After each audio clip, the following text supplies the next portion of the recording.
Good morning. It is round number 3 of the NAG Endurance Series, and I'm actually standing in the NAG offices. Guys, you will not believe some of the challenges that we have had. We have been a little bit radio silent, because normally you need 2 screens to run a proper stream, and unfortunately, as we connected everything up, got everything ready, turned on, did our final testing, the screen went down. So we are doing what we can with what we've got. But nevertheless, it is 9 hours of Kyalami. It is going to be a very interesting race. 19 teams have entered compared to the 12 that we had at Paul Ricard. It is going to be absolutely incredible to see. The guys have been in their qualifying. So qualifying, there's about 15 minutes or so left to go. I do have AD in the commentary box with me to start off, and through the day we'll get Brandon Doige to join me. But AD, are you ready for this? 9 hours ahead. How are you feeling? Hey, good morning. I'm feeling good. Thank you for asking. Ready for this? Yeah. Let's get ready to race. So, look, in terms of the 9 hours of Kyalami, we are starting at the night, something a little bit different. I do think that it looks like that the night time does prefer some of the Ferraris, so we'll definitely see how that pans out in the start. But we have got a long time to go. So to all of those who have joined us on the stream, thank you so much. A big thank you to NAG in terms of hosting us here this morning and into the evening. We'll be calling on them to get those snacks. Guys, do us a solid.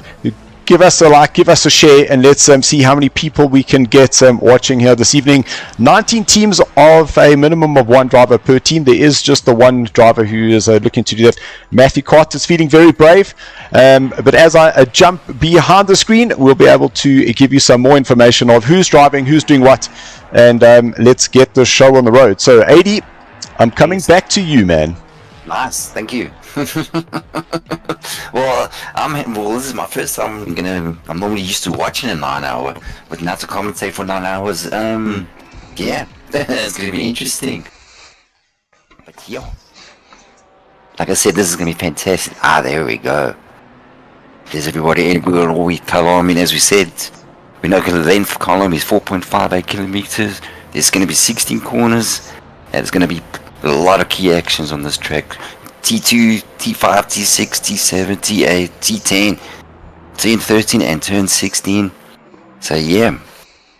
So yeah, having a look at where the guys have currently qualified, and I am going to just get these times up quickly. There we go. The Rick Turbo Adam. This is going to be really interesting. And you most definitely like that name that you've given Tariq, calling him Turbo Adam. Yes, but he's fast. He deserves that. And look, I can't agree with you anymore. But here we go. Just in terms of Tariq in the Ferrari this time round, which I do find quite interesting. But I suppose it is good to mix things up just a little bit, knowing that Tariq is racing with us in the SARCO NAG series, currently leading that championship. And there we have him in a McLaren, but yeah, a little change up. Yeah, this is definitely going to be interesting. Nice. Seeing, so Easy Forever, Lace and Chrome saying Team Giovanni and Christian, wishing you a brilliant race. Thank you so much. And Gabriel De Santos saying Turbo Adam as brilliant. Absolutely freaking awesome there. So currently positions for the qualifying with 8 minutes left to go. It is Tariq Adam currently in the car, and looking at who Tariq is with. He is with Luke Addison and Cody in second place. That is Chris Stoltz, who's currently in the car, and Chris Stoltz driving with, I hope I'm going to get that right, Jan Kleinhans, currently in a second place. Then third, Giovanni Porzio, and Giovanni is with Christian Fenter they are currently in 3rd place. Then into 4th position, that is Ryan Barrington Smith. Ryan is driving with Sean Skitter, as well as Paul the Wall Fenter. Let's just hope he does not stick that one in the wall today. In 5th place, Mohat Musa. No livery showing there. That's very interesting. Mohat Musa is driving with Sham Domingo. Currently, both of those two drivers in our Season 3 series. Mark Henry. Mark Henry in the Racing Tubbies. Still one of the very, very famous livery. Mark driving, Henry Mayer driving with Fleming Bauer. Then in 7th currently, that is in pits, currently coming out, that is Chris Heineke, and he would be driving with Mark Henry today, this morning, this evening, whichever suits you. The Infiltrate Pandacity, Vanna Skuman. Vanna Skuman, they are currently in 8th, is one of the solo drivers. So let's see how that goes with him today. Currently in 9th is Jude Neville. Jude racing with Christoph Peterson, as well as Darius Schlamikski. I butchered that for sure. Nevertheless, I'm sure we'll maybe get Jude in our comms box a little bit later, and hopefully we've got Mondre Claessens. Mondre was looking for the password. I'm glad that we see him in here. Mondre driving with Xavier Werdendahl.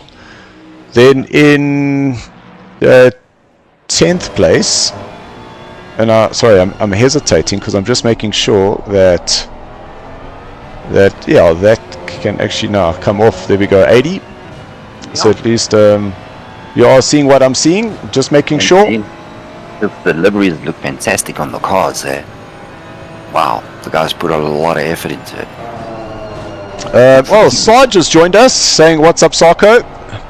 Hey, So for those who know Sarge 793, his name is actually Ryan, but we know him as Sarge. Welcome, Sarge.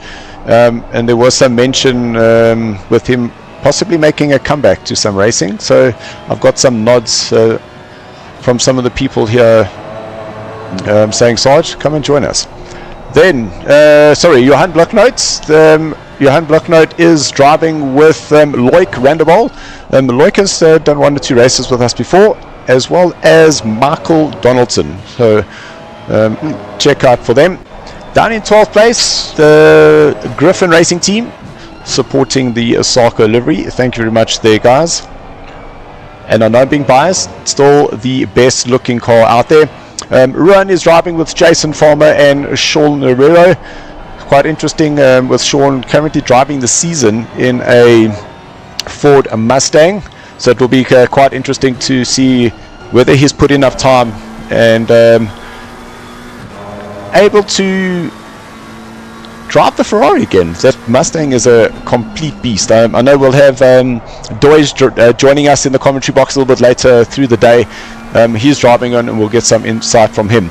Henko van den Berg in qualifying in 3rd place currently. We will just run through the last couple of minutes there and see as they are crossing the line. But we've got Henko van den Berg driving with Ernst Berdenham and Christian van den Berg.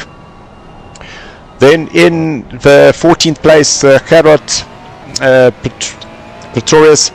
Gerard has qualified in 14th place, and he is driving with Rob van der Heever as well as Marius Botha. Interesting development there. Marius very much a Porsche driver, and seeing that not wanting to miss out on some endurance racing, and has bit the bullet and is now in a Ferrari. Interesting. Brett Krokamp. Brett's currently qualified in 15th place. He is driving with Dane Sweet. New drivers to the SARCO series, but welcome, gentlemen. We hope that you enjoy your stay. Then up in 16th currently, Michael Schultz. Michael Schultz driving with Ricky De Silva. She went to school with Ricky De Silva. As well as Miguel Alves Calereira. And how's that for the Portuguese coming out? Yo. In 17th place, Ulrich Dioche. Ulrich is in the car with Louis Serfontaine, the two of them with Griffin Racing. Then in 18th place, Etienne Matong. He's joined up with Lucas Joubert and Andre Gabrieli. I butchered that. Gabriel, you have to come help me, please. And on the track, last but definitely not least, is Mr. Matthew Carter, who is going it man alone. So, everybody, welcome. It is going to be a very, very interesting race. Currently, the fastest time is the man in screen now. And that is Mr. Tariq Adam, who's currently behind the wheel, and fastest time a 1:39.987. Absolutely fantastic time. Mm-hmm. Hey, and talking about the drivers, there's a lot of powerhouse drivers in the same car. It's going to be some strong racing happening for sure. And it's fantastic to see that as 19 car grid is going to be some good action, I think, for sure. And the thing that I'm really looking forward to is just the fact that we have got so many new drivers that have now joined. And with the new drivers, obviously, it does come with, I say, some interesting times where, you know, people don't necessarily know what that person's going to do, what they're going to expect, and sometimes it may just create some troubles. But in terms of the driver's briefing, we know that they're just through turn number 3. It is quite a clumsy corner, and the only reason is because it tightens up on you so much. And while you think you've got enough space, if you're on the outside, it definitely closes up and causes a whole bunch of coconuts for you. And yes, ladies and gentlemen, we are Code Coconuts. We do like to keep it that way, because we do know that there are some families that come and join, they come and watch, and the last thing we want to do is be telling people about their mother's coconuts on the stream. Yeah, no. Definitely coconuts. Okay, so whoever is currently coming through the last corner, this will be their last attempt. So we'll pick up Michael Schultz coming out of turn number 13 through 14. Stay away off the sausage on the inside, or else you will become religious and you will be meeting Jesus.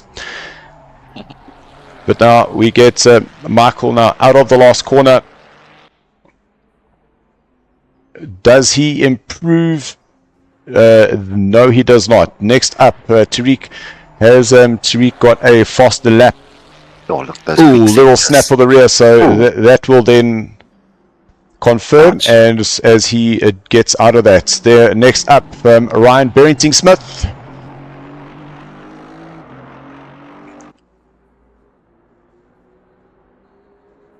And no improvement there. Hello, Petronius, he's going to go off, as well as Ryan stopping. So no one really trying to push for the last corners, but there's your man on pole position, Tariq Adam.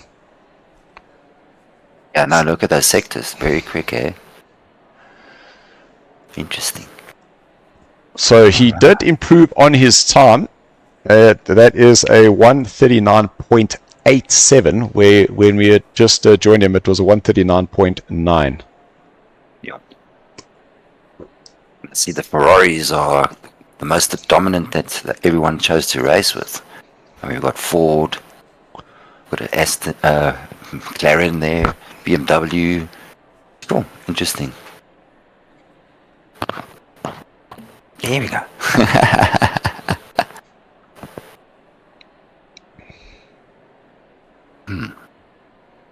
So, just in terms of your preferred car, Here 80.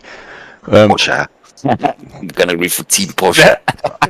Didn't even let me finish my sentence. You just straight away. So definitely a man after Marius's heart. Yeah. So Even if the car wants to hurt you, it's still an awesome car. No, look, I drive the Ferrari because I enjoy driving the Ferrari, but I've always said that the first car that I ever drove in was in the Porsche, and that's kind of been my jam. I really, really enjoy it. I just feel that. Oh yeah. And then even Mohamed Musa's team, the BMW team, that's definitely going to be a team to watch for. All drivers are strong in the BMW when they drive, so that's going to be interesting. So Porsche and BMW, I'll take two. What I'm really enjoying is that if you look at this grid, the top 6 are all different cars. Sorry, let me correct myself. The top 7 are different cars because it is Ferrari, Mustang, McLaren. Damn. Yeah, but drive the Bentley. Okay, out of the top 7, there are 6. There are 2 McLarens, but essentially Ferrari, Mustang, Ferrari, McLaren, Aston, BMW, Bentley. And then a little bit further back is a Porsche. So 1 minute left to go, ladies and gentlemen. Let us know who you are cheering for, who you want to win, and through the day we are going to be giving away a few little spot prizes here and there. So please, guys, check out for them. We will be giving a little warning, just some Steam vouchers, as well as some NAG magazines.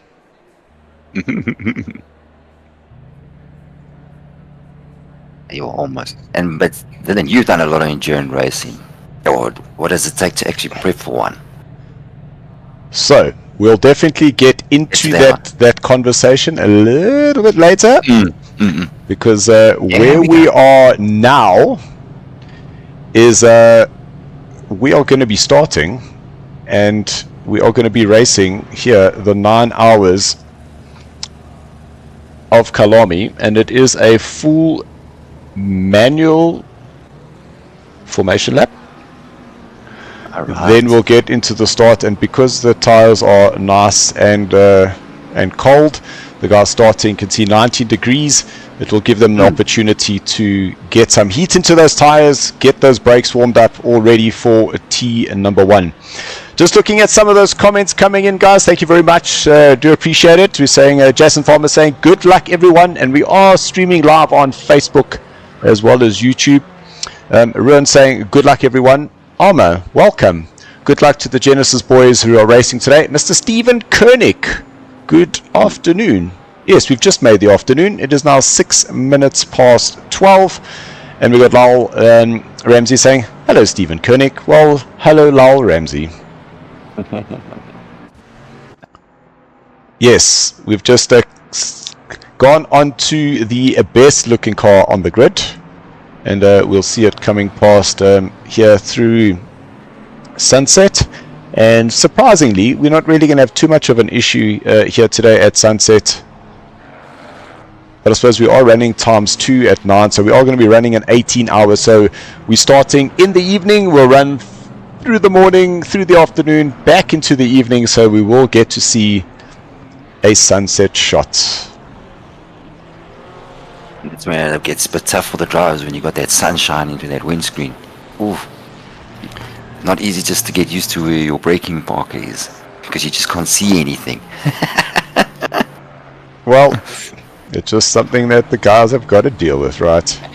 Yeah, rather than me.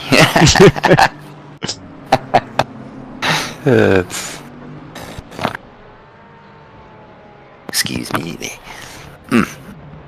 This is actually a very, very nice grid. And we have just fixed some of our settings just so that the viewers at home can see some of the cars. We did say that little flash of light of appreciation there from Tariq. Thank you so much, Tariq. Is that the people at home were saying that sometimes they can't see the cars, but I think we got those settings nice, that even though it's dark, you can still see what's happening in the background, but you can still see the cars. There we go. Jan, hope I got that right. Good luck all. And Alec Holden, Growcamp and Sweet for the win. A Sim Hub hashtag Team Mustang. Okay, ladies and gentlemen, the time has come. We are now entering into T number 15. It is the last corner. Mr. Terry Wolford approves of this. Did we have more? Yes, Mr. Stephen Koenig approved of this earlier as well. Thank you very much to the both of you. Yeah. So here we go. It is now the final part of the starting formation. It should be under the lights, the green lights, and we are now racing here at SARCO. Round number 3 of our endurance series, and Tariq moves straight to the outside to get that fastest racing line. Then just covering off the inside, it looked like it is pretty close for 4 wide, with the Aston Martin just squeezing on the inside there, but it all clear. Still a little bit of a touch there, but no cars coming off. So everyone is clearly through there, still on track. And this is what we want to see. This is how we expect to see it. Let's get down to the racing and not so much the bumping at the start. So a fantastic start there for everybody. Man, oh man, I've got goosebumps through my entire body, which means now that the racing is going, let's get back to the proper cameras and actually start enjoying the next 9 hours of racing. Yo, but that was a very, very, very fantastic start. And see, everybody's still going. Look at that. Who was that in the inside? That's Jude Neville. Yeah, Posh. So that's Jude actually losing that to Mondre, nice. Because yes, and you say Jude Neville in the Porsche, but that's because Jude is the driver, and that's Chris making a look to the inside. Oh, there's contact. Ooh. Contact on the inside, and Jude does what he needs to. He just goes and holds out exactly what he needed to.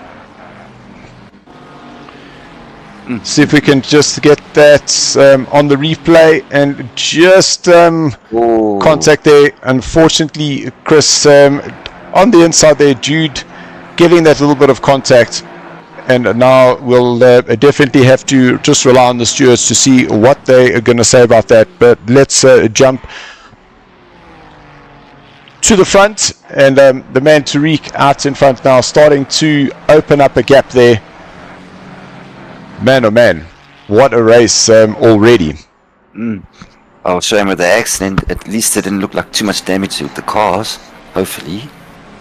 So, yeah. Our stewards, I'm sure, are on that, and we'll most definitely get a view and just see what had happened. But let's get back to the racing, and Ruan Heineke starting to put a little bit of pressure onto Johan Bloknoot ahead. Just in terms of the lap times, is Johan was just a little bit slower than Ruan, which has allowed Ruan to close up that gap ever so slightly as they head down the mine shaft. Interesting place for an overtake. See, Jabulani has just joined us. How's it, Jabulani? Hope you're well. Ruan having a little show to the inside, but not too much stress there for Johan, and he's able to hang on to that. Ryan Burrington Smith starting to put that pressure as the Porsche in the background, that is Bloknoot, just gets a little squirrely as he exits out of that last corner. Little show to the inside from Ryan, But Mohat Musa is close enough, far enough to just take that line as he should have. Mafira joining us as well, saying good luck, gents, go Tariq. So we can see exactly who he is currently shouting for. Yeah, Mafira, how you doing? Chris Stoltz in second place has got just less than 2 seconds between himself and the leader. But looking at the train behind him, it is Giovanni, Henry, Vanner and Mohat, all within 2 seconds. So the battle here for second, third, fourth, fifth and sixth, with Ryan only half a second behind Mohat, is still extremely close. And it looked like Chris was not able to get that power down, exiting out of T number 11. The car just swirling just a little bit as he goes very, very wide into T13. Yeah, the crocodiles. It's a cheetah. Yeah, the cheetah will kill you. Oh well, as you can see, the race and the guys are pushing. Everybody's still fighting hard at the moment. Stoltz, Pedro and Mayo. There's going to be some good action happening, yeah. They're so close.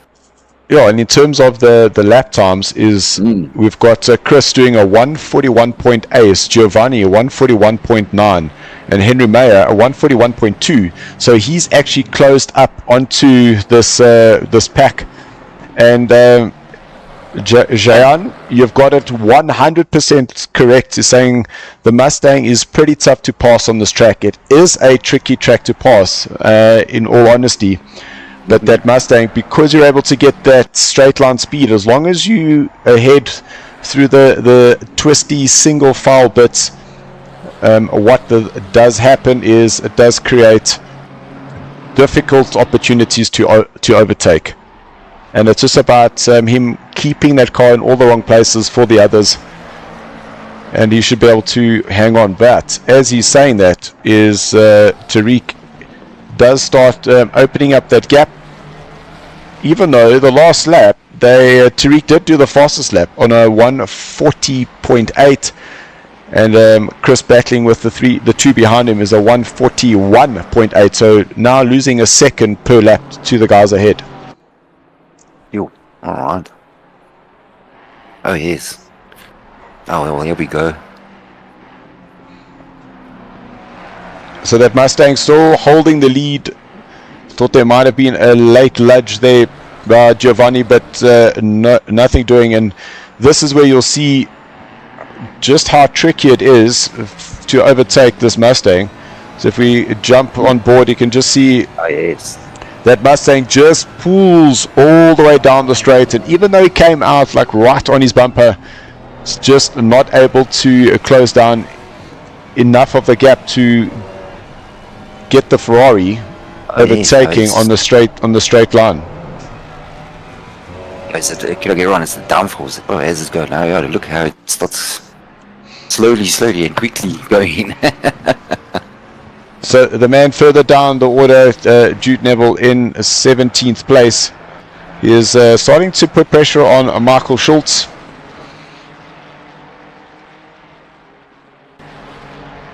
Oh yeah, there we go. So Jude just looking for that opportunity, a little kink in the armor to start fighting his way up through the field. Oh, there is a BMW on the inside of the track, and that is Mohat Musa. Oh.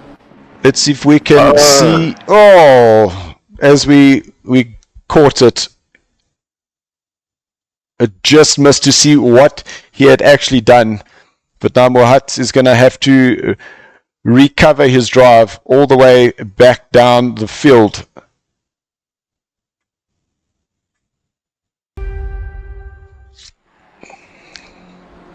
So Mohat now in that 17th place really is going to have his work cut out for him.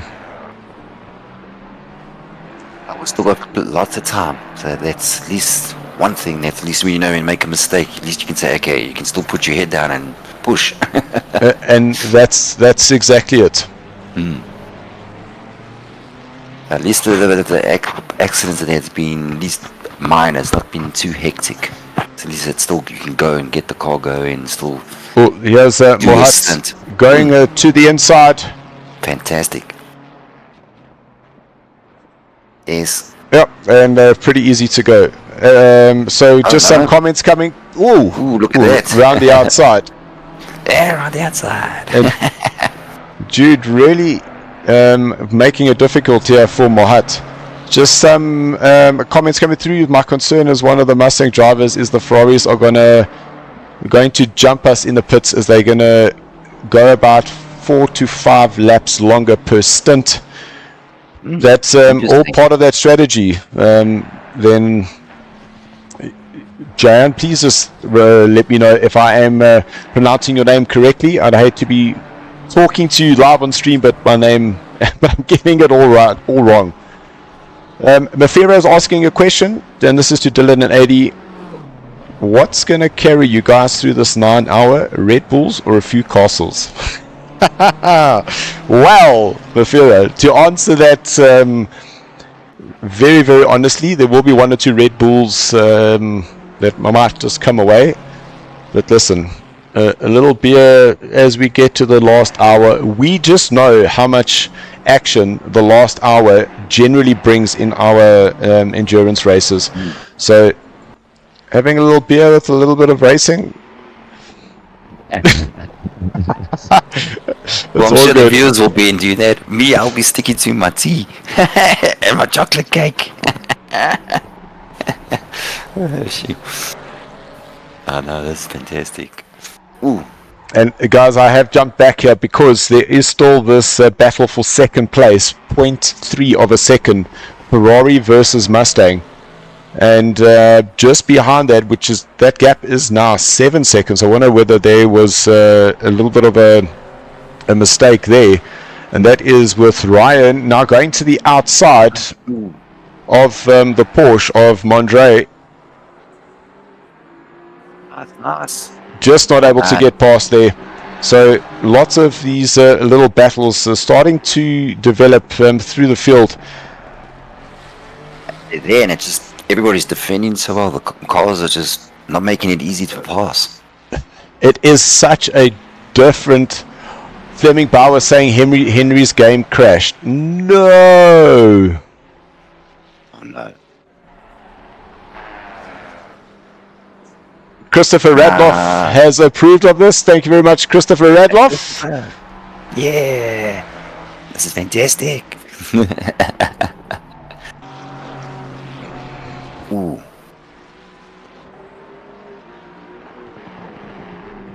Yes, look how close that is. You just think someone's going to manage to get it overtaken and then boom, no. Yep. Everyone's denying everyone. Just not able to. Who is this now? Brian. There we go. Sorry, there's the names. There we go.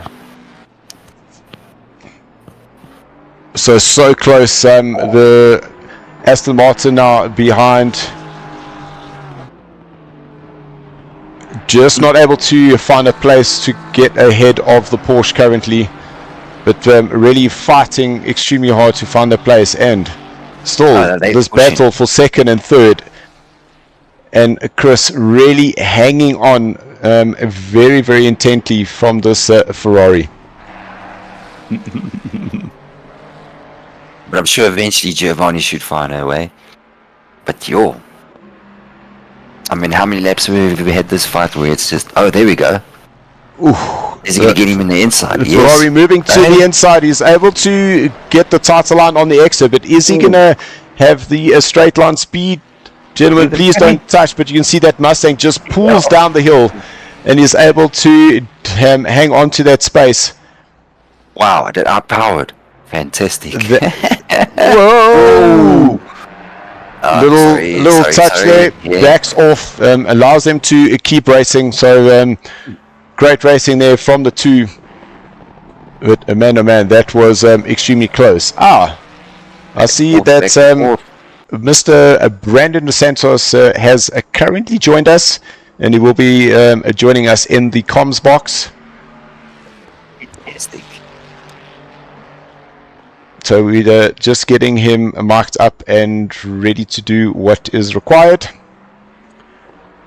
But we'll be the Ferrari and the Ford is interesting. It's fantastic how that Ford is just got that little extra over the Ferrari.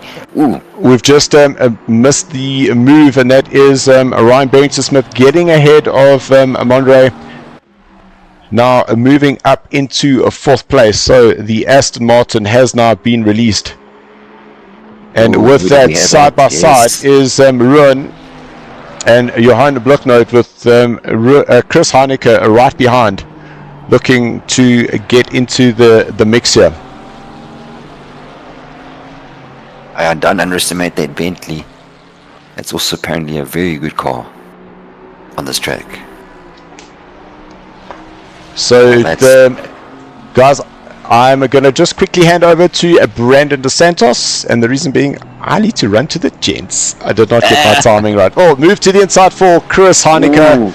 So that's going to get him up now into 7th place, and Ruan in the the Ferrari now dropping down. And Giovanni is still trying to find a way around the Mustang, while he had an opportunity early on in the races, just not being able to close that gap.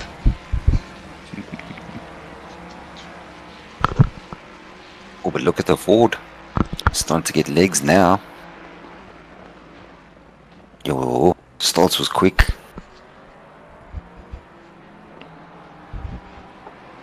Oh no, as we approaching. Hi, Eddie. Tight. Hey Brandon, how you doing? Good in you. How's it going? Awesome. Are you ready? Yes, it's been watching from the sidelines. This is one proper start to the race. It's very exciting. Yeah, no, everyone's giving their full go on this one. It's like, yeah, it's like as they're racing, it's the last hour. But that's what we want. We want good, exciting racing throughout from the start to the end. And your predictions on the cars or the drivers? I mean, this is the thing with endurance. You have no idea who can win. Yes, because anything can happen. I mean, it is a long race. We've got obviously strategy coming into play, which we obviously don't know what the strategies are for anybody at this time. But yeah, I think it's going to be very interesting, because if I'm checking the times, the top 7 cars are all doing 41s. And extremely close. So it's extremely close. I mean, this fight shows we here now with Giovanni and Stoltz. I mean, it's crazy how they there, and it's just you can't find a way around. But I mean, Kyalami is actually quite a tricky track. I mean, I don't really do so good when I'm racing on Kyalami. Yeah, it is a very tricky track. It's quite a high speed track. I don't think there's too many opportunities for overtaking. I think we've only got about maybe 3 odd overtaking opportunities. Oh, right. Just due to the high speed nature of the track. So it's very difficult to pass through like your sunsets, through the S's. I don't think those are going to be the best places to make your move. No. I think that's the most dangerous places. Yeah, so I think the main opportunities is obviously going into turn 2 at the end of the main straight. Yeah. Maybe turn 4 if you get a good drive through the section of turns. Yes. And then coming down into the bowl, and obviously turn 15. Ooh. Those will be our best opportunities. And there's Giovanni looking for inside. No. He's putting the pressure. And it's going to be so hard to pass that Mustang. The Mustang has such strong straight line speed that it's difficult to pass it once you get close. The monster. It's a proper monster. I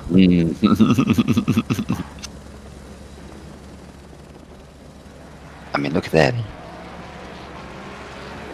I mean, my concentration level, I mean, I do an hour of a race, and I'm like, yo, no, I can't think anymore. Gotta go sleep.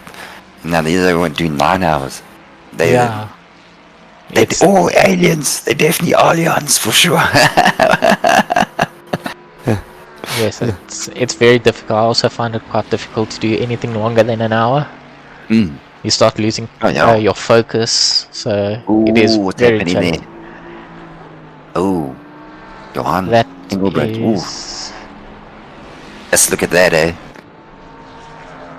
Everybody's that's definitely saying, that's my proper. corner. My corner. Move out the way.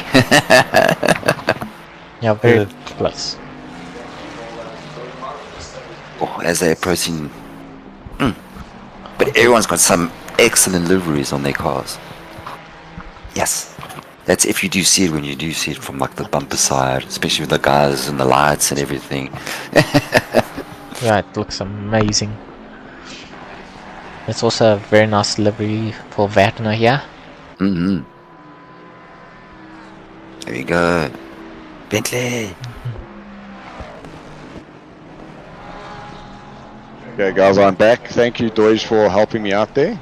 Cool. I was nearly didn't make it. And the reason because we had so much of the stuff to try and figure out to get going that I forgot to go.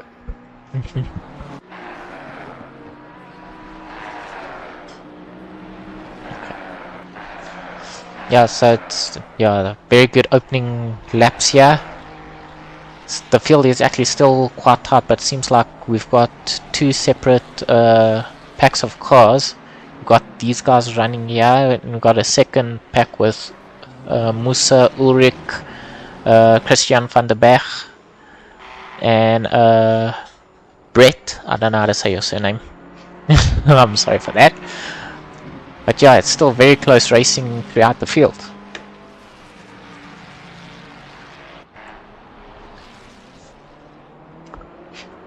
So, AD, you were asking me about some of the prep that needs to go in. Yes, I was saying you're prepping, getting this ready. So the whole thing is you first off you need to be looking for what is the right car that you want to be driving, obviously. Not only that, but find teammates that you want to be driving with. Oh yes, all right. And once you've got the right teammates, then all of a sudden everything just works out in the end.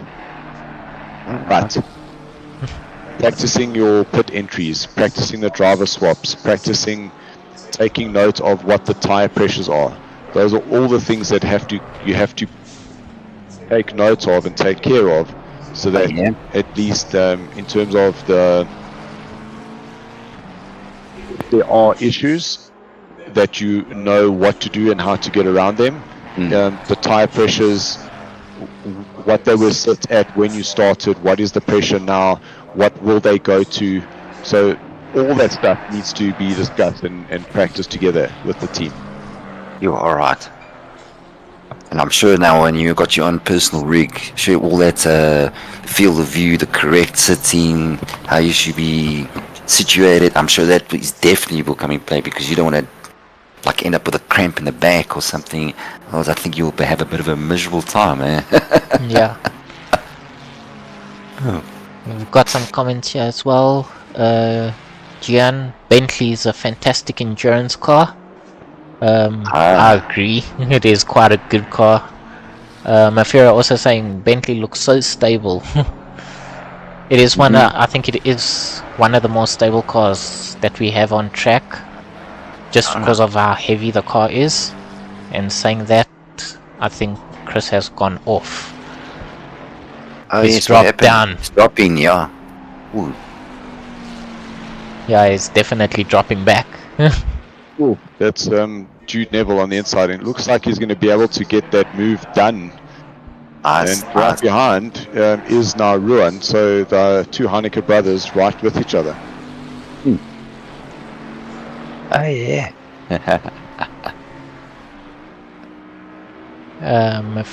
Mafira, why is the Ferrari so popular? I think it's maybe because it's one of the easiest cars to just get in and go. But it's also fast. It is fast. I think, I don't know, it is one of the easier cars I think to drive. I haven't driven it that much. I've driven it a couple of times. I know Dylan's driven it quite a few times, so maybe he can provide more insight on why there's so many Ferraris. Well, it is such an easy car to drive, and when you get in it, there's not much that you need to do. So you can take the stable and the car's going to feel good. You can take the aggressive, and it does start having a little bit of a rear kick and that sort of stuff, but it is really easy. It is easy to get going, and the thing is that in the corners it is just like a good car. And there's Chris making Was that his a move. move there by Krocump? It looked like Krocump has got himself ahead of Ruan Heineke. No, that's Ruan. Is that a back marker? No, that actually was both Chris and Ruan passing him on track for position. Oh, I got that wrong. So that, okay, I thought that from here it looked like it was Krocump going ahead. Right, cool. I think Chris is just trying to make all those positions that he lost. Pushing. Oh yeah.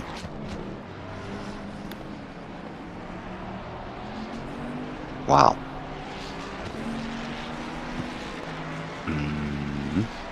Okay, well, in terms of Let's look at the times. in terms of the time, nearly 30 minutes has passed of this 9 hour. It is still very, very dark, but we will be looking for the sun to come up. But we know that we're going to be finishing here in the evening. I can't see coconuts. Remove your sunglasses and you'll see. Oh, shit.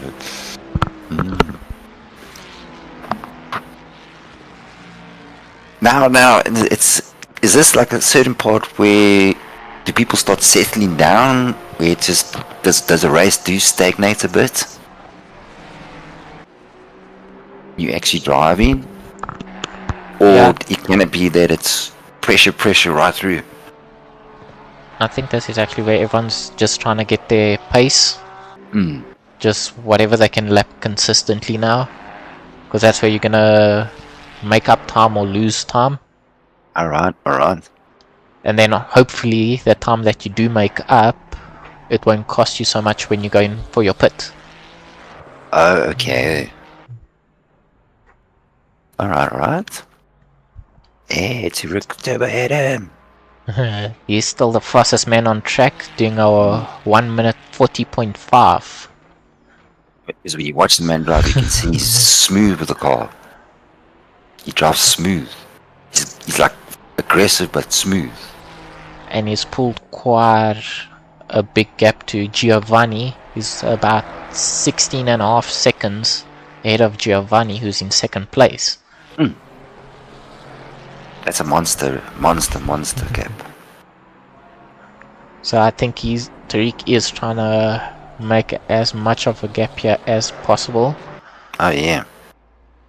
I'm not sure who's he driving with, but he might be maybe planning to build up a little bit of a buffer, so when they do change drivers, it doesn't cost them that much.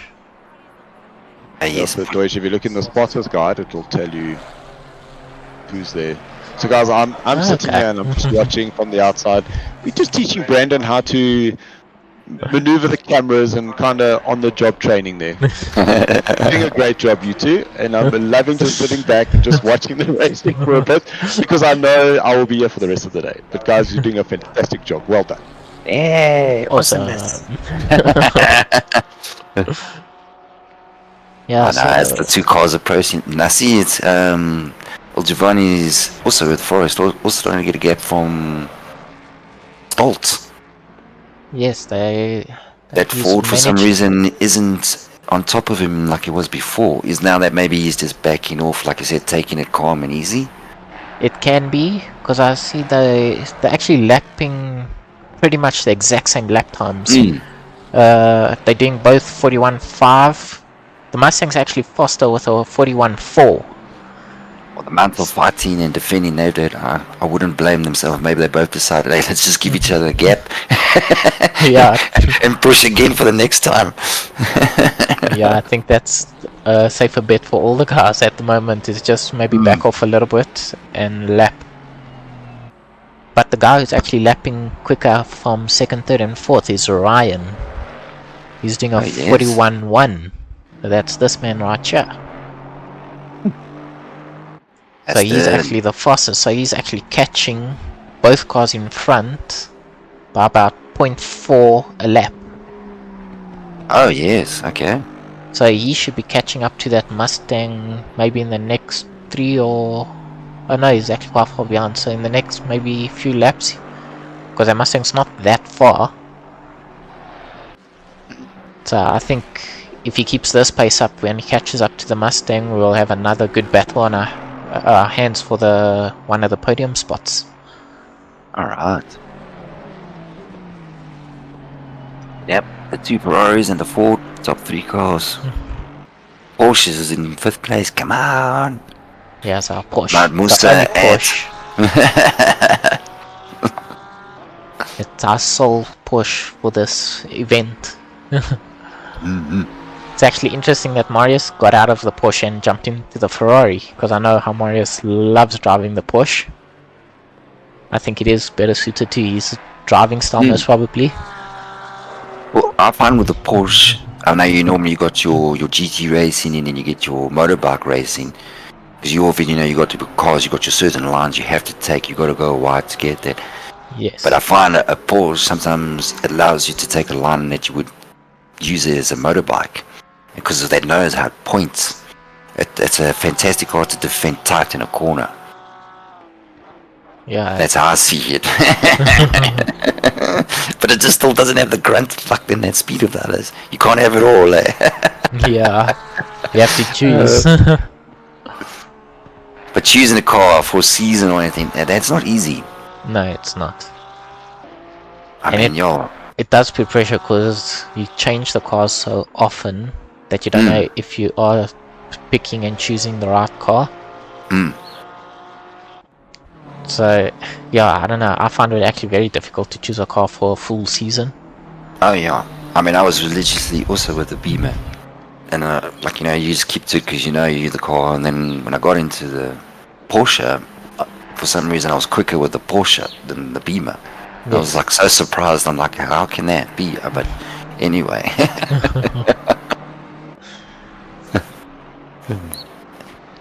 Think of it as a rally car. Oh man. Yeah, but 80 rally cars that's a whole nother story. Yeah, no, it's been something completely different. But I mean, come on, the one sprint, like the quality lane, you say, just go for it. That to me feels like a rally stage. Just like, who cares about sticking inside? Just go out there and just make sure you get across the line. And yeah, that never happens. Denied, fatality. Time dilapidated. And you're just like, no! It does sound like, you see, for me, the rally stages, as much as I love rally games, I am most definitely more inclined to running circuit racing. The fight it makes it addictive. When you're fighting and the racing and when someone's got that pressure and he's going to overtake others, it's just so much to do. The rally games, you just pray and hope for the best. Watch out for that tree. And always when you go over a ramp, you have to go wee. Otherwise, it's not rally racing. Chris Haneke has given himself a 10-second penalty. I guess part of the the rally mindset is it's push all out or not. Yeah, I find rally is there- very Or challenging. is there a slower, let's not go too fast and finish the stage on rally? I don't think so. Nah, I think you have to go all out from the start. Yeah, you just have to trust your co-driver. He says, right, so much. You just, especially if it's rains and you can't see anything, you just gotta trust him. It's amazing how they're proper guys. That's insane how they do it. And the best part, even if the driver makes a mistake, he can still blame his co-pilot. Yeah. When you're racing with yourself on the GT racing, and they say you can only blame yourself. She's. Oh no, that Chris Heineke. Oh yeah, and you see now he got a penalty. Yeah, 10 seconds. Like that was off the incident right in the beginning. That contact on the back of Jude Neville. Okay.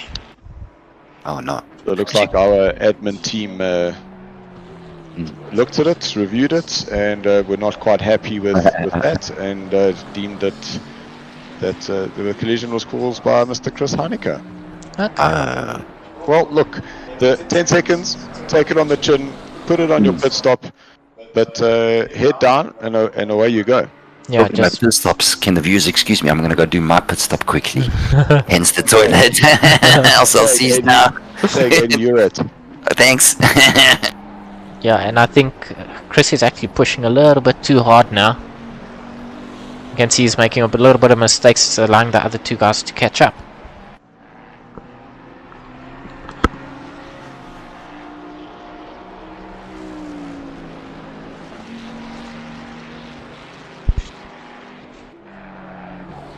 Sorry, Doge, I just took off my headset there, just had an ear scratch. But yes, this is what happens when you do start pushing a little bit too hard. It is make a few little mistakes, start over driving the car, and with that, what it does do is just creates a little bit of frustration. But the beauty about us and endurance racing is you do a driver change, go for a walkabout, and then you come back a little bit later and essentially get on with what it is that you need to go. Yeah. Sure, guys. Thank you very much. There has been just lots going on, but now that myself and Deutsch have swapped spots, we can start seeing some of those comments coming through. And thank you, guys. They are coming through fast and furiously. Appreciate it. Mafira saying is gonna give it a go. Oh, that's off the Enduro car. So Mafira. Whoa! Side by side, Jude and Ruan. And Ruan giving the space, but I say giving the space, it's like Jude just about forced his way through there. But let's not get too hot under the collar there, Ruan. Just follow him through, and all will be well. Jude holding the inside line. Ruan sticking on the outside. But that was no. Yes, like talk about no back down racing there. That is Ruan trying to get the place back from Jude Neville now into the braking zone. Jude goes a little bit deep. Ruan tries to undercut him. He is going to be on the inside, but has Jude been able to get the faster exit? I don't know yet. Side by side through a mine shaft. Jude's going to be on the inside on the brakes now. And as long as he gets that exit done, Ruan will have to slot in behind him once again. But great aggressive attacking driving from both of these drivers. Incredible racing, and no contacts logged there. So absolutely incredible. Well done. Yeah, these guys are really pushing it, yeah. See, there's so much action. I just went for a pit stop, and I come back, and I'm like, Missed all of it. really, I just missed all of it. I'm like, oh no, okay.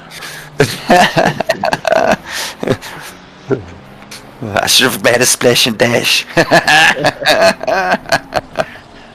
Well, it does seem like that's what actually had happened. Did you have your headset with you, so at least you could hear what was going on? Well, if you next one, I can just extend. We've got a long cable then. Yeah, just make sure that microphone is off, please. Oh, yeah, no, that's fine.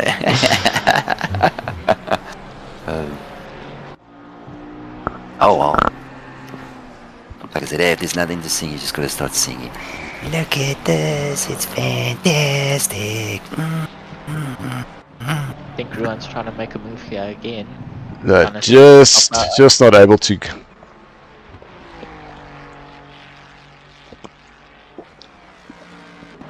So look, just catching up what's happening in the front and with all the action and all the stuff going around. Chris Stoltz in that Mustang did eventually, unfortunately, come to being a victim of Giovanni. So Giovanni, with his teammates, Giovanni driving with, as I was going to be clever and do my little switch, and I couldn't, because Gervais is Giovanni. Driving with Christian Fenter. There we go. Yes, I got myself tangled up in the menus there. But Izzy for Everlace Chrome saying second place. That's insane, Giovanni. Well done. So pretty sure they are happy with this current result. And Johan Blochnoot is now within a second of Mohat Musa, because on the last lap, Johan, oh no, that was Mohat Musa having just moved up the order, and Mohat now just starting to extend the lead just a little bit. But the Ferraris are quick on Kyalami. So they are, well, yes, you see how that rear just had a little snap there. Quite interesting. We've got Nightwolf saying, go Christian. We missed that, sorry Nightwolf, but at least we have got your message now. A slight little delayed, and now Mr. Jude Neville, while he moves through the field, he is closing up on... Oh wait, what's happened here? Jude is now down in 14th. Oh wait, because he was ahead of Ruan and now is behind. So I don't know if there's any of the Jude's teammates or Ruan's teammates who can just let us know what had happened here, because I'm pretty sure Jude was ahead of Ruan. So definitely something has happened there. Oh no! He didn't hit the wall. It was really close. I think that was just him hitting the curb. Bouncing the car. Went Ooh. Yeah, that's the grass. Yep. Just snatching the dirt there, but now dropping down a little bit further. So while he was trying to get himself ahead of Gerard, he is now down in 14th place, trying to chase 14th place in 15th. Mr. Leary, good afternoon everyone watching the stream, sipping a beverage. Great Saturday. Thanks, Dolls. Only a pleasure, Len. Thank you for jumping on and joining us. There's definitely lots happening here at the NAG offices here today, and glad to see you on stream with us. Thank you. Up there with all the sports happening today, the beer's going to be flowing like the rivers of Babylon. Most definitely. So catching up with our race leader, Tariq Adam. So fastest lap for him today is a 140.8, but in terms of his last lap time was a 140.9. So he's now just about 45 minutes into this race, and he is still able to keep up that pace. Just see how wide he actually ran there, and that car didn't look phased whatsoever as he came back onto the track. Yeah, that car's looking very, very stable. Not sure what he's done to the setup, but that car's actually doing well over the curbs. So, hi there, Kofu, welcome. He's saying, hey, could someone just link me up where we log incidents? There is one just for the series in the Discord.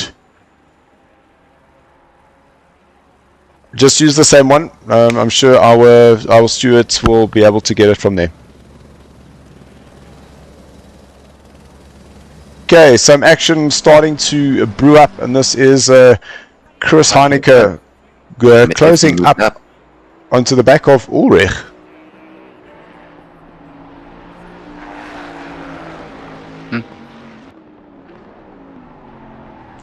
So Chris into the last corner. Now we'll see whether the Bentley has legs. It looks like Ulrich saying, not gonna fight this one.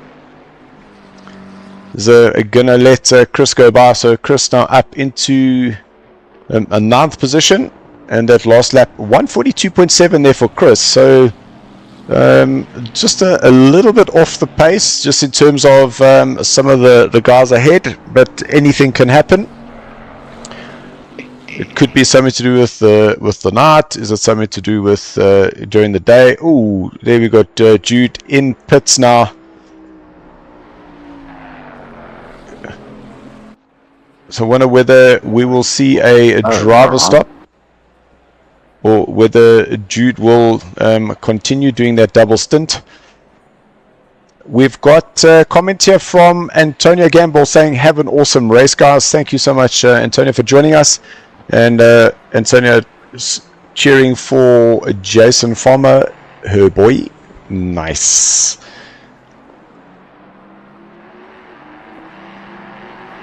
Strong drivers. The grid's got a lot of talented drivers on. So yeah, this is fantastic. So moving and shaking happening. Ruan Heineke on the back of Christian Vandenberg. Ruan to the inside, taking a lot of the curb, and just having to back off the power a little bit, just to allow him to slot in behind the McLaren in front of him. And Gerard Pretorius closing up onto the back of Ruan. Gerard was actually quicker than both Ruan and Christian on the last lap. And Izzy Forever just saying he agrees with Mafira. Tariq is a beast. So Ruan, a wider exit where the McLaren of Christian just went a little bit tighter. Stayed more middle of the track, which would have opened up his entry into T3, where Ruan carried a lot more speed through turn 2, but then a narrower line, so it does affect. And Ruan is going to try to go around the outside. Christian on the inside holds the line. Ruan's going to have to slot in behind him, but now they'll head through the S's, and that McLaren taking a lot of the curb, and it's generally not something that you want to do. Yeah, especially through there, you lose quite a lot of speed. And also a car that's bouncing is not putting down the traction, while at the same time it is unstabilizing the car, and you're just not getting the turn in, which can lead to it just running wide on that exit of the S's, and then you lose your speed on the way up. He's really going to have a dive on the inside. Looks like he is close enough. Gets that car slotted in. Is he going to be able to slow it down in time as he rejoins? But the McLaren still ahead, and that's that wider line, undercut, retake. So great racing from these three. It's a three-way horse in an endurance race. These guys are fighting so much that Gerard has been able to catch up. 100%. But now race times. So Ulrich, who's in 10th at a 43.2. Now Christian, 43.5. Ruan, 43.3. Gerard, 43.3. So yes, they are just about doing the same times. Gerard going to try, slots it up on the inside. Yes, he does. He is able to make it stick too. So not something that I'm sure Christian would have wanted, because now he's got another Griffin racing driver between himself and Ruan, which is not going to help him with the battle with Ruan, and that's going to have to come down to what happens when there's a driver change. Yeah, losing 2 places back to back is not a good feeling. We all know that.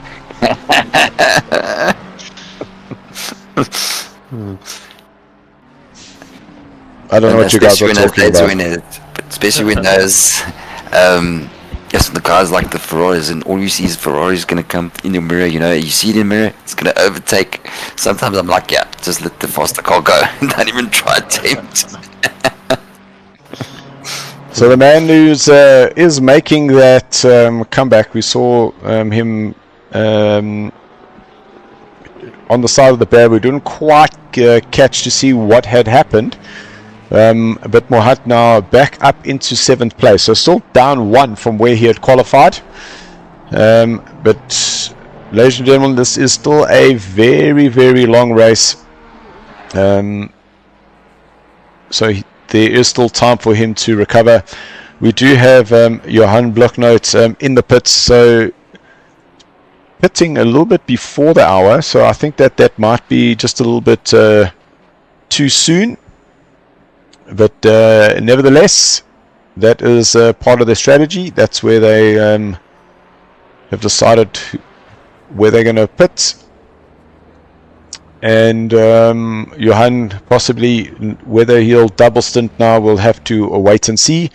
But seeing now that he has actually given the car over to Michael Donaldson, so new driver for the team, and let's see how they start faring as we close out just about our first hour here at the 9 hour of Kyalami. It's already gone very fast. Oh, 8 and a bit minutes. Yeah, almost.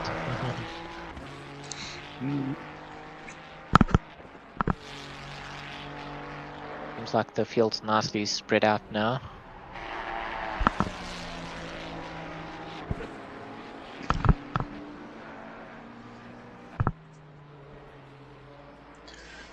Yeah, they are starting to just separate just a little bit, and that's only because as the race starts settling down. But we'll start seeing, because I see now Jude, they actually did make a pit stop change, and he's given the car to Christoph Peterson.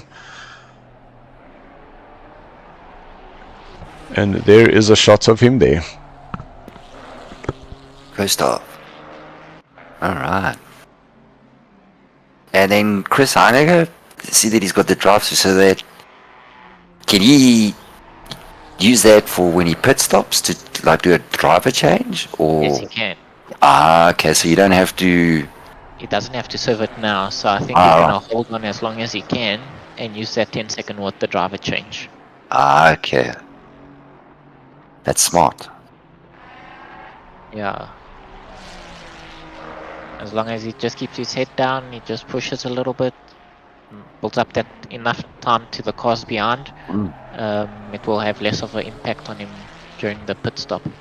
Oh yeah. And our driver that's doing this all solo, how's he doing?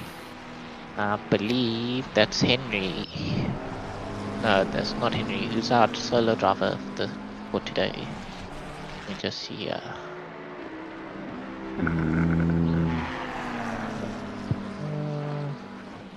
I'm trying to see. So that's Werner. Werner. So where's Werner? Yeah. Werner is currently in 6th place. I see him, by himself. Nice. 6th place. Also in the giant 4. Yeah, was right behind him.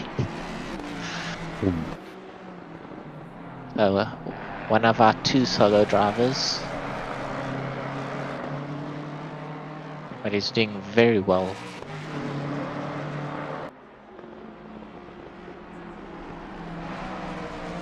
Oh, so you can't like it's not like in the game that you can have like a virtual driver if you didn't have other drivers. Is there such a thing for ACC? Not sure. Wonder. No, I'm just asking like a random question. I'm just like, because 9 hours is that's that's brave. Is he gonna do the full 9 hours, Dylan? Well, he signed up for the full 9 hours. Yeah, I don't think I'll be able to do full 9 hours and still keep my pace. Guys, I can't even drive for more than an hour. Okay, I'm lying. I can drive maybe 2 hours when you get to Harry Smith, but after that, I'm done. But not in my rig. My rig is not designed for that. Yeah. Oh, there's been a position change. That's Ulrich the Joche changing up with Ruan.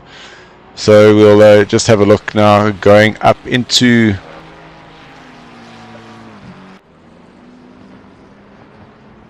just opening up the door there through Yuxke and letting him go through. Nice and clean. Not Yuxke, Yuxke is on the other side. Leokop. So I'm just thinking here, because no, that wasn't him.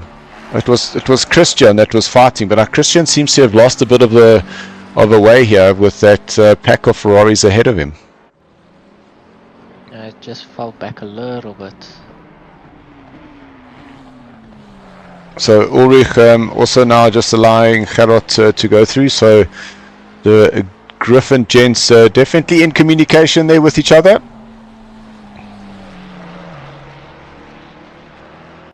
At least they have their pace thing. At least they have their teammates for the support, which is good. Yeah. That is part of the benefit of having teammates like that, is you are able to chat to each other. Talking about teammates and benefits, Ryan Barrington Smith with his team are starting slowly but surely closing up onto the likes of the second place Chris Stoltz, because that gap is now only 1.5 seconds. Sorry, third place, not second place. I hadn't scrolled all the way to the top on our timings, but this looks very much oh yes.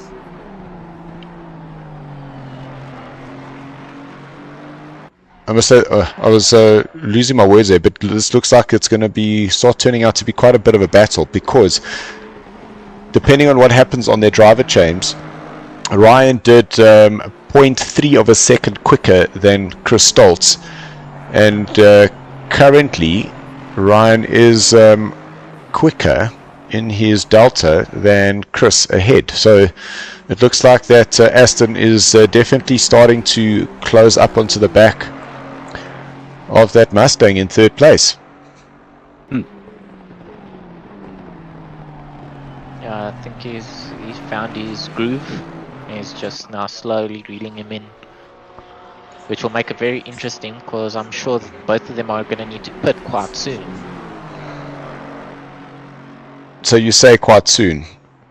That Ferrari is about 1 hour and 30 minutes. I think the Aston can probably do about 1 hour and 15 minutes. So guys, please, if I'm wrong, just call me out on it. I don't mind. I don't think the Mustang will be able to go that long. I don't think so, because what I've noticed is, even in our sprint races, you're loading on like the 1 hour race that we did at Laguna, you're loading 10 liters more than any other car to do the same amount of laps. Well, it serves you right, because you got this big beast of a Mustang. It's thirsty. It's worth it, just for the noise it makes. It's worth it. So looking at the previous times, yeah, Ryan definitely took out another 0.3 of Chris. So now just about within that 1 second So quite interesting to see how the Aston is definitely closing, and that's just one of the things I really love, is that as you start getting closer, you can just start seeing that opportunity, putting the pressure on the driver, and that gap definitely closes down. I think Musa's also closing. Yeah, I saw that in the bottom. I thought Musa would have a late little lunge there on the inside through Clubhouse, but not yet. But this is going to be the battle of the beasts running down the main straight. Will Mohat be able to set up a overtake into turn number 2? It all comes down to how fast is the straight line speed of that BMW. Ooh, it's going to be interesting. The Mustang might be a little bit quicker in a straight, especially if you can get it to hook up. So I don't think the straight is going to be where you'll be making the overtake on the Mustang. I think it will be under braking or like just now. Corner X. Oh, so that was quite interesting. Vanna going to the outside. I thought he might have wanted to defend the inside, because Musa looked like he wanted to try go around the outside, as that's the Mustang over the curb, who goes defensive on the inside. Is it going to be, who is going to get the power down first, or is that Mustang just going to start pulling away? Oh wow, look at that. The BM's not making that much ground. Even in the slipstream. So Mohat, I think, is going to have his work cut out for him here. I'm not able to make an opportunity there. And Ryan still... I've just seen the trend. These Mustangs seem to be a problem. They're not a problem if you're driving them.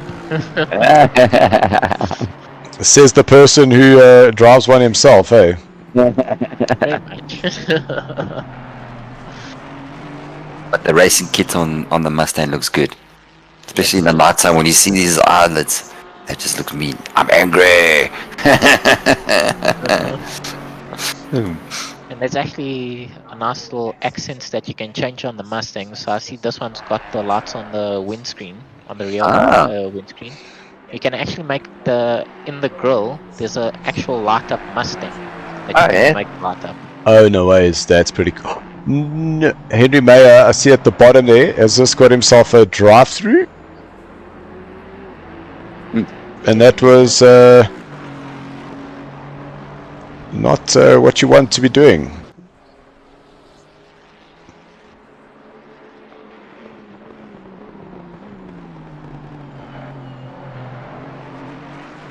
He's already a little bit down, so that drive-through is really going to put pressure. The drive-throughs, that's all part of the prep, all part of the practice, all part of making sure that you don't make these little mistakes, especially when the racing just starts getting so tight. Now, I see it might be a battle of the pits here, because both Etienne and Michael Schultz, Michael has now given the car to Ricky De Silva. Ricky De Silva. And Vano in the pits. Wonder whether he needs to get out of his rig, shake up those limbs, get some blood flowing.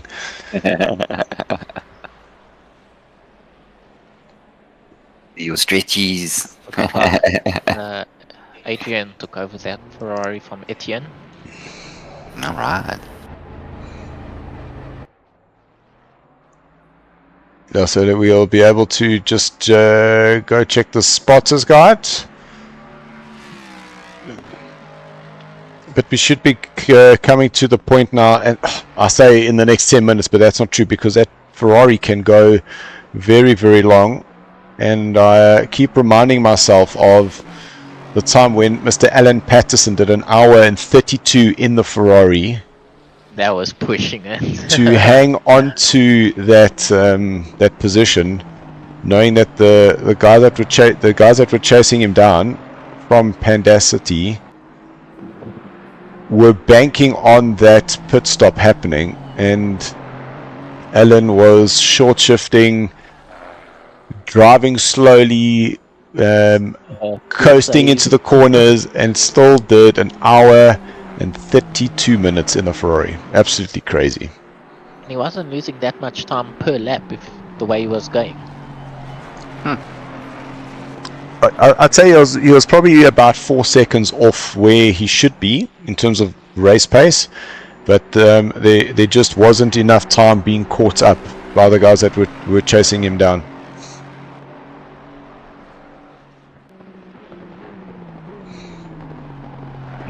Where's the match off? McLaren versus Mustang, and it looks like. And I say it looks like that the drive-through for Werner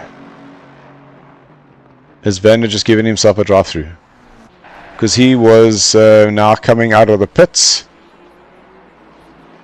Might have released or shifted up as he was coming out of the pits. Yeah. And that was something that Chris Heineke actually did, disqualifying himself.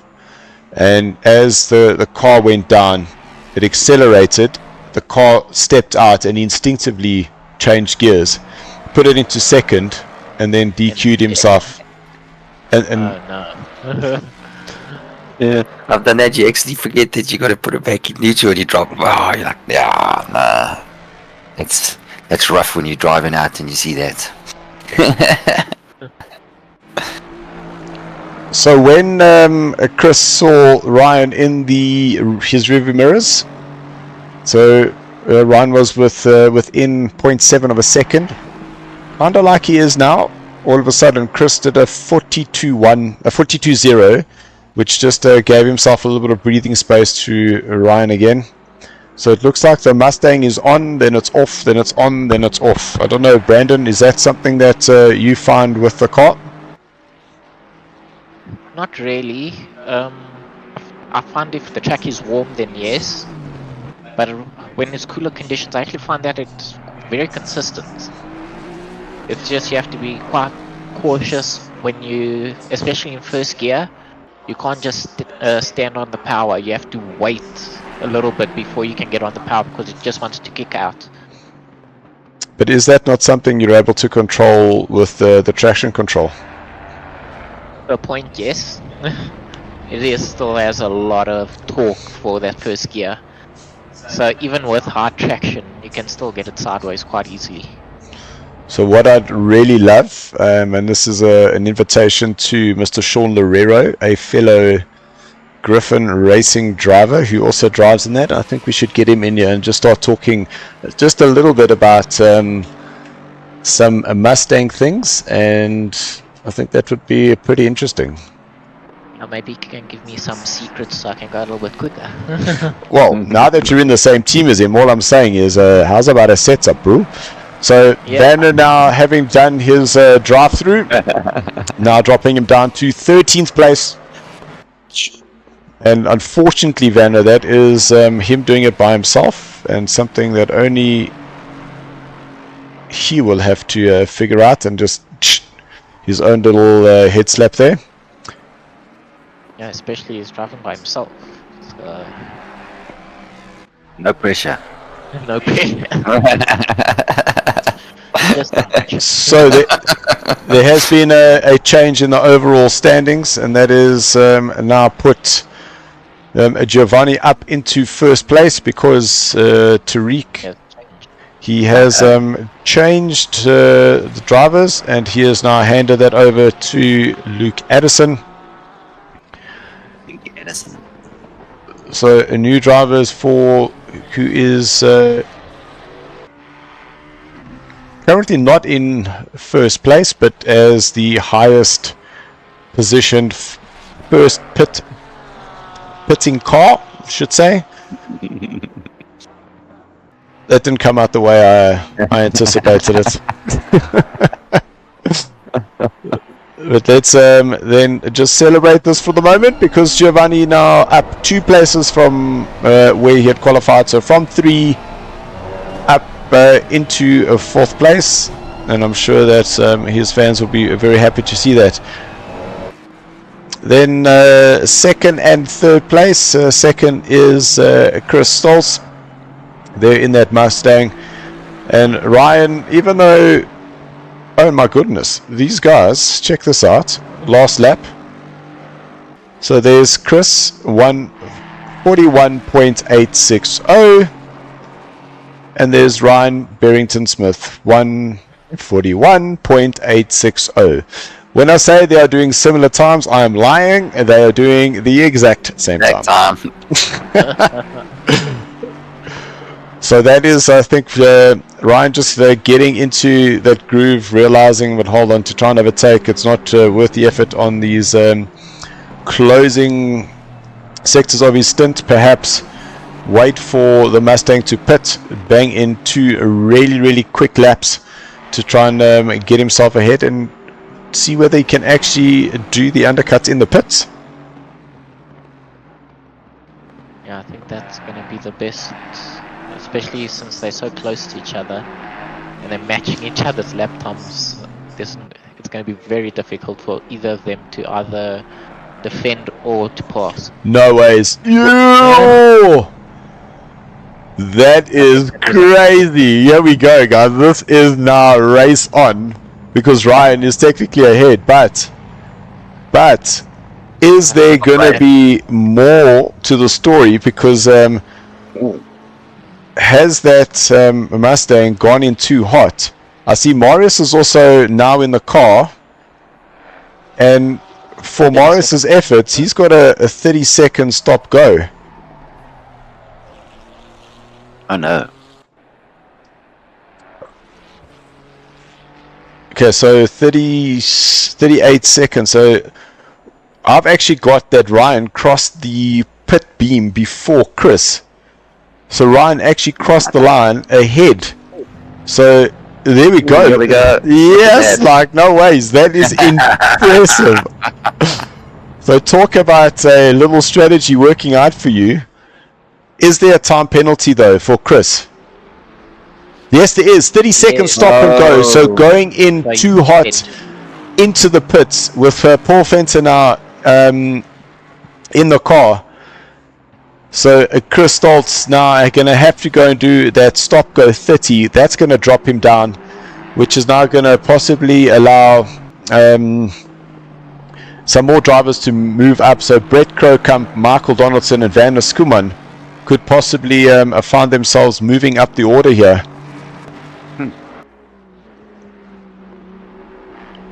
Yeah, Absolutely incredible turn of events there. That must have been what happened with Marius before the driver change. So here comes Marius now into the pits. I was so focused, and then unfortunately, yeah, a little bit hurt. Yeah, almost like, But it was fantastic. Racing in the pits, hey, now that's been phenomenal to see sometimes. But that just shows how sometimes you can, just as you think there is a nice little strategy at play, and I think, well, let them go in, try and jump him on track while they're in the pits. Meanwhile, it's an actual race in the pits, and it just says, hell no, we'll overtake you in the pits. So, crazy driving, amazing. another penalty. I think. Oh no, that's still Chris. No, that's Chris Heineke. He would still have to. That's why. I thought it was Musa. With your guys' experience with the endurance racing, how many times, you know, when you're racing and then you damage the car badly, and then, yeah, unfortunately, that must feel really, really horrible when your other drivers can't drive. Or can you get into the pits? How does it work? I always try to get the car to the pits. I rather go to the pits, try to get it fixed, and make up whatever ground I can. Even if I lose out however many positions, I rather do that, because I can still get into the points eventually, even if it's not where I was. So I rather do that than just return to pits because the car's now too damaged. Ah, yes. I did that once with my brother Wayne when we had to do a driver swap. And then, yeah, I went out first, did everything wrong, hit the wall. I must still tell myself, I can make it. turning the wheel, like, no, I see the wheels gone. I was like, oh no, race over. And you feel so bad, eh? Yeah. And look, there's certain degrees of damage that if it is undrivable and you are able to get it to the pits, it works both ways. That either you're going to be driving with a car that it's going to cost you 8 seconds a lap, and if you're doing an hour stint, it's worth you going into the pits, taking the 2 minutes to get it repaired, because technically you're going to lose less time getting it fixed. But I forgot. returning to pits, that's definitely not something you want to be doing, because then you are going to be getting that car fixed, but you are wasting so much time in the pits waiting. But then again, you can reload a setup, you're getting all your tires, so it's not ideal it's not ideal in a team event, because you're the one that's gone and put it in the wall. That's for sure. Alright. I just forget about the damage and all that. How that adds on when you come into the pit stop. Yeah, definitely. So we got Chris Stoltz now dropping down the order. So he's had Christian Venter as well as Van Skuman, the solo driver, who have now got past. Oh, ninth place. Still doing well. I got a little warning there for Chris. There's Chris there currently, and he that's just opening up for the race leader, Luke Addison, who goes through.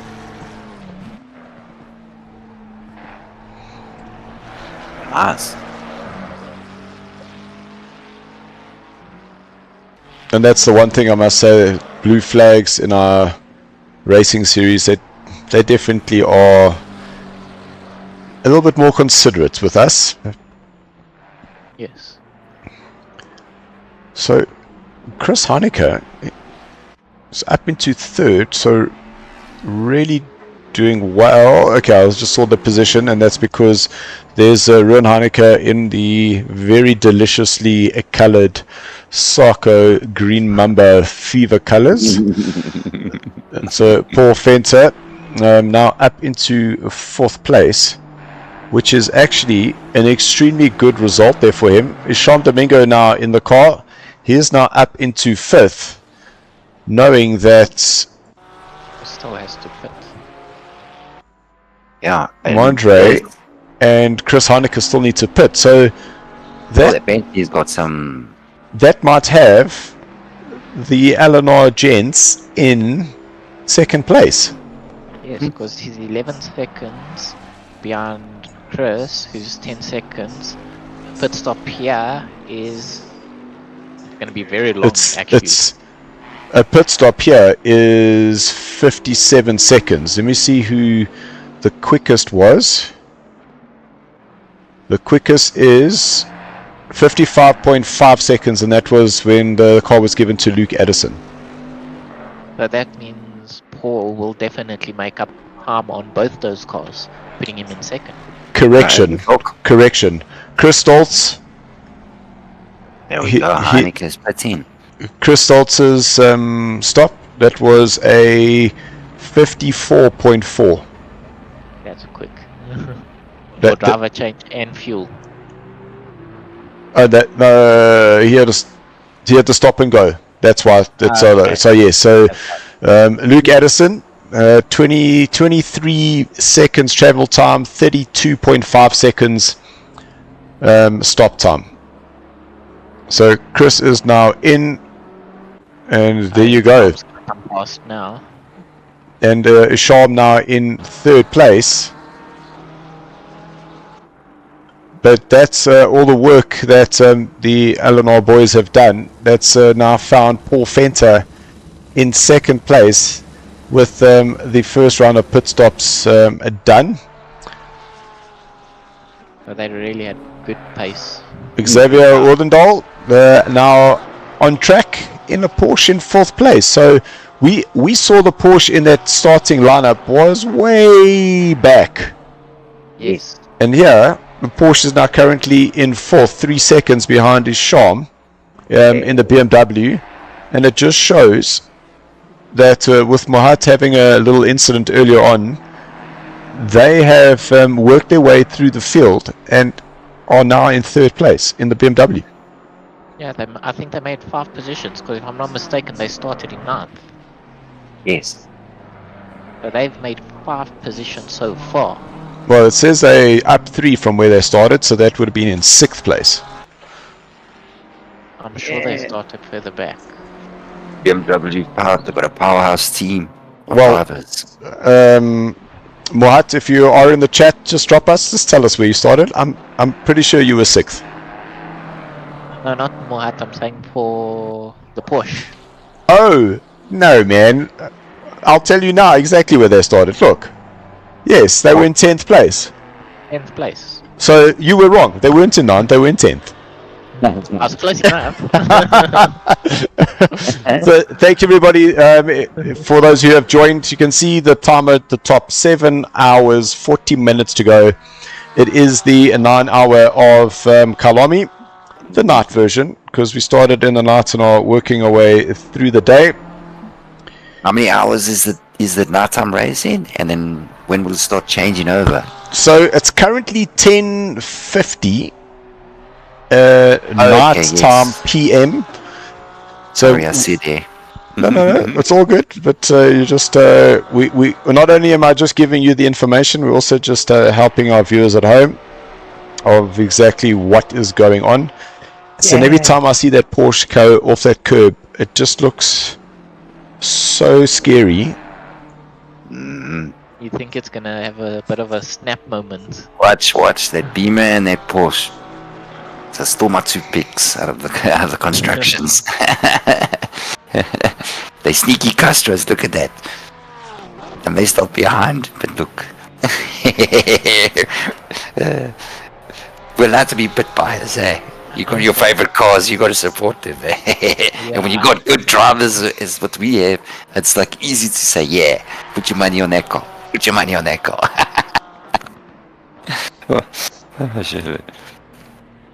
I am a Ferrari driving fan, but I am a Marius He's in the pits again. back in the pits.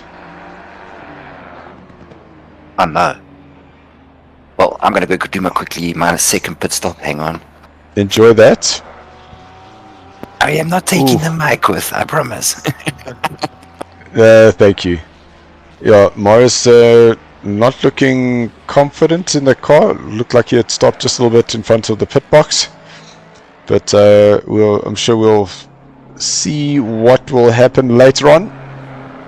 So guys, if you are there on the chat, thank you very much for joining us. It is quite an interesting event, 9 hours of Kyalami, and we are 7 hours 38 to go. We did have one little incident earlier on, and that was just off the start. Looked like Chris Haneke had just made contact on the back of Jude, spinning him around. He did serve his 10-second penalty.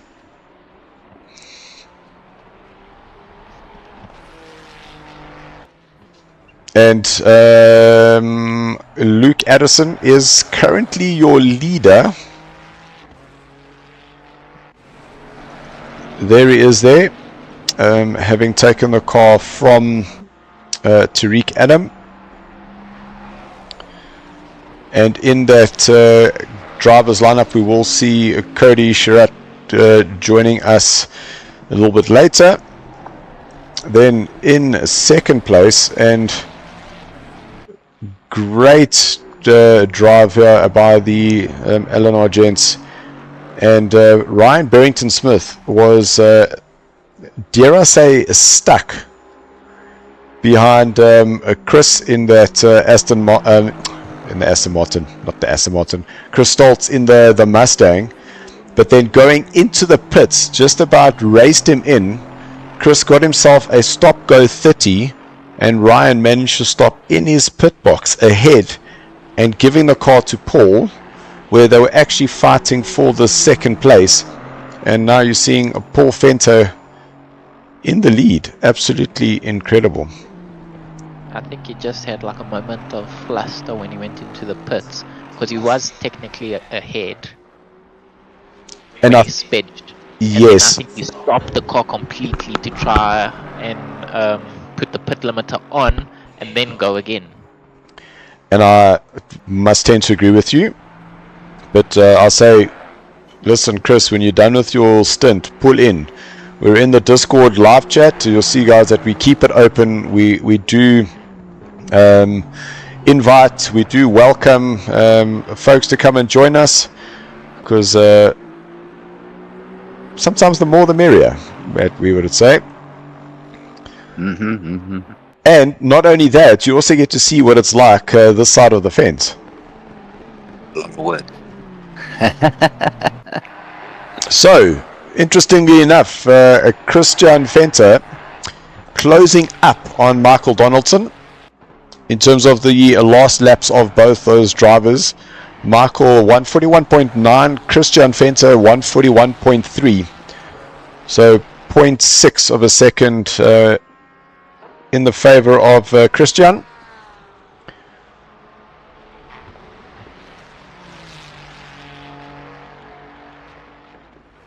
Correction.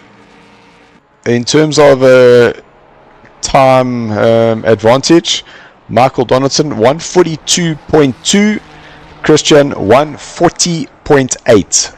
So it's taken out 1.3 seconds on that last lap. That's a lot of time. So it's not a question of when, it is more the question of how. 100%. And I think he's going to try and make a move really soon. Most probably here just after the S's. We'll slap to... Ooh. No, that's smart. I would have done the same thing. It's just having a little show, keeping your driver watching the mirrors. Because what that does is now he's going to be watching his mirrors here. He's going to go wide, and Christian's going to slot it up on the inside. But no, Michael goes defensive very well. Now, the question is now, you see how that rear just snapped, or was I overreacting? Down the mine shaft now into Crocodile. Is he going to move to the inside? Christian looks like he is. Not too much defending there from Michael. Little flash, whether it's a thank you or okay, you might as well hoy, away you go. Oh, he's very happy he got past. Yes. Well, there we go. Christian up into 5th place. Now, interesting that their stop was a 23 and an 81 second. So what's that damage on that car? And they dropped down. Now, Len is teasing us a little here, Brandon, because the message hasn't come up on the live chat, but I've seen it come up on our feed on our side, and it's saying, have you sipped a beer yet, Dylan? Haha. It's not the question of when, but if. Len is getting extremely philosophical in his older age. We'll just leave it at that. Erwin Marais, my heerder, hoe gaan het? Have you approving of this? Thank you, Erwin. Hope all is good in the hood with you, man. Yeah, he's just looking out for you, Dylan. Well, clearly he has our best interests at heart, so thank you, Len. So Van Skuma now also starting to close up onto the back of Michael. A 141.1 there for Vanna last lap, which 143.2 for Michael. And that's quite surprising, because Vanna, that last lap was 0.1 slower than his fastest time, and he is now 1.5 hours into his race, and he's still matching just about his fastest time. So it's quite an event here for Vanna. and the question is will he get himself into the top 10? Is that what he's fighting for? He might be able to, because his stops should be a little bit quicker than everyone else. Because he's not doing the driver change. No, but it's essentially the same time. It's still 30 seconds. But the car up, car down. No, I'm not too sure. I don't think it makes too much of a difference if you're changing a driver or not. What it does eliminate is the fact that you're now fumbling around with trying to find your driver. Yes. So Christian Venter now closing up on the back of Xavier. Izzy is back saying, "Go Christian, pedal faster." Well, Christian is doing an absolutely amazing job. To the inside, up at Leocorp. A little flash of appreciation, saying thank you there. And this is what I love seeing. I love seeing guys racing each other, but realizing can't fight you, not gonna make too much of a difference in my life. You go, but let's just say thanks. And that's one thing I've actually enjoyed with the soccer community. Everyone's got that respect for each other. Yeah, it's We respect. give each other away. So yeah, it's awesome. They all respect each other. Yeah, yes. And that's probably one of I'd say the most funniest and well-known respect bar. That whole yo, what a move! Little fake to the outside, goes around the inside, and just as Michael goes on the fastest line, Vanner slots it up on the inside, and yes, very, very sideways through turns 3 there. Yes, like It's scary stuff. but what a move! Wow. Abels. That's well held. Oh, there we go. Still got some of the scrubble with the tires. So the man that we haven't chatted about yet, this is Dane Sweet. Dang sweet. Dane currently in 14th place, so he took the car from Brett at an hour and 11 minutes. So that tells me the Mustang can do an hour and 11 minutes so far. Who else is in the Mustang? So that is Chris. So they did an hour and 10:30. So an hour and 10, hour and 11 looks like the max here for the Mustang. Well, let's see what Vanner did, because that would confirm or deny. Okay, Vanner 1 minute, 1 hour, 2 minutes. So he's got about 8 minutes that he could actually add into that stint. It might have also been a little bit more strategic, maybe trying to get the pit stop done sooner. Maybe get out of the way of traffic a little bit so you can open up the tracker. Okay, so here's a question to our folks on the chat. Who do you think ran the car for the longest? Which car ran the car for the longest? And I can tell you, I'll give you the time. So it's a 1 minute 15 seconds. That's a long time. Which car do you think ran that time? I almost wanted to say something. Izzy saying, yep, Christian doing very well. I'm rooting for Giovanni and Christian all the way. Thank you very much, Izzy. Support. Nice. So these two have been battling it out since Vanner's got past them. And this is Porsche versus Ferrari. And their last lap, 143.3, 143.3. So they are at each other's pace.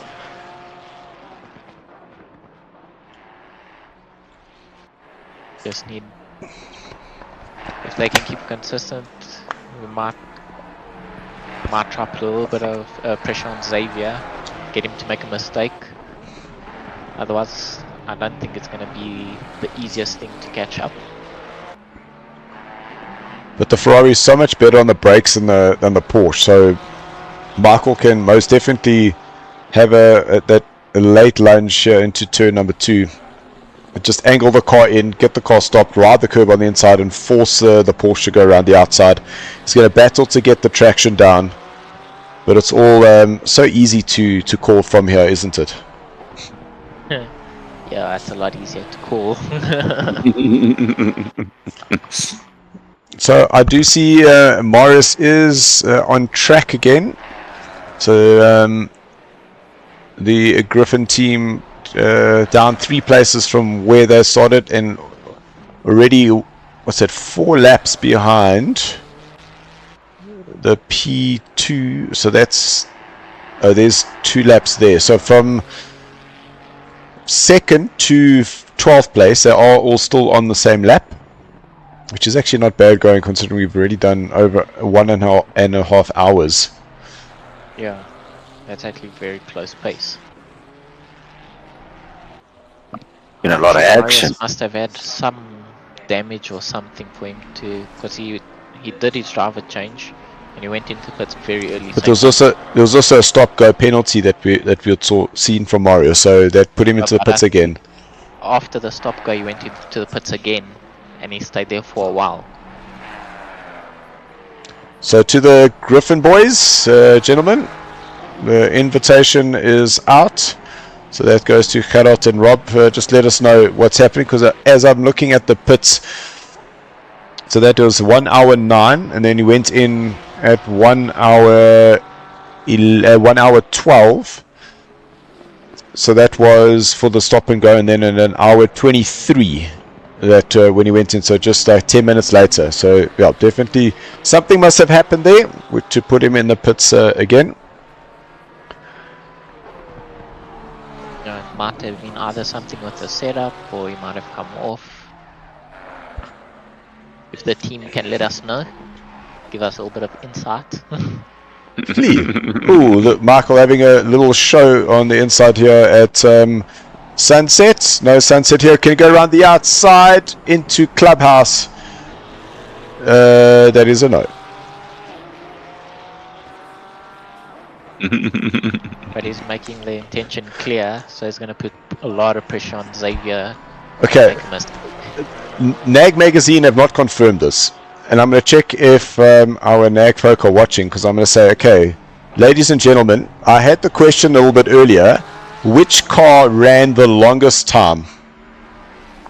Now my fellow commentators cannot see the screen that I'm seeing, and I said that longest time was 1 hour 18. Okay, pause. Michael trying to go around the outside. The Porsche defends, goes too deep. He's going to run wide. Ooh. And Michael going to take that place. So that is now Michael up into 6th position, and Xavier down. Can just have a quick look back, going into the brakes, probably watching the cameras, goes in too deep, just gets a turn before the sand, and that's all she wrote there for Xavier. And Michael going through to take the position. There must have been just a slight lack of concentration or something. Oh, unfortunate. Maybe watching mirrors. Okay, so here's the question, and we'll ask our friends at NAG if they will send you a copy of the winter edition, which was out in July. Which car ran the longest first stint of a 1 hour 18 minutes? The first person to give us that correct answer in the chat, we'll ask NAG very nicely to please send you a magazine.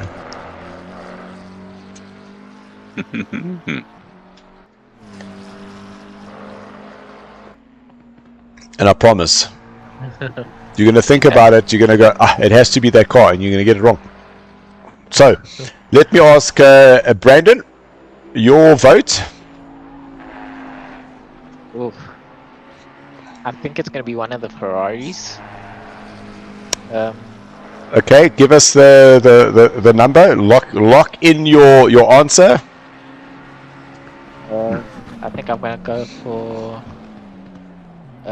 Christian and them, 296.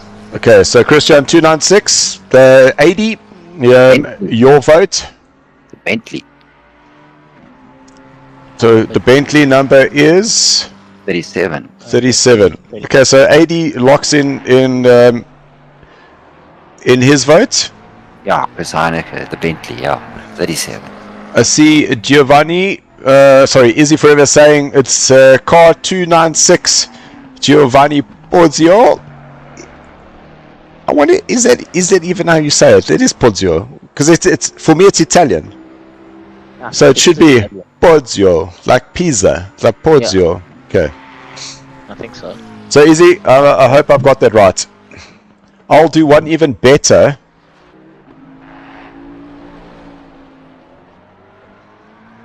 Let's give a magazine to each person. I'll do one better.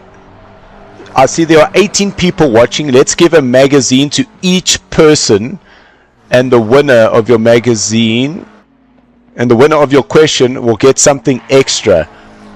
Holy cow! Awesome. So, everyone who is watching, drop us your name quickly. We're going to be contacting you.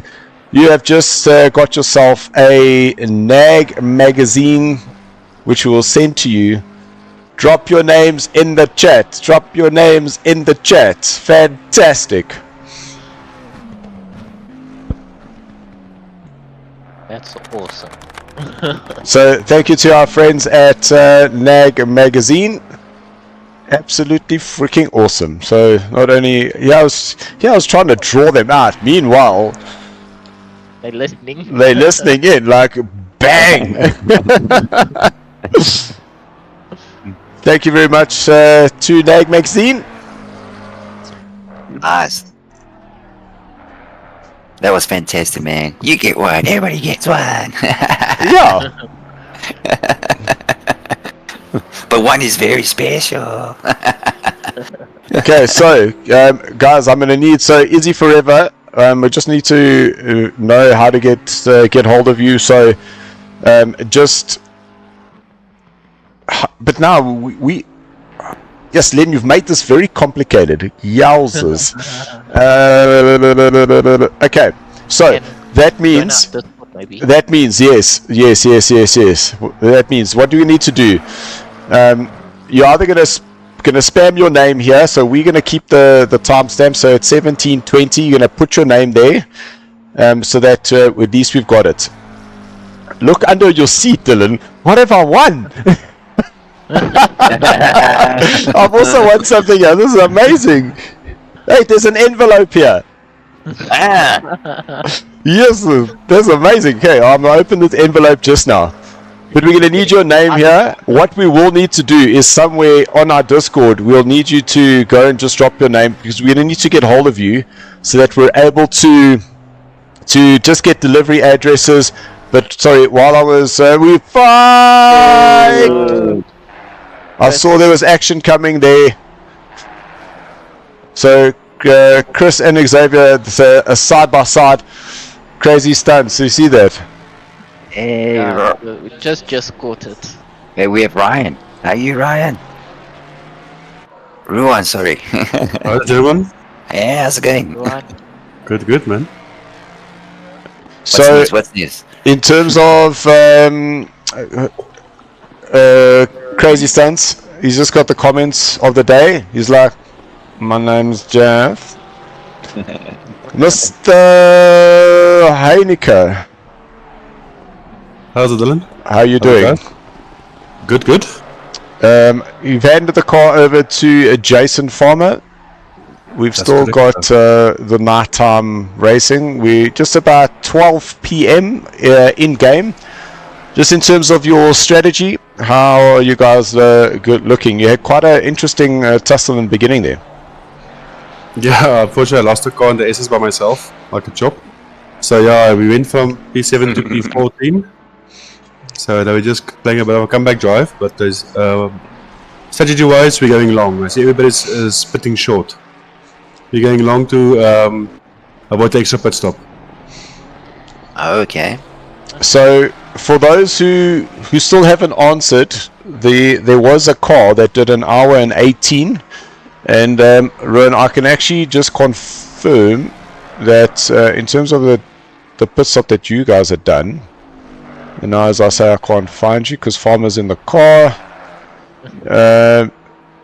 You actually the second longest car to go. So interesting. The car that actually got the longest time actually pipped you by 2 seconds.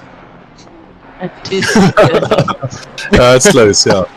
The next stint will be just over hour 20 because we had outlap. We lost a lap of fuel. Ah, there we go. Outlap, yeah. So the next one will be over hour, I guess, hour 21. So, Ruan, just in terms of the practice, is that not something that you would have practiced to see how far the car would have gone? We did, yes. Okay. So next up, you're going for an hour 20. So it looks like you want to break that 1 hour 18, which is currently the longest stint time. Yes, we should be able to break it, yeah. Our calculations are correct. We have tried to get hold of one of the other Griffin racing teams because we saw that there was a bit of an issue there with car number 51 with Marius. There was a stop go 30 for him, and then it looked like he'd gone into the pits. Was there some technical issues there? Do you know at all? Are you guys on comms? We're not on the same comms currently now. We change comms when we start doing the pit stops. So I'm not exactly sure what's happening there, but I'll go find out. It's always just good to get some info, and then we're not completely in the dark in terms of what's going on. I see Chris and also the other Griffin cars have tussle somewhere. The opening stint. Gerard. Was there contact with Gerard? I'm not sure. I just saw both cars were off the track at the same time. I didn't see it. Exactly what happened.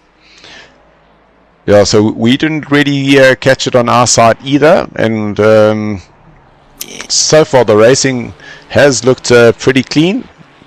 Just in terms of some of the blue flags on your side, are you guys starting to pick up those blue flags? I think I only overtake one guy at the silver, yeah, but he gave way when I arrived. Easier. That's a good clean race. So yeah, currently on screen is Chris Stoltz trying to get past Xavier. There was a little bit of a touch there through Crocodile, which did spin the Mustang around. It just wasn't able to get in. Oh. So side by side now into a Clubhouse. Ooh, little contact on the side. No harm done, but he's going to send it through the inside. Down through the S's. Will he be able to get the run up the hill? Yes, he does. So extremely risky maneuver, but he has been able to make that move stick. And the Mustang is now away.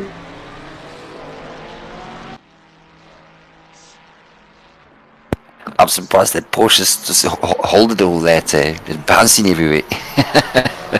No, that Porsche is definitely bouncing very, very hard. Ron, are you still there? Ron must have just jumped out because I was going to find out with Jason Farmer now currently in the car. Are any of them going to be double stinting, and who will be next in the car? It's always an interesting. Well, Xavier Ullendahl, even though he has just dropped down that place, it's all saying that he's in 8th, so up 2 from where they had qualified.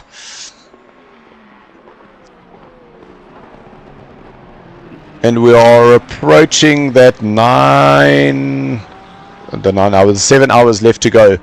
So I'm going to put everybody out of their misery, and because there are some stuff, some names coming through just in terms of who the thinking was in terms of the car that ran the longest. The correct answer has not come through here just yet, so I have to keep asking and go, guys, who did 1 hour 18 minutes in their first stint? It's now whoever just puts in the right name is going to get that something else That's in this lucky little envelope that I've now found under my seat. I haven't opened it yet, but it looks like we'll go and give this to whoever gets the right name in. But the funny thing is that when Crazy Stun says, "My name's Jeff," I didn't mean to insult you, because for real, he says, "Lol, my name is really Jeff." No. So Christian van den Berg saying a farmer. So farmer is no. Giovanni Pozio and Christian Fenter, the answer no, it was not them.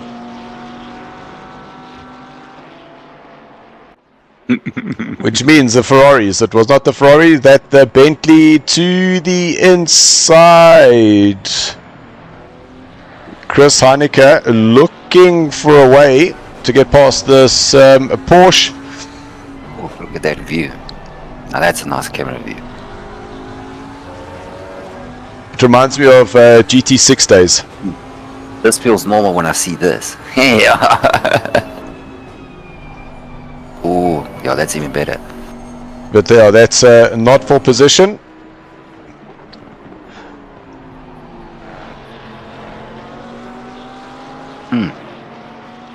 We know this Bentley has got legs, so it might just be a matter of time for Chris Heineke to open the horses down the start-finish straight and get ahead. Mohat Musa saying Mondre and Claessens ran the longest. Not according to my spotters. Yo. Mondre and Claessens, they did a 1:17.42. It wasn't Barrington Smith either. Ah, Ryan's back. What? Ruan, sorry. Well, Ruan, I'd suppose Ruan in English is actually Ryan. Sorry, I see that. My apologies. Okay, here we go. Is the Bentley going to have the straight line speed to have a go down through turn number 2?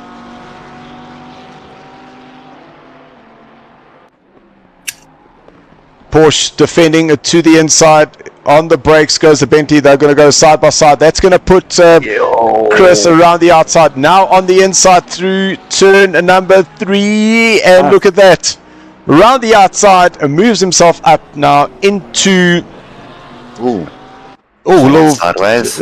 jump off the curb there. But now Chris Heineke up into... Oh, that just confused me. It says he's in 6th now, 8th, and I jumped to 8th place. But that is him now ahead. So, Ruan, the farmer's in the car now. Any points you guys are planning on doing double stints, or is it more one stint in, one stint out? For now, it's one stint in, one stint out. Just give the guy a bit of a break. It's quite taxing driving the dark. So that means Sean Herrero will be up next. And no. Are you going back in then? I'll go. Me and Farmer will do a few switches. Okay. And the daytime, later today, Sean will go into the car. So then just a question in terms of Sean and his form, and we understand that we have known him as Mr. Arrive and Drive, but with him being in the Mustang through the last 5 races, is he feeling confident in the Ferrari? He looked good in the practice. He liked the setup we have, and he's quick, so yeah. I think we can make it work. I see we're down to 16 drivers. So we have lost 3 from the start this morning. Lost 3 drivers. 3 teams. Three cars, correct. Oh yes, we were 19. So, what a shot. The sparks flying there on the back of that extremely... When I say this car in real life is a sexy sounding car, it is 100% a sexy sounding car. Is it forever car 27 Stoltz? Nope. And now with your other drivers, how do you guys find a balance on with your setups? I just want to ask, like, out of interest sake. Me and Jason Shaw's been driving together for quite a while. Alright. Our setups is pretty much similar anyways. Okay. Just find common ground, so everybody's comfortable with the car. Okay, Like, not I mean- easy, I take it, eh? No, it's not too bad, yeah, because we've been driving together for quite a while now. Okay, so that actually helps. Usually, yeah, so it's usually just very similar by itself, but we prefer in the car. Unfortunately, Gerard, Rob, and Marius had a disconnect. Oh no. Yeah, Marius disconnected, unfortunately. Yeah, but I've got carrots in P15, so it looks What like happened now? they are. Now we're down to 15 cars now. What happened to the 16th? I just saw another one. So there are cars dropping out. Sure. Farmer went up a position. That must be somebody ahead. No, I see we got a team that disconnected as well, another one. Because I just saw a Ford there on the front. There's no Fords. So Yeah. there are two Fords missing. So that's Van Skuman, who is now left. Oh my goodness! Look, this is crazy. We've now. I just hope that they do try and get back in if Yes, there is something that has happened. Ricky Da Silva and Dane Sweet now starting to have a little a battle interest. Yeah, that's it. Rejoin if you can. There's still plenty of time. No, that Mustang was Chris. Oh, shame. No, it wasn't Chris. Yes, it was Chris. Not Christoph Petterson. This one in the Jude McLaren, but that was Chris in the Mustang. And yeah, they gone off my spotters guide, so I can't even tell you who they were driving with, because now that information is lost to me. Oh, no.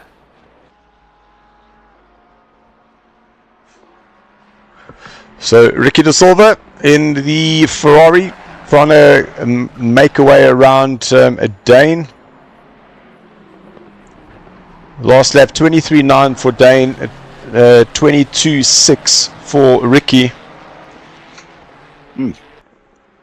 And we have snacks. Very good, very nice. So Deutsch, now that you're back, we have lost Vanner. We've lost one of the other Mustangs, which I think is Chris, but just want to try and find out what has happened there, because we are now down to 15 teams. So I got the nod there from Brandon. I thought that was going to be Ricky having a slotted up on the inside, but as he goes wide, he opens it up and allows Luke Addison to go through. But now what he should be doing is getting right onto the back of the leader's car. Easy. Just like that. And Ricky now slots out right behind the Mustang. But we know that the Mustang is gonna just leave him in the dust. There it goes. Bye-bye.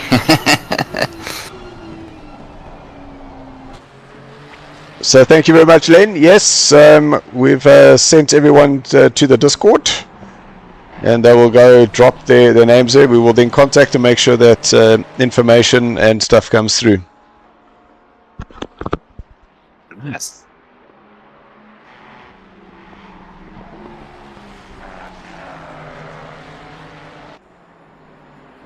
Yo, look at that.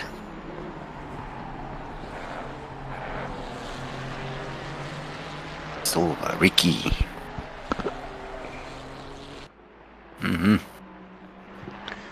So it looks like we have a visitor.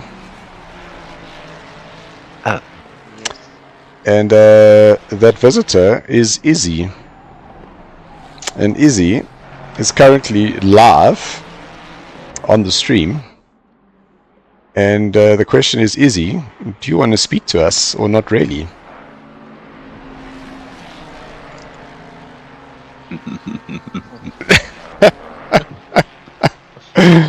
Oh, goodness.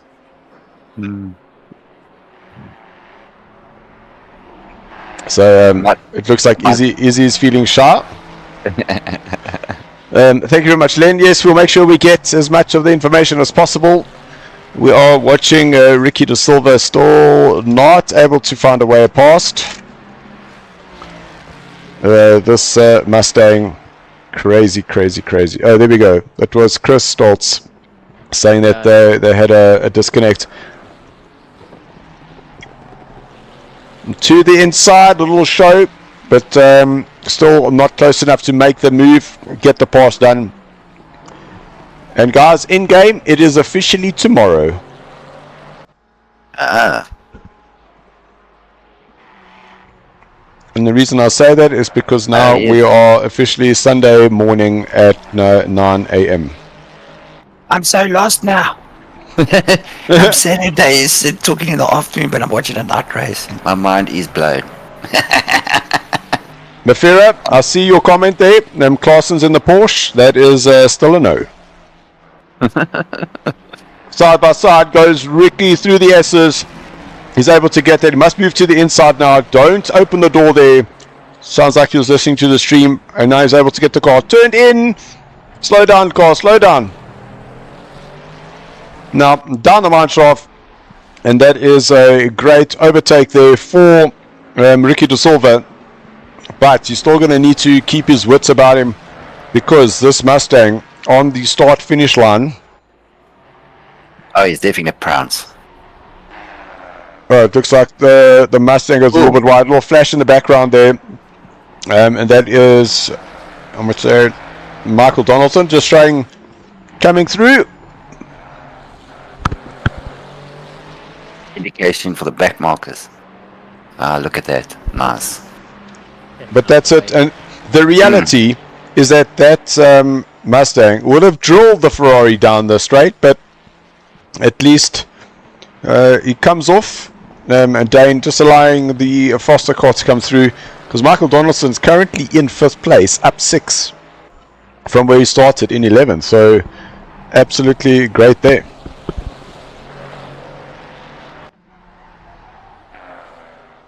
No, these guys are battling it out quite nicely. Since the start, everyone's been fighting. It's just... Yo. The concentration levels is phenomenal. Take my hat off to the guys, for sure. Yeah, it's definitely not easy.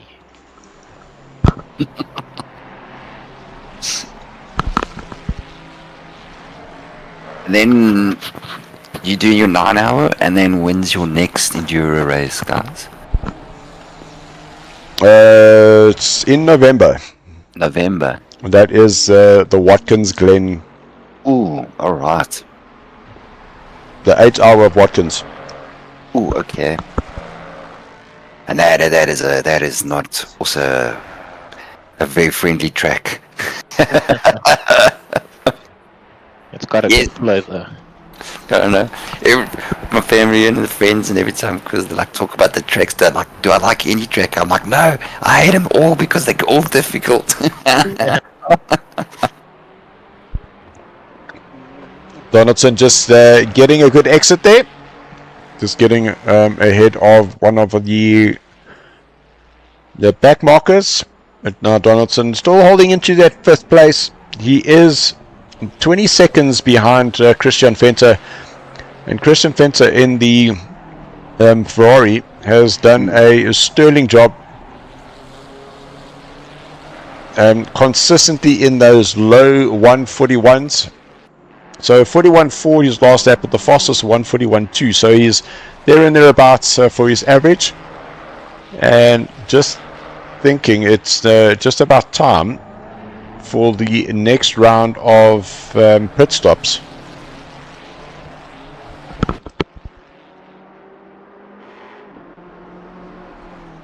I mean, I'm just coming from like just your average Joe sim racing guy that, just race a bit.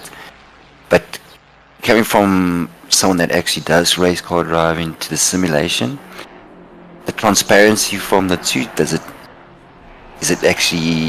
there any difference? From racing a race car to the simulation side. Well, I guess the only way we're really able to answer that is to try and get one of the guys that actually race in the series, both online and offline, and say, okay, what is the difference? Because we know that there was quite especially with the foot techniques and those kind of skills of knowing, that type of thing. So there definitely are going to be some skills that are going to translate from the one to the other. Yeah. Where it will be quite interesting is just about understanding that here you've a little wiggle left and right just before it goes into sunset for Christian and goes wide. But all good. Almost. That you definitely can be learning racecraft, but in the real world you've got this thing where you've now got the G-forces, you've got the seats of the pants feel. So definitely you're able to be a good sim driver. You're going to definitely be given the right racing techniques for real world. It all depends on how that information translates to you. Okay. No. I wouldn't be able to climb in a real car. There's something about being in a car with the real speed. It freaks me out. It's like the most strangest thing. You get your friends, come, let me show you my new power car. They don't even give you a chance to even buckle up. How was that? I'm like, I couldn't up my pants.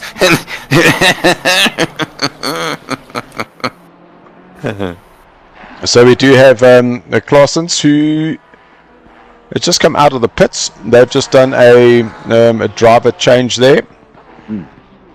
And from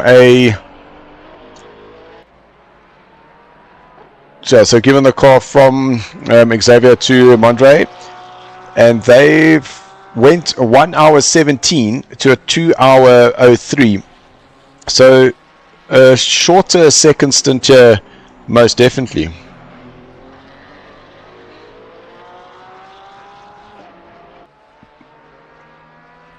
And then yourself, you do karting, sorry. Yes, I do. But if I say to put me in one of these cars and I'm going to be able to drive it without any problems, I can't say that. And that's only because I just don't know. In my brain, I'm saying I'm pretty sure I can drive this track. I know exactly where to brake, how to handle the car. But whether I'm actually physically able to do that, that's another story.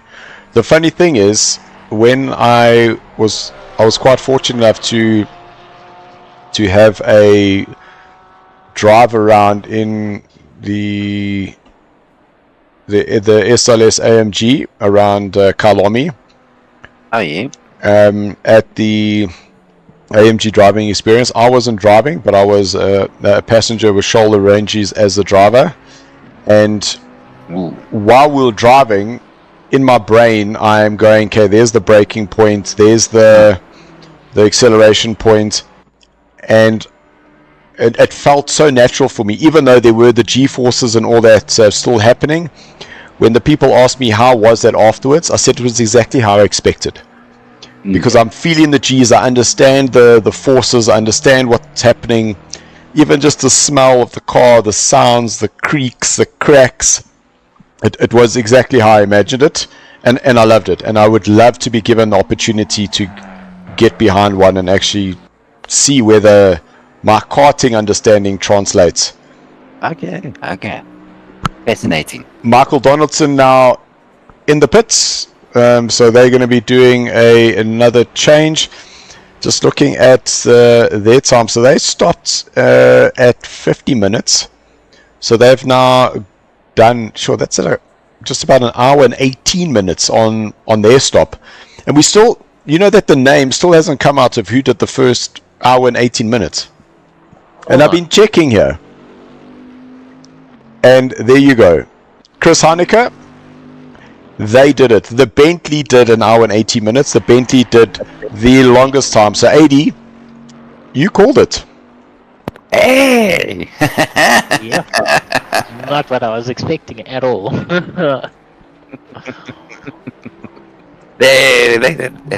Nice, I should go play Lotto today. But yeah, that's for me. I was also quite interested because I would not have expected the Bentley to have gone the longest. The reason I said it's because of us when I saw the pit stop and I saw Chris there, I'm like, oh wait, he hasn't done a pit stop yet. And then when you said the question, that was the first thing that came to my mind. Oh. Yeah, just purely because I saw him pit like last. That's why I was like, oh well, I'll take what I saw last. Paying attention there, AD. Yeah. So that's only because you were actually watching, where everybody else was doing calculation, looking at some stuff. So yeah, quite interesting that the Bentley. Yeah, I just noticed that I was like, okay. First I thought I was going to root for the Porsche. Now I thought, no. I know the Bentley also does very well with juice, petrol. Even though it's a heavy car, you wouldn't expect that car to be actually that light. Yeah. So Christian Venter is right on the back of Isham Domingo. It is Ferrari versus BMW power as they head up into Leeuwkop. And that Ferrari just looks so hooked up on the way down. Man, oh man. I think that's more the driver.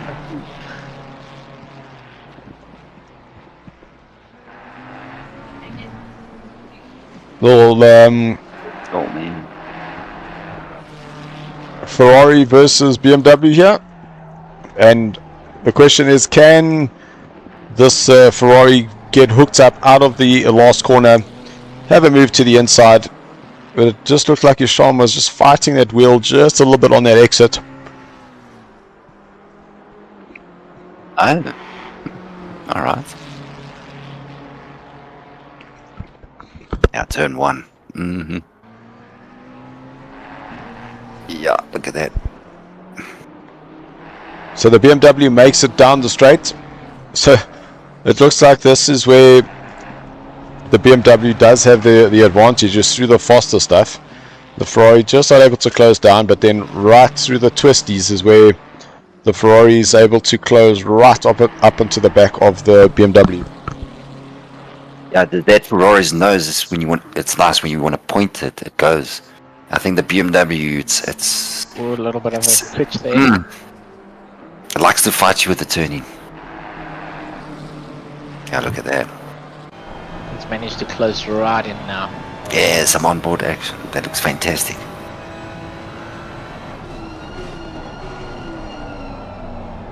Yeah, you want to keep it in, accelerate, keep behind.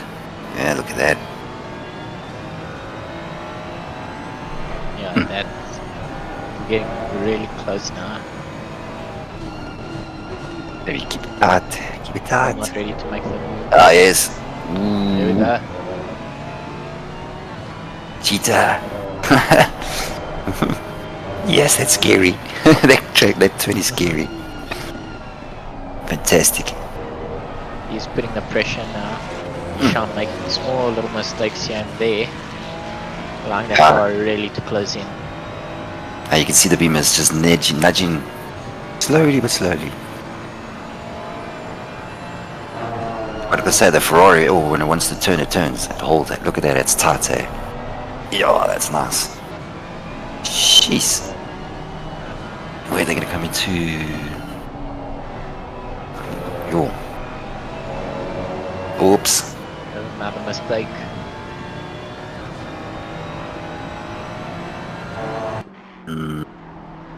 Yeah, that's sunset, sorry. Ooh. He's going to take him clubhouse. Yeah, all that. Gonna try, he's putting his nose. That's it. He's through. And he Well makes done. Putting the pressure on Isham.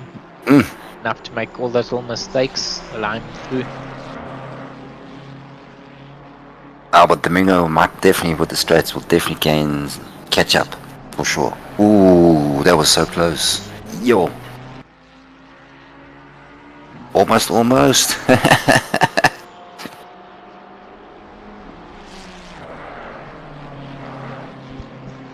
there was just some incredible driving there by Christian. All he did was just try and find the weakness of Isham, kind of set him up, moved to the inside, got Isham a little bit unsettled on the turn in at Clubhouse, slots it up on the inside, took the place, held the line, and easy overtake in the end. And definitely just from the different cars, you can see that Isham was definitely losing a little bit of that rear, just not able to get the power down, while the Ferrari just seemed way more comfortable. I think it was just a little bit of pressure with the Ferrari closing in so much in those braking zones. Ooh. And there's Ricky. Let's go back and have a look and see what happens to Ricky. So it's not through. Oh, I thought that. No! Wow. That was close. Oh, That was really close. And you missed everything. You missed everything. Good job. Well held.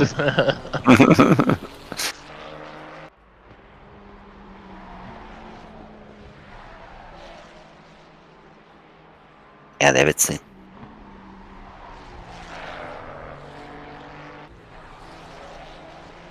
Now that all the guys racing here, they make it look easy, eh? So I'm just checking the time.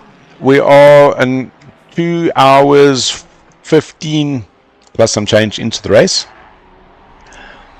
And we can just have a quick rundown of who's currently leading. So Tariq Adam in the car again, having taken over from Luke Addison. Paul Fenter still in the car, only having stopped once. He's took the car from Ryan Barrington Smith earlier on in the race and came out in third. Great drive there for him. In its third place is Christian Fenter. We've had a lot of action on Christian with him coming through the field. Giovanni had set up a great start of the race there for him. Also only having stopped once. Isham Domingo in the car after taking it from Mohat Musa. I was just listening to how that car was revving. It just didn't sound like it was doing everything it should have. But Isham in the second stint saw a driver change to happen there. Chris, 5th place there for him, up 2 places from where they qualified in 7th. Dane Woodley approving of this. Thank you very much, Dane. Lucky to have you joining us, man. So Dane actually a fellow racing competitor of the karting, which I've had many hours racing against Dane on. And hours, I promise you, is not an understatement. I mean, it's not an exaggeration, is what I mean to say. Jason Farmer having taken the car from Ruan. We heard Ruan in the box with us a little bit earlier. He will be taking the car back from Farmer. Sean Larrera, we'll see him later on in the race, and seem that not too worried about the seat time that Sean's had behind the Mustang, with him now driving in the Ferrari, but time will tell. Johan Blocknote, so he's now taken the car back from Michael Donaldson. So we haven't seen Loic Rendable, with some great racing happening here. So these guys, yeah, were 1 hour 18 on their last stint, so they've definitely made up for the shorter stint that they had earlier on in the race. Ernst Bredenham currently in 8th place. Ernst had Christian van der Berg in the car with Henko Vandenberg driving later on this evening. I say evening, but it's 2:30 on our side and 1:45 on their side. Pit stop 2 hours 05, so still some time to be made up in terms of the splits and being in sync with other drivers. Mondre Claessens, just hoping I said that right too. Mondre took the car over from Xavier Odendaal. We saw Xavier in the previous stint. They also at 2 hours 03, so a shorter stint there for them this time around. In 10th place, Louis Serpentine. I did it again. Serpentine, it's Serpentine. Serpentine. Jammer, Louis. Ek probeer baie. Give me an Afrikaans word. I can't give you enough answer. Ons praat sleg. Sorry, my Afrikaans is baie sleg. Ek probeer. Okay, mooi man. But Louis, currently in 10th place. Louis has taken the car from Ulrich de Jager. Then, Doris, we saw Doris earlier on, a little snippet of him having come out of the pits. Doris driving with Jude, and he's taken that car from Christoph Peterson for the Eleanor team.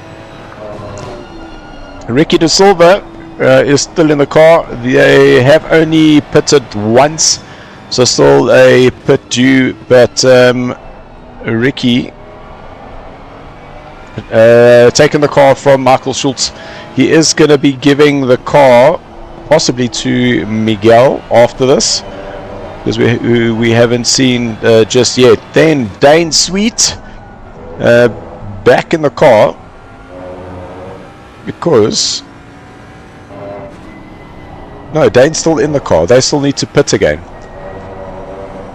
Brett Kokamp had started, so he'll need to give that car back to him. Then Lucas Joubert, they have done their second stop, so Lucas has taken the car from Andre, then Etienne, now Lucas. And last on the list, having done 4 pit stops, Gerard Pretorius, given the car over to Carrefour. We are hosting interviews. Our chat is open in our Discord. If you want to come and give us a how's it, you're more than welcome to join us. I promise you, we don't bite. We just ask some questions. We've lost a driver. We've lost another one. It's the Porsche. Welcome, Michael. Porsche's gone. Which Porsche? I'm curious now. There was only one. Oh, the Porsche team's gone. Oh, no ways. They just went. Weren't they riding in like 5th or something? Yes. They were right up there, indeed. Oh yeah, that's another place for us then. I ain't complaining. Listen, maybe if they come back, there's still 6.5 hours. Yeah. And then they're going to be chasing you down. I prefer it that way, it makes me go faster. No, look, and honestly, I don't like when guys disconnect, but here we go. Michael, how's it? Welcome. What's up? How's everyone doing? You seem to have quite an interesting stint yourself. Lots of good battles, lots of stuff going on.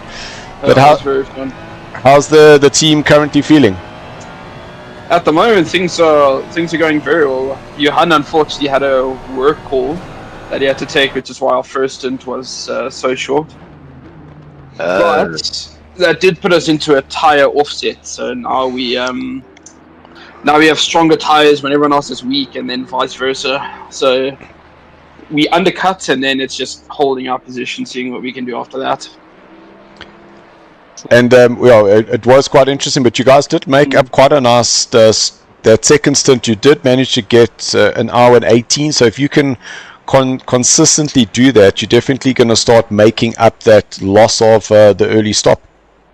Most definitely. I mean, we were aiming for 1 hour 18 exactly for our stints, which is what we're calculating in practice. So to hit that exactly was fairly manageable. Yeah, so that has just pushed you back just a little bit, but look, anything can happen. Yeah. There is still just over 6.5 hours left to go. Just a question, just in terms of the driving standards, you're happy with what's happening out there?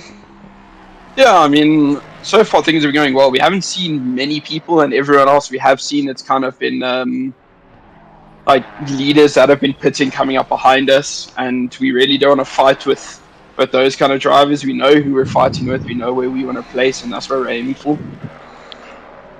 And that place that you want to aim for? We are aiming for 5th. Okay, well look, that's only 26 seconds behind, so that is still very much on the cards. Yeah, as long as we're inside of 30 seconds when they pit, we come out ahead of them. So the lower we get that when they pit will be stunning for us. We just might need to start saving more fuel and to make our last stint perfect. And your last stint, your drive time was what's that, 67 seconds. So you still got about 2.5 seconds that you're able to make up in your pit stop there, and that's just from making sure hitting your blocks, stopping, getting that engine started, and releasing correctly. So still some time to be gained in other places, not necessarily on the track. Yeah, exactly. And regarding Loic, he is currently waiting for a catamaran to come back and dock before he can come and race. So until then, we won't be seeing him on track. He was supposed to be already, but he's running quite late.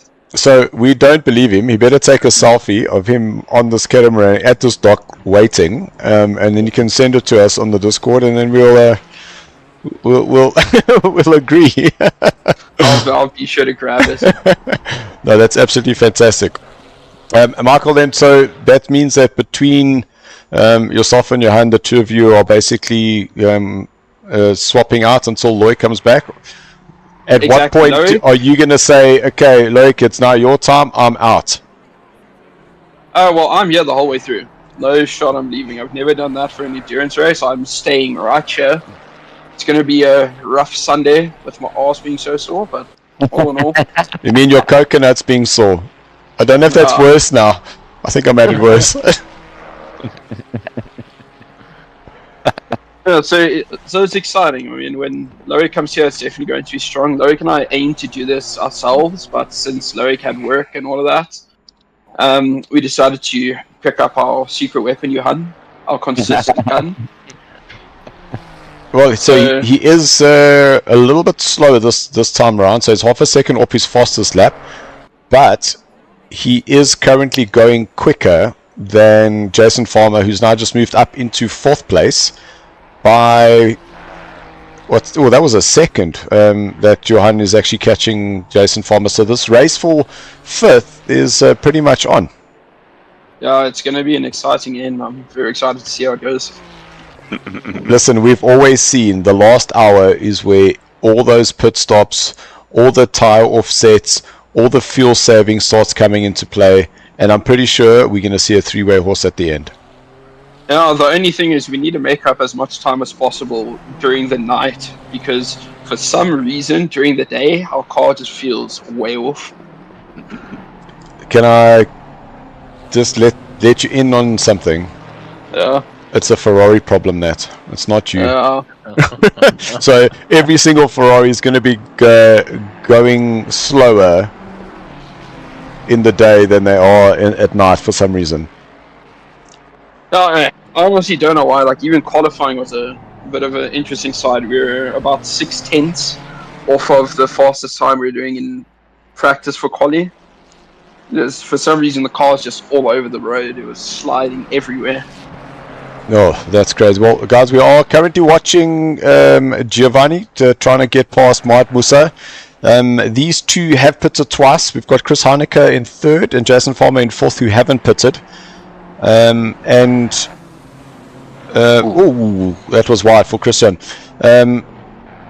Michael, you guys are in 7th place. The reality is that you're a pit stop ahead of Jason Farmer. So after this pit stop, you guys could possibly be right up there, 6th or even 5th place after the next round of pit stops that played out. So I wouldn't go too far away from your screen. No, not at all. I mean, I've got everything here. I've got my biltong. Oh yeah, Snap. Drinks, the water, that's everything. Snap, yep, biltong, snap, the water snap and crisp snap. We do have some wine gums here as well. Oh no, don't say that. My goodness. So guys, just catching up on some of the messages coming through. I see Kaylan Mawa saying pink hand waving. I don't know why. I'm surely they can fix that, because obviously on YouTube they got their own characters, but through the Streamlabs it shows me it actually has written out their pink hand waving. So Kaylan, shot, I can picture it, I just can't see it. So Michael, from a amount of time that you guys have prepped as a team, because you said you and Loic were going to do it together, how much time have you actually put in and prepped for this event?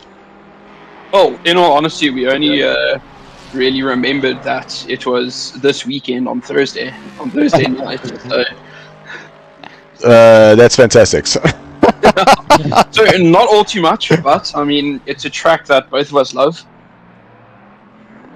So it's we didn't have to put in too much time. We spent a long time getting our setup going. But other than that, I mean, not too much time is spent on track.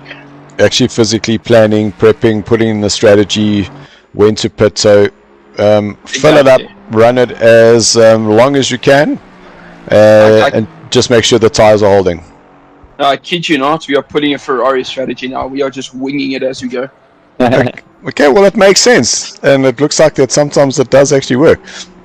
So we are seeing Brett Crocombe in 12th place, and we can see the little DT stamp there next to his name, and that looked like that was achieved on the exit of the pits.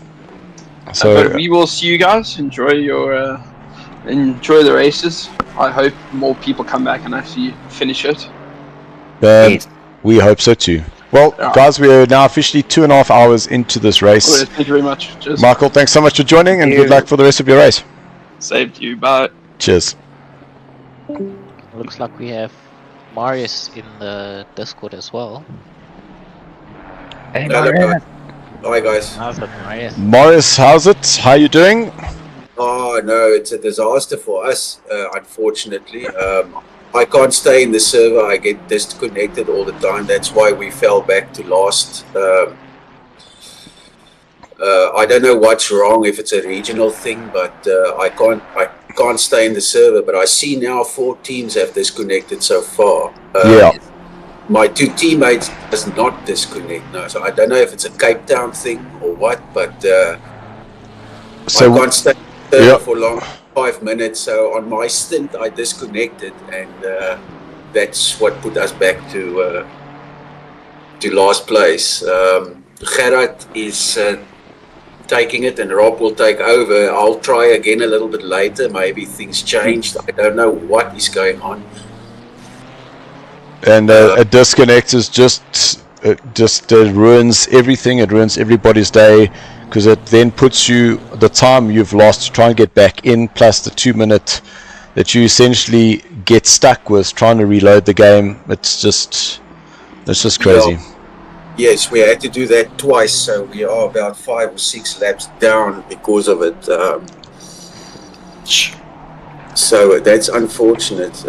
It's weird. It's not something that happens to me ever, but I don't know if it is ACC, because when I disconnected, the ACC showed that it's not connected. It gives you the red bar. Yes. Yeah. No, that's Move ACC. to the inside. Big send there for Giovanni, but he's able to get that move done The BMW is going to have to slot behind him, but that is a great move. Well set up there by Giovanni, and now moves himself up into 5th place, and that's left Mohat now down into 6th. Sorry, Morris. No, that was a good move. So just part of the strategy going forward is that if you're not able and you disconnect later on, is that then just call it quits for the day and just let Gerard and Rob continue driving, or will the guys just pull out having lost so many laps? No, at the moment Gerard and Rob is committed to going on.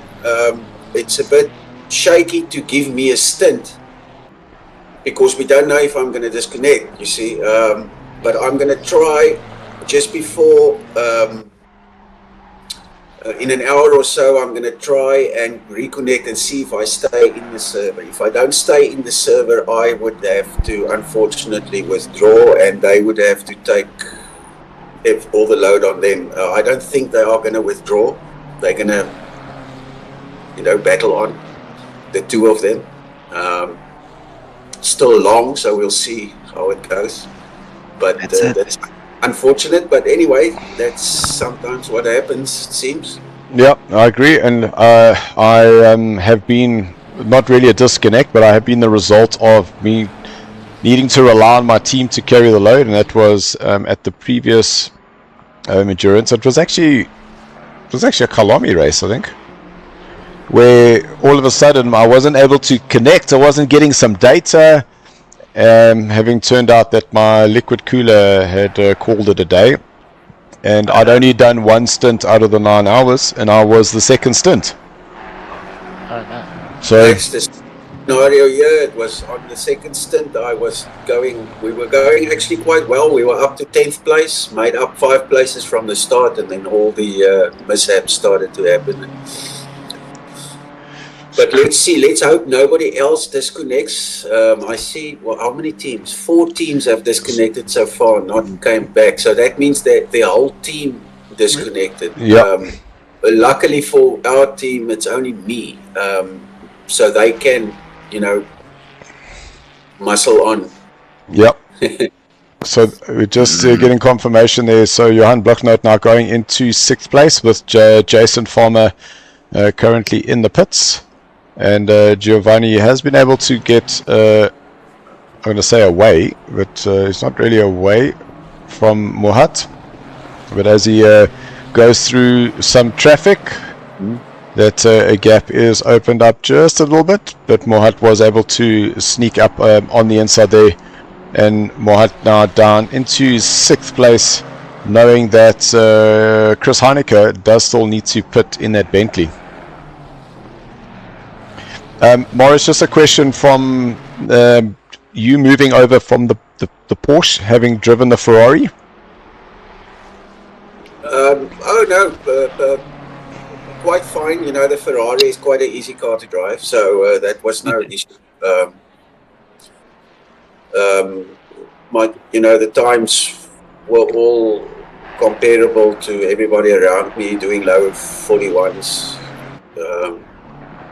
Mid 41s, so I reckon it wasn't too bad. No, the Ferrari is in general a very easy car to adjust to. It feels wonderful when you come from a Porsche, Yeah. So much grip, so much rear control, no excitement. That's exactly what you wanted to do. So, there was no problem with that. Unfortunately, it's just technical. So, guys, enjoy further. I'll pop in later and we'll see if my connection lasts. I Enjoy. wish you all the best, man. Yeah. No, thank you, Morris. Thanks for joining. Take it easy, guys. Cool. Thank you. I liked what you said there. It's a lot easier to get adjust to. So you go. with things like it's a easy car. That's why everybody take like I like what you said there. Yeah. Easy car to adjust to. So there's Mark Hennebury now jumping into the car for the first time. Chris Heineke having double stinted up front there. Mohat Musa still not letting Giovanni get away from him. So this is currently the battle for the last spot on the podium. And last lap around, Giovanni did a 42.0, Mohat did a 41.6. So Mohat is currently quicker, but just not able to get around the Ferrari. I think the lap traffic's also coming into play because it's also how quick you can get around the cars. And provided that Mohat goes through and not get caught up behind one of the drivers, that then just opens the gap even further. Oh yeah.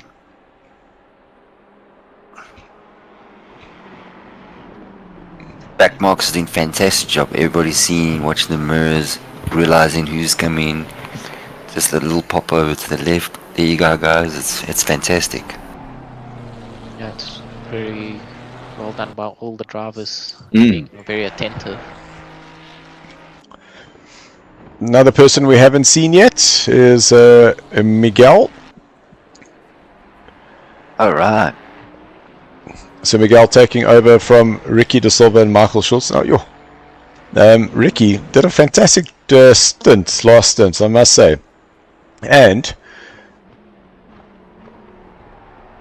sorry, I'm doing my brain math. The maths in my brain, because their stop, okay, hear me out, is they pitted on 2 hours 22. Oh. Their first one was 2 hours and 1 minute 54 seconds. So just say an hour and 2 minutes, but they were able to go beyond that, and now just about at 1 hour 18. So they've definitely started catching up just in terms of where they are in that cycle.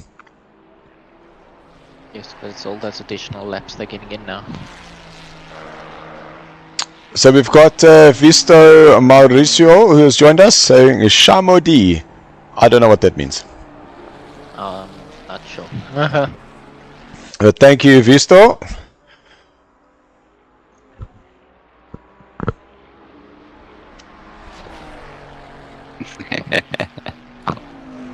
But yes, where stuff is still hot and happening. It looks like that little back marker that the guys have just gone past has just slowed down the charge of Mohat. Still trying to hang on to the back of Giovanni just a little bit.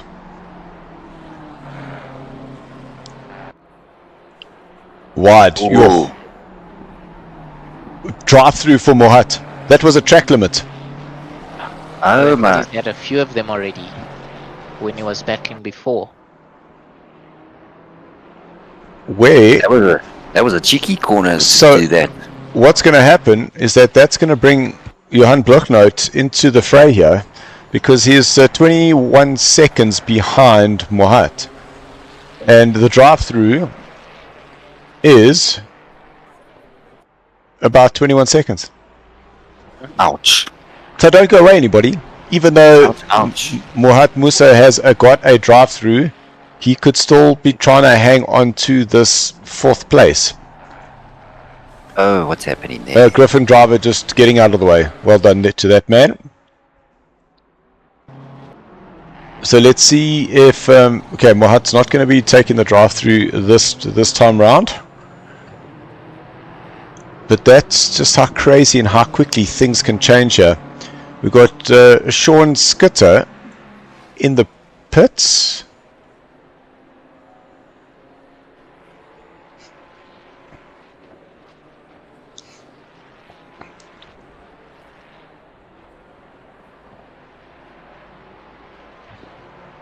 Or has the car been given to Sean?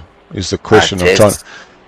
No, I think he was driving the car now, if I'm not mistaken. No, but it's not making sense because I've got a 2. I've got a 2 pit stop counter for him, but something's not right here. But they're not moving; they're dropping down the order. Was this a disconnect and a rejoin? I'm not sure. No, I didn't see any car disconnect.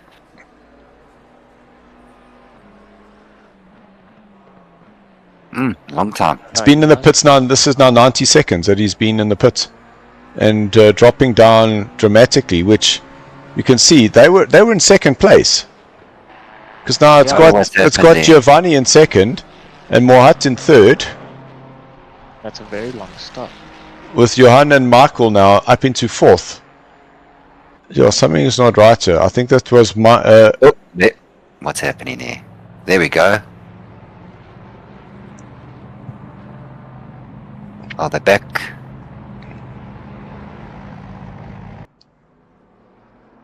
Yeah, that was extremely. Just saying that Sean was in the car, but look, it's got Paul back in the car.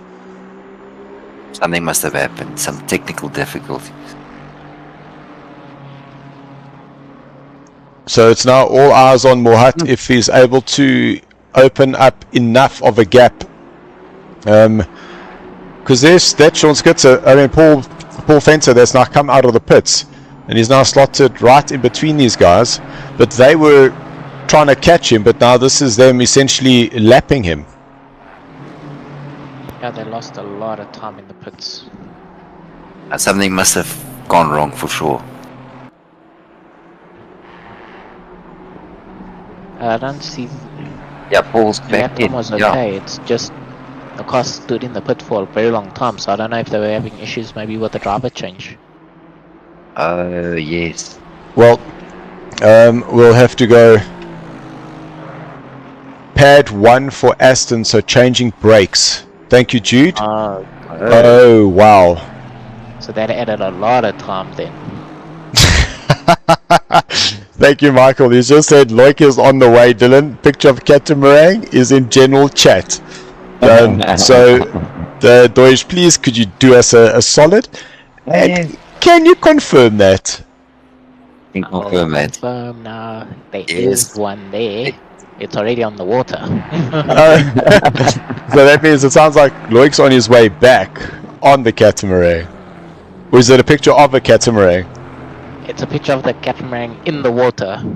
Okay, clear. Well, Michael's story was true then. Okay, guys, here we go. This is what we've been waiting for. This is Mohat Musa now doing that drive-through. And we've got Johan Blocknote. I'm sure his eyes have just lit up, seeing that there's a car in the pits. But that didn't work because there was only 20 seconds. How is that? That drive-through was very quick. Oh, 21. You see, I called it 21.2 seconds. That was very quick actually. But he was 23 seconds behind, and now comes out 8 seconds behind. That doesn't make sense. So the timing wasn't right. Strategies are working very different for you. There you see. So Michael's saying that Loic had to wait for the catamaran to come back. Okay. Okay, so now it's all making sense. But he was coming back with one. With the beer. And a beer, yeah.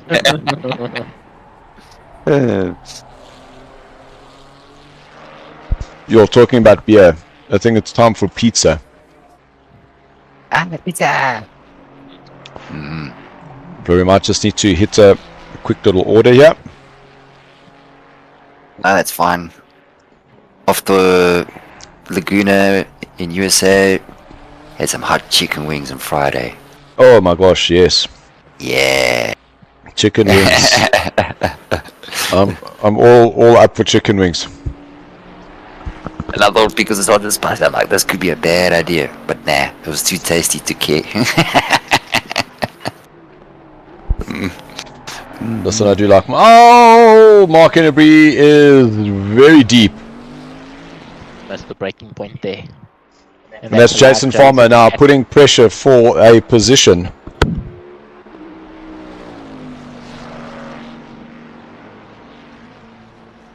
You've got everything in this endurance race. There's a lot of drama, there's connections. It's interesting to hear how everyone's got a different strategy and how they're planning to actually see the end of the race. It's very, very cool. I'm enjoying this. Yeah, it's more like real life disconnects, like mechanical failures. Yeah, mechanical failure, yeah. My mechanic was sleeping.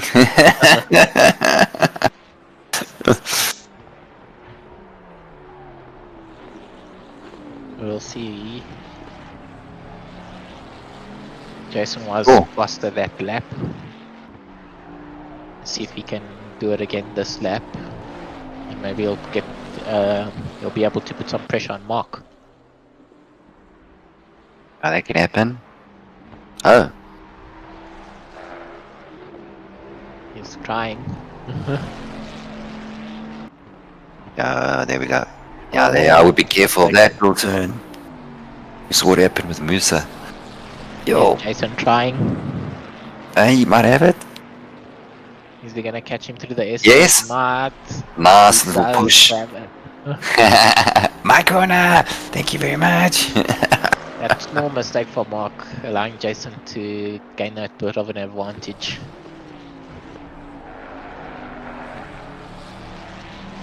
Is his tires still getting up to temperature, or am I just seeing something wrong?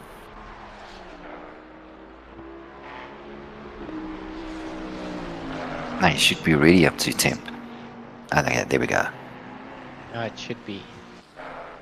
But sometimes with the camera shot, the cars look like they're skipping.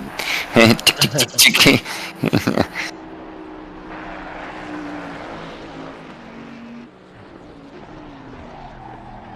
For night race, you can see a lot. Yes, so we did play around with our settings because Okay. it's quite dark. So we have managed to go in and change our settings around a little bit. So I know you can got actually it. see at night. Oh yeah, no, I'm not having any issues watching this. Very clear. Yeah. Ooh, here we go on the attack again. I think if you can put the pressure back onto Jason.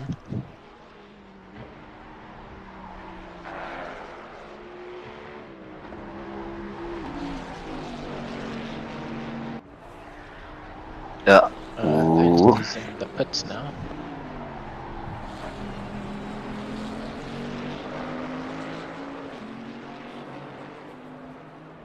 Pushing.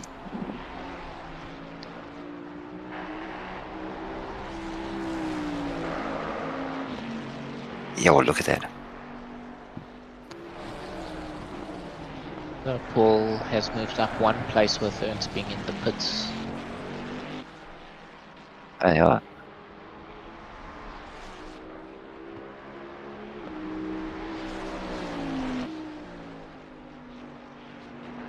So cameraman Tim.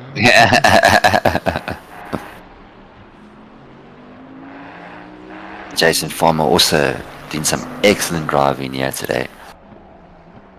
Working their way back Mm. up to 5th.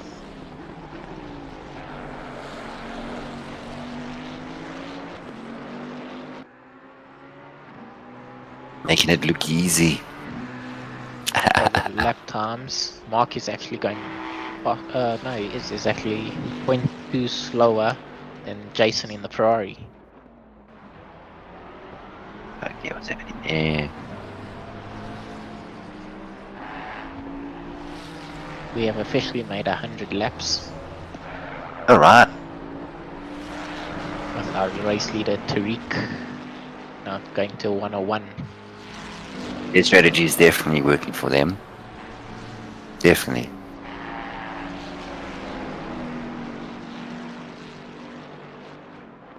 Now with your guys and your drivers now, do you guys take who's like the quickest in the quali to distinguish who drives first and what stints, or does it really matter? I don't think it really matters, it just depends on what kind of a strategies the guys have.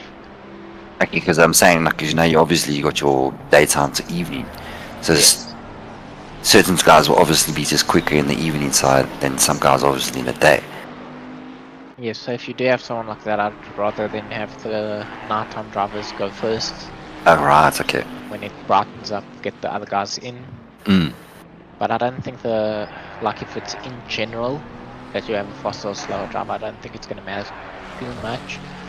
It might help a little bit in the beginning just for track position, but if they can't get away, it's not really going to affect much because we are going to swap to another driver later on in the race. Okay. Well, Jason Farmer Look at that. Trying to find some legs on that Ferrari. Yeah, he's just able to put the power down and get the drive out of the turns, not allowing the Bentley to catch up. Blue flags going. I think this whole time it's on. It's just blue flags. Something happened to the Bentley because he's quite a ways back now. Dropped. He is now... Ooh. 5 seconds. So something did happen. He's lost 5 seconds to Jason.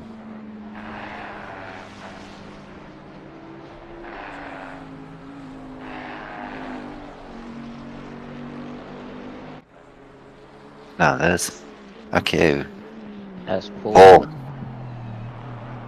Also, he's also putting on a strong drive here as well. I think it was just that pit stop that messed him around a little bit. Yeah, that was very unfortunate. Yo. So it's put them way down the order.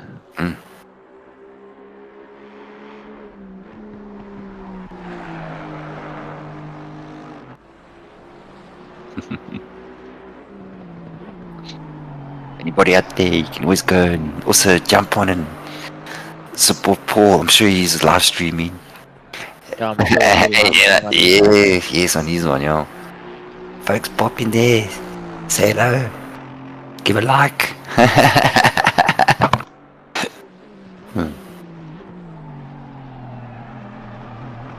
That's nice. It's such unfortunate we lost a few teams there. Yeah, it's Wow. unfortunate for those disconnects. But if the guys can try and make it back into the server, you'll gain whatever's left of the last positions, I guess. Oh yeah. I will still be plenty action and fights between the guys. Yes, because even if you come back after a disconnect, you should still be able to be in a race with some guys. Obviously, if you haven't been off for too long. Now drivers. Okay, now obviously we're doing the 9 hour. 2 drivers, 3 drivers? I Each see team? some of the teams have 3, some of the teams have 2. But I think it just depends on whoever you get into the teams. If you have 2 drivers, I'm sure splitting it evenly more or less, it shouldn't be too much of a problem because you'll at least have an hour and 20 between stints to have a bit of a rest. Alright. So even if it's only 2 drivers, you'll race for your hour 20, have a rest for around the same time. Very nice of SARCO to allow that. I'm sure some people or some communities, race community, could be super strict. 3 drivers or that, otherwise you can't enter. Like this is just, hey, if you get a team, you got 1 driver. I mean, look, we've got a lot of brave souls here. So as long we're not too strict, so we had 2 guys that were doing the full 9 hours by themselves, and then the other guys have teams of 2 or 3. So I think it's completely up to you, whoever's entering. Yeah, that's good. It's fascinating. It's interesting. Yeah, if you can have enough friends over, guys can have a bigger team.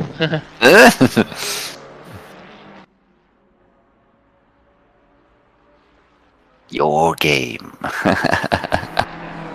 Alright, Musa. Making good time with the BM. Driving hard, you can see he's pushing that car. See what time he does now.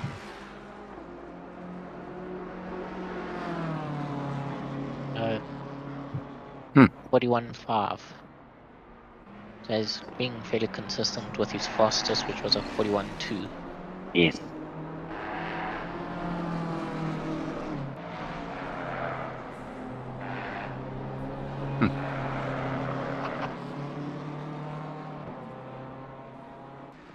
You can start seeing now in the background, you can start seeing Getting the suns. don't show sign of light. Aziz, light. Yeah. It's about in game is 2 in the morning. So we'll start slowly getting brighter.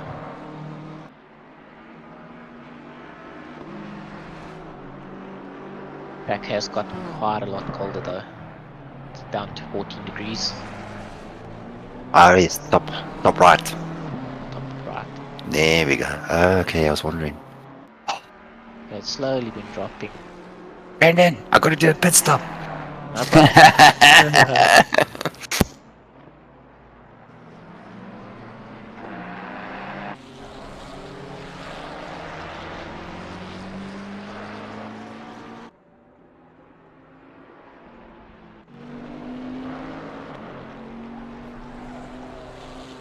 Seems Mark Kennebury has dropped way off the pace. He's now almost 8 seconds down from Jason Palmer.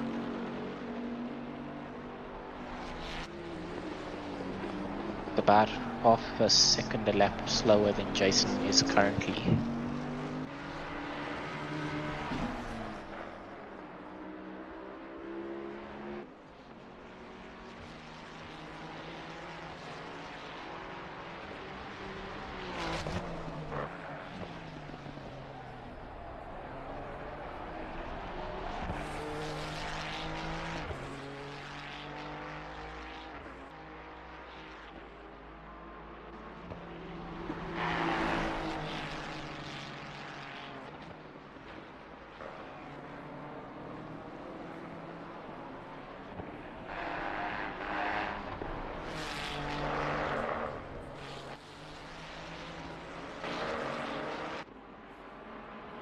Our leader Tariq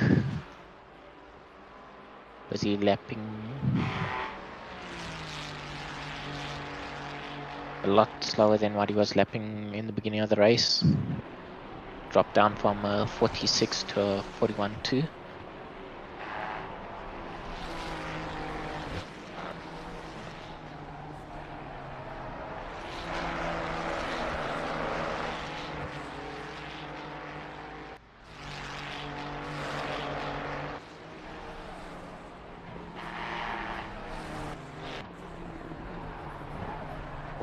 Running very wide there.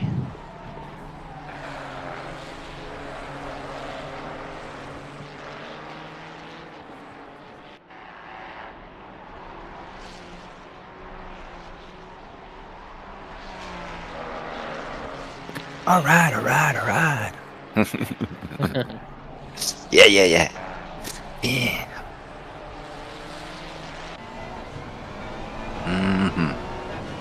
Well, it's early in the morning. I'm wondering what the heck I'm gonna have for breakfast. We're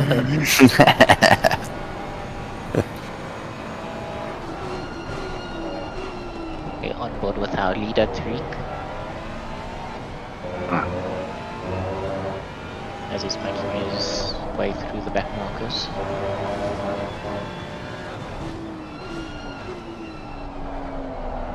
Yeah, he's got that smooth driving.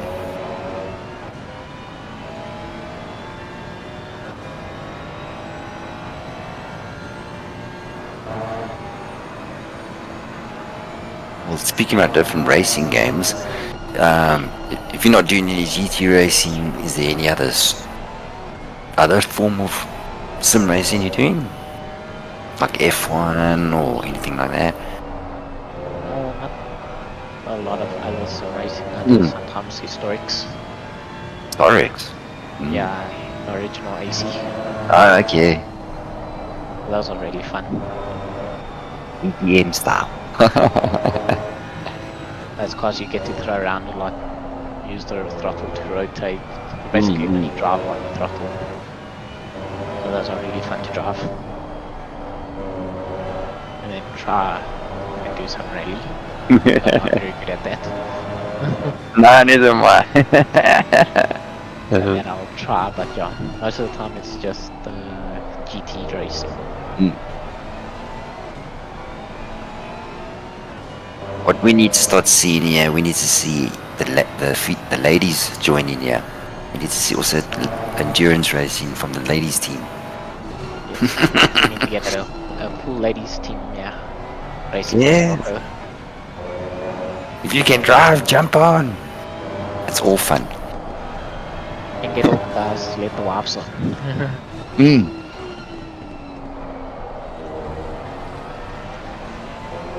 Everyone's saying, let's go Jason Farmer. As he's still he's making that gap bigger between him and Mark. Not 8.6. So he's definitely has good pace there.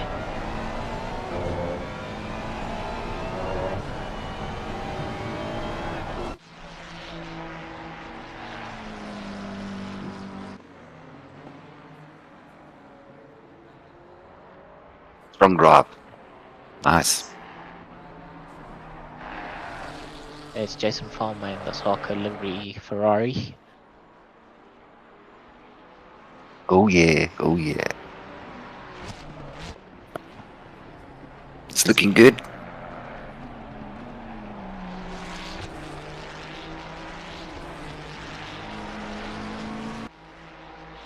I just can't hear the engine sounds. Nah, don't stress. It's all good, it's all good. We'll try to fix that. Nah, it's alright, it's alright. It's nothing wrong.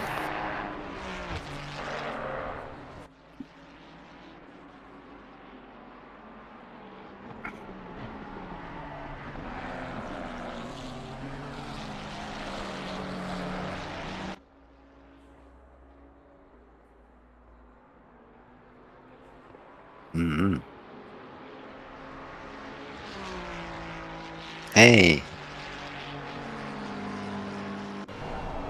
Da-da-da.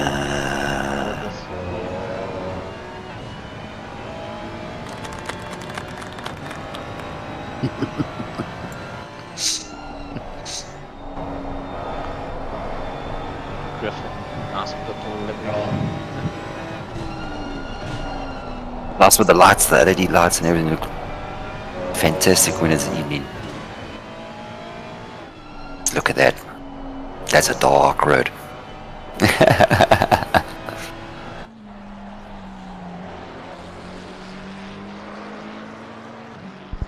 Well, I'm back. They didn't. There was the calling of nature, it was a calling of food, it was a calling of a drink, which is not done. Still not beer yet, but maybe later. Maybe the last hour will make it entertaining. No, but then we must actually get Paul the Wall Fence to come and join us, and he can have shots while we're watching the racing, while he's watching his team. Yeah. Can warm up a little bit with his shot. How his race went. Or did we miss the shots yesterday? Well, we can do some more today. We can tell her he'll take a shot for every interesting thing that happened. That's a lot of shots there. Especially considering we're now past the 4 hours down. No man, 3 hours down. No, so we 33 and a third gone. So, what's happening on screen currently is Miguel fighting Christian van den Berg. So Miguel is ahead there in the Ferrari, and the McLaren of Christian. Christian is driving with brother Henko and Ernst Brunenhan. Currently in 10th place, looking to get to 9th. As Miguel just flirting with the dirt on the exit there.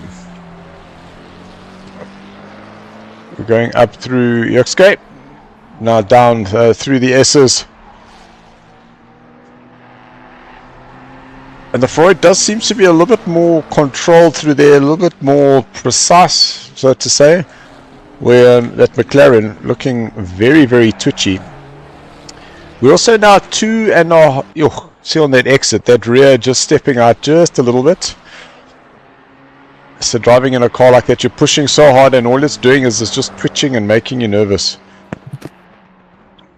And on the brakes, yes, I struggle to trail brake within the McLaren. For some reason, it feels like it's a brake straight, turn in, let it settle, then drive. Almost like driving a BMW, but this is a mid-engine car, so it handles like a front-engine car, which doesn't make sense to me.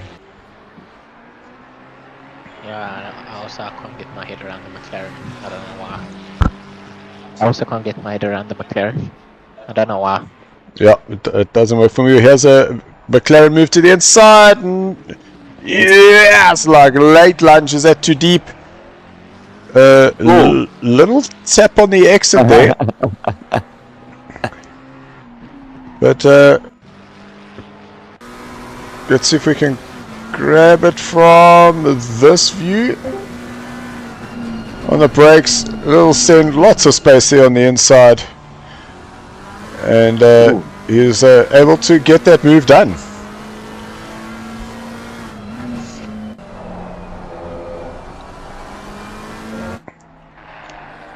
There Miguel Ruan. in the Ferrari, just a little bit further down now, but listen, still up to 10th place from where they started in 16th. Welcome back, Ruan. Thank you, gentlemen. Hello, Ruan. Hello, Uncle Dylan. He's your Uncle Dylan. Sorry, Wim. Yeah, but I don't know if that's worse now. So, amazing job being done here by Farmer. He was under a little bit of pressure from Mark on the pit stop. But now 22-second gap. Looks like Farmer's in his rhythm. And Yes. looking comfortable in the car now. Yeah, that's exactly why I think, because Jason got into the groove late in his first stint. I thought, now let him double stint, because we knew Chris was going to swap to Mark. Let Mark and Jason battle a bit. Okay. And with Mark obviously not having done a stint and Farmer now having done a stint, Yes. it's just been easier for him to keep that consistency. Keep the flow going, yes. And it's paid off so far. So does that mean that you're going to try and opt for a double stint yourself? I might. Depends how long Marcus is going to stay in the car for. So I want to be in the car when Chris is in the car. Is that because you don't want to be taking each other out, or you just would rather not be put in that situation? No, it's gloves off. It's no orders, anything. Is we have to fight on track. Okay. We discussed it before the race. Like you saw, Jason overtook Mark. He was not giving the spot. Yes. Yes, and same with them. They have to take the spot if they want it. No, 100%. And with brotherly love does come brotherly complications if there is stuff on track. Yeah, so we'll try and keep it clean if we do meet on track again. Okay. See if Farmer's doing an amazing job here. No, well, and hopefully what Farmer's able to do is just give yourself that little bit of a gap, and then you are able to have some clean air, and then let Chris come and chase you. Yes, that's the idea. Because we're on similar strats to them, going long on the fuel. And talking about going long on the fuel, in terms of their pit stop, is they were at a 2 hour 37. And yours was on a 2 hour 35:59. So your pit stops currently are within a minute of each other now. So going to be interesting to see how this is going to play out in the later stages of the race. Well saved, Jason. Wow. So as you say that, Jason, almost like. Yeah, we got it last year on the stream. Yeah. And for his efforts, I would have missed it now. It's gone past the 20 seconds. We'll have showed him a little replay so he could go back and admire his talents. So yeah, the last one's going to be interesting because then we're going to be low fuel, fresh tires. So that's going to be a battle to the end. And in terms of the current position where you guys are in 4th place, I know there's 40 seconds between yourself and Mohat and Sham in the BMW. Do you still have them in sight, or is your strategy now to rather just try and hold position? Ravo, we're very happy with P4. I think we started P12. So P4 is like a win for us. I can confirm you're starting in P12. You're up 8 from where you qualified. Yes, so that's currently P4 for us. Mott is a bit faster. He got himself a drive-through just now. That's why he's a bit closer on the radar still. Yep. But he's quick. He is quicker than us. The thing is that he had Giovanni that was chasing him down, and Mohat just pushing a little bit too hard. But I suppose that as the race continues and as guys start setting, there is that just getting a little bit complacent. Anything can happen. This is endurance racing after all. After all, it's still a long way to go. Yeah, we're nowhere near. I was going to say we're almost at halfway, but we're nowhere near. We're more than an hour and 15 minutes away from halfway. So anything can still happen. So yeah, we just hold on to this position for now. We'll see how it pans out. Well, here you go, Ruan. This one is for you and the team. Necro Crew saying, well done, GSRT boys. Keep pushing. So there you go. Some motivation from your fans out on the stream. Thanks, Fred. That'll be Fred. Let's see. I don't know their names, man. But Lekker. At least now I know. At least I know. Yeah, boys, Jason's doing a great job here. That's a good drive. And the car looks good at night. SARCO colours. I've always said that this is the best livery out on track. I don't know. Maybe I'm just biased.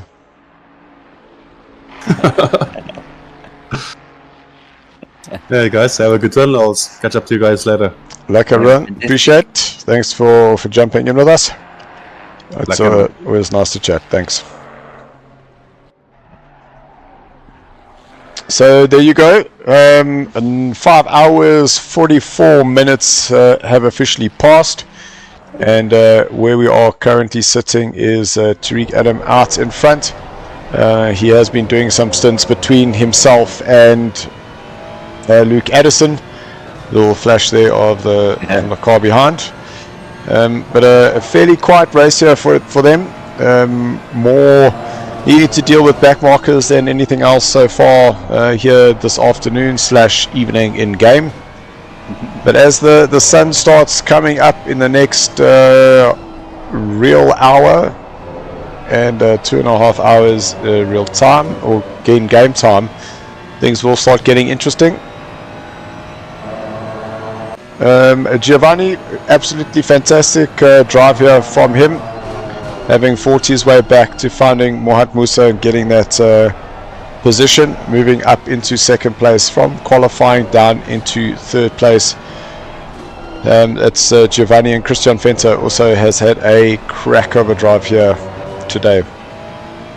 Mohat, a good recovery drive there for them, currently in third place, up from 6th. They did have a little comings together earlier on, going through Clubhouse. Managed to keep it off the wall and had to wait for everyone to go by. But have recovered and are now up into third.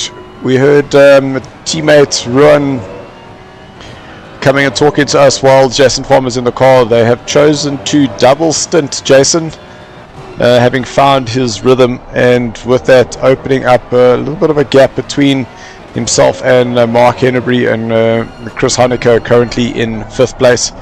There was a little bit of incident in lap 1 where Chris was given a little 10-second penalty for spinning around Jude, and the comings together, we got Darius Shemeleweski.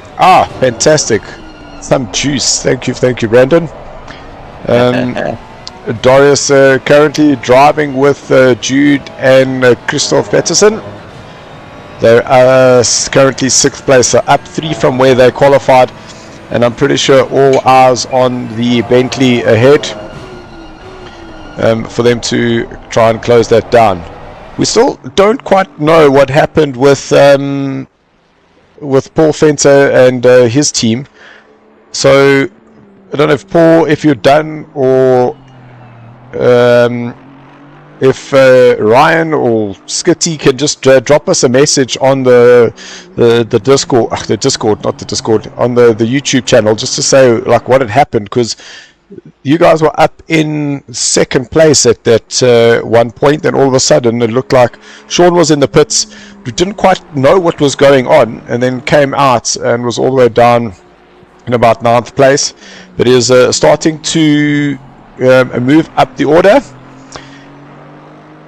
but still down 2 from where they essentially had qualified. We heard from, I'm going to say Michael Schultz, but that's not true, because we heard from Michael Donaldson, who's now down in 12th. What happened to them? Oh yeah. It's so weird, like you're watching the screen, you're keeping your eyes on stuff, but somehow there's things that you just miss. Very, very strange. Then in 8th place is Ulrich Dioche, who is now back in the car. Ulrich having taken over from Louis Serpentine. Serpentine, yes. And the reason I keep saying Serpentine is because there was the Turpentine racecourse, and we used to go there, and it was spelled like that, and my English brain says Serpentine, not Terfontein. But is that how you would say it? So to our Afrikaans dominant speaking people, is it Terfontein or is it Turpentine?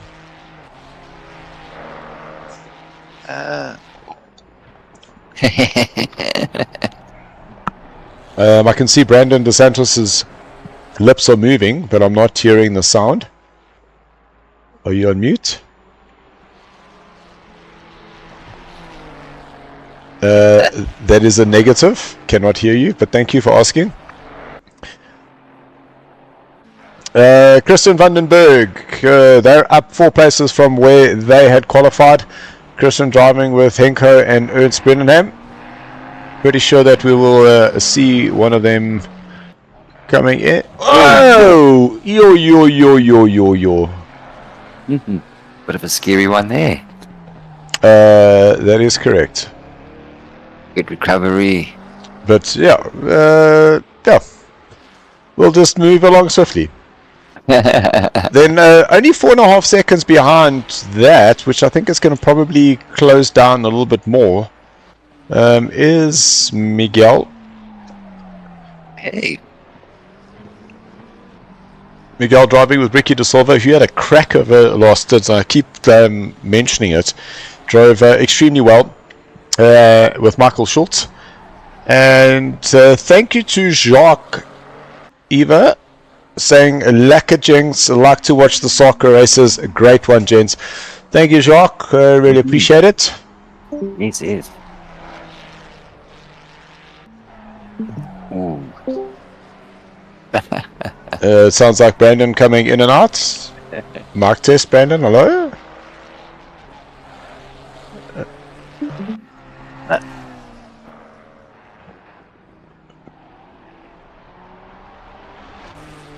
So it seems we've lost comms to Brandon. There's so many disconnections. It's crazy. Yeah, there we go. There we go. What did you do? I don't know, there's a weird button on the back of the headset, but I didn't push it. Maybe when I put it down. Oh wow.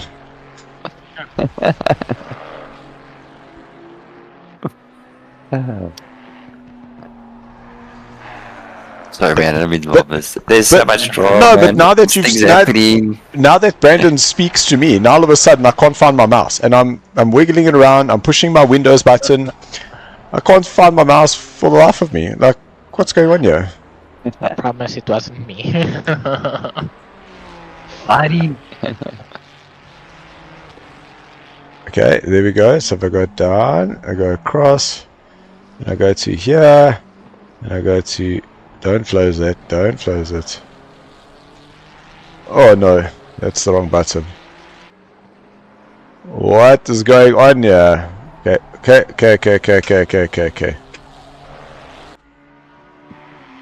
Nice driving from Miguel. Yeah, thank you, because I'm still trying to go through the orders, but all I'm trying to do is get my ACC TV back. But you think I can, AD? Do you think I can? And the plug is just fallen out here. What's going on here? Hold on, guys. I will be back. Boys, it's up to you.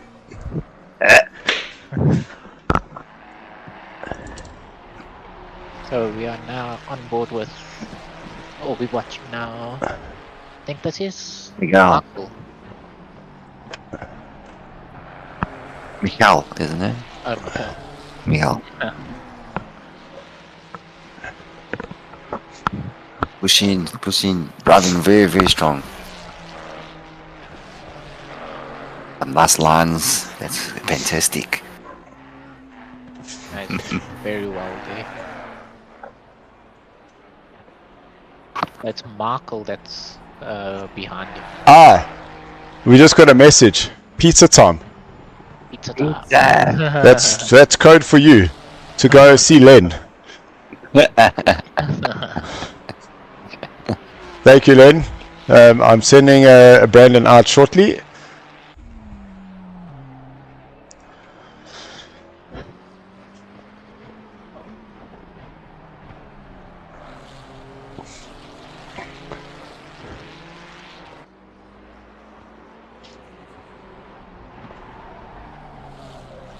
Are you winning there, Brandon?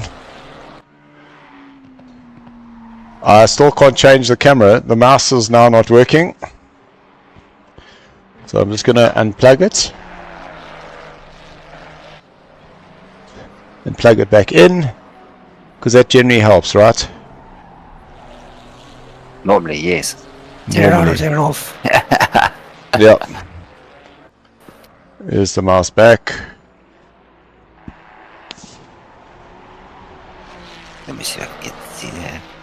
Ah, there we go. I have some life. I still don't have the mouse pointer.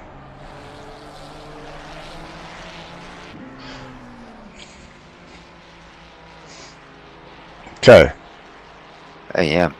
And see Cabanera is also starting to gain on Miguel. There we go. Now I can change cameras there. So Brett Crocump, he is back in the car. Currently in 11th place. In the only surviving Ford Mustang, we had two Fords, and that one's wide. And that's, we saw Mohat Musa go wide there and actually get a drive-through for his efforts.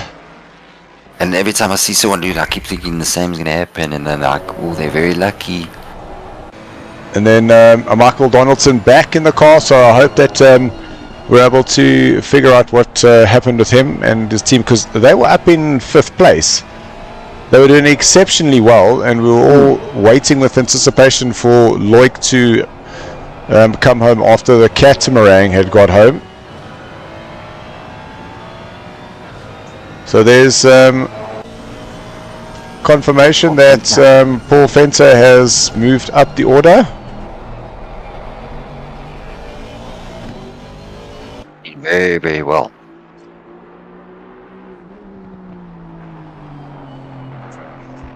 So I know. Brandon Santos has just walked away momentarily. I'm sure he will be back later. But food has arrived. Oh yes. And realize that we are now eating our lunch at 3:30.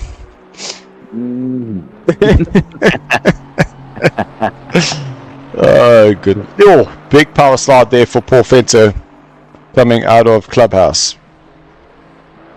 And now we can definitely start seeing sunlight hitting through the cars. Cars are starting to be a lot more visible. Even though it was still visible in the evening, the settings were done very well. Yeah, see everything there. But everything seems to be just getting a little bit lighter. And at 3 a.m., I think that's a little bit too early for South African standards, that's for sure.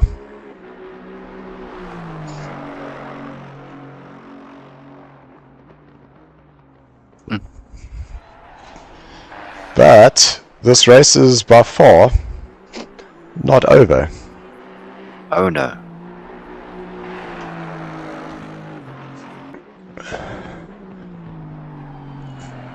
Okay, I got... Then everyone's... So it's taken me about, I'd say 11 minutes, maybe, for me to figure out where all my settings are and my mouse, and I've now found it, so I'm now back to where I should be. So Michael shoots shouting there for Miguel. Hey, Miguel. So I actually had a friend and his name was Michael Miguel, which is interesting because the name Michael is actually Miguel in Portuguese. Oh. Yeah. Okay.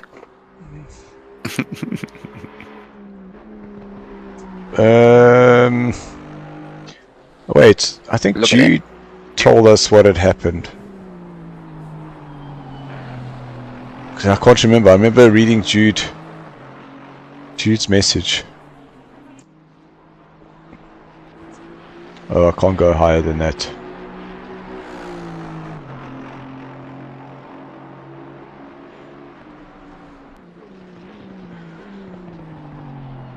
Yeah, so Mafira mentioned earlier that it was Claessens that had also lost, and it was Claessens in the Porsche. So we had lost him.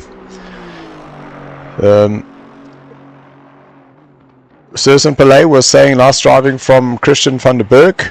It was when we had Henko, and this is how I see it. It says glasses, purple, yellow diamond is the icon that is basically showing. So that's pretty funny. I'll tell you, still laughing at myself thinking about crazy stunts when he says my name's Jeff, and yeah, I'm actually thinking my name's Jeff. Meanwhile, his name is actually Jeff, so sorry about that. It is. Gosh. Okay, yes, I remember now. They had to pit because of the brake pads. They were on pad 1, so they had to pit. So they are now currently in 6th place, down 1 from where they qualified. But from a lap time, they are going 0.6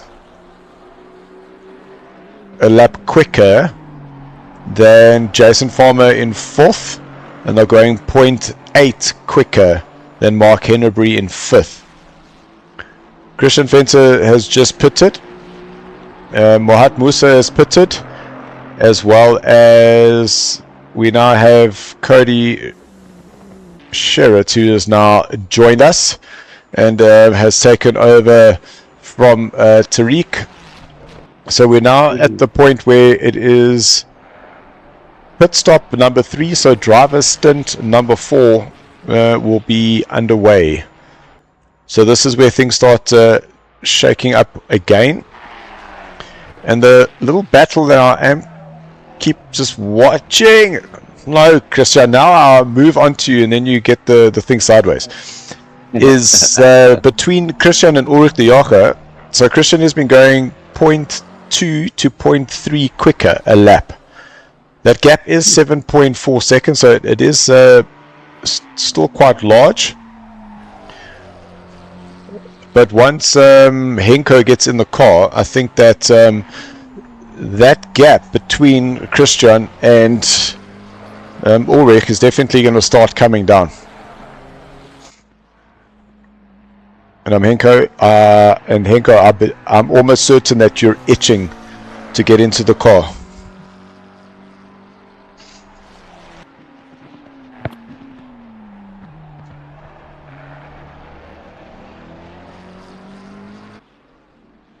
So still got to get Jason Farmer and Mark Hennebury pitted. So from when we spoke to Ruan, that gap between Mark Hennebury and Jason Farmer was sitting at 23 seconds. So since then, it's only really opened up another 3 seconds. So Mark has been able to just keep those times a little bit more consistent and hasn't really been losing too much to Jason. Knowing that Jason's now double stinted, he's going to have to hand that car over to Ruan. I'm just not sure of between Farmer and Ruan who's the quicker, and that's because when we're in the practice, each one of them has a chance to be ahead and the other to attack, and it's generally pretty close.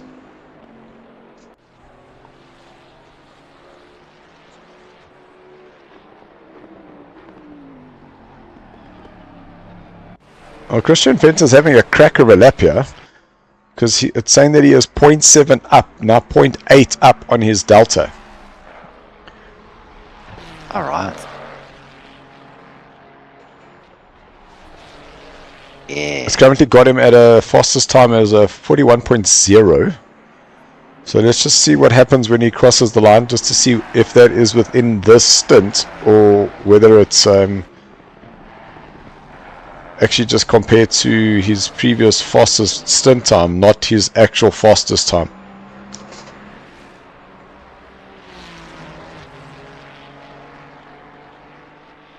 Okay, so that put him at a 41.3. So not his fastest time yet, but definitely for this stint.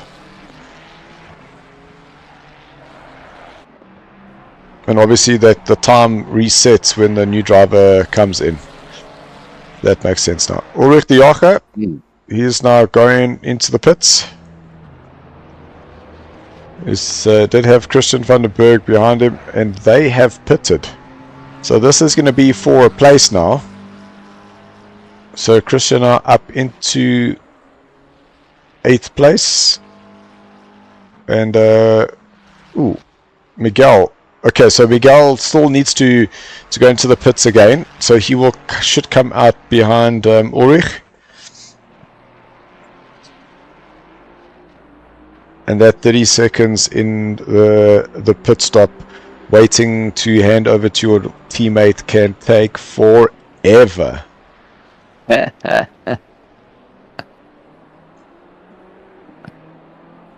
So the car should be done. You should be leaving now.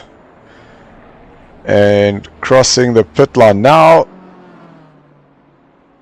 So that was a 59.4 total time. So losing 2.5 seconds, unfortunately, in that pit stop versus the perfect pit stop.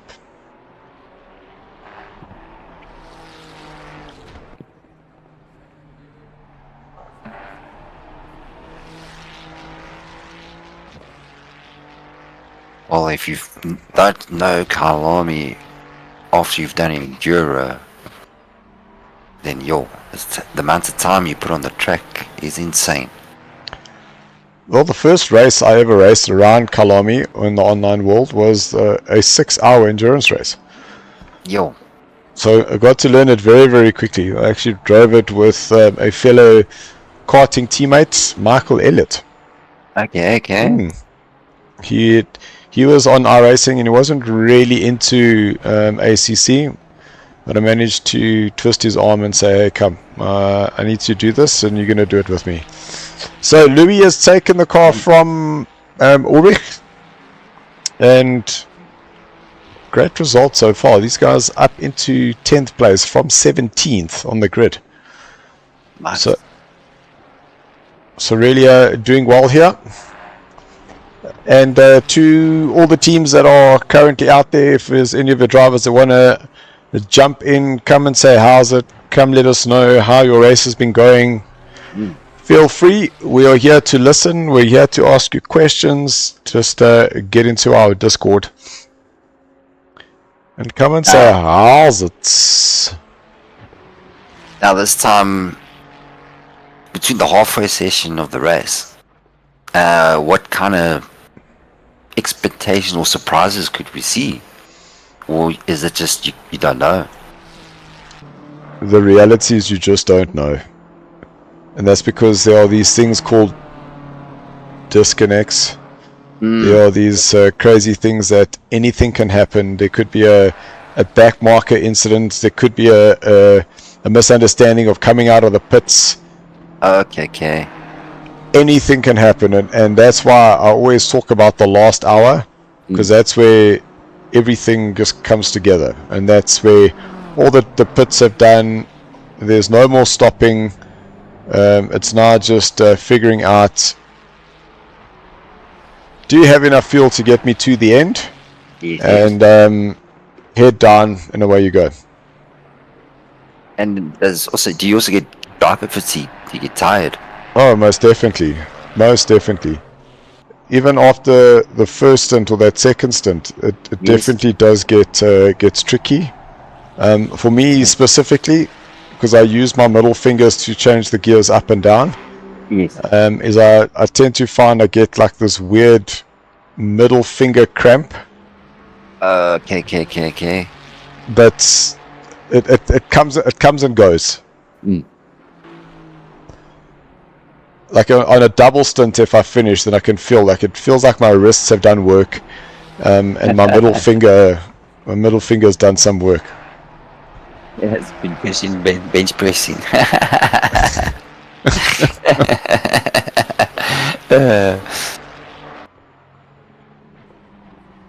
It's not as hectic as bench pressing, but it definitely, you can feel those muscles have been working. Like I said, the only leg day I do is when I got a squat. That's what. AD, that's beautiful. So, eyes have been cast upon Paul Fenter. We'll keep out the middle name, only because currently 41.7. So he is closing up onto the back of Mark Hennebree, marked at a 42.6 last time round.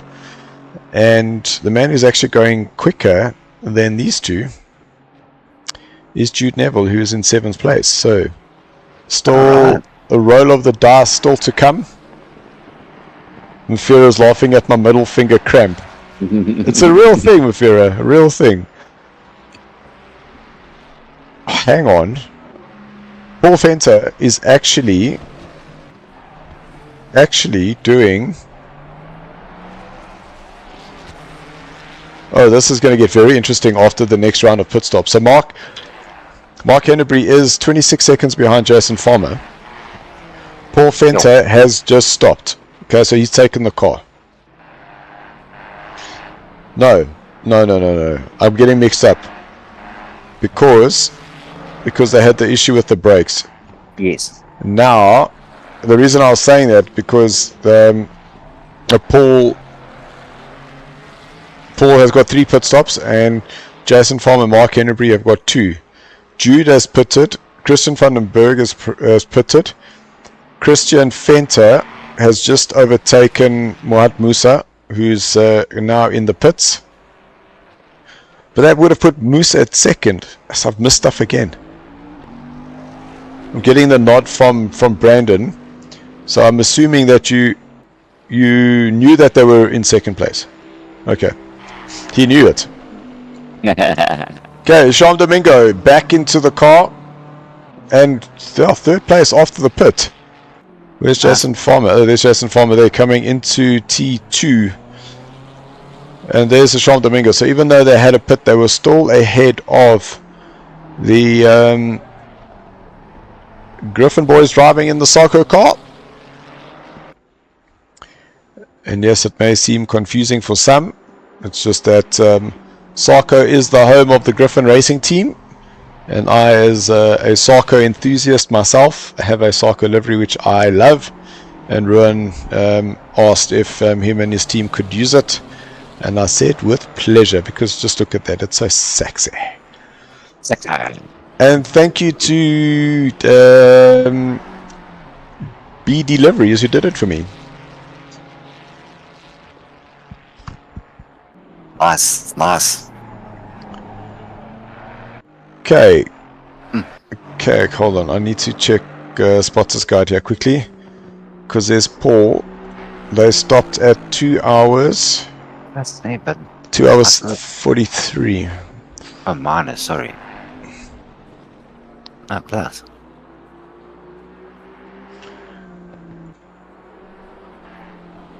So Farmer now closing up onto the 3rd place, Jean Domingo. Knowing that Jason Farmer will be handing the car over to Ruan after this. Whether Ruan will do a double stint or not, that's still up for debate.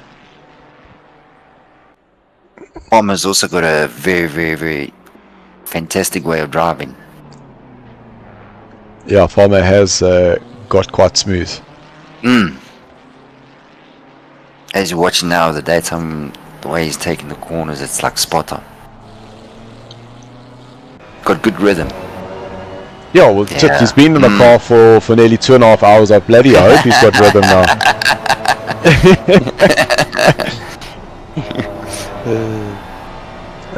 Miguel now going into the pits down in P9. Drive through for Christian Vandenberg. No. Is that where is Christian? Like it was track limits. Yeah, looks like it was track limits indeed. And that is Michael Donaldson. Look, there must have been some issue because Michael, they were doing so well.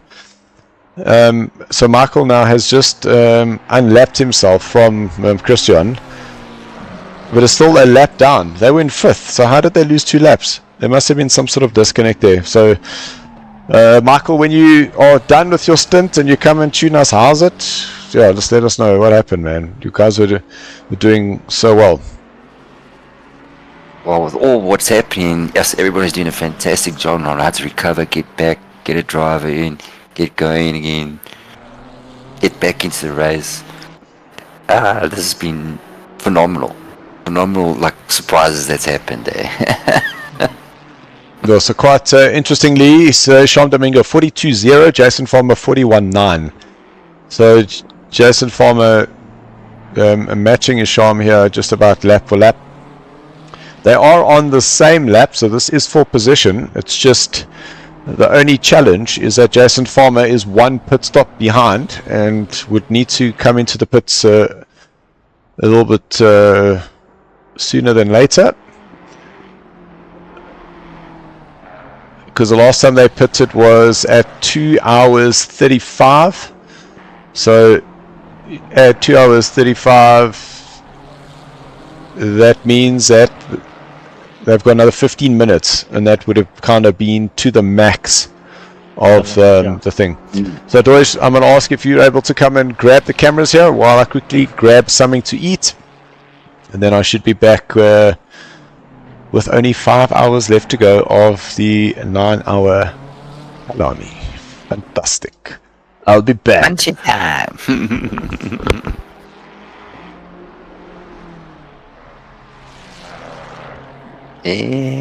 La la la la la la la la.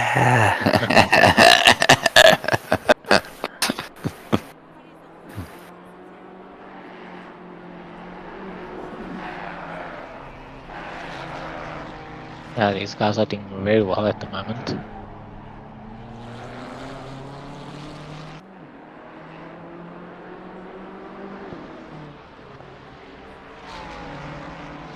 Yeah, I see that. Where's Mark on track?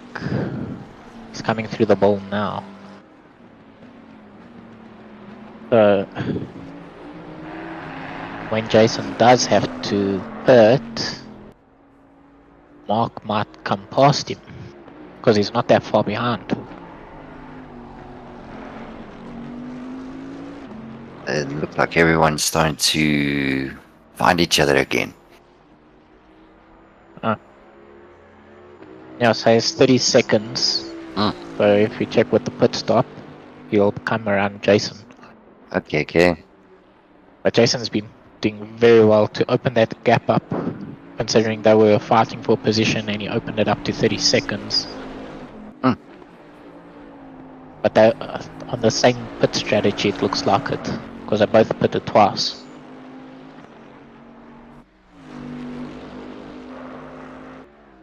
That's interesting. Whoops. So I think it's going to come down to how they handle the pits as well.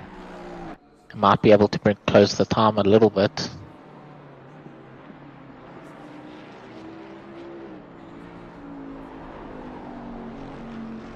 Yeah, Mark is definitely... And that's Paul Fenter just behind them.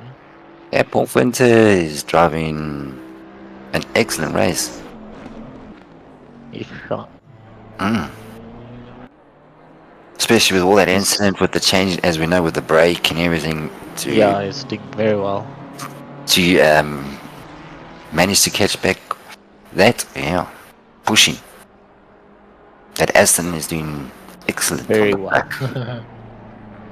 Isham basically just finished running the exact same time he did earlier. He's basically matched his PB. Still on point. Still on point, keeping pace. Focus is strong. After 3 hours, still keeping the same pace going. Oh yeah. The horse is strong in this one.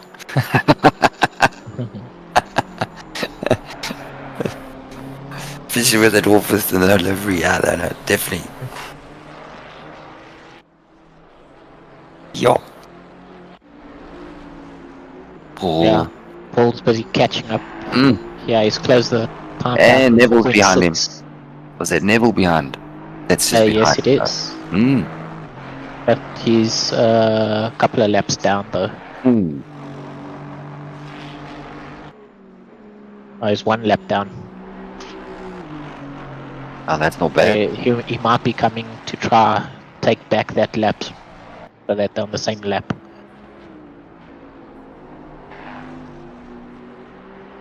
And he's definitely going quicker. Oh yes. You just see him. 1.1 seconds quicker. There we go. Look at that. Paul is currently. So he is gonna get past Paul eventually. Yeah, Jude just found some speed in that Ferrari. Paul's also catching up to Mark. So just now, if Paul keeps this pace, we're gonna have Paul and Mark fighting for track position, with Jude trying to unlap himself. There they go, cheetah.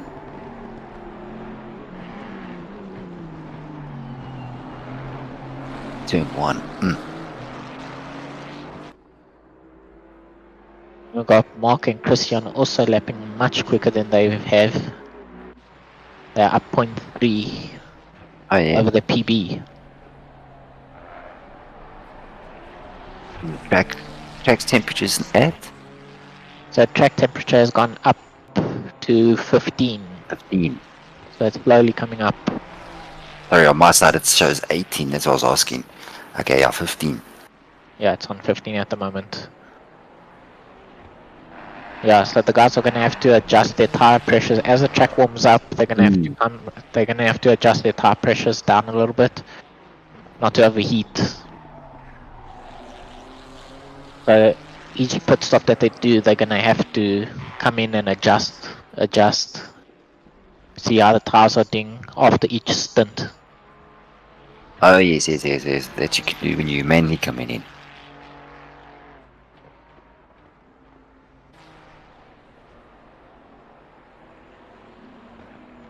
Yeah, looking wide. We also have Dan's feature. Also 0.7 up on his PB. The Mustang. The last of the Mustangs. The last of the Mustang. The lone survivor. Yeah. But I think everyone's times are going to start improving now, because obviously the more you can see, the more consistent you're going to be, the quicker you're going to get.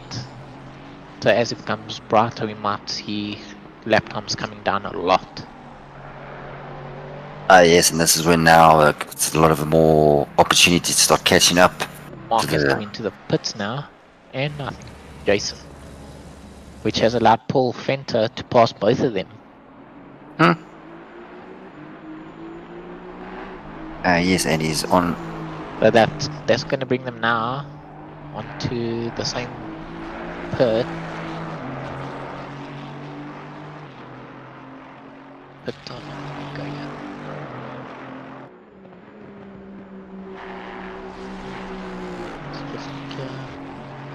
Yo.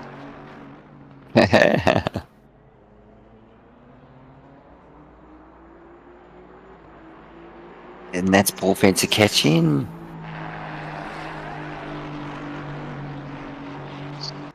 So these guys, Paul Fenter and them, are gonna have to pit again soon. Because the last time they pit was at 2 hours 43. Okay. So they're gonna be pitting soon. Because they should be quite close to their... And who's he catching?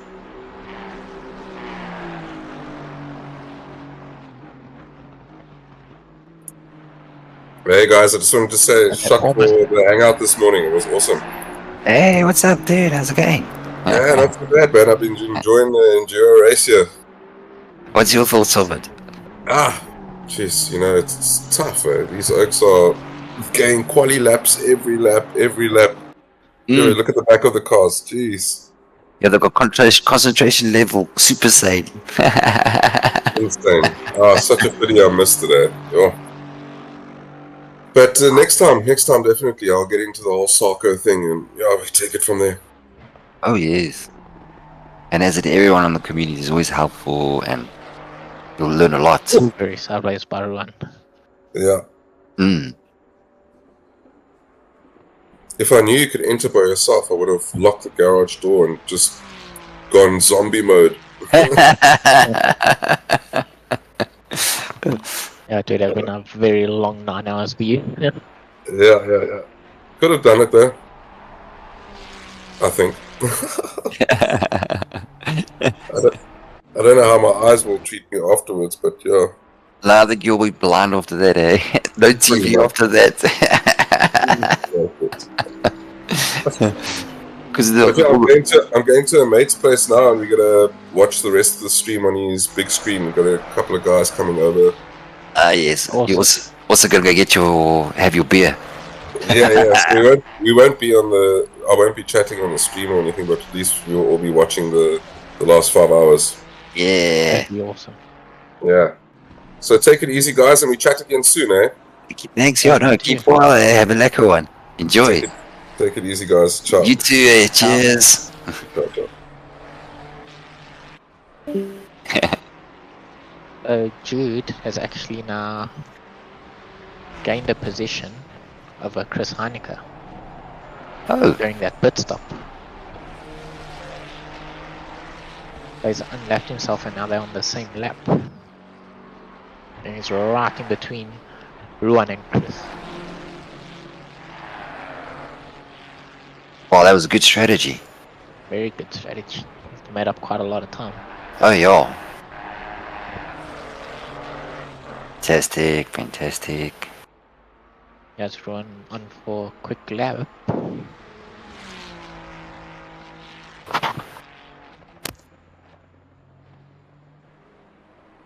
Yeah, even with that incident, looks like they've made up quite a bit of time. They brought themselves back to 5th place overall. Good fight. Only 24.7 seconds behind Paul Fenter. Okay. Yeah. That's it. Everyone, the guys are pushing extremely. Not pushed properly. Push. Henko closing in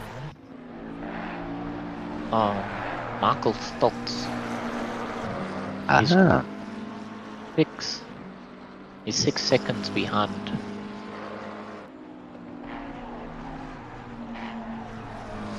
But he's also trying to make up some time here. Yeah, he's definitely, look at the sectors getting quick. And it looks like he is up on his delta. Oh, yes. Matching his delta. So if he keeps this pace up, he is about 0.3, 0.4. Let me know. Yes, I can hear you.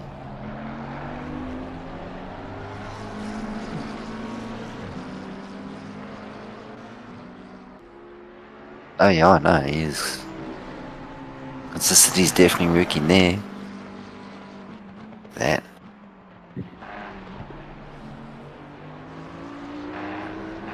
And he's gaining on Heineke. Chris. He's almost catching Chris. And I see Gerrit and them have made up a position even with all the disconnects that they had. Well done.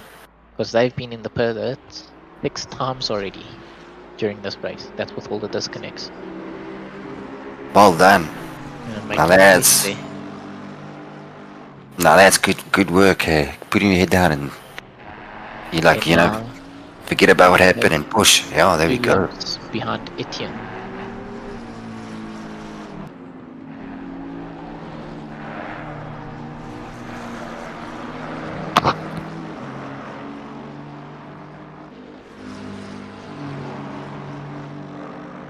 Something happened to Sean. Yeah, he's 5 seconds down. Oh, that's what the pit that they did now. And he's 2 seconds behind Chris.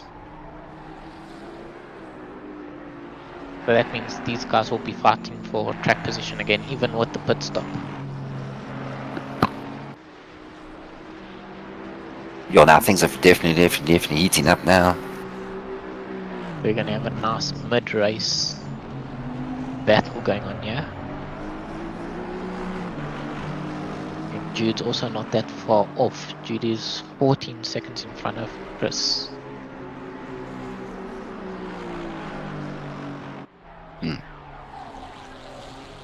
Hey. Well, there we go. And Henka is also closing in. Still under 5 seconds behind Schultz. All these guys are doing really great lap times.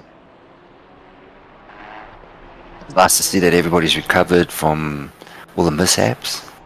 Yeah, now everyone's finding their groove now. Getting those lap times down. Track temp coming up, getting brighter. Everyone's going quicker and quicker. See a lot of deltas are going up. Yeah.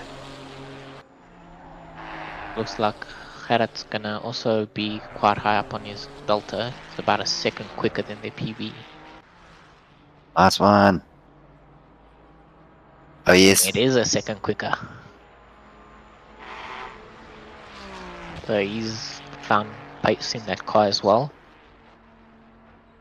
So he's doing very well. Oh, yeah, now you're starting to see more delivery. Look at that, it's looking good, eh? Also looks good. Henko's closing in as well. He's managed to bring that time down to 4.6.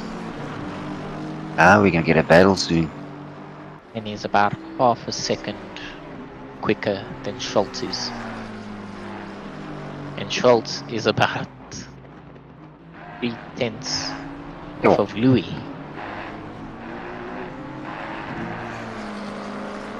So these guys are all closing in on each other. So that will be a battle for 8th, 9th and 10th.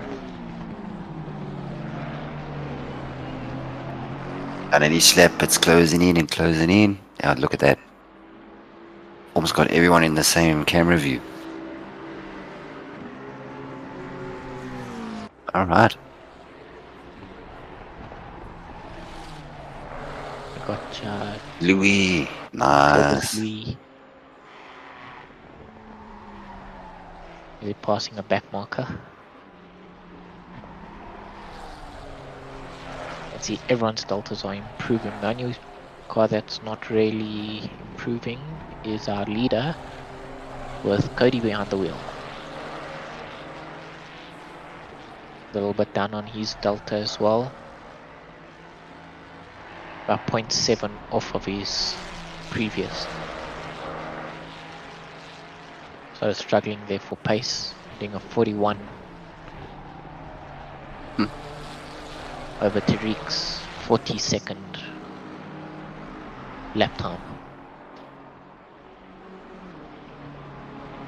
Oh, there we go.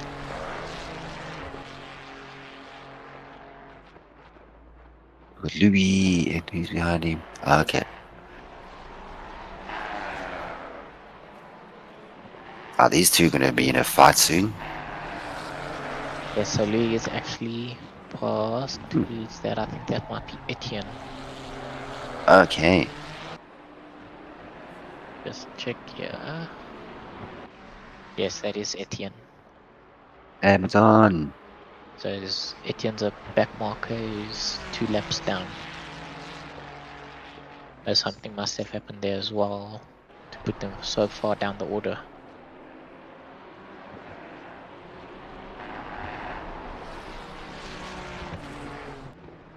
Technical difficulties. Well, looks like he's catching up. Now Aston. 3.8 seconds now to Chris. Good driving, good driving.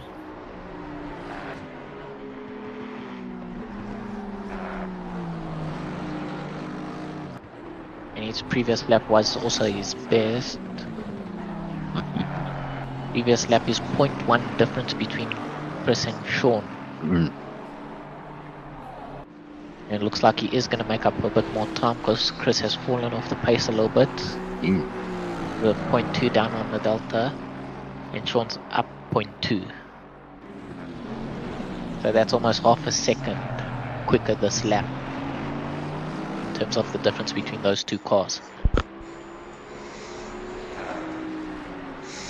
Well, I must say, out of watching from the lunchbox area, just in terms of how things are changing up as we go into 5 hours left to go, the racing has been phenomenal. The overtakes have been phenomenal. There's only been the one incident that we had seen that our stewards have had to deal with, and we kind of like the fact that our stewards sit off-site and they don't have much to do. It definitely works for us. It works for the racing.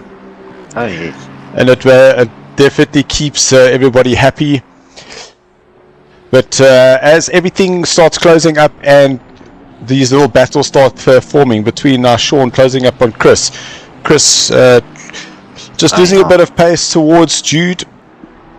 Still some pit stops that need to be made, but from a racing point of view, it is still very much open because we've got from 3rd, 4th, 5th, 6th and 7th place. They're all still on the same lap. From 8th down, the race is still very much open.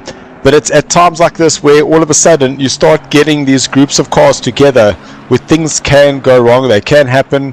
A backmarker can just misinterpret if the driver's going to go through or not. But that was pretty well done. And I must say, a great comeback drive here from Sean and the boys, having made the brake pad mistake, but closing up onto the back of Chris Heineke now.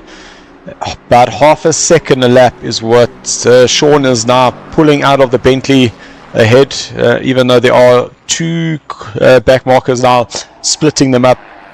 I'm pretty sure that Skitty is able to see that Bentley ahead, does have his eyes on him. And guys, don't go anywhere. This is still going to be a crazy race for the next just under 5 hours. We got Kalen in our socials saying, "Keep it up, guys." Thank you, Kalen.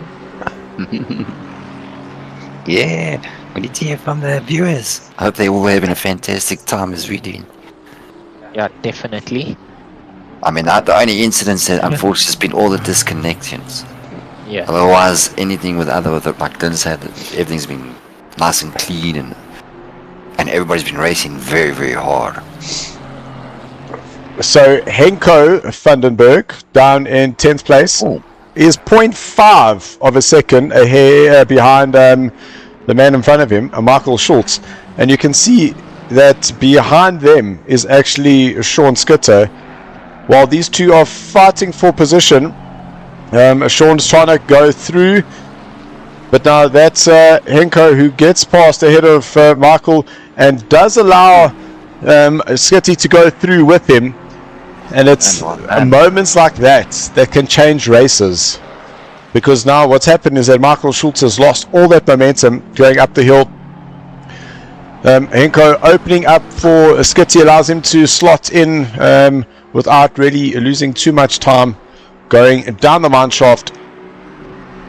And Henko currently in 9th position, chasing down Louis, who's 7.2 seconds ahead, and he's ahead of Chris Heineke. Chris Heineke, that's him there going into the last corner, and it's so interesting to see that there are so many cars. There's kind of 3 packs of cars. If you look at the track map, we've got, what's it, about eight cars together. Then there's a little pack of 3, then a little pack of 2, then there's 2 singles.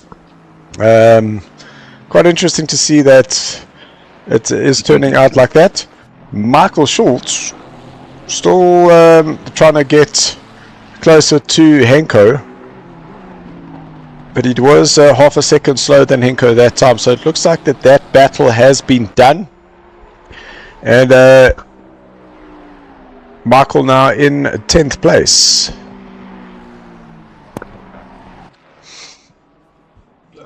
Man coming around the final corner. Cody starting lap number 146. That's a lot of laps, eh? A lot of that.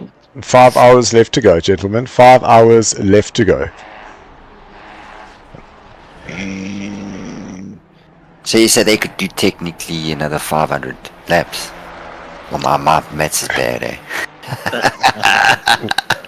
80. I'd say that, so if they're doing in 60 minutes, they're doing 140, no, 60 minutes, listen to me, in 4 hours. So they're doing 146 laps. Where's my calculator? Hey, Google. What is 146 divided by 4 hours? Okay, so she didn't give me the answer. She just showed them to me.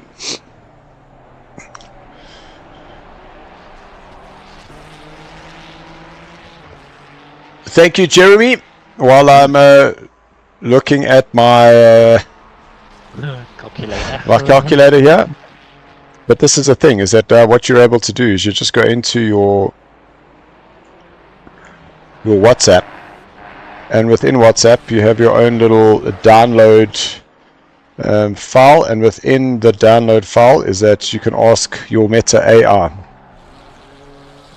if I am doing 146 laps in 4 hours, how many will I do in 9 hours?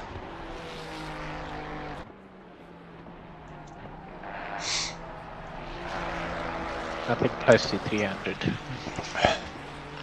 I'm not even going to try and do the math. I'm just going to let my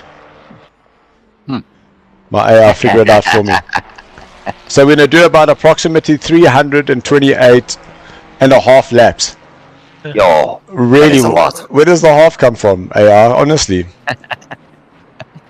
The half is a possible extra lap or not. So we're averaging 36 and a half laps per hour. That's the problem. And 9 is an odd number. And because we got an odd number and we're timesing by 9, if it was an even number, we would have had a positive. Maths lesson 101. Maybe we'll use that as one of our questions later on. Like, how many laps did we say that we were going to do? Aha. Someone must have been paying attention, or someone just rewind the stream. Just clip it, guys. Just clip it. Whoa, Cody, quite wide there on the exit. But again, it's like it looks like that the cars are able to go out there, and they don't really have too much of an issue. Yeah, they set up very well there. Yeah. Sorry guys, we hear some slurping. It's tea time. Very nice. So Henko has moved up another position, up to 8th place, as he's got past Louis Serfontein. Ah, there we go. Go Borka. Is it rugby time now? It might be. I think it is. Kalen, is it not at 5 o'clock? I'll tell you what, Kalen, if you are watching the rugby and you are going to be here, how's about just giving us a little 10-minute update on the score? That would be amazing. Yeah. And that's only because I would say that I would like to watch it, but because we're only running the one stream, I can't actually stream it myself. Thank you, Mr. Farmer, for the love there. Alright. I like this thing. Yeah, Mr. Farmer shared the love. He actually shared the stream. That's fantastic. I think I did so too. Why didn't I get my notification?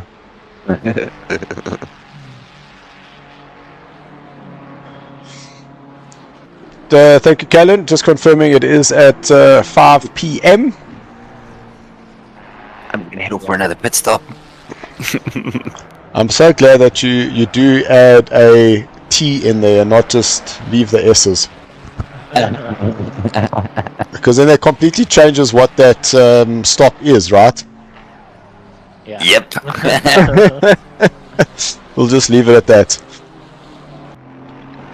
Okay, Chris Seinecker is starting to get a little bit more pace out of this Bentley.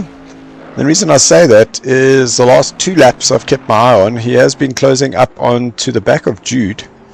So it is 13 seconds away, but he took 0.2 last lap and 0.2 the lap before. He's finding that little bit of consistency now. And I suppose that consistency is relative to how consistent your competitors driving. Because Jude's previous lap was a 141.7. Just done a 141.7 again.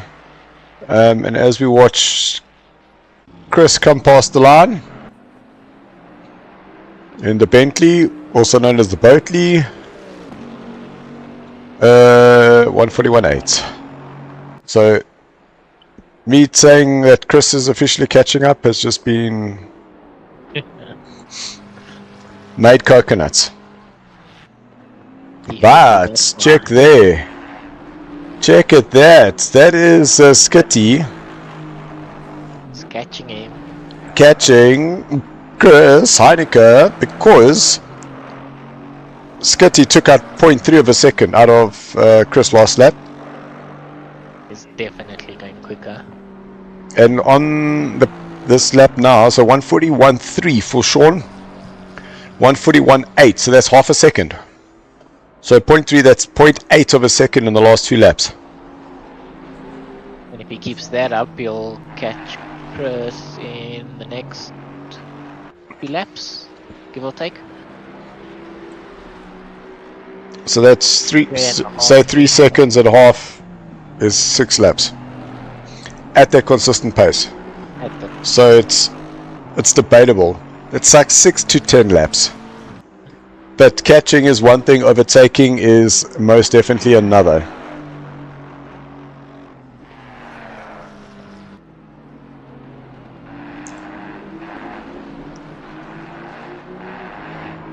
it looks like he's still making up a good time though.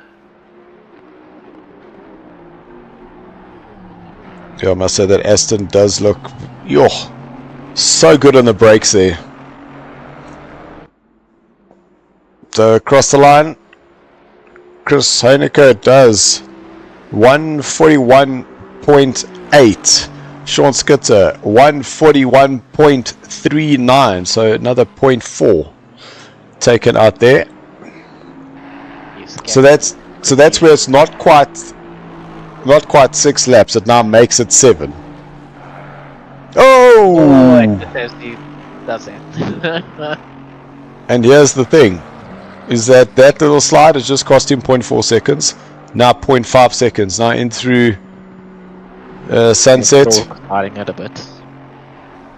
So now Sean, 0.6 is the cost of that error. I don't know what I missed now. Well, we were just saying that Sean Skitter took off 0.5, 0.4, and then going up the hill made a little bit of a boo-boo, got the car sideways, and it just lost a second now to Chris Heinecker. So all the work he had done in the last lap has just been tossed out the corner there at Dierkske. Oh no. So he just has to start all over again. And the thing is, when that happens, your mind puts you in that space of, I have to make that time back up, and then you make even more mistakes and lose more time. So you just have to try and calm down, take a breath, and then focus again and start getting that consistency back. Apparently you must keep reminding yourself to breathe. Yes, definitely. Yeah. Listen, AD, that's actually not a bad idea. I generally find I don't do that. Yeah, So- you have to remind yourself, because I do that. I also then I hold my breath It was Wayne. Wayne said, "Remember to breathe. Just relax." Easier said than done because you're just so tense. You want to chase. I'm doing a lot of breathing right now. Hey, Michael! Michael, what happened, man? We don't understand. You were doing, guys were doing so well, and then all of a sudden, we found you were down in 12th. Johan's internet disconnected. Ah. It put us 2 laps down. I have unlapped us all the way up until I think it's almost 8 and 9. We're 2 laps down. I unlapped myself 1 lap, and then now we just need to do the next one. No, man, stuff like that. Yeah. It's just not fair, is it? No, not at all. We were doing so well. We were absolutely set for our position, honestly.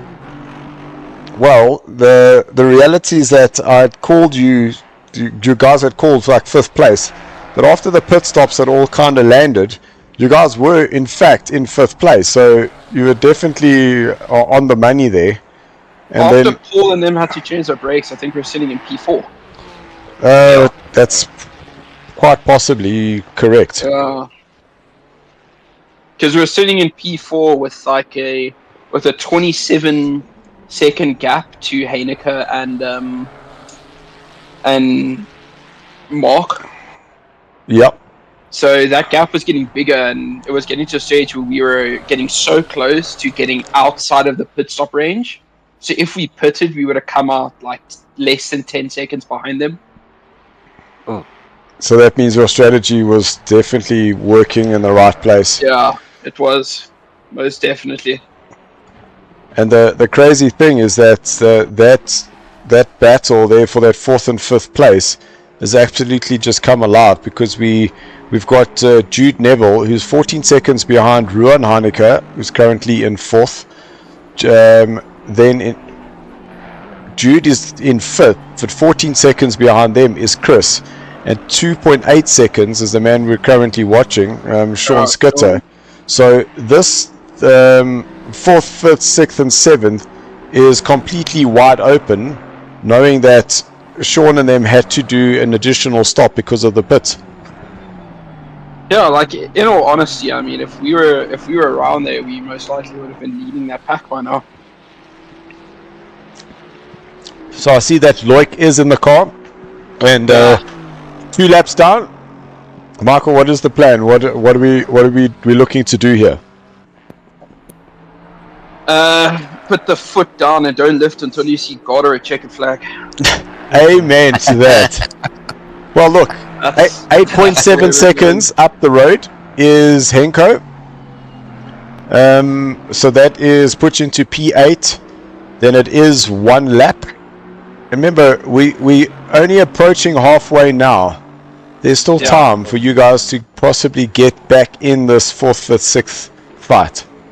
That is definitely what we're aiming for. Now, like after that, we're aiming for that 6th place. 7th is the bare minimum we're going to accept. And that's because, currently, you guys would need to unlap yourself from the Alanova guys. But it's still race on, considering you had that pace.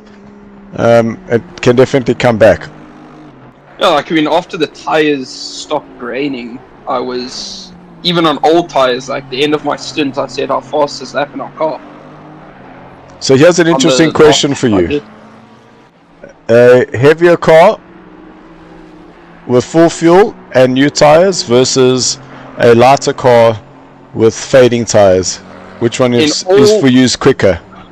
From my experience, heavy fuel and fresh tires and low fuel and worn tires have the same pace. Sure. That is what it's been. That is what it's been for me. The last 10 laps of my stint were pumping out basically just quali laps. Michael, just need to show you something. Jude Neville has got himself a drive-through, which means that your 5th place, 6th place and 7th place race has just been turned on its head once again, because here he is behind you. So with that drive-through, you've now just gained half a lap on him. Yeah, at least. Hey. The only thing is drive-throughs here are like 18 seconds. Moly. The lane is much shorter. If this was Spa, a drive-through would be detrimental, honestly. Yeah. The drive-through here is 21.5 seconds. Oof, yeah. Oh, hey. So it's still a lot of time we definitely need. The third of a lap. We had 2 track limits, and then after the disconnect, it reset our track limits as well. So, So you can count your lucky stars for the track limits, but sorry for the extra 2 minutes in pits that you needed to wait. yeah, it was quite unfortunate. Like the moment I saw our car disappear, I knew exactly what happened, and I left, rejoined, and waited. Sure. Just watching everything, all the progress disappear down the road.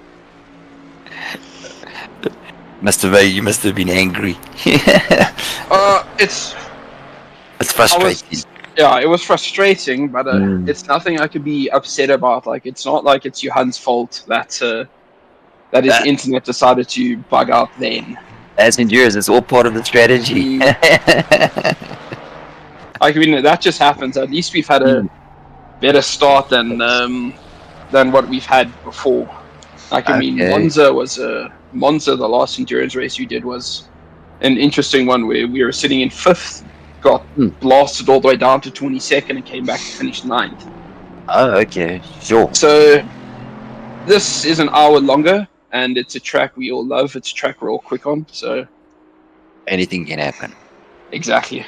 Well, guys, we're just hoping to see those penalties start flying in more often. that was 4 position, so Chris Honecker has just got himself up into 5th place. And coming out of the pits, look at that, is Sean just behind Jude. And now position P5, 6 and 7 are separated by 2 seconds. And who says endurance racing is not fun? Look at that, there's your 3 places, 5, 6 and 7. Like, even with 14 cars, you'd expect to see spinning in the background. you'd expect to see like 1 car every 2 corners with 14 cars around, but no, there you go. 5, 6 and 7. How's that for after 4.5 hours of racing, Jude not making his life easy, climbing on the curb on the entry into the S's. I will say that curb is rough on the Ferrari. Oh, yeah, and especially if you hold it a little bit too tight on the inside. Yeah. That second drop down just feels like it reverberates into that lower back as you feel it. Oh. Towards the end of my stint, I had sweat dripping into my eyes and like wiping everything every lap, just keep on going. Loic just did have a little moment there.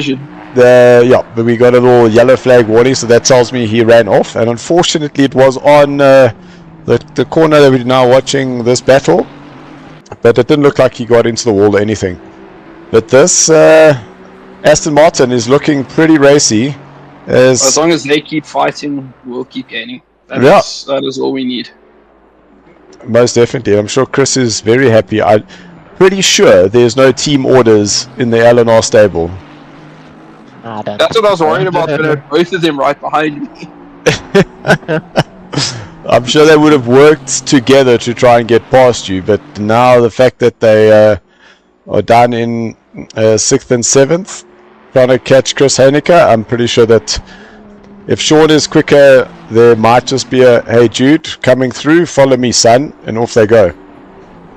No, because like after the most recent update,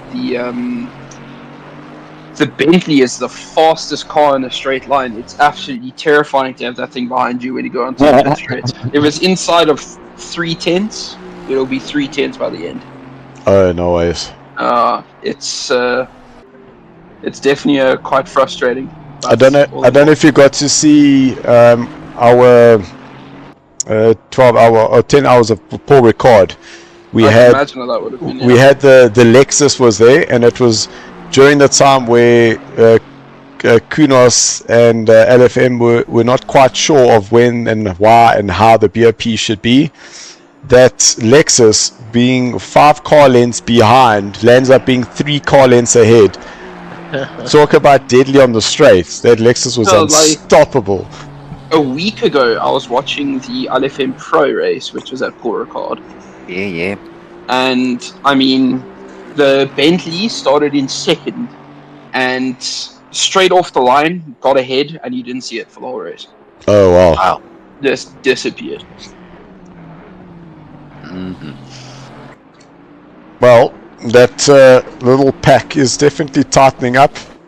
Jude's getting closer, Skitty's getting closer, and Mr. Chris Heineke is going to have a very racy Ferrari and a very racy Aston Martin in his mirror within the next couple of laps. And we said that Skitty would catch him within 10 laps. It's been longer. It is. But I think it's because of that mistake he made. That's why. So he had to make up their time again.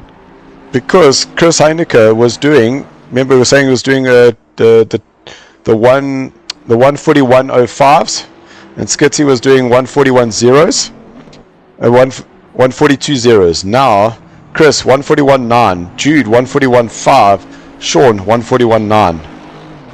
Yeah, not as much. So now all of a sudden they're going a lot quicker. The three of them kind of in this gap that they're in. Yeah, and I mean, the track is also getting warmer, so they are going to start finding that little bit of pace. And the light as well. Whoa! That was wide for Chris. You know, when you're kicking up dirt, that's generally a problem. So, Cheater, that's for sure. everybody, that is officially halfway at the beep. Beep. 4.5 hours left to go. We are halfway. If you have just joined us, welcome. At the NAG head office, I do have Andrew Dos Santos, who's helping me on comms. 80 from afar, as well as Michael. One of the races here this afternoon. I'm confused. All in one. Yeah. And it's Michael Donaldson driving with Loic Randable and Johan Bloknoot. And what you're watching is, after 4.5 hours, the battle for 5th, 6th and 7th as you see them currently on track. And not only that, I'm going to say they're on the same pit strategy, but it doesn't look like it, because Chris Heineke is actually a pit stop behind them. And these two have just pitted. We still need to unlap ourselves from all three of them. But in saying that, our race leader, Cody, has also only stopped 3 times. Christian in second place has stopped 3 times. Isham Domingo, they've seen the pit 4 times, and that's because Mahat Musa got himself a drive-through. Ruan, they had told us their strategy was run the car as long as possible. 3 pit stops there for him. Chris Heineke, 3 pit stops there for him. So P1, 2, 4 and 5 have all only stopped once, while Isham has had the drive-through from Mohat. Jude had a drive-through, and Skitty went into the pits Brakes.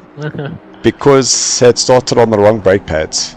And I don't know if you saw that little shimmer of hope, a shimmer of light onto the back of the Bentley. The sun is coming up, so we have something else for the drivers to keep them on their toes. Thank you for the chat. I will see you guys after the next one. Michael, thanks so much. Sure. Always appreciate the drivers jumping in and having a chat. Thank you. That's always fun. See you. Cheers. Nice.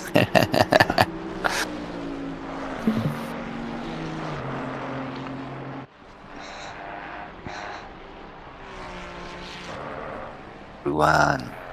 And this car looks so beautiful in the sun. It just looks so beautiful in the sun. And see how that green pops in the light. It just pops. Did it in the previous iteration.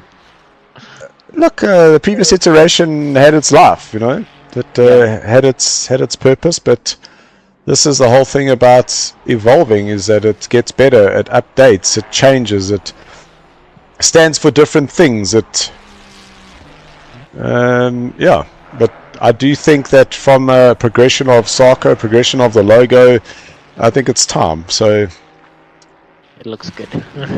it's different, but I love it. I absolutely love it. Okay, enough of me drooling over my own car. Back to this battle for 5th, 6th and 7th place as the sun starts coming up. Let's just drive on board with Skitty here.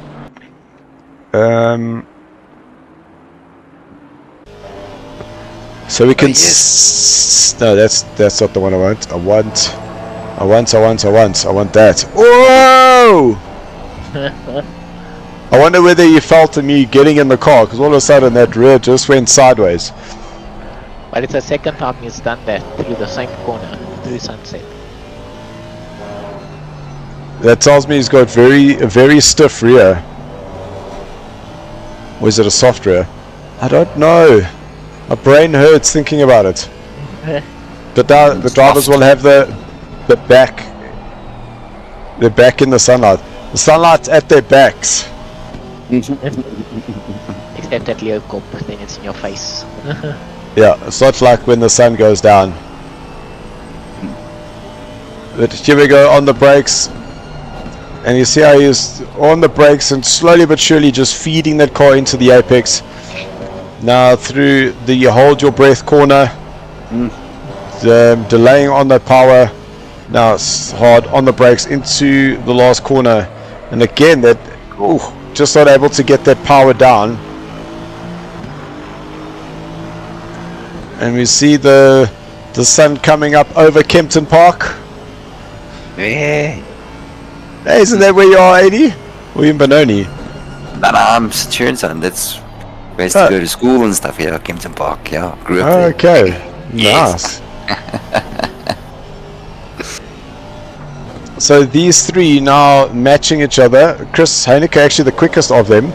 141.8. Jude Neville 142.0. Sean Skitty 142.1. They're really close still. But I wonder if those tires on the Aston's starting to go off. Well, the more he is going to be driving the car sideways, like AD's counterpart in rally, the harder it is going to be for those tires to remain grippy. Oh, yeah. Because I'm noticing that it's happening more and more often that he's getting that car sideways. So who has now got a little bit closer is Jude Neville, and that's because in terms of the delta, Chris has lost 0.3 this lap. And he's right on him. But then again, you see that Jude just not able to get the power. The car doing a little bit of a flick-flack as he got into the power. But now it's going to be beast mode central here for the Bentley. As it accelerates, just going to open the gap. Let's see. You see Jude was right there. Now that looks about Definitely. three to 4 car lengths. Is there a late send here by Jude? Oh, that would have been very late. But Jude able to keep everything nice and tidy, not having a late lunge. And had some visitors that have come and joined us, so we'll give them a quick wave and a quick hardy. And maybe we should actually just get him on the headset and come and be part of a live stream. 4 hours and 22 to go of the 9.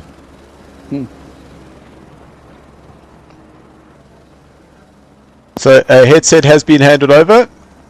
Hey! Hey.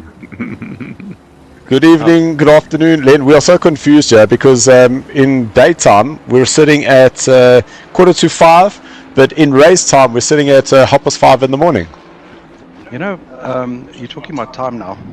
The interesting thing is that at about 10 to 3, when I started seeing how light the track was getting, and then I think at 3 o'clock racetrack time, you made the comment that this is a lot lighter than it should be.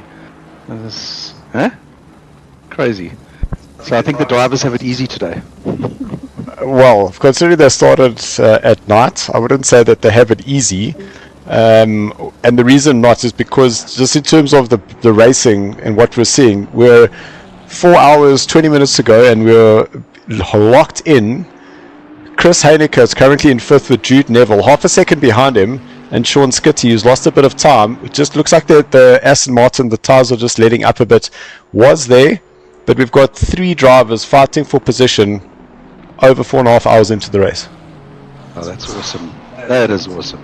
No, it's been a pleasure listening to you guys on the stream, and I just thought I'd quickly sneak into the office and come and see how much pizza is still left. Well, we did change a little bit of plan of actions, and we went with the little KFC, but unfortunately all those hot wings are gone because AD was talking about hot wings and I had some dunked wings. So change of position with Giovanni now taking over the car from Christian. They have now dropped down into 3rd place with the pit stops now taking into effect, but it's still very much race on. Here further down with Chris Heineke having Jude Neville all over his tail. Ooh. And Len, the question I have is how many beers are available? Because in the next, I'd say 2 hours, there's definitely needs to be one cracked.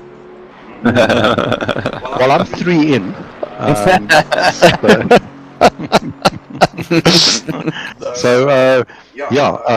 guess the question I have for you is, can I bring you one now?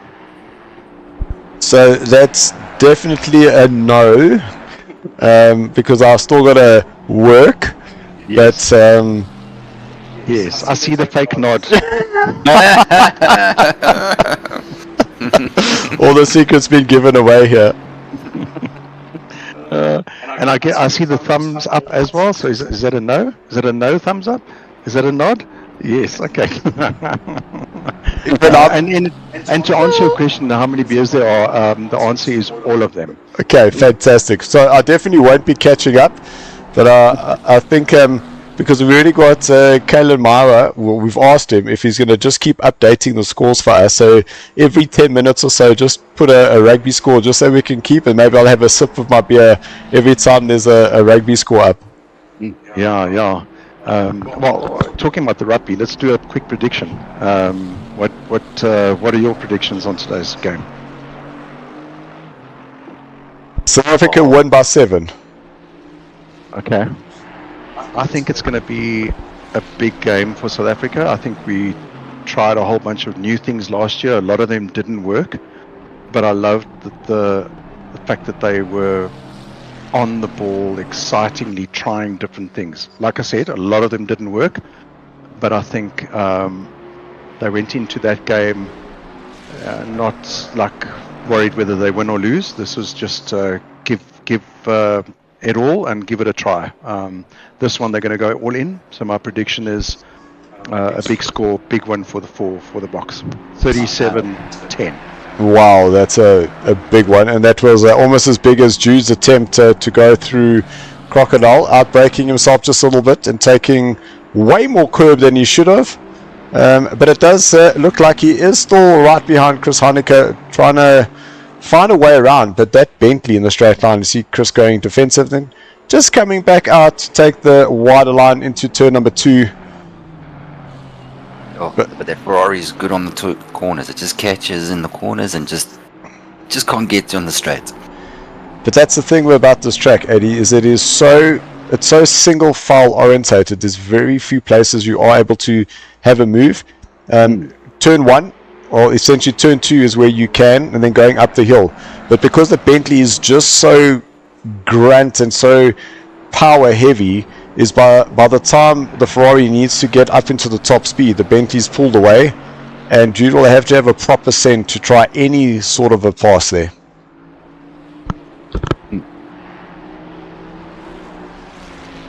Stay on there and hope for a mistake. So we can jump on board with Jude. You can see Chris is already going defensive and just unable to get their cars turned in. And Jude on the power, but that Bentley, you can see as soon as that power gets down, There's nothing that yes. Jude can do. It's all about him just following through. Is he going to try the little cutback, try break around the outside? Don't think there's going to be enough space there for him, and he will have to open. And that's now the second time that Jude's gone off there. Is he going to get a warning here? Well, that's basically the question, is that how much of time has he gained through there? Because the more and more he does that, the more likely he will get a track cut, which then allows the drive-through. But look at that in the background, the Aston Martin of Sean Skitter now starting to close up. So again, the race where Sean's tyres were going through some sort of weird phase, that has now all changed once again. My view on that, Jude was way off track. Should have lost a lot of time, didn't. And even if you didn't physically gain, the fact that you didn't lose any time, that should be a punishable offence in my view. The game, the game doesn't quite think like that, because it will say no time gained. If it says no time gained, then you don't get the penalty. But yeah, no, sure. Yeah, so far it was only Musa that got hit with a penalty. That was possibly because Mohat was pushing and using a little bit too much of the track, and we saw him. Remember, when you're coming through the exit of Sunset, you're doing an excess of 245 kilometers an hour, and if you go wider, you enabling the car to go faster, essentially. Okay. Good racing here with Jude, huh? Wow. And this is the thing about what's happening with Chris, is if we look at those lap times, is Chris is now back to 42.2s, Jude 42.3, Sean 42.1. So he's been just pulling away, and Jude gets right up behind the back of the Bentley. But again, must be a good opportunity here into one. The Bentley just pulls so much down the straight that Jude is going to have a proper send to try and get ahead. So he's going. Chris sees him coming, opens up the door. He's going to be on the inside now. Will Jude try and open? Jude lets Chris go, sees that there was going to be a send, and rather plays the safe game. And Jude is ahead, but Chris is not going to allow this to stand. If he's able to make the stick around the outside at Sunset, he can be on the inside for Clubhouse, but now just losing a little bit there, and will have a dive to the inside, not close enough, and now that's just allowed the other LTR car behind for Sean Skitter to now get right behind the back of Chris Heineke, and Chris, having lost that one position, is now going to have the Aston Martin right behind him. That was a fantastic overtake. Yeah. Oh, yes. In the right place, hey. Excuse me. But it was also good awareness there from Chris, seeing that Jude was going to have a lunge, open the door, allowed him to go, but then at the same time, even though he knows he's coming, is still try and fight him back on the next corner. Oh, and Sean is there. That was great racing. And that's happened a couple of times in this race. A lot of people are just paying each other respect and not trying to end their race before it's due. Yeah, considering this is how they're fighting 4.5 hours into the race, it definitely is quite entertaining to watch. And it keeps us all on our toes, and it makes for great entertainment. Just hate that camera. That camera angle, it just looks like the cars are floating there. But now the challenge is going to be for Sean Skitter to try and get ahead of Mark. See, there's been a change of position, and that's because Henko is in the pits, and Michael Schultz has gone through and taken that place. But now back to the battle between Aston Martin and Bentley, and Jude just about running away with it. No, Jude pitted. So after all of that, he passes him. So that seems to me that was more of like I just have to get this done. Overtakes him, into the pits, gives the car to Darius, and now lets Darius go and chase him. But in terms he of was a second ahead, right? So he's gained that second. So that was a great opportunity that he took. That was a fast pit. That was Yeah. a good pit stop. Yeah, very good pit stop. and that pit stop, yeah, that was 59 seconds. So I'd say wasted about two seconds at the stop and 2 seconds on entry and on exit, considering the fastest time is still held by Tariq and Luke Addison, because that was 22.5 seconds in and 22.5 seconds down. Right, well, the rugby is about to start. I'm going to bring you your orange juice. Thank you, Len. I'll have an orange one with a straw. Thank you. 100%, 100%. Cheers, guys. Cheers. Thanks for joining us, Len. Cheers. We need that orange juice, man. We need that orange juice.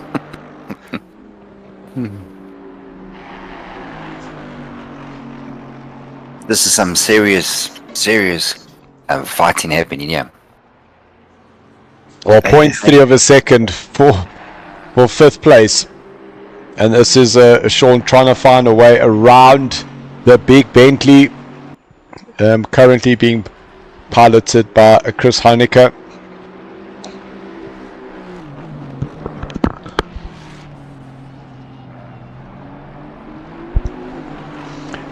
And it must have been when the tires were going through some graining, because Skitty looks like he's getting a bit of pace again. Yeah, he's not sliding around as much as what he was. No, he's finding some pace. Ooh, look at that. Better line.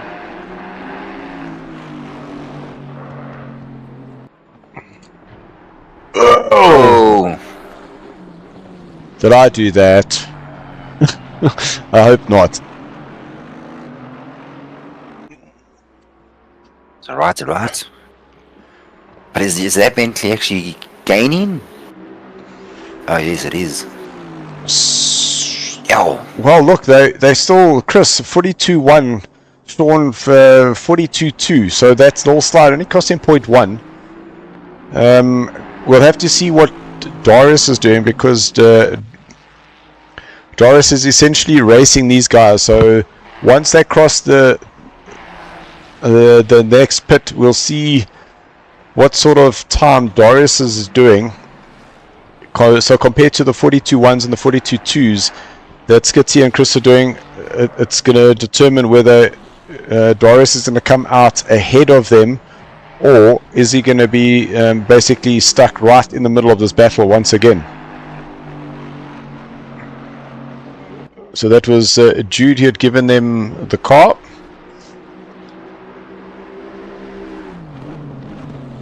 Sean to the inside, just showing Chris still defending on the outside. Oh, there we go. Ah, orange juice, look at that. Thank you so much.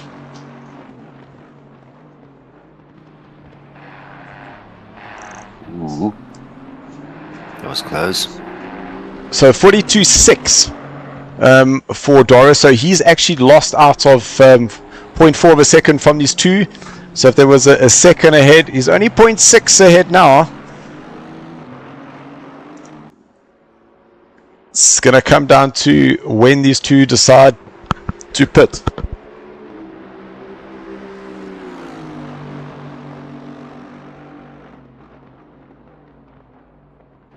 Guys, he's definitely gaining. Yeah, that Bentley is Ooh. starting to look a bit tired on the brakes. I don't know if Chris is maybe just pushing the braking zone a little bit too much, letting that car slide into the turns. Will hold it well. Oh, look at that. Let's just see when the last time these two pitted was. So Sean, they pitted at 3:57.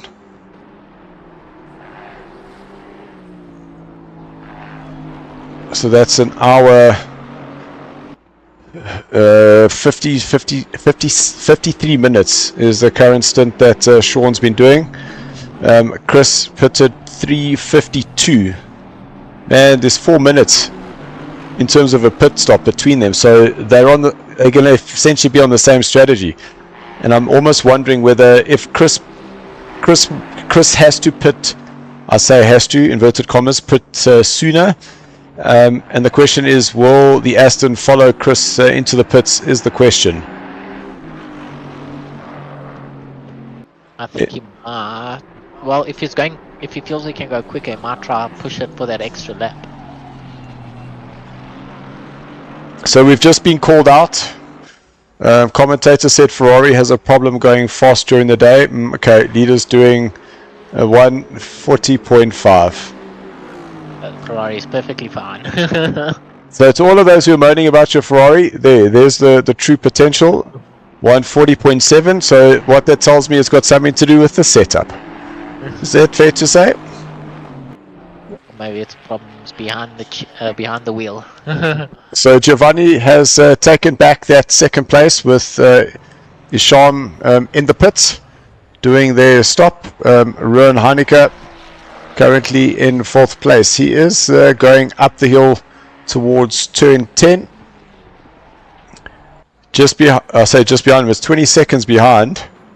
Ooh, is Chris and Sean Skitter. And Chris did a 22.2 at 42.2. Chris going defensive on the inside. Now this is where he's going to start slowing down and start allowing this race to come back to Dorius, because Dorius did a 41.9 last lap, so he's been able to take out 0.4 of a second to these two fighting. Is there a dive to the inside? See Chris now going defensive. That's going to be the slower entry. Can the Aston go around the outside? No. No. Not enough. Wow. Is there a dive to the inside? No, there is not. That's a bit of show. And sometimes a little bit of show and no-go is all that you need. So, Mr. Porsche GT, he did like our comment, and he said correct. So, it must be something to do with the setting. So, there we go. Sean, to the inside. A big aggressive move. Nice. Oh. Oh, Hit the curb. what happened there? Let's see if we can just grab that on the replay. Oh. Will we have a better angle of that? So, Chris going defensive. Sean has a late lunge on the inside. He turns in, sees, oh, the car just rotated. Fire. Oh no. I think he was trying to do sort of like a cutback, so he was turning in a little bit aggressively. That makes more sense.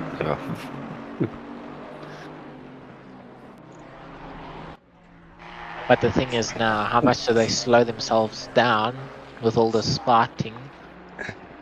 Because now that when they go for pit, that's going to open up the door. Well, I can tell you that last lap, the two of them were fighting like that, and that cost them a second. 0.8 for Sean and 1 second for Chris, because Darius did a 42.0. Quick. And I think he's in enough of a position where he's gonna, when they have to pit, he's gonna pass them. Because I think he's closed the gap enough. Yeah, yes, I agree with you there.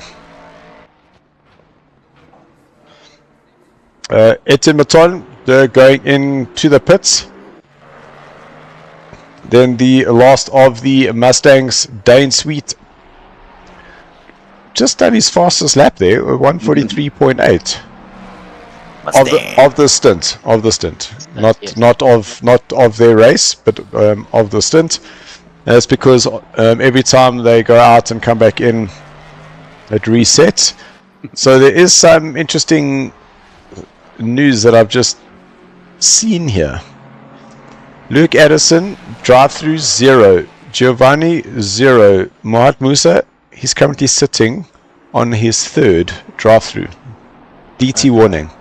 So I'm just making sure that this is not what it is. DT Doris is also saying that he is currently on 2.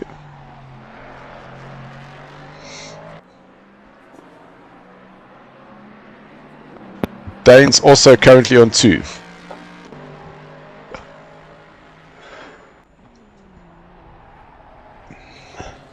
The last of the Mustang.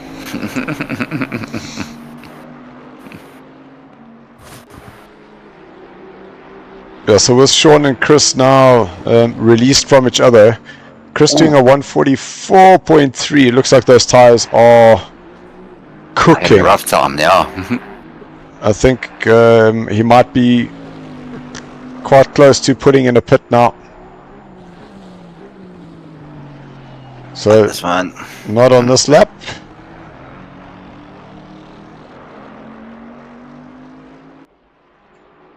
Yeah, that's only at a 3:52. So he's only been going for an hour and 7 minutes. So maybe another 10 minutes left In that stint. in that stint for Chris. The bloating corner. There's something wrong with that corner, guys.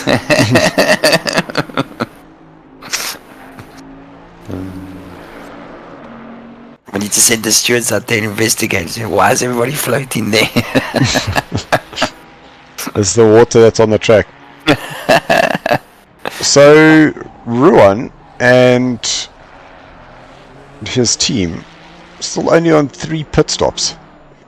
So they really That's good, eh? It said that so they pitted at 3 hours 51. So they're currently on an hour and 9 minute stint. So it'll be interesting to see how much longer they're able to go, knowing that Bentley can do 18, so possibly another 4 laps for Ruan. And then that question is that does he double stint or does he hand the car over? Yeah, because Sean still has to get into the car, isn't it? So maybe Sean will do a double stint because he hasn't raced yet. Well, Sean might have. Well, Sean will have to do one. No, not that he doesn't. He doesn't have to do one, but Sean would want to do one. It all depends on whether Ruan double stints, because it went Ruan, double stint for Farmer, stint now for Ruan. Yes.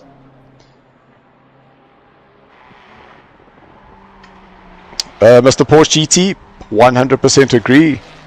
He's saying that P1 40.8 still good, and that last lap was a 141.3. So being able to, I'm saying P1. There we go.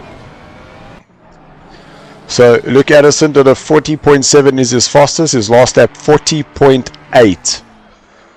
So Oh. Still lapping in the 40s. as a consistent lap time, the Ferrari is phenomenal on the tires. Yeah, so definitely got something to do with the daytime and the nighttime. Yes, because I saw he did drop down a little bit in the nighttime. Oof. But he was doing 41s. So he's definitely gotten quicker in the daytime. So Luke crosses the line, and that puts him 41.2. So half a second slower that time, but that was probably linked to a little bit here and there, and we saw just touching the curb on that exit through Cheetah.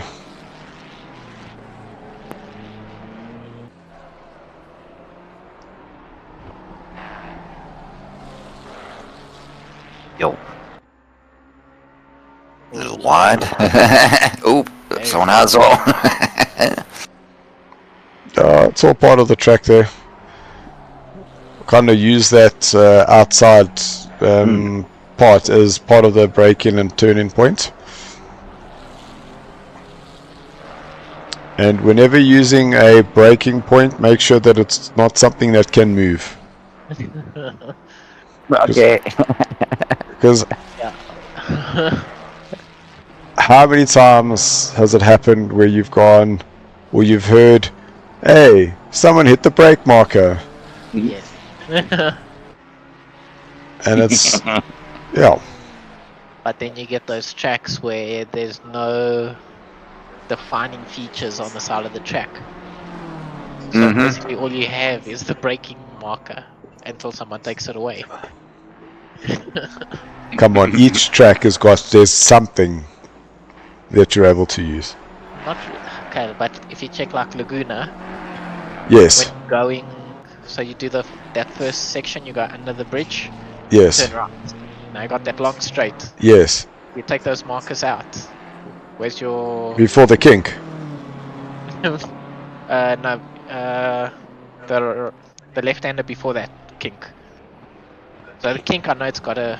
You go past the bridge, and then there's a 100-meter board on the floor. There's a 100-meter board actually hanging on the side of the track. But you're supposed to break at the 200. So not on the kink one, the one before.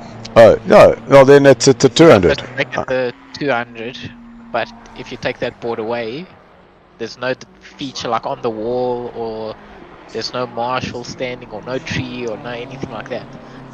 So you kind of have to guess between the two other reference points that you have where that braking zone is. I'm gonna go have a look because I'm pretty sure I don't use those braking markers. Cheers, thank you, Mr. Porsche GT. He's saying peace out, team. Enjoy the race. Thank you kindly. Hey.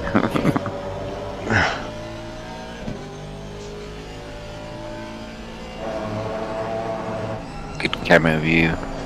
Yeah, that's from the back of Sean.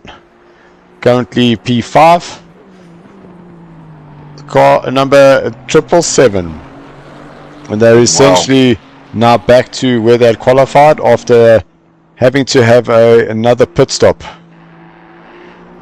And within that a pit stop, having to change the brakes. Good recovery. So a good recovery indeed. And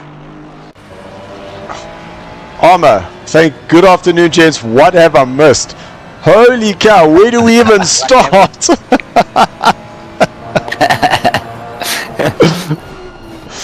Okay. Wow, in the beginning. Okay, so here we go. Quick roundup of from the beginning. Sure. It was all clean start. Clean start until we got to Crocodile. Crocodile's a little tag of Chris Heineke on the back of Jude. Chris got a 10-second penalty. There was some backwards and forwards between the guys up front. Mohat somehow landed up against the barrier. We didn't quite see what had happened and didn't get any information. They've fought their way back up into third place. Sean was found in the pits. We couldn't quite figure out what had happened. We realized that they had gone on brake pad 1 and needed to pit to change brake pads, so lost a whole bunch of time, and they fought their way back up into 4th place. They were second, by the way, after Paul Fenter had done his stint. Jude had an almighty battle, got stuck behind Chris Heineke, had a massive send, and within that send managed to get himself ahead and then pitted the very next lap. But I think that was more just in terms of having to just make the overtake to prove the point, and point proven. In shot, Loic was waiting for a catamaran to come back so that he can come and do his stint. Michael Donaldson had got the team up into like 5th place. And then they got a disconnect. And then they had a disconnect, which then dropped them 2 laps down, but are fighting back. Marius for the Griffin Racing team, they're currently in 14th with Rob and Gerard. They were up quite high, and then Marius had a disconnect. It kicked him out of the server, so they basically dropped down. We had Van der Skuman, who was doing it alone in the Mustang. He withdrew or disconnected. Disconnect. He disconnected. He was on track and disappeared. Yeah, he disappeared on track. We also had Chris in the other Mustang, who also Yes. disappeared. We've had Connections. Ooh. Tariq, Luke, and Cody absolutely destroying up in front here. Currently, Luke 140.8 as the fastest lap. Sean Herrero has just got into the car because we had Ruan, who's been with us twice throughout the stint. Gave the car to Jason Farmer. Farmer did a double stint. But now, these Oaks are effectively down, but a pit stop in spare over Sean and Mohat. So watch the space. There might still be another card thrown here. Chris Haneke.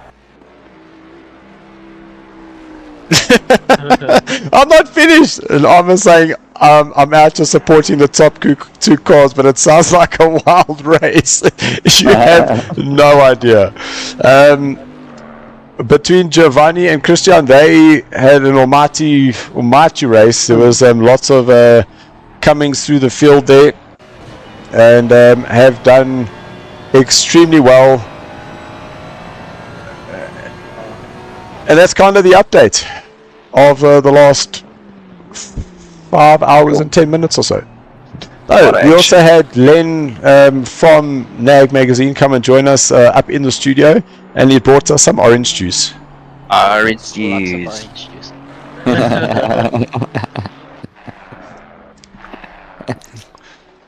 Fantastic. So, Arma, if you are here, you're supporting the top two. They are doing extremely well. The enemy of this race was definitely the disconnections. I'm saying now, damn, I'm missing out on the OJ. Yes, you are. Some orange juice, please. Little moment there for Luke, and at the same time, little moment there for Mohat, going very, very wide. But fortunately for Mohat, no death there.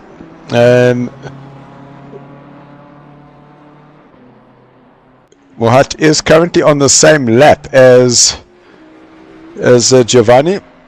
Yes. But half a lap away. So still lots of track time to go, and we are on lap 182. Eddie, do you remember what the number was? am I allowed to say it? Yeah. How many laps are we going to do? It was 300 and something. 300.8.5 and a half or something. Definitely off somewhere in there. Well, that's according to our... Oh, hold on. Robot. Hold on. There we go. Loic has been taking out some half seconds here from Michael Schultz. So the Mr. Catamaran waiter himself has just done his personal best for the stint at a 141.9. I think you guys Oh yes, look at that. Catamaran prepping for the race. He was very chilled and relaxed. So Let's stop. there goes Darius, and then the background is Mark Hennebury, who's now taken the car from Chris Haneke. And we have Ruan in the chat. How's it going? How's it good in yourself? Hello, Ron. The battle continues. Indeed, the battle continues, because we are most definitely watching what's happening between Sean, your Sean, Darius, and Mark Hennebury, because there's 4th, 5th, 6th, and 7th place. Whilst Skitty and them have gone ahead, they are now on the same pit strategy as you, but still need to pit. So things are wide open here for this 4th, 5th, 6th, and 7th place. Very wide open. was lekker stint with the sunrise. And we have just been called out on the stream where we're saying that the Ferrari didn't seem to work better at night, and it just seemed like it wasn't lacquer.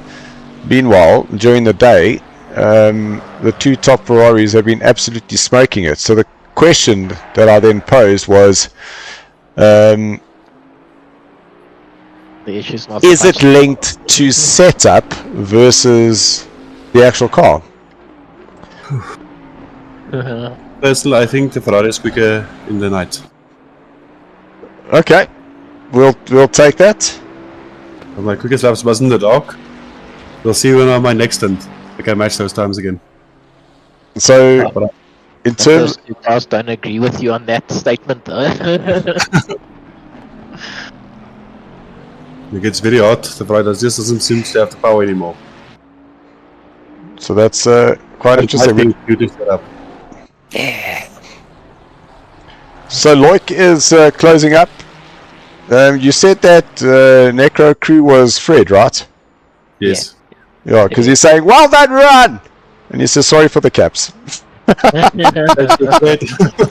Yes, that's Fred. Thank you.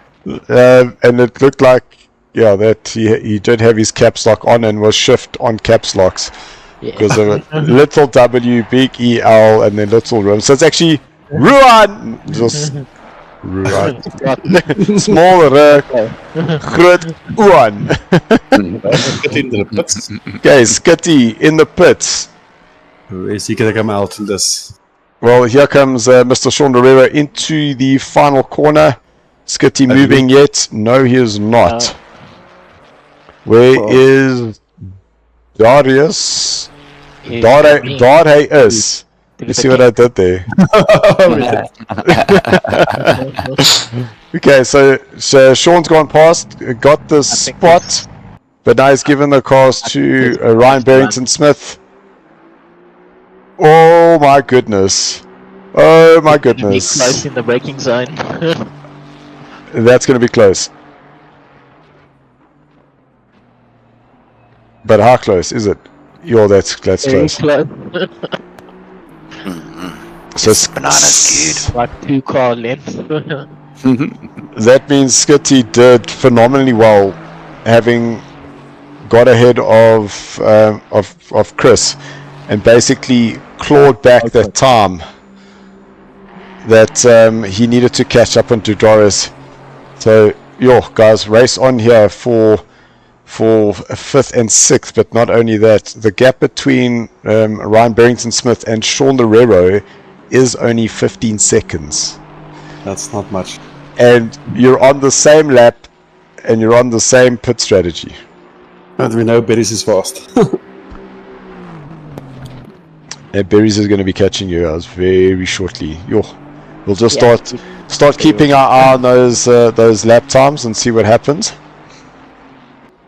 He did well to catch up all that time and still get onto the same pit strategy as basically everyone else. Because he didn't pit yeah. that much later. Yeah, you're right. You're right. They basically brought the pit strategy back to everyone else and made up all that time. That's awesome drive. Yeah, that was definitely an amazing session there from Skitty. So, coming to the line, we know that Ryan has come out of the pit. So gave him a 147.5, Darius 142.1, which is kind of the pace that he was sitting at. Oh, that's deep. Oh, very wide. Poor Ryan.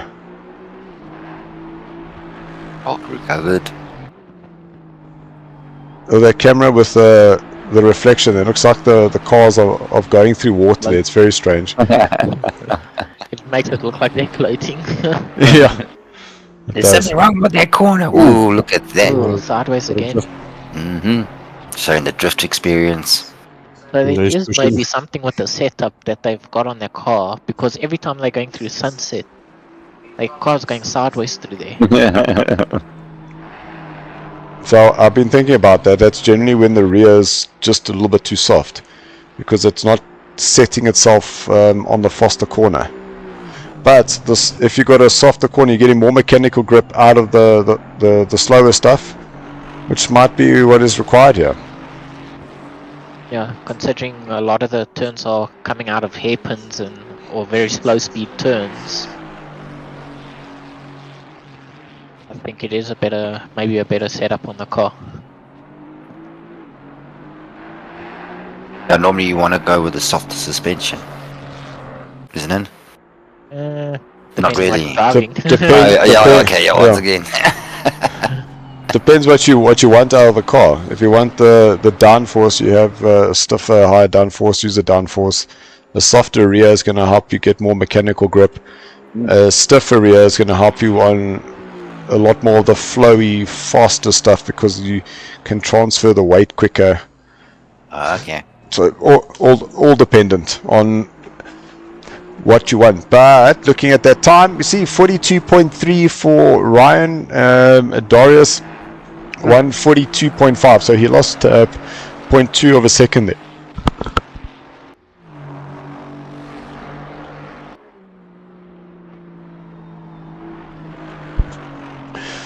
Ruan with Sean now in the car. Is he double stinting? Are you going in next? Is Farmer chomping at the bit to have another go? Yeah, Sean's only going to do the one stint. Then it's going to be Jason for the second last stint, and I'll do the last stint. Okay, cool. Nice. Jeez, the way you're saying that is, we've only got 3 stints left. No. 4 stints. 4 stints. Yeah, it has to be 4. It's 4 stints. Oh. Okay, so it is. It will be, it will be Sean will do the one now, Farmer Jason will do 2, and then I'll do the last one. So Sean only tapping out to doing 1 stint. He has time, unfortunately, for 1 stint. Oh, no ways. Okay. Alright, cool. Makes sense. But you see. Trying to race Kyalami. Oh! Is that the wall? No. You. Cameraman Tim getting himself a little bit confused there. I want to see how close this actually was. Barry's almost also lost today. Oh, Cheetah. Cheetah does. Perfect name for that corner, because if you want to cut that corner, you're going to know. Yeah, like. And that's the thing, is that as soon as you get yourself and you're in a lack of rhythm, you just touch the brakes a little bit too soon. The car turns in just that little bit and you lose that bit of focus. Okay. Sorted. Well, that's released all the pressure now on Ryan, because that gap is now up to 5 seconds. So Ryan can now just focus on his race and not worry about the car behind him. Sean, however, is going to have to start finding a little bit of pace there, because Ryan's fastest is a 141.5. His last lap was a 141.5. Sean's current fastest is a 141.6, but now currently at the 141.9s. Oh, wow. Oh, there's someone in the wall. Oh, no. What do you mean? Someone stopped on track. How far up? I think it's either by the pits or main street. It's the last corner. Going over the finish line now. Stopped. Or was stopped. Yeah, it was the car that's just on the main straight now. Car 10, that one. Because I saw it on the track map. Ooh! It's got damage. Ooh. So it must have either hit the lost it through the kink or then coming onto the main straight. Yeah, that's definitely emotional damage there for sure. So Armour, just to saying, are you meant to brake for Cheetah? I don't brake, but I do lift. But it's about just lifting just a little bit too soon, and the car just turns in. But yeah, I generally don't brake there. Way, I keep my foot down and I stomp the brake to get the nose to dip. Oh. Yeah, I think I'm more of a lift and pray, because I don't like the lift and pray. I don't. I like to transfer and let the arse or the rear. Coconuts, man. I don't like the coconuts. Come, you see Armour saying, "Oh yeah, I thought so." Yeah, we don't break at Cheetah. But S isn't a swear word, it's just the awesome soft seat. Oh, touche. Well, Loic is catching up onto Michael Schultz.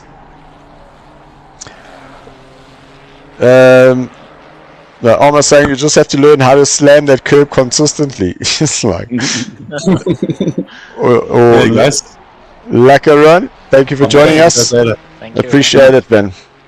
Oh, Ruan, sorry, one last question before you go. At what point of the race does the Ferrari not feel like it did when you started the race? usually when it gets about 23, 24 degrees, because Okay. but the hot car starts feeling sluggish.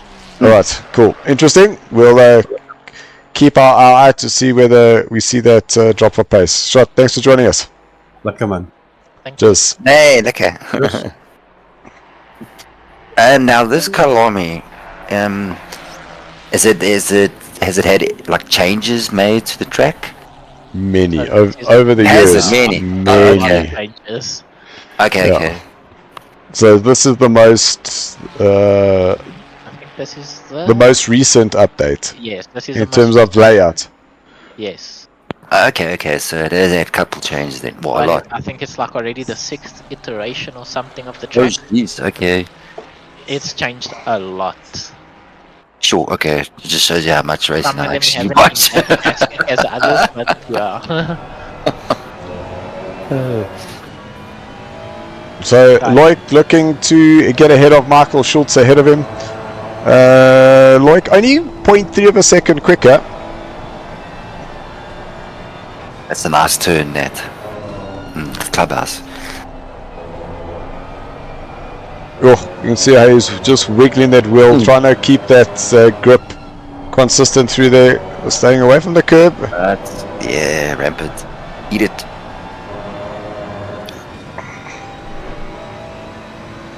That looks bouncy, eh? Ooh, nice in tight mount shaft. So now, do you keep, when you coming out into mine shaft, do you keep close to the curve or do you go wide like that? I Or touch once it. again, depends on the car. In the Ferrari, I touch it. I try and touch it because when I'm racing, I kind of have like a rhythm, and I'm not only listening to the car, I'm feeling for the curbs, and you're driving from one point to the next point. So it's all part of that rhythm, that music, essentially, that you hear. So here you hear him go wide, rub the curb, come off, back to the engine sound. Yes. And that's kind of how I drive. So when I'm going down Mineshaft, I like to go on the inside, like again there, that corner he's just touched, I like to hear it. On the brakes, then turn in, touch the curb, hear the rumble. Yeah, and Right. where shifts in between, so you know, once you touch a certain curb, shift up or shift down. Okay. It's just giving yourself as many reference points as possible. My army's got some fantastic corners, man. Track was well designed, that's for sure. Oh, Michael Schultz getting a little bit squirrely on the rear there. Is there? No! Yo, Michael went very defensive there. It's like you're not getting your foot in there, that's for sure. I'm just thinking, there's no fair play now. It's like, my corner! Beep, beep, beep.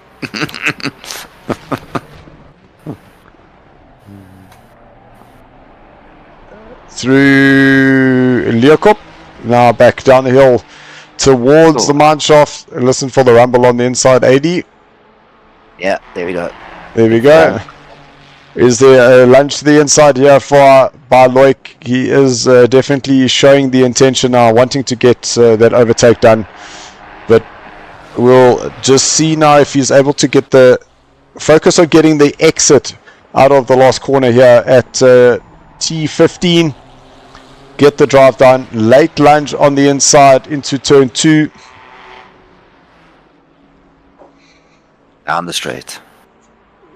In the slipstream, is he going to be able to get close enough? Michael looking to go to the inside. He's left the door open. Loic has been able to sneak himself through. He's going to have to leave him space, but now he'll be on the inside. Loic closing off the door there and going through and now up into 9th position. So done. That was extremely well done there, and that's just about showing that patience, finding where to make the move, where to set it up, and it was absolute masterclass there. Well done. What else? Oh yes. Yo, who was that now? Ooh. Yeah, I just came back to see whether Brett had gone in and got that Mustang fixed. Looks like he hasn't. Drive a Mustang. The Mustangs seem to be the unfortunate cars. The other being disconnected, broken in the front, or is that just normal with driving a Ford? Yes, like. Everyone's gonna be raging there.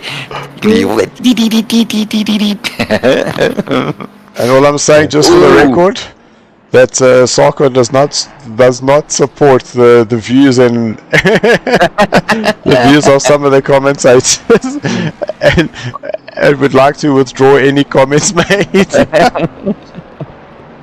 Oh goodness. Yeah, it looks like if you're definitely gonna drive a Ford, you're gonna have fatality. Yeah. So in shot, Mohat Musa currently in 3rd place, up 3 from where they had qualified. Just about a minute now behind Giovanni, and Christian currently in 2nd place, who are a lap behind Luke Addison and Musa Tariq. definitely drives a lot harder in a sprint in the endurance race. You can see he puts foot. I don't think he knows what a brake is. There we go, message from Tinus Buerta, and I'll do it in the accent that I'm sure it was intended. Awe, Masakenas, awe. How's it, Tinus? Welcome. Welcome to the craziness, where we're drinking orange juice and have 3.5 hours left of our 9-hour endurance race to go. Orange juice and vodka. There's no vodka in here, I promise you. If your hair's standing up, it's vodka in there. I'm wearing a cap. Okay. So we'll never know. Yeah, bring on some of that jungle juice.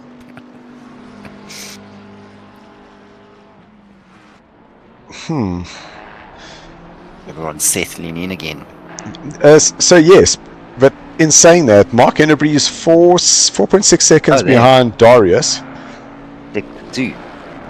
But Mark has gone quicker than Darius in this session, and is currently 0.3 quicker. So we'll have to just keep our eye there, because 4.3 seconds now currently. But this might be one of those things that start changing. So there we saw Darius now going into the S's with Mark Hennebree in a Bentley. So 4.3, that gap's now close to 4.1, runs wide. Now that's going to not help him on the exit. I said time's already after 7. Let's see what happens when Mark now crosses the sector just under the bridge.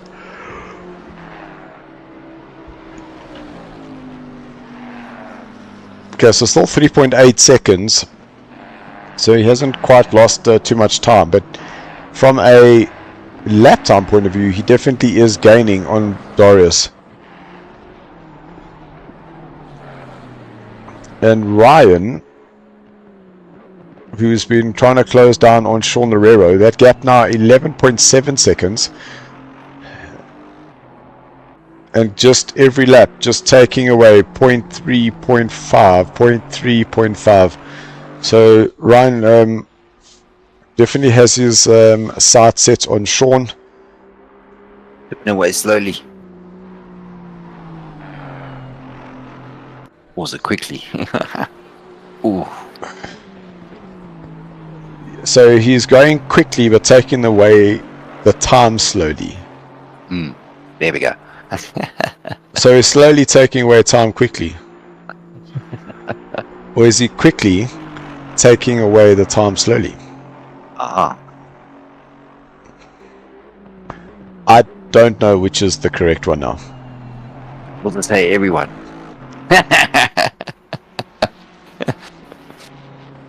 So for those who have just joined us, you have missed quite an exciting race so far.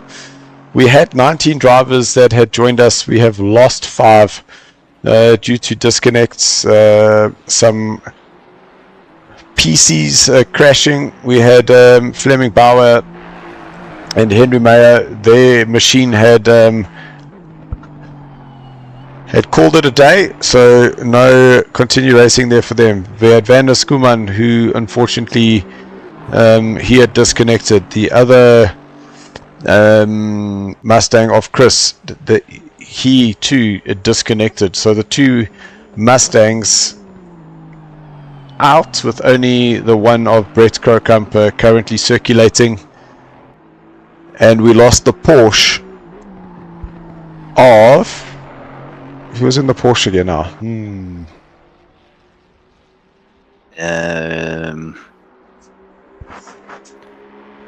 Sorry, my bad. Xavier, thank you. There. Peanut Gallery from the side help me out. I do want one of those, please, just to get some little sugar levels up here. Is that pit stop change? Yes. So while Loic had got ahead of Michael Schultz, now coming into the pits. And Brett Krokamp is in the pits as well, so wonder whether he'll be getting that I'm sure. damage fixed as well.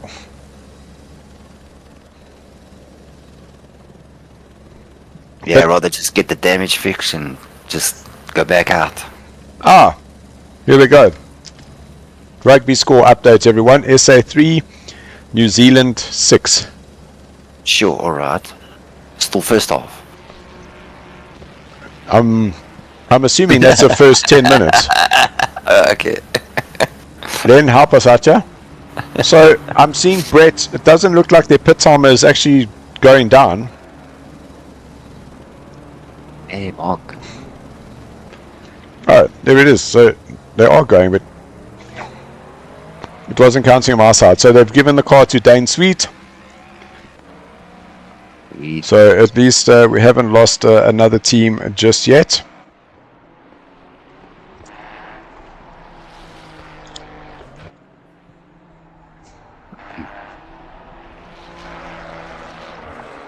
Yo, look there, quick sector 2.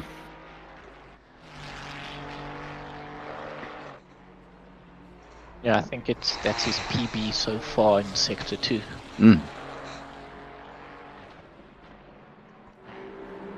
Oh no. If I'm not mistaken, I think Tariq still has the outright fastest lap. You're looking at me like I know. I unfortunately don't know. I haven't taken down the times there. Yeah, just gonna quickly go get something quickly, guys. No worries. Thanks, Eddie. We'll chat you later. Yeah. I'm just gonna grab something to eat. I see it's 7 o'clock. Jackie. What? I'm gonna go get something to eat at 7 o'clock. It's 7 a.m. Yeah, it's breakfast. It's breakfast. I'm healthy now. Lady. The gap between Sean Herrero and Ryan Barrington Smith is now only 7.6 seconds. But the gap that has now really got my interest is this one between Darius, like Darius, overtaking Mr. Sweet. And in the background there is Chris Heineke, currently battling for this position of 6th place. Not Chris Heineke, sorry, Mark Hennebrie's currently in the car. Mark, yeah. And there's a Mark there. So previous lap times, just about exactly the same, 42.41, 42.43. But it is the Bentley that is starting to make some inroads on Darius. Darius did do his fastest lap time this previous lap, and that was 0.03 slower than Mark Hennebrie's previous lap. So Mark is 0.4 quicker as the fastest lap, so it looks like Mark is going to be slowly but surely just peeling off this time and catching up. And the interesting thing is, these teams have been so close. We're almost on 6 hours, and they've been battling pretty much non-stop, changing positions the whole time. It's like penalty change, position change, penalty change, pit stop, But then change. pit stop, position change, pit stop, position change. Correct. Okay, so crossing the line, we'll go Darius. Where does that get him? So 42.3, Mark 42.7. So Mark slower that time, so a little bit of breathing space. But what time is coming down a lot quicker than I'm sure Mr. Lorero would like to be hoping for is the Aston Martin behind him. And that is Ryan Barrington-Smith, 41.5 versus Sean Lorero's 42 dead. DED.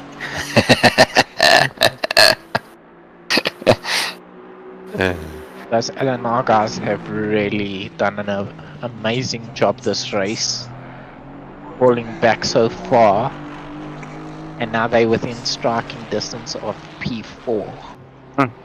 That's amazing. Because they effectively, it took them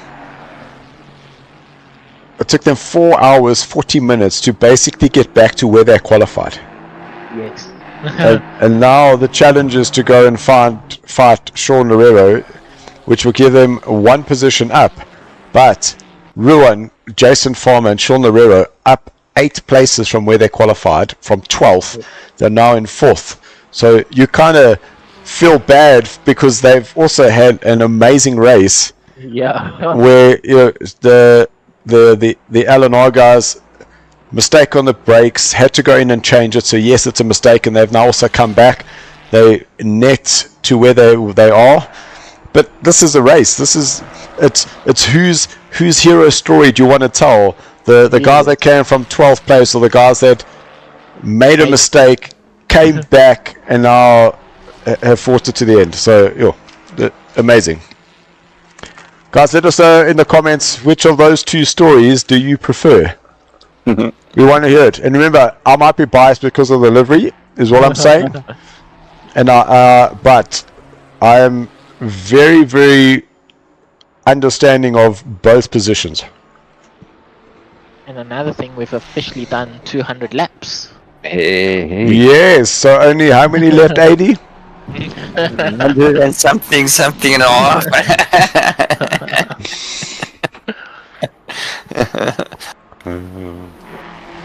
Yay. I wonder whether I actually wrote it down. Oh, I was right. I didn't have to write it down. It's saved. It's saved.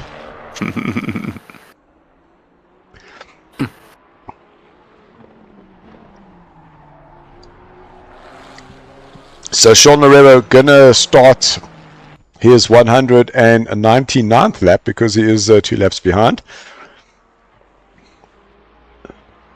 Sorry, 98th lap. Me and my math is not very good. So 142.3 for Sean. And Ryan did a 141.7. That's another half a second. So that gap now, 5.4 seconds. Catching up. And this is one of the greatest things when you can see you're just taking out just that little bit of time. And you come around the corner like Sunset, and there, just ahead, you can see your competitor coming out of Clubhouse, and there he is. And once you start seeing that other car, for me, that's what all of a sudden starts giving that bit of momentum, that bit of racing gees. Antonia, you've joined at just the perfect time, saying, how's it going, guys? Sean, Ruan, Jason, going well? Yes, indeed, they are. That's them there, just going under the bridge. They're currently in 4th place.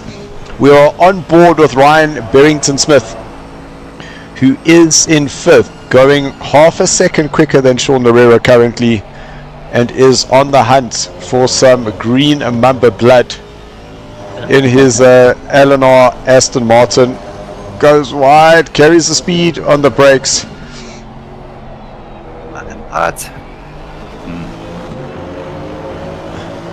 Nice See exit. those tires losing grip on the dashboard. Lights Lights flashing everywhere. Oil change, brake fluid change, cylinder heads, everything. And for those of you, if you don't want to listen to the rugby score, the last updates I've got, so in 3 seconds I will be telling, so if you don't want to hear, just block your ears. In 3, 2, 1, South Africa 3, New Zealand 6. And that was the score. So hopefully the next update we get will be the update that we want to hear. with with a time, so we know where we're currently sitting. It's there is the fourth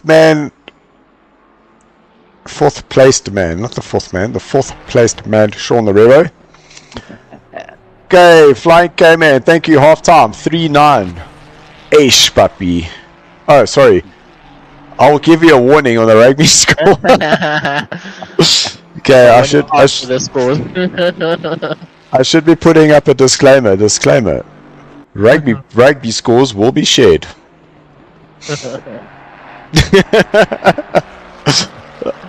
Yes, I know I asked, but I didn't give everybody else a disclaimer. Anyway. Oh, look what else has come down. So Mark Hennebury is now down to 3.8. It's still the same.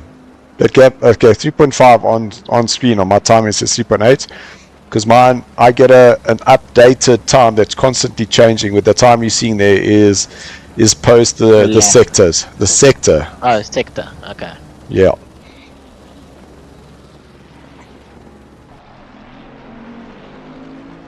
So there's Mark Hennebury, and then there ahead is Darius.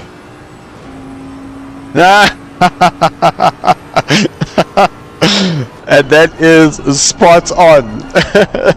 Spot on. Well done, Fly Cayman. Spot on. That's a lot closer than AD's got. It's just so interesting to see how that half in that number plays out. So 80, the Flight Caveman did put up, and it's 328.5 laps. Okay, fantastic. Thank you. When the price is right with laps now. Yeah. But listen, in all honesty, we need to just do like another quick calculation and check how we're doing relative to the end. Nice. Oof. Guys, this time is close now between Ryan and Sean. It's now down 3 seconds. Is that somebody in the pits? Yes, Mr. Luke Addison. Going into the pits, so that is our race leader. I'm going to do a driver change. Driver change there for them.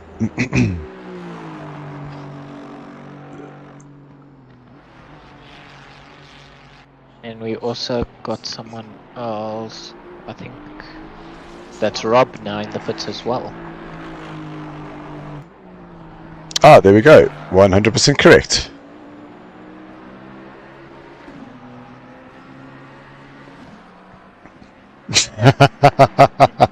So, so the flight came in as high as Mr. Sweat doing in the Ford. Sweet, but adds an R, like sweet, lol.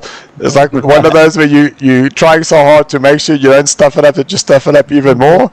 It's currently in 12th place, or 12th third. Nice.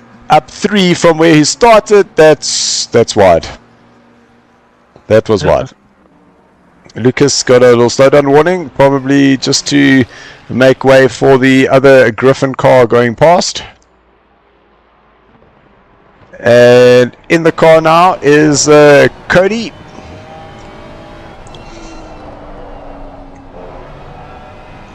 It's also a nice quick pit stop. 20 that's sorry, not 20, 57.6 seconds total pit stop and travel time. So indeed, very good time there. Ooh, Cody a little bit hesitant. So maybe they've got something wrong. No, they're out, they're going out. Oh yeah, that was 107, so they stayed there for an extra 30 seconds or so. Maybe damage. Quite possibly. Oh, guys, the race on. Look at that. That is Ryan versus Sean Lerero. In our side. Oof. And those rears are fighting. Absolutely fighting. And that gap is now no longer 3.8. It is now 3.1 seconds. Look at that. So Mark Hennery is also being able to close down the gap there. Not as quickly as Ryan has been, but it is most definitely a race on here.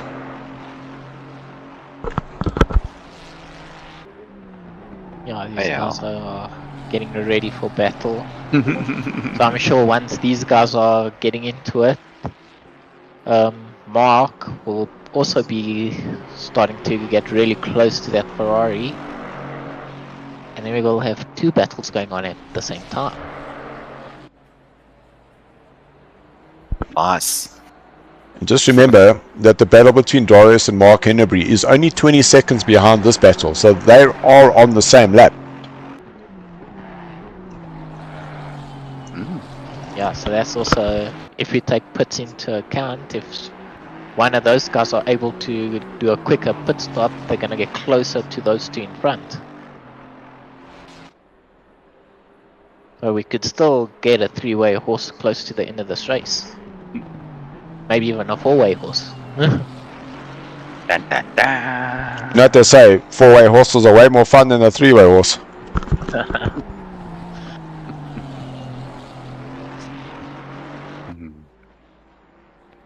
Angry beavers.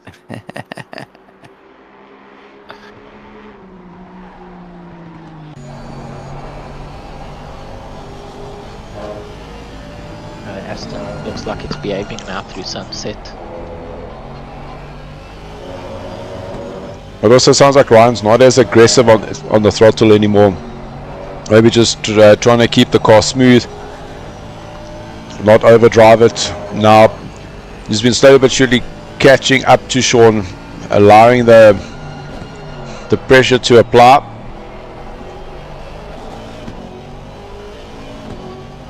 If Sean does well under the pressure, I'm sure he will. Well, I'm sure there are 4 drivers that are currently watching intently.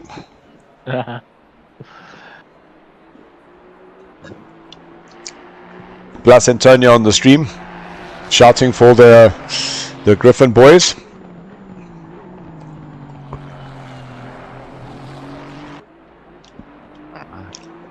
I honestly believe that the place will be taken into turn 2.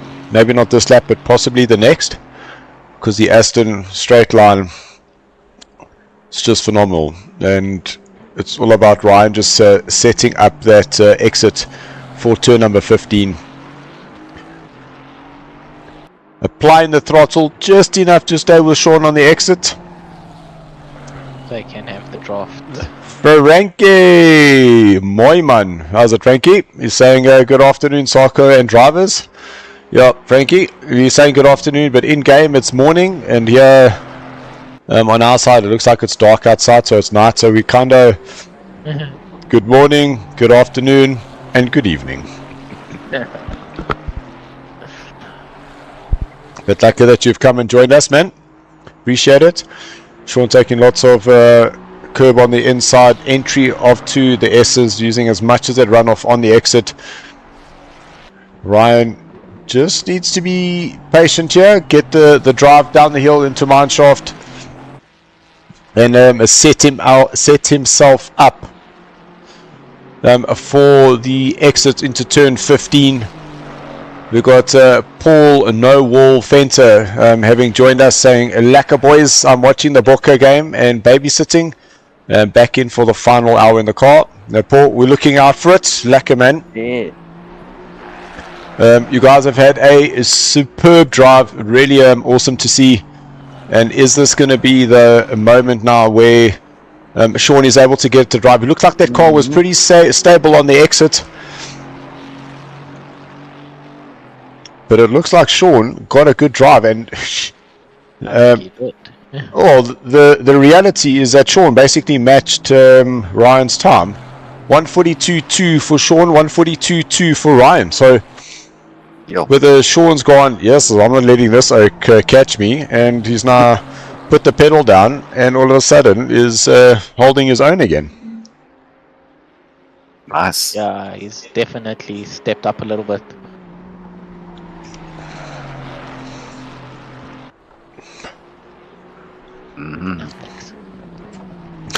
Well, that's why I said, Frankie said, don't let the walls disturb you. There's been no walls. 100%. So Flying K said 1 minute 43 seconds average lap time done till here. So there's some AR work being done there. Yeah. So Flying K, what is the revised number, considering we had worked it out of after 3 hours with a prediction of 328.5 laps? How are we looking currently with 3 hours 4 minutes to go? Okay, there we go. So some inside information. Flying K-Man is on it. Yeah.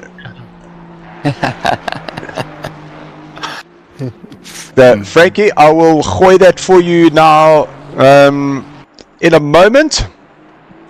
Just want to see what these lap times are, because it looks like Sean actually opened some gap there over Ryan, and there we go. 142.3 for Sean, 142.5 for Ryan. Yeah, so he's definitely going quicker. Okay, let's hoy it like this for you, Frankie. So here we go. Currently leading is Tariq, Luke, and Cody in the driver's seat. In second place, we have Christian Fenter. Christian Fenter is driving with Giovanni. The two of them have had an absolute cracker of a race. In the third place is Sham, driving with Mohat, currently in car, up 3 places from where they're qualifying. New updates in terms of our expected laps: 318 laps as opposed to 328.5. So looks like the average pace has come down. Is this a daylight nighttime thing now?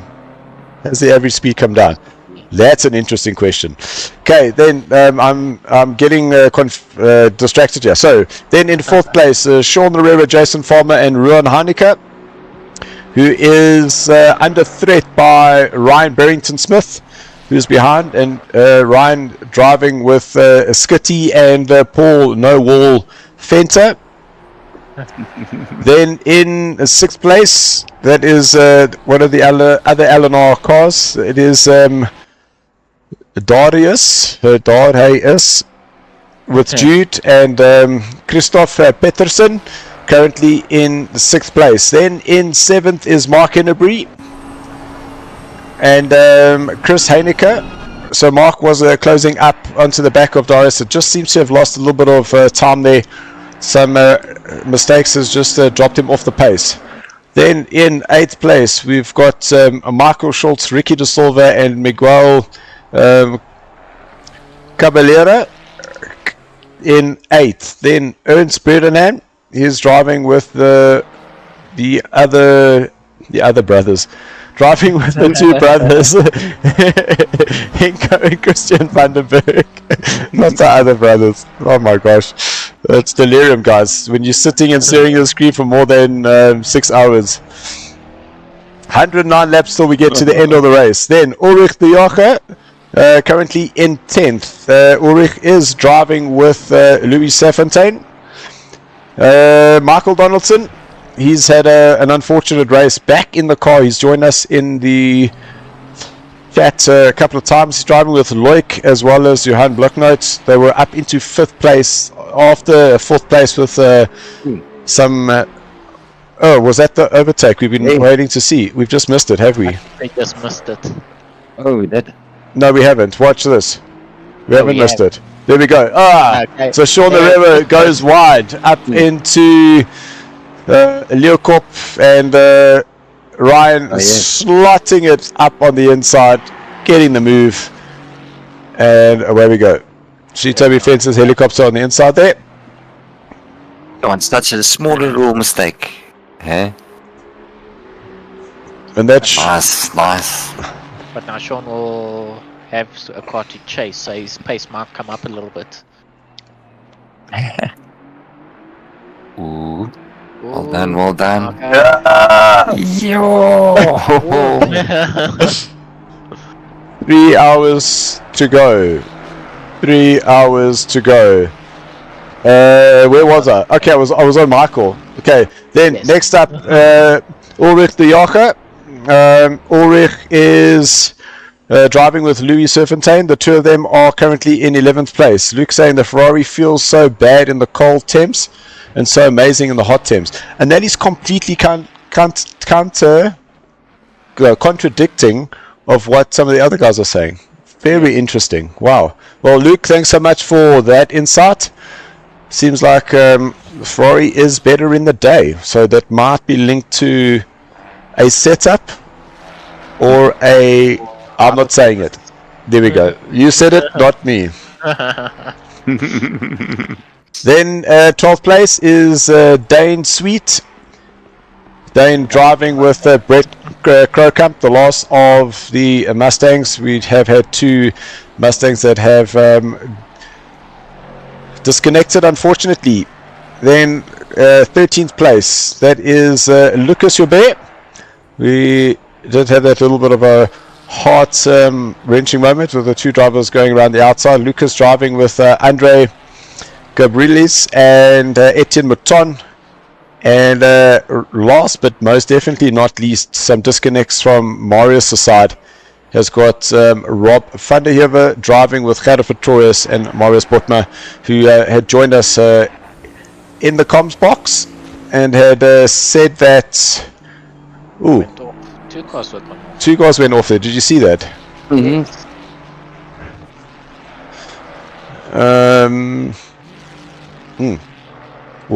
Looks like one of the Griffin cars that went off, the second one. So, for me, I thought it was Mark. Pleasure, Fakey. That's as much information as I'm able to give you now. There's been way too much that has happened to try and give you the full update. When Armo joined us just on about 4 hours, I gave him the what have I missed update, and man, oh man, it was quite a what I've missed. So interesting. Now that Sean has got behind Ryan, or Ryan's got ahead, is Sean's pace. It's just dropping. Sean is now, he did a 142.9, Ryan 141.7, so Ryan has definitely kept the pressure on. Sean just dropping back a bit. Could it be linked to when they pitted? So they pitted 5 hours 6 minutes. So no, that's only 50. It's only 51 minutes of his stint. Yeah, so he still has about another 20, 25 minutes.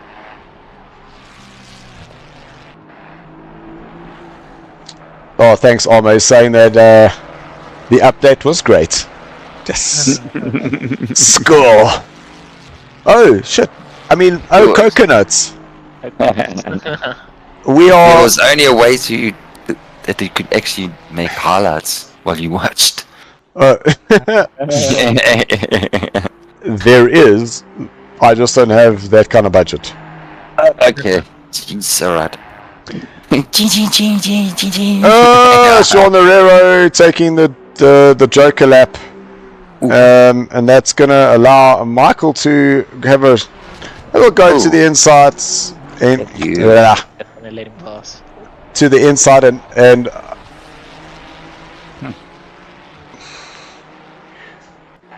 we try that again.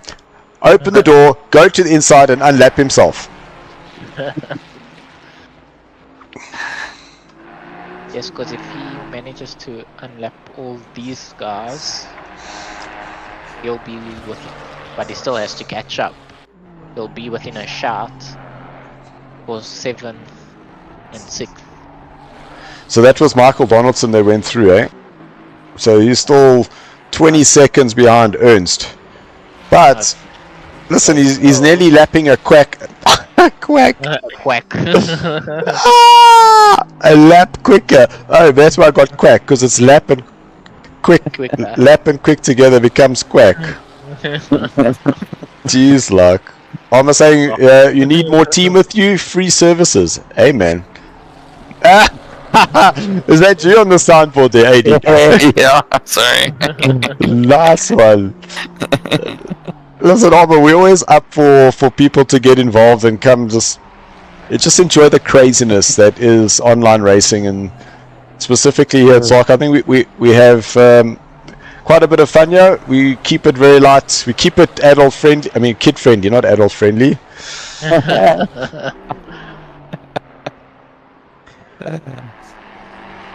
Yeah. It's a nice long race, so Yeah. after a while you compensate and you start going a little bit magoo because things start sounding like, what just happened? What did I miss? The fatigue's kicking in, man. Yeah. Dylan, I think we should name all these things SARCO-isms. Isms. So it's now it's quack, three-way horse. The three-way horse. Mamba Listen. fever. No, Mamba Fever's a thing, Oaks. Mamba Fever's a thing. Well, Armour, I promise you, if you're in our Discord is always open. We're in the chat at the bottom. It says live stream. It's open. Promise you, come in, say, guys, I'm here, and you can come and talk a whole bunch of coconuts with us. Everyone's welcome. And shout, Mamba Fever. As your entry, yes. Okay, Yes. you say you're tempting me. I'm not tempting you. I'm daring you. Come and join us. Come on, get the Mamba Fever. You can jump in there with AD. You can watch the screen exactly what we're seeing, and come and have a go. So Sean Herrera has now lost 6.6 seconds. Ryan 141.8 this lap he's currently on. He did a 141.7 previous lap. Sean Herrera 142.9. So Sean definitely losing some pace, losing some ground, and knowing that he is coming to the end of that stint. I heard a click in the Discord. Do we have a visitor? Hello. Yes, we do. Yes. Look at that! I got it there. So from YouTube chat to Discord live, Armour, how are you doing? Yeah, can't complain. Been an interesting day. Been enjoying this, enjoying the stream. We get up to a bunch of nonsense here, don't we? Oh no, I've heard all of it today. I've been having it in the background and just hearing some random things, and it's great. And like I said, yeah. Well, I keep saying Armour because that's what I'm seeing, but I see. Okay, how's it, Liam? Dylan, AD, and Deutsch. Yes. Hello, guys. How you doing? I'll probably forget your names, I'll be honest. Nah, it's fine. Okay. Mine's easy to remember. Just remember Rocky. Adrian! Fair enough. Yeah, fair enough. Although I think I might be a bit young for that. That Hey, is you're long showing your before my age. time. Hey, listen, when the first one was actually made, I wasn't even born yet. Yeah. And I'm Even old. though I was born after the third one. Oh, no ways. Okay, I was born on the first one at least. I'm only Okay. 20. So, Nice! I think I was born after the second one. In that case, Liam, from now on, you'll call me Uncle Dill. Love joking. No, not Worm. Not Worm. So, no, Liam, in all seriousness, like we do like to have a bit of fun. We take our racing seriously, but we like to have fun. Just in terms of the stream, in terms of the racing that you're seeing, the race quality, what has your view been like from an outside looking in? I don't know, I've absolutely enjoyed this. I mean, the racing looks great. Obviously, I'm happy my two teammates or my two teams up top, the Genesis guys. So that's a pretty good feeling. But no, the racing looks very, very, very great, and it's closer than I expected as well. To be fair, Yes. well, most of it at least. and part of it is that we always know, like, there's just something about the endurance races that SARCO has, is that the last hour, when all the pit stops are done, all the strategies come together, this is where we'll have 2 or 3 little battles fighting to the end, and anything can happen. Guys are going long on something, they're trying to just push that last pit stop. There's always a twist in the last hour. Oh, absolutely. The last hour of any endurance is always great. I mean, the last endurance I raced, I ended up racing 8 hours alone because my teammate's Wi-Fi went down. So that was lovely. I was considering joining, and then I was like, PTSD. No, thanks. Not today. Yeah. No, look, But if you take our pull record as a good example, we had a battle that literally came down to the last corner. yeah. Most Last definitely. corner. On an endurance, that is wild. And on an endurance. Yeah, that is wild. And there were actually 2 single drivers here today. It was Matthew Carter and Vanus Kuman. Both of them had raced and entered by themselves. Unfortunately, both having disconnected. So a little bit disappointing. So to have had a third single driver would have been quite an interesting tale. Yes, it would have been. But definitely, you would have seen me and my bright Aston Martin. Really showing the colours. Well, look, the Aston Martins from the Illinois guys at 777, they have had a tremendous race, and it was quite interesting talking about the 2 different stories. I don't know if you were listening earlier on the stream where Sean had gone into the pits, had to go and change the brake pads because they had the wrong brake pads. I heard about that. So had dropped it down to 7th place. They've now worked themselves back up versus the guys who are now currently in 5th. And the story they had, like qualifying 7 places down, but have kept their noses clean, nailed those pit stops, and have moved up. In terms of the racer story, like which of those 2 for you is like, man, what a great day's racing? Honestly, the Aston, I'm going to have to go to them. It's an unfortunate thing, and obviously with endurance, it's about consistency. It's more about being consistent than it is fast at the end of the day. Because if you can't finish the race, well then, or if you can't even finish your stint, there's no point even doing it. So I'd say Aston, it's a bit unfortunate with the brakes, but seriously impressive comeback. Seriously impressive. Yep. Oh wow. Okay. So for those of you who don't want to hear the rugby score, you can close your ears now. But essentially the score in 3, 2, 1, South Africa 10, New Zealand 9. Len, just give us a time there, please. Just want to know how we're doing from a time point of view. But that's quite an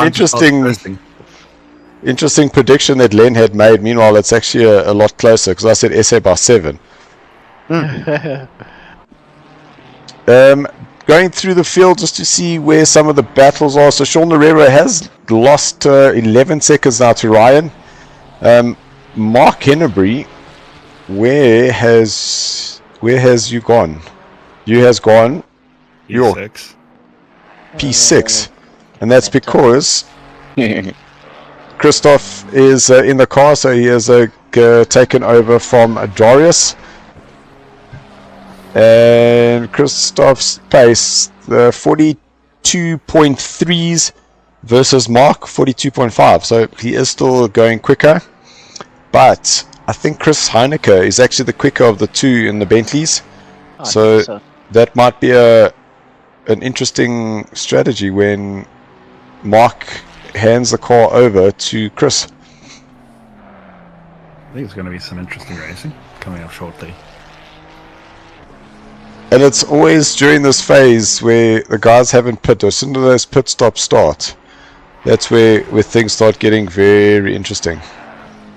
And look, this LNR team as well started in 9th place up to 7th. Jude did unfortunately get a little spinning around from Chris. Chris did get a penalty for that, and it's just nice to know that they are still racing up against each other. And the very interesting and aggressive move by Jude, having a lunge to the inside, going side by side with Chris, I thought was just something that he needed to get off his chest, so to say. But nobody got hurt, which is really, really cool. Nice. Not for sure. So, Liam, you're saying that you would have driven in an Aston. Is that your car of choice? It's a complicated one. That sounds like a love-hate relationship. I have a very polar opposites with my driving of cars, because for the league I was racing last season, the season's now over thankfully, I was in the Porsche. And while I do absolutely adore the Porsche, Same as me. it's just so unstable at the same time. What I don't like about the Porsche is the fact that it is trying to kill you on every time you put that throttle down. I don't have a problem with the throttle, honestly. It's under braking I have the issues. No. So it's on the way out, it's on the way in. It's on the way in. It's like I have to get all the braking done before I turn in with that Porsche, otherwise the rear end just loves coming around on me. Oh wow, it's quite interesting.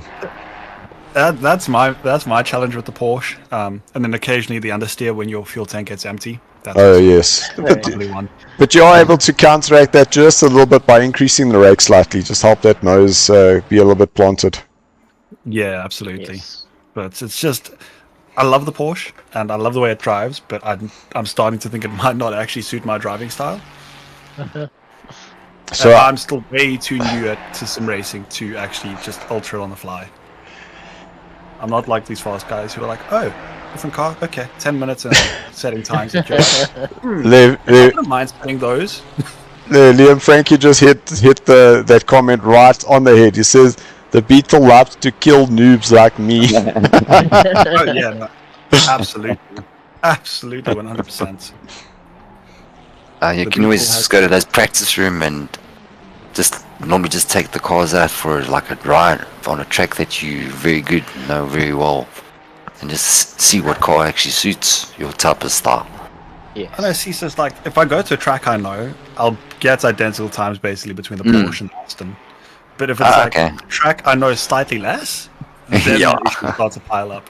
Because like the Aston is just, you can absolutely abuse that car and it'll stick to the road. Okay. At least from my experience, the Aston, you can absolutely abuse the curbs, you can abuse the track limits and just the track as a whole, and it will stay planted. Whereas with the Porsche, it's a little bit less so. Yes. Okay, that's interesting. That's my take on it, at least. See, I haven't taken the Aston they haven't tried the Aston yet. Let's give it a go. Okay, guys, rugby score updates. 25 minutes left to go. Lucky is in 3, 2, 1. SA 13, New Zealand 9. Yo. Yeah. Oh, Boca! Go Boca, go Dylan's prediction. Thanks, Greg. Yay. So no, back to it. I mean, the Aston's a lovely car to drive, and if you get the setups done right, it's the trail braking becomes so much stronger than I would have ever thought. It's like the nose just digs in, the rear end lifts up, and it just rotates around the front wheels. Okay. In a good way, not in a spinning way. Okay, yeah. So like, it feels like it actually grips. It grips, yes. Yeah. It's not. You're not going to start doing donuts in the middle of the track, no. Okay. It'll grip. Just had to make sure everyone was clear on that. Guys, Frankie says there's no car that's good with the controller. I will have you know. Yo, here we go. I managed 144.5 on a controller on Kyalami. Nice. So, I'm ready to prove it is different doable as well. Yes. I agree with you. I don't mind grabbing a remote and giving it a go. No ways. I don't think I could drive a controller anymore. Well, I couldn't anymore. I've done it in the race quite a lot. Oh, yeah. Controller. Oh, okay, I wasn't the fastest, but it was enough to battle the quick guys. Mm.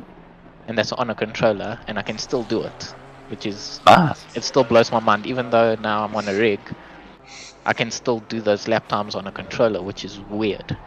No, that just hurts my brain, Deutsch. Like, I have no idea how you do it. It's Alien! Told you, Brandon, it's an Alien! Frank is also saying, oi, this is soccer, not flipping rugby. Suka winner. Hey, Frankie, just because it's soccer doesn't mean we also don't want to know what's happening at the rugby.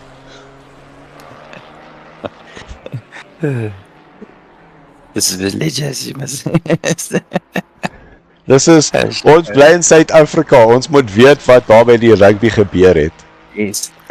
Anders is as jy by die kantoor môre of maandag gaan, sê het julle die rugby gekyk? En jy sê nee, ek het nie. Ek sê, wat? Het nie rugby gekyk nie. How are you guys feeling after 6 and something hours? We are just PGA, Henko. Thank you. I think Dylan might be losing his mind a bit, so I thought I'd come and bring some semblance of normality. Thank you kindly. Thank you kindly. Well, what was it? You called it a quack? The quickest. I wouldn't remember that one. Oh man, the quickest lap is the quack. It's definitely going into the SARCO Chronicles, is what we're going to call that book. Yes, like crazy. No, Henko, thanks for joining. It's okay. Also losing my mind here after 2 hours and it's 10 minutes. So we've only done it 3 times the amount that you've got. But look, 2 minutes 39. We're getting to the point now where the guys are going to start making just about their second last stop, because there's only 2 stints left. Or 3. This is where it starts getting interesting. It's now, have you got your pit stops sorted? Have you put enough fuel? Are you able to going to get the car to the end? I will never forget Alan Patterson doing an hour and 30 minutes in the Ferrari. An hour and 30. He did an hour and 30 minutes in a Ferrari, and that's because the guys from Pandacity were chasing him down. I said that what they should have done was pitted, just dropped in a little bit more fuel, got back, used the old tires, keep the race pace up so that they weren't limiting themselves to a point where they had to slow down, then threw themselves out the pit stop window. But that risk paid off.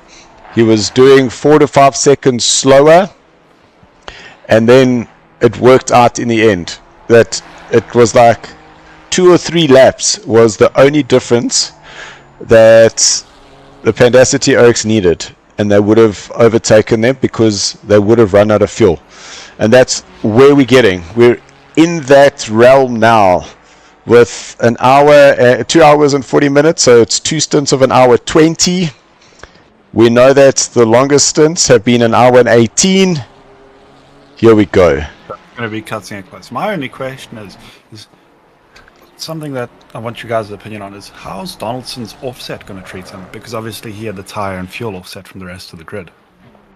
Yeah, so what would happen is that last stint, they will have to put fuel in, but they can half fuel, new tires, and they should be able to do some of those faster times as opposed to having to run a heavy car with the new tires. So that average speed just goes up. I'm looking forward to that then. I think that'll be quite an interesting one to see where that goes in the next 2 or so hours. Because they're also chasing down Ernst and the other brothers. Other brothers.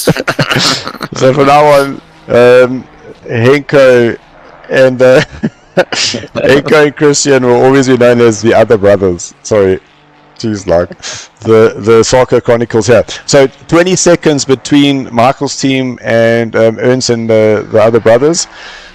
Can you catch up 20 seconds in in a 30-minute lap? A 30-minute race? I don't know. Because you're both on the same amounts of fuel, but you've got a new set of tires. Possible. If you got a new set of tires. Play out quite well and hopefully be quite There you see, I've inspired Henko. He says our team name from now on is going to be Other Brothers. Oh shit! I mean, okay, coconuts. Yeah, I'm losing my mind. maybe just a bit. They must have taken my marbles away. Crazy. That was a great tune. I can tell it's been a long day for you guys. Toys in the head because I'm crazy. Sorry. The funny thing is that from where we are now to where we are 7 hours ago, I'm definitely in a lot better space, considering just before we went live, the second screen just turned off and we couldn't get it turned on again. We changed cables, we changed ports, we changed everything. We changed HDMI, inch to HDMI, both the screens work. We changed HDMI cable into display port, didn't work. Changed the cable, got an adapter, went to go and try and buy a new cable, weren't any in stock around the corner. Just a disaster. So guys, the fact that we are here just makes me so happy. And it's at least. Thank you to everybody who is still racing. Thank you to everybody who's still on the stream. Without you all, I would have jumped out the window and just landed on my bucky, so I would have probably just broken an ankle. No racing for you, my good sir. Ricky De Silva, 10th place from 16th where they qualified. I'm sure they're going to be very happy with that. The 10th, so Michael Donaldson has gone ahead. And that's exactly what you're talking about, Leon, is that they have got that offset in terms of the pit stop. And I can tell you when last they pitted was at 5 hours 35. So that was an hour ago. So they're going to have to stop again soon. Can they keep up the pace enough to open up a gap, though, for the next 20 minutes or so? No, but hold on. They've been going for an hour, which means if they can go for another 10 minutes, they're going to have an hour and 10 minutes left of the stint, so they will not have to stop again.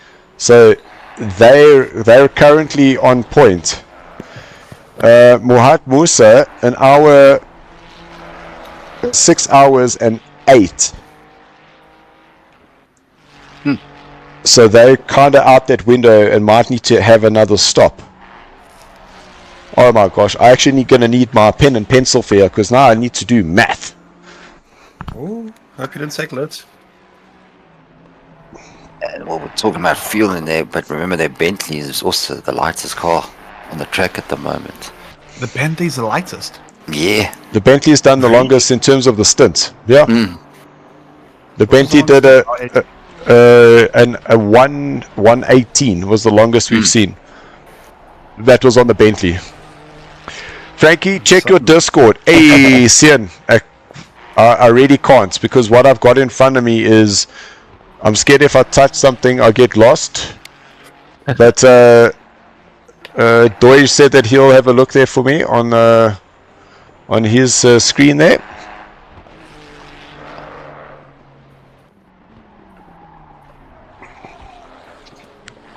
Have you got your pen and pencil, Dylan? Ready to start doing some mathificating? Yes, I'm mathemacating now.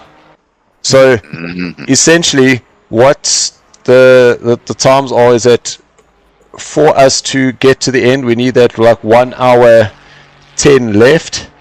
1 hour 10. So we take that off the 9. That is a 7:50. It's kind of in the area. In the area that the last pit stops will be, which means that the second ones, if we take off 1 hour and 10 there, so we'll go 20, no, not 25, that's more like 35 to 635 less that. Okay, so hold on. I'm figuring this all out, guys. I'm figuring this all out because that we're abacus.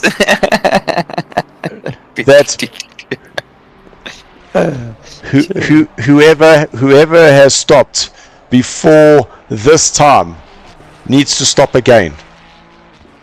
So sort of anyone who stops now after this has got one last stop. That is correct. Oh, okay. So basically, let's say the Ferrari will have to do another 10 minutes or so, roughly. And if they manage to get the 10 minutes done, then they can make one stop, or they're going to be fuel saving in the last stint, just a little bit. Okay, so here we go. Looking at Ruan Heineke, Jason Farmer, they stopped at 6 hours 20. It's going to be touch and go for them to do an additional stop. Louis Serfontaine, 6 hours 55. They're in trouble. They're going to have to do another stop. Tariq, Luke, and Cody, 5 hours 48. They will need to do another stop. Same with Christian, Chris and Mark Hennebury. They're going to have one stop to go. Etienne, Lucas, they're going to have 2 stops. Jude, they 6 hours 9. They're going to have to stop 2 times. Carrot, they've got 2 stops. Dane, they've got 2 stops. So the persons who have done it correctly without needing to stop again is Mark Hennebury and Ruan Heineke and Michael Schultz. Those are the 3 that might not need to stop again. Schultz or Donaldson? Michael Schultz. Oh no, but also Donaldson. No, they got to stop. They got to stop again. They got to stop again.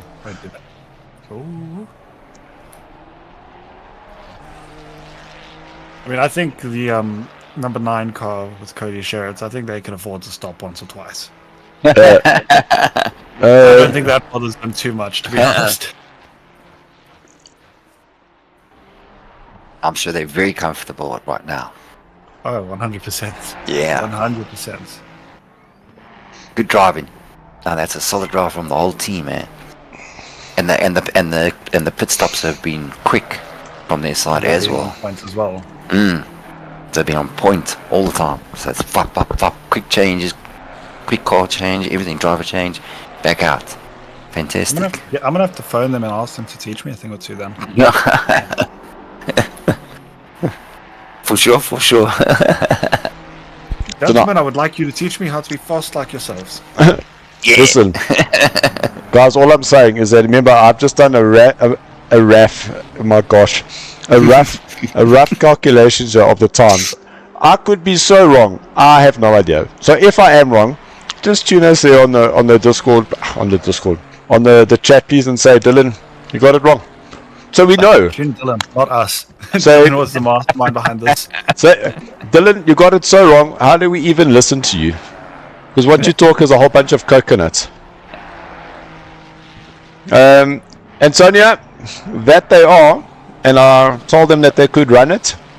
because that's Antonia saying that she sees that the Griffin boys are running the SARCO livery because they're allowed to. But thank you for noticing. Thank you. It's inspired by Mamba Fever. And the reason for that is because when you see that green car coming up, you know you're going to be bitten by the green Mamba. Oh yeah, Mamba Fever. And we got Michael Scholz. Mr. Schultz, hello. Hello! I see we did the fuel saving correct again.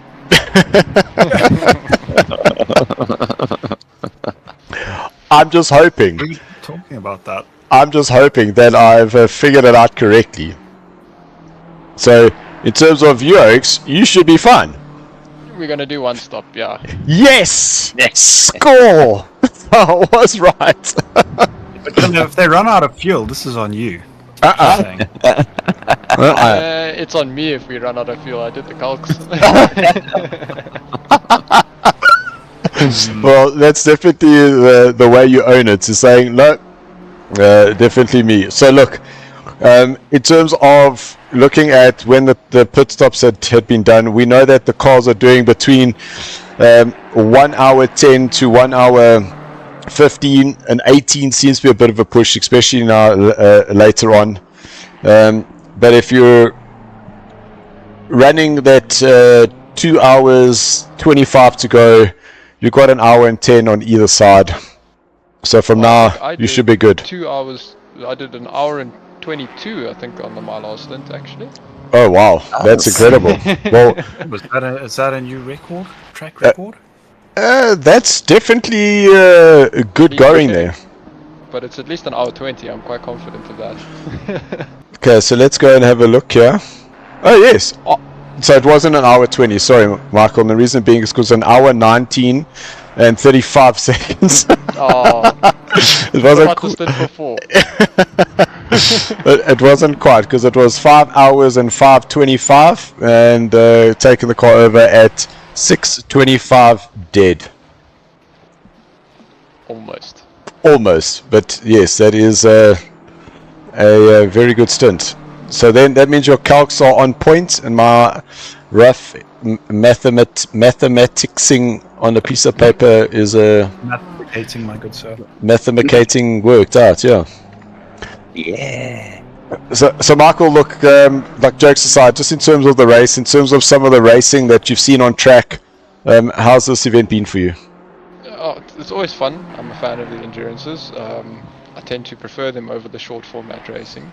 I had a bit of a, I think, lap 5 cheetah meet and greet, and then a slight kiss in the wall, so that didn't really help my first stint in the dark with the headlights flashing into the corners, so I can't see anything.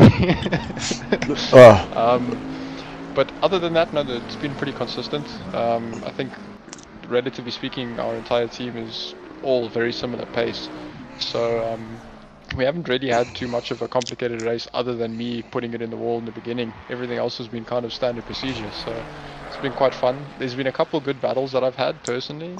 I think I was fighting Loic in my previous stint. Yeah, it's fun. It's always fun. No man, it's been absolutely pleasure to watch. And now guys have got Ricky in the car now. Just from a pace point of view, are you guys? There's been this massive debate in terms of the Ferraris working better at night versus better at the day. We've had some of the guys saying they're struggling at night, and then Luke Addison said, "Oh man, the car's so much better during the day." Yeah, what is your view? My view is that the Ferrari is a sofa, and you should drive a Porsche. But being in the Ferrari, I don't know. It's about the same. I think I prefer the day just because I feel like I can see better. Yeah. But other than that, I don't think that there's much. I didn't. Maybe I'm not able to feel that slight difference in the car, but I didn't notice much of a difference between day or night. So, is the Porsche normally the one that you would be driving? Yeah, that is my daily drive. So then, how did you lose the battle? Was it rock paper scissors? I mean, how many people do you know that actually voluntarily would like to do a 9-hour in a Porsche?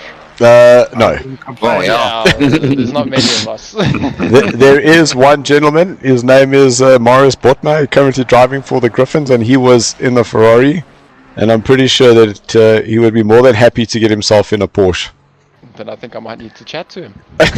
I, on the other hand, do not find a Porsche for 9 hours as fun. Yeah, we need some more Porsches in the Enduros. We did a Bathurst in the Porsche, and I managed to convince my teammates to do that. They complained a little bit, but they got used to it. But generally speaking, I lose the argument of which car to take. What, is that because safe is fast? I think the Porsche scares people. Yes, it does. So yeah. Another conversation we had when I came in about the Porsche. It was lovely. And look, I started my ACC career in the Porsche. My first race was with Charles Wilkin and Bruno Cagliari, and that was in the Porsche. And I just loved it, and I drove it because it feels very much like the mindset of a go-kart, where you slam the brakes, let the rear slide, get the power, and then you're basically using the rear to rotate. So very much my driving style. Just can't do that 5 times in a row of an hour stint. You can cause problems indeed. Most definitely. Yes. So just for the strategy, are you back in the car again, or? I won't be back in the car. It will be Ricky this stint, and then Miguel will get in for the next stint, and then he'll end it for us. So you are essentially going to be cracking that beer, sitting back and enjoying it, or should I say an Oros? It'll be beer. Fair enough. Fair enough. Okay, guys, points update on the rugby. I'm assuming that is full time. And I said by 7. Unfortunately, it's not 7. It was 6. South Africa 18, New Zealand 12. Sure. I should have taken a bet. Close. My odds of calling 7 points. You would have made some money. Len, you're welcome. But have a lucky day further, guys. I'm going Awesome. to get back with the team. Michael, thanks so much for Michael. joining. Appreciate it, man. Cheers. So Dane Sweet into the pits, 12th place, up 3 from where he had qualified, and you all know it, the loss of the Mustangs. The last of the Mustang. Sweet. I've seen some complaints about the Mustangs today as well. That was quite interesting. With the overtaking of them down the straights, it just doesn't happen. Yeah, you're not joking. That Mustang is brutal. Down that start straight. Holy cow. Absolutely Americans brutal. might struggle with corners, but one thing they can get right is straight line speed. Yeah. America. Where everything is bigger in NASCAR. Including the engines.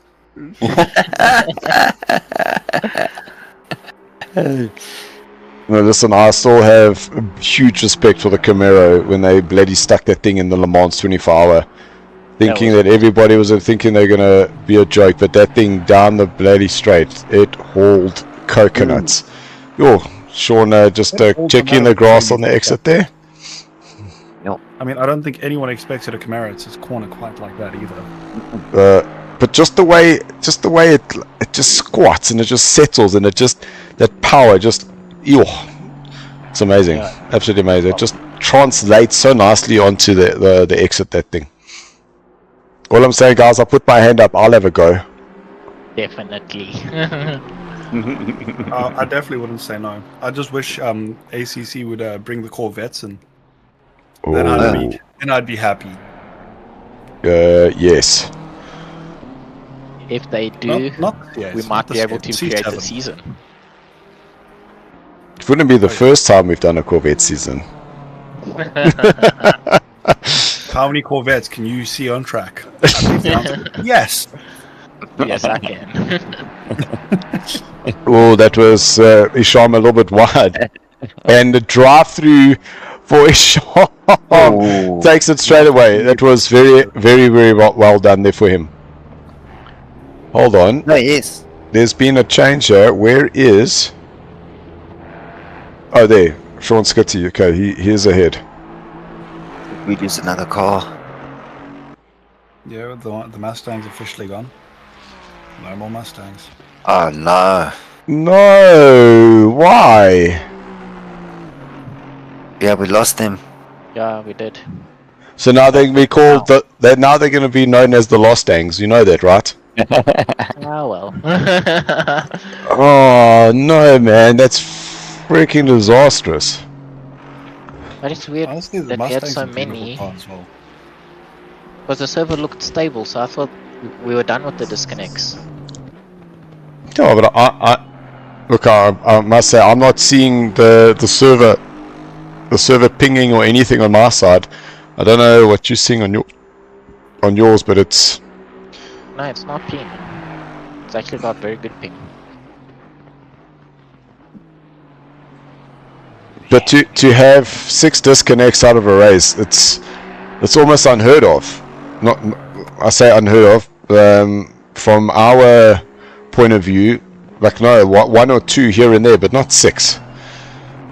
That's just crazy. Yeah, that's been very unfortunate.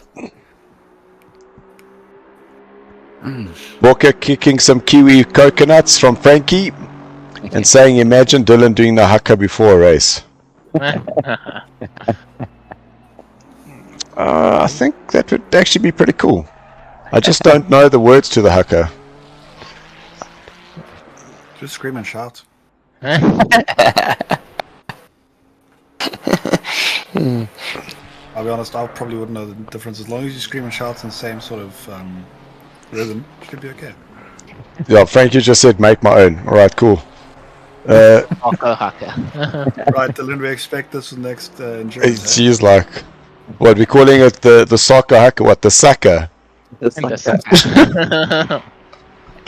Oh gosh. There you go. Instead of haka, say coconuts. Oh, shit, but thanks, Frankie. Alright, guys, I have to just head off to the little boys' room. Got some things to take care of. Charge. So Your pit stop. yeah, I gotta go do my pit stop. Luckily, I added in the T there, remove the S, and then I'm speaking in code. But Liam, I'm putting you in charge, but Deutsch must control the cameras. I'm in charge. Yeah. Hey, put me on the spot. I don't even know where to begin. I don't do commentary. It's fine, you just talk. Yeah. I'm still learning. Wow. I'm still learning. Now, everybody, welcome to the Swinburne stream. I have now taken control. This is. I don't even know what to say. It's just. As you come Hi. around the corner. Hi. Well, I'm curious. What is the rest of the field? Where about are they? So we've got Chris right behind Christoph. Is they're actually staying quite stable. The gap is still around 10.2. Cool. Then we got a lap behind them. Donaldson. We got Michael. And Ernst is 4 seconds behind him and coming in for a pit. So this is where the pit stops are going to start coming into effect. 2 hours 20, so that'll be one more pit stop after this. Because Michael still has to do a pit. You're right. So after this driver change, we might have a really close battle when the guys come back. Here's hoping. I'm excited to see some good battles. As we come down to the closing stage of the race, I think everything will hopefully close up a bit. We've also Keep got going to the racing. Ricky. He's coming through. He just passed Michael. But that was for position, so... Oh no, it wasn't. He was unlapping himself. Still, yo, everyone's still managed to gain those laps back. It will be very, very close. Yeah, the clubhouse. Yeah. Yeah. Half the time I don't even remember the corner names. I just say the left-hander. That's weird. Then there comes the yeses. It's S's. Then what's Let's this watch one? the track map real quick. Len Just have a look coming at in all the names. saying Booker are the champions. Yes, they are. Then this is the mine shaft, as it turns into mine shaft. Or coming down mine shaft, sorry. I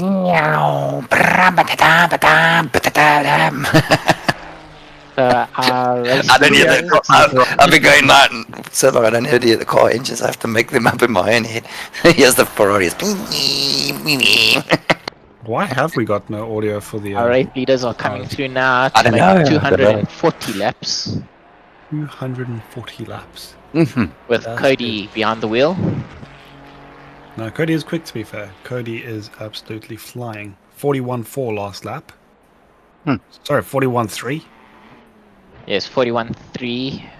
His PB for this stint is 41.2, so very consistent there. We've got Christian Venter 2 laps behind, What are those being times? They're 42.2s. Impressive. Definitely quick, those two cars. Oh Yeah, yeah. so both Ferraris doing extremely well. That's mental. Most probably because it's daytime. Yes, you know, the Ferraris are more stable during the night, though, and faster during the night.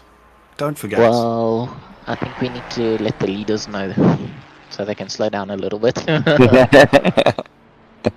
what's been the fastest lap of the race? Is that a 140 flat?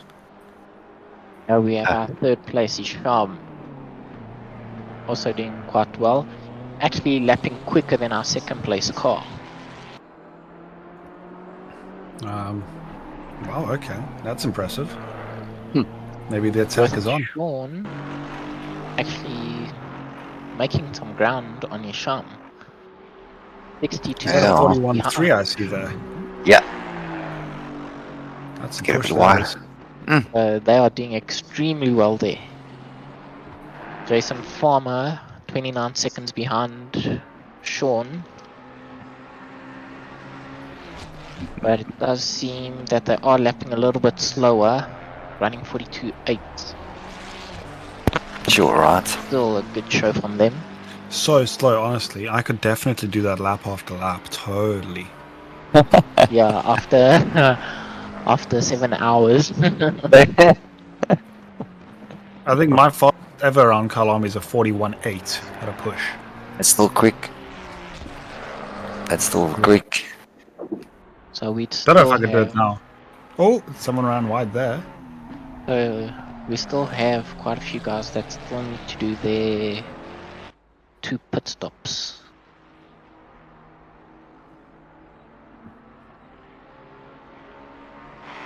And the endurance Oh, pit stops is as many as you need, eh? Yeah, you pit stop as many times as you need. Okay, so... Or as few times as you can. Oh, okay. The less is better. Preferably because you're on track. But like I said, I think the consistency is more key than just outright pace. Like, genuinely, if you're fast but you can't keep it on track, it's not going to be a good time. Yes. And I think a lot of these guys are doing well to at least keep their times very consistent. Oh, yes. And Very some of good. them keeping it at that actually some serious pace all the time. That's insane. It definitely is. I genuinely would love to know the routine behind what it takes to get ready for one of these. Especially with the faster guys. I mean, you look at the fast guys sitting 42 ones and 41s, and you're like, how do you do that lap after lap?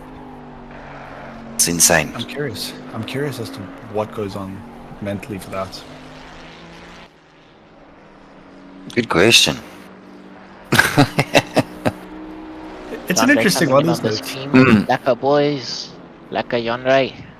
I mean, I don't do that kind of racing, but I mean, I don't think I'll do well in enduro. Oh no, I absolutely love enduro. I've done a couple now. Okay.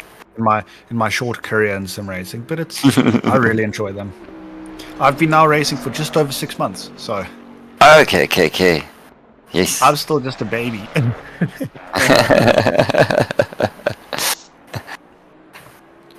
But I mean, I think my favorite was the Red Bull Ring. That's a good enduro to do. That's also a very interesting tech as well. Yes. Yes, not Especially one with of those the turn 1 and easiest. turn 2 curves. Oh, love them.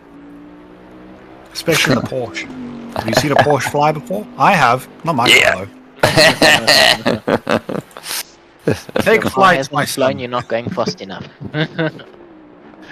Oh no, it flew plenty during the preparation for that, just not during the race.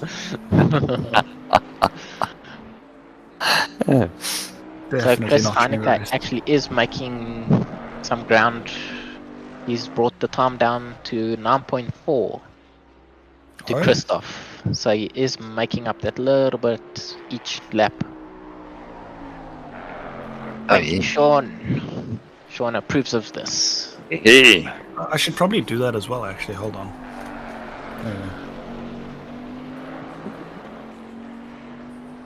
But no, I'm excited to see some of this last 2 hours worth of racing. Sean, come join us on Discord a bit. So I'm back from my pit stop, and Shawnee, I see you've liked it. It's only taken you 7 hours to like it. Like, what the hell? And it's not like you were driving for all those hours. Exactly. Sean, you've done one stint. One stint.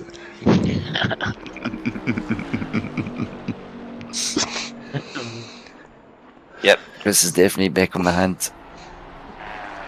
And as we say that about Sean, Liam subscribes. Thanks, Liam. Hi, I'm back.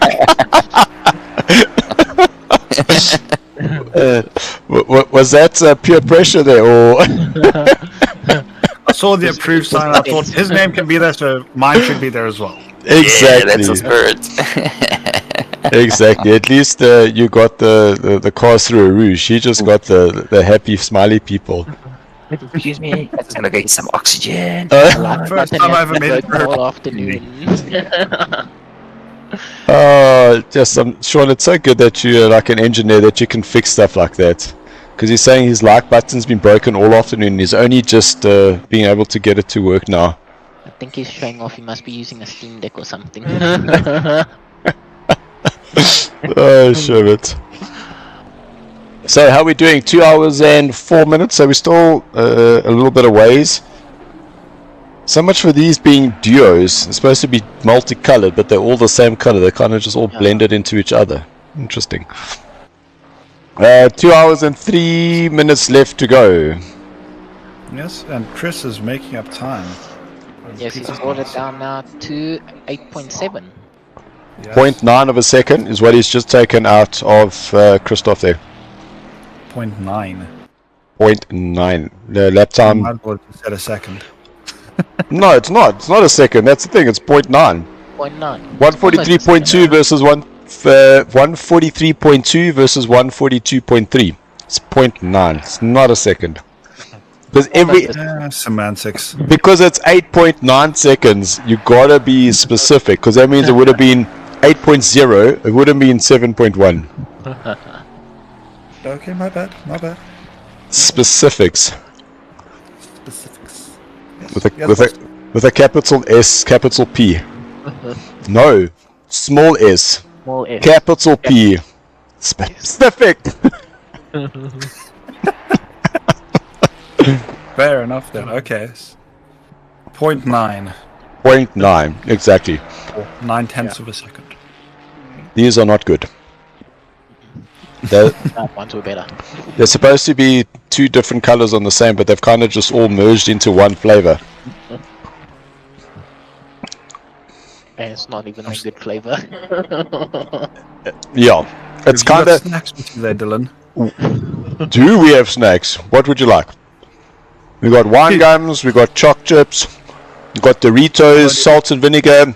There's still I wouldn't biltong. mind some. One more downstairs. I wouldn't mind some biltong. Don't have that More here in the packets UK. downstairs. I think we still have the cheese Doritos. Oh, you can have those. I don't want those. You can have those. I've got Biscoff. I've got chocolates. I'm chilling. And we Biscoff. had What is Yeah. Biscoff? That sounds like biscuits and coffee. No, not really. It's a biscuit. It's like almost like a gingery type biscuit. Those are called ginger nuts here, and those are the best biscuits.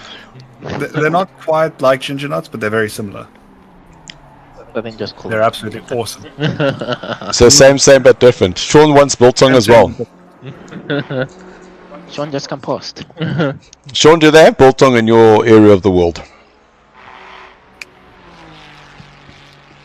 Because you're there on the Eastern Cape there somewhere. I don't know if they have biltong down there. It's most probably wild stuff. At least you guys still have biltong. I have to travel like 45 minutes just to go get biltong. Yeah. And that's because I'm close to the South African shop. Oh, so clearly you're not in South Africa then. No. England. Sunny Manchester.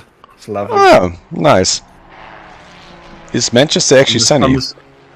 No. I was about to say, that didn't sound right. It is currently overcast as anything outside. We have some of the good stuff. There, see, Miguel has also just been recognized as subscribing. Well done. Thank you, Miguel. Yeah, Sean, job. We have some good stuff here. Ah, there you go. I recovered. My awesome soft seat is working again. Did you make it, AD? Yeah, no, my awesome soft seat's okay again. Was dead for a while. Soft seats. Yes.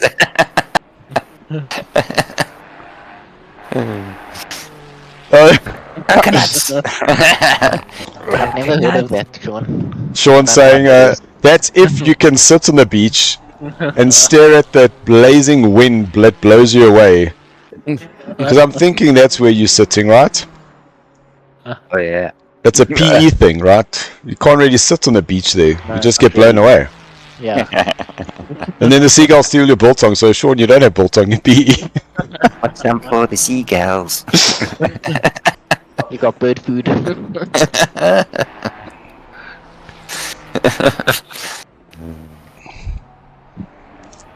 gotta run, jump. That is a great song, and when you play that song, it gets stuck in your head, and then you'll bug it. Mm-hmm. I said, stop it, please. Well, yeah, what? Now the thing is, metal or dance music, what would be your choice? You want some Depends. angry music? It depends what we're doing. Yeah, okay, that's true. Sean, have you started with the orange juice yet? Who's using orange juice? I'm asking Sean if he started with the orange juice. He doesn't have any more stints. Oh, unlucky. And he had the one stint, so he technically can start his orange juice. Agreed. So 2 hours left to go. 1 hour 58. That went quick. Yes, indeed. But now we're at the point now where we've got 45 minutes or so. Between 40 to 45 minutes. Hearing that Liam said that he did an hour 19.35. 1 hour 19:35 seconds. No, that wasn't me, that was Michael. Oh, Michael Schultz. Yes, indeed. Sorry, Liam. I meant to call you out there. Whoa! There's a Griffin Ferrari in the bushes there.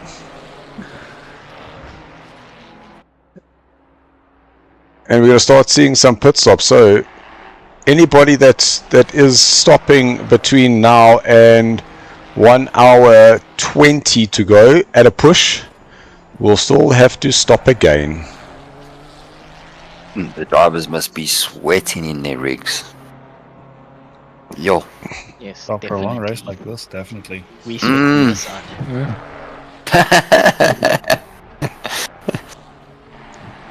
You know what the one perk about being in England is? I don't Yeah. even need an aircon. Yes. It's cold. It's cold and wet. 20 degrees. It's lovely. Mm. Not hot, it's not cold, it's just lovely. And that's not lovely. You need to come here. I like that. Very nice. That feels normal. Yeah. Feels normal, no, what? Well, it looks normal, I mean, sorry. Don't tell me you race on hood view, Eddie. No. I race on the hood if I'm doing a rally, yes. Eddie likes that for outside the car so you can watch the car drift. Yeah. Guys, but that's the view you gotta see to check the tire smoke, like honestly. Yeah. I know why I do bad, because I don't have the leaning view when I do the motorbike racing. Oof. That's fine, that's just a camera setting, Eddie. Yeah, that's true. Put the lean so you can sit behind the car and you'll have your lean. Oh, better than It's easy to see where, if I'm on track, it's easy to spot me. You'll see the spinning around all the time. Yay! with the nickname Drift King, I imagine. No, I wish. Listen, AD, I still have very fond memories of you and Memo with Emily Benz having a little battle around this track. So, Yay. No, Emily was impossible to get past. She was laughing at me all the time. You definitely knew how to defend. Side, try this side. Nah, I didn't even phase it all. She was like, whatever. And I thought I could try getting with a bit. As I come with a bit, damn, she's in front of me, and I'm like, no, you gotta be joking. That was fantastic. That was fantastic, great tries. Yeah, the battles, like I said. We've just seen Sean Skitter just go into third place. It's only because the car behind Mohat Musa has taken the car and is now a pit stop ahead. Yes. But Sean and them might An not. hour and 53 to go. Or do they still have to do 2 pits? We'll see now. Because if they're only going to do 1, and if Sean and them still have to do another one. So Sean will have to stop again. Mohat. So Sean, let's see, Sean, they've stopped now. No, Mohat stopped now. It's 7 hours 06. No, yeah. So that was a recent stop. So they'll have to stop again. Yes. Isham got a drive through. This is for position. Yes, it's for position. That's why I'm saying. This is net position. Yes, it is. Holy cow! That's why I want to know how many pits they have left versus how many pits Isham and Musa have left. Yes, exactly. Because then it's going to come down to the line. Okay, hold on. Mathematics coming up now. So they've got. Okay, so Mohat, they did a stop at 6:43. Okay, so they've got one more stop to go. That was for the drive-through. Was at 7.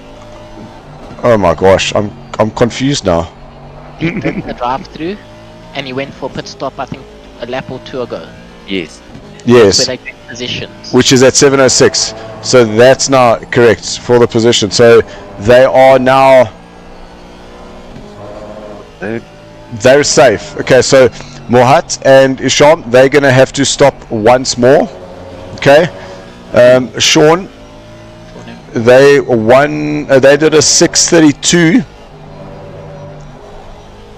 So they're gonna have to go to fuel saving to try and stop once again. Otherwise, there might be a splash and dash for them.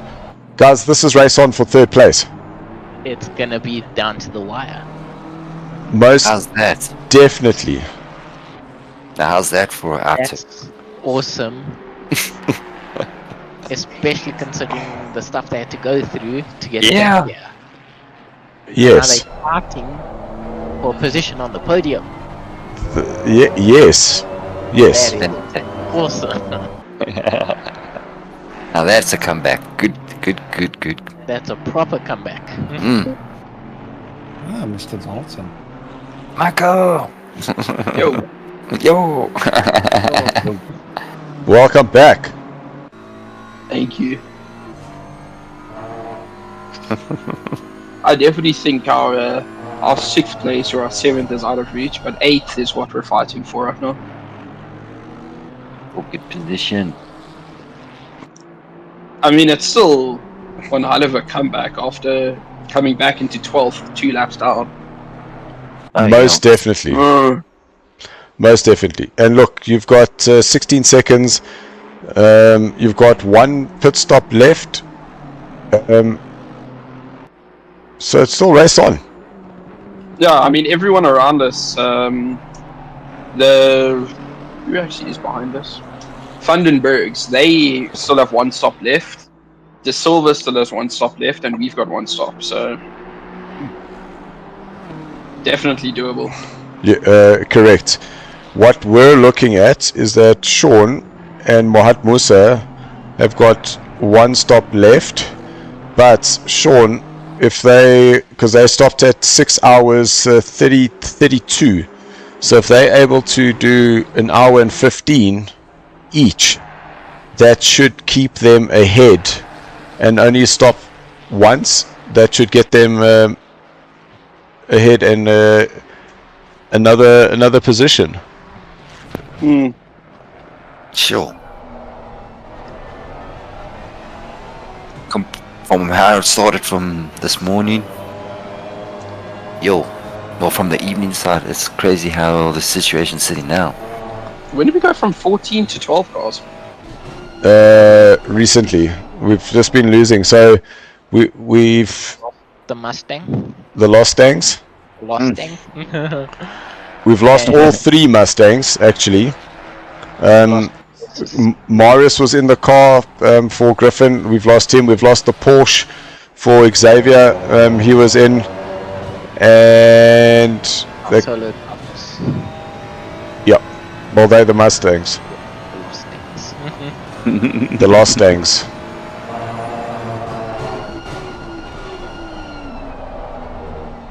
Yeah, well, as it sounds, Loic's driving the rest of the race for us. Serves him right for being late. I did see the message when I went and did my pit stop. So, legend. And I must tell my sister-in-law to give him a call. My sister-in-law actually lives in Mauritius. Really? Yeah. True story. Well, Mohat Musa not letting this position go down easily. Because 141.9 for Sean last lap, Mohat 141.4 is the game there. Lots of definitely beginning on. Yeah, turn 1. Comes that nice and clean. Right, but it's fine. We'll come back in Watkins. Nice. Watkins is also one of those tracks that you just can't relax. It's just fight the entire time. Exactly. Like even the straights are way too short. Yep. That's corner phobia gone wrong.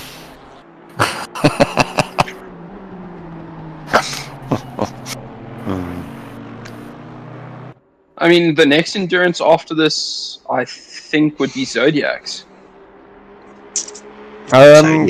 Quite possibly. I don't know if there are any Zodiac drivers or any race face drivers. Drop us a message on the chat who knows when the next endurance is? I know, because at the end of the season they said they're going to do one in the off season. Because I'm putting my hand up. I'm keen to drive an endurance race. I've got this beautiful SARCO livery that I'm able to use.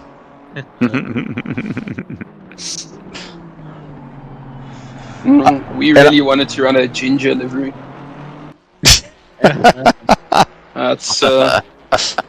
It's because Loic's ginger, so we give him a lot of hassles for it. So you should actually be sponsored by those biscuits, ginger nuts. Yes. They are the best biscuits. Okay, Mohat Musa, will the BMW have the legs on the main straight? An hour 45 minutes left to go, fighting for position. And Mohat got a superb exit. But is it just me, or was that Aston pulling away? That Aston is incredible. No ways! BM. He's going to be on the inside. Ooh, Oh, well done. Well done there by Skitty. Just drifted wide, just closed the door. Didn't leave Mohat too much room there. Mohat didn't necessarily need to be given the space there, so good racing there. Just put the car in the right place. You know what's been surprising me the most? Is how many Ferraris I've seen running TC9. TC9? Yeah.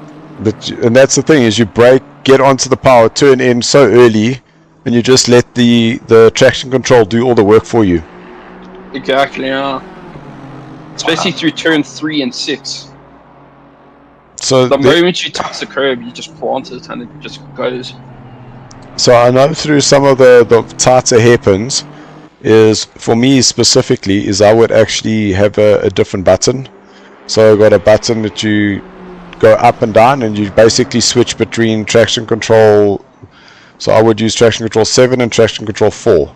So on the tighter stuff, you want the traction control lower so you can get the car to rotate, and then on the fast sweeping stuff you keep it on the higher traction control. So you basically switching between your traction control throughout the race. You're absolutely right. Like the last corner, switching to TC4 is it's boss. quick for a good exit. Yeah. Most definitely, because you get in the drive up, or the defense there for Sean. The other track that you want to do there is at Imola, especially at the hairpin at turn 6. Get that all the way. Cameraman Tim is completely lost there. Like you're telling me there's certain parts of the track you will use a different traction control? Yes. Yeah.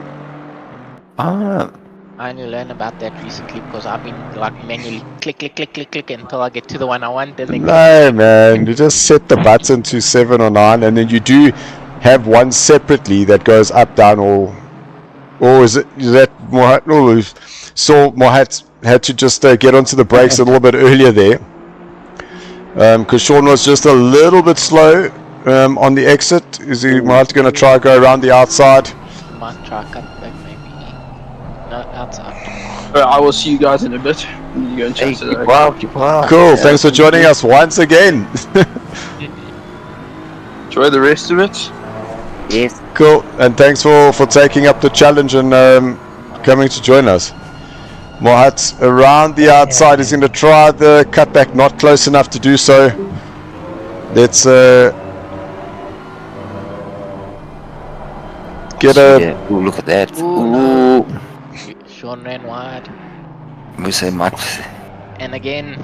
Yeah, but now Musa's going to have the drive. This is going to be side by side. A drag race. We got drag race. Side by side. BMW and Aston through turn 1. Mohat's going to be on the inside. And he should be able to hang on to this place. That is there for permission. Position? That wasn't for permission. There was no permission there, but Mohat took it with open arms. Mohat now up into 3rd place, back there. But a great drive between both Sean and Mohat Some Oh, close, crazy racing. You just missed it. Oh no, I was here. I was watching. Okay. Oh, okay. You were just hiding.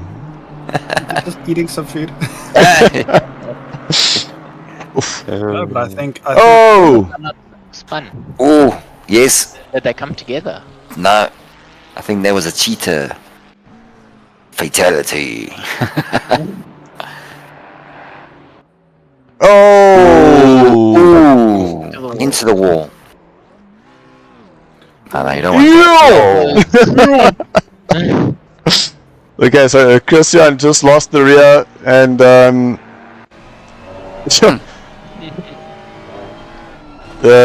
Christoph had a moment there, but he was able to go around without making the contact. So, jeez. Yeah, shut up.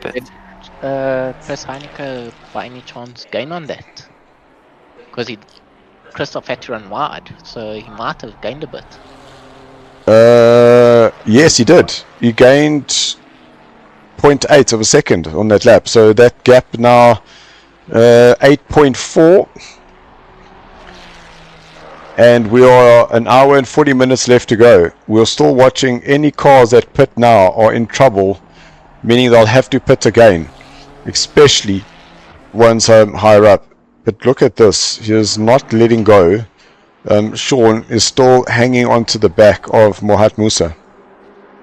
I'm curious to see how that Aston will do down the main straight with the toe. Because we already know that Aston's quick in a straight line. So it'll definitely be interesting to see where about that comes to. Well, Sean has been behind Mohat, and I'm sure in the last lap he would have been able to try work it out, but just not able to overtake. Chris is touching the dirt, flirting with the dust on the outside. Mm-hmm. But the one The thing very that dust. he takes those curves. Yeah, look at that.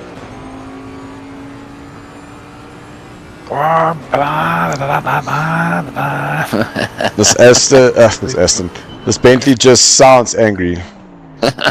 Yeah, oh, there we go. Yeah, I think there's. Yeah, we did.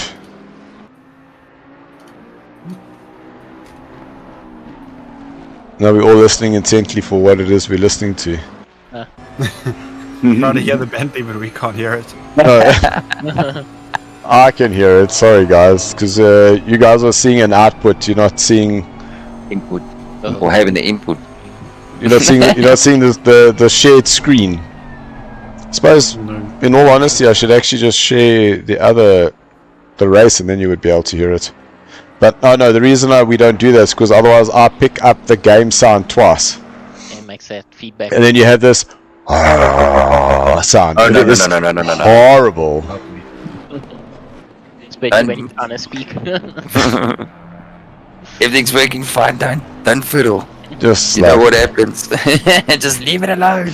Don't touch that button. Something in your brain. Yeah. And the reality is sometimes you don't even fiddle and it still doesn't come right. Like, what the hell? Like the fact that the second screen, it was on, it was working, and then off. And then just down, yeah. Random. I don't know. It's I think you just got some unfortunate events, man. That's just a technology curse. The moment you need it, it just doesn't. And it's almost as if like all the little robots are in there and they're all holding hands, and like you said, okay guys, it's gone, we can let go now, and then there's no connection anymore. Like, what the hell's going on? And you got to go and check and relink, and everything is linked and everything's works, and then I don't get it sometimes, to be honest. You got the freaking gizmo coconuts there. Jeez, like. Well, what did it say? The normal gizmo Okay, we're getting closer to the final pit stop time requirements at 1 hour 36. Just another 25 minutes to hang on or so, and then the guys won't need to pit again. I think our leader will make 260 shortly. And what's our track temperature? We're Currently, track is at 27 degrees, air temp is at 22. So the track temperature has gone up 8 degrees during the entirety of the race. There's a lot there. That is absurd. Well, it actually dropped during the night race. It dropped down to 14. Oh, Yes. I thought it started at 18. So it started there. Yeah, It came down 14. 14, and then came back up. Amazing. Oh yeah, you're going to sunset. There's a nice corner still there. Clubhouse.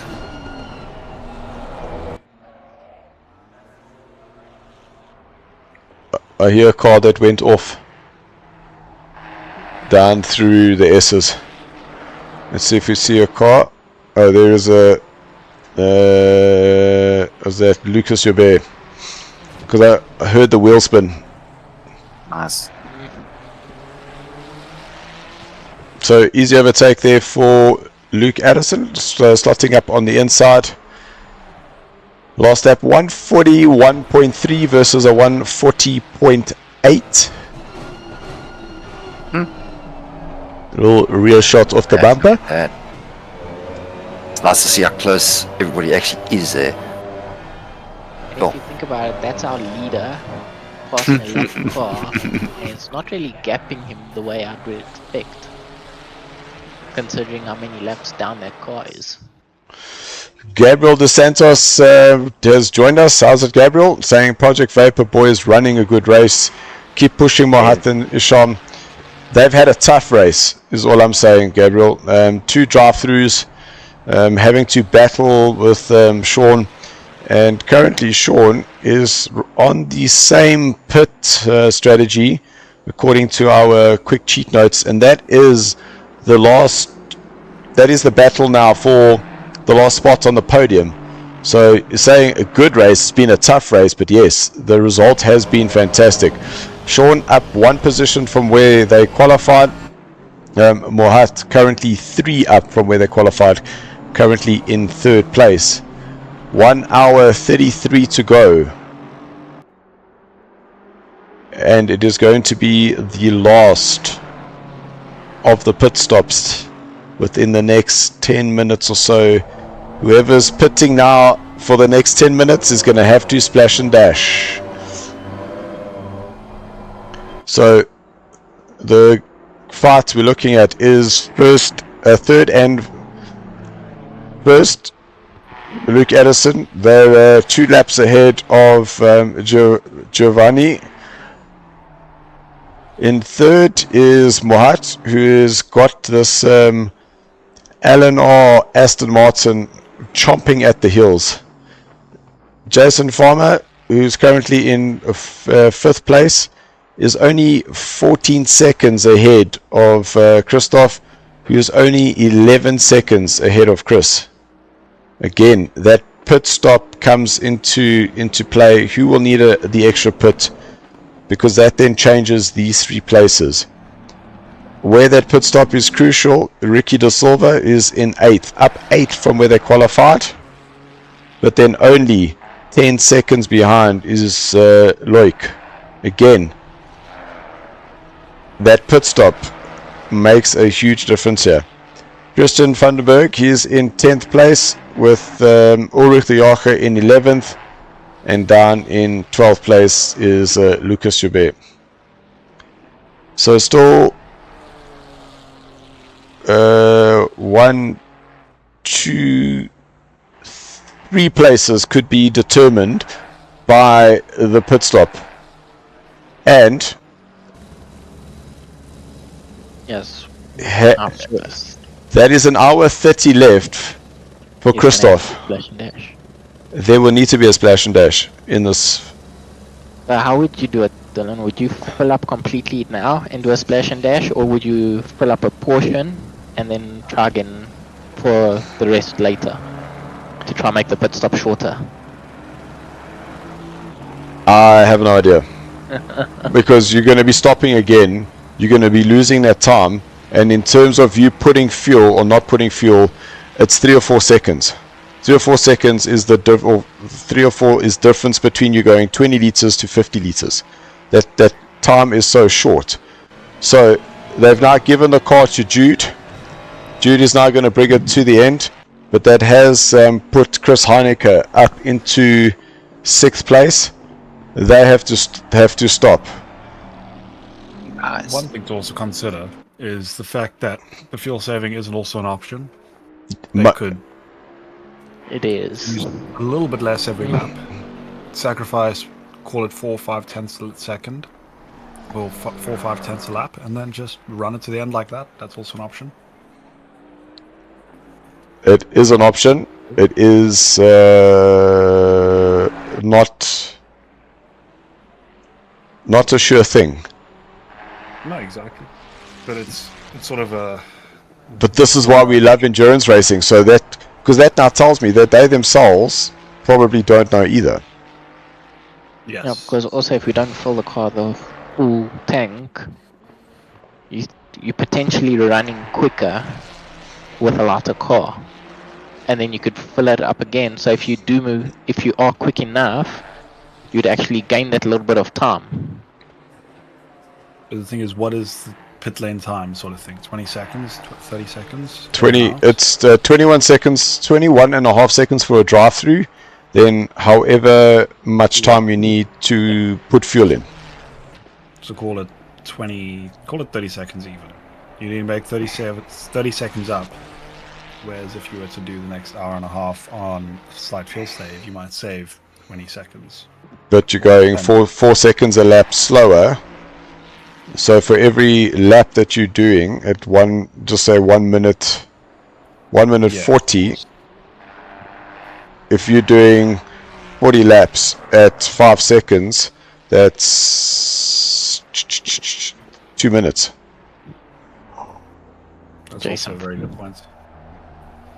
Farmer now into the pits at the 29 mark. That's going to be a long stint for them. But we do know the Ferrari can potentially go quite long. I agree. So just want to make a note here because that's Farmer is a 42.9. Let's see kind of what lap times that they were doing. Because if they pull their pace back just a little bit, they don't have to stop again. So they'll make that time up from the pit stop of the car in front, potentially.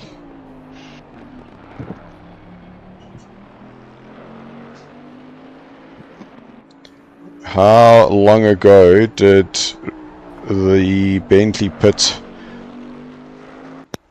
6 hours 26. So they're coming right up to their stop now, around about.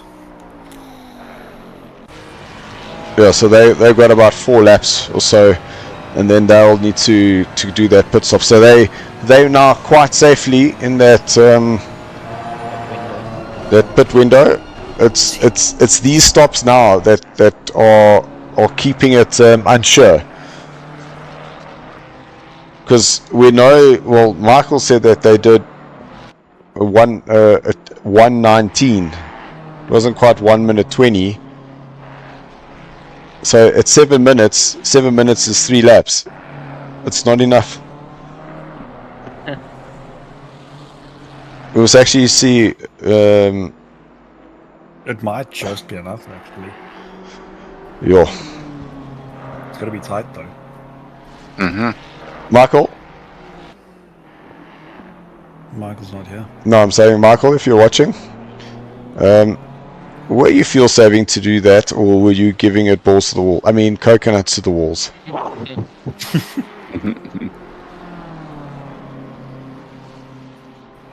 And all this disconnection. There's got to be a conspiracy here. Why is it the only Ferraris, the cars, everybody in the Ferraris have survived all the disconnections? Well, we actually lost one to disconnections. Okay. They're trying to throw us off there, guys. We've got to sacrifice one. Yeah. We don't want them to be on us, otherwise... What's wild is there's what, 6 Ferraris in the top 10? Guys, the reality is when we looked at the qualifying, That.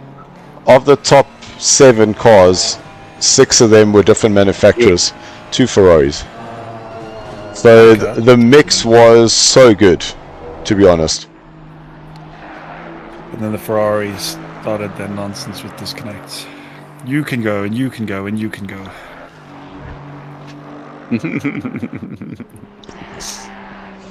Yeah, just to see those Mustangs just battling it out in the front, they're not allowing the cars to get I past through enjoyed the... watching Oh, the Mustangs are something to be feared.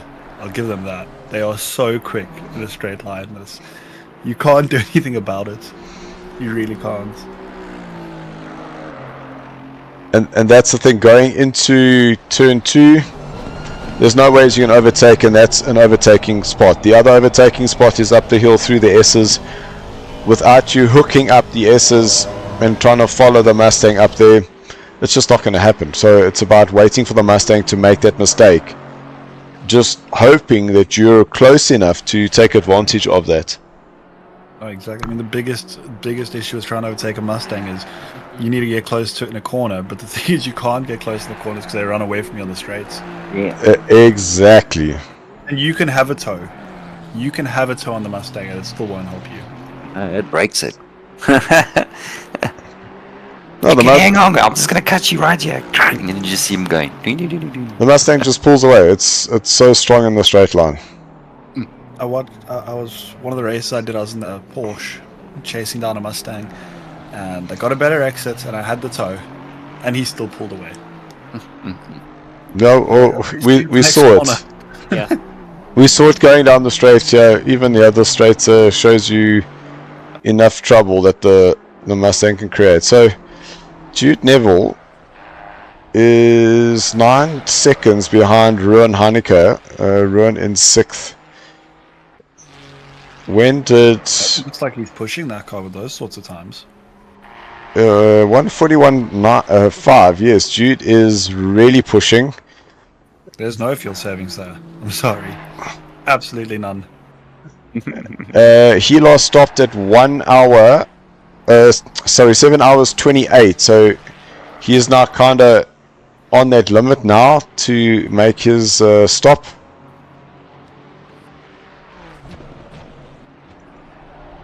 Yeah, he pitted recently, didn't he? They pitted 10 minutes ago or so? Oh yes, you're right. Oh, because I'm Yes, remembering. that's what we were talking about. Remembering, I'm adding that time on. I'm losing my brain here, guys. This has been a long couple of hours of racing. It's fine. You've only got an hour and a half left. It's not been long, meow. Pretty much. So at 1 hour 32, that Jude and them are going to have to fuel save, otherwise they are most definitely not going to make it to the end. Oh no, exactly. Who's Luke behind there? I'm curious. It is Aaron, isn't it? it is the other brothers. Ah, Oh, it's not the other brothers. My bad.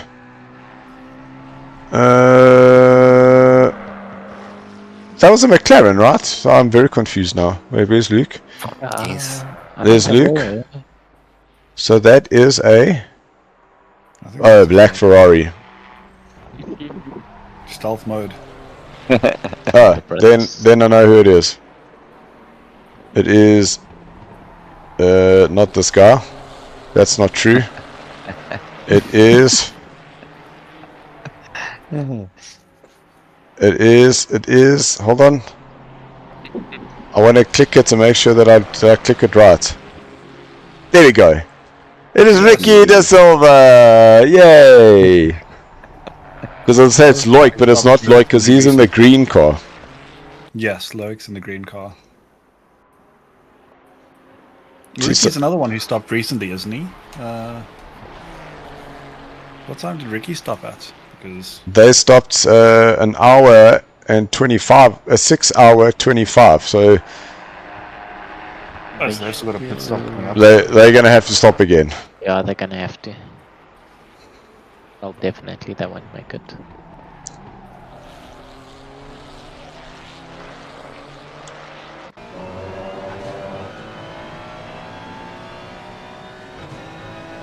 I think the only cars that will make it is the ones that put around that with 1 hour 10, 1 hour 15 left to go. Those will be the only cars that make it till the end. Well, I reckon from here, the hour 20 is that you can start fuel saving and just bring it home. And that was my sort of ones, like sort of now. Yeah, so if you're pitting within the next 2 laps, I think you're going to be safe. But you can kind of give it horns just about to the end. But you're going to have that little bit of uncertainty, that little bit of have I duffed this, or am I going to need to stop? Now, when you guys feel safe, do you go to safe mode, or do you just keep it lightly on the accelerator? Turn the map up and just run at full throttle. Well, depends how much you'll need to fuel save as well. That's also true. I mean, if you're doing light fuel saving, 1 or 2 maps up is enough to just get the car slow enough that you won't use all your fuel. Yeah, just lift and coast is one of the things you're able to do.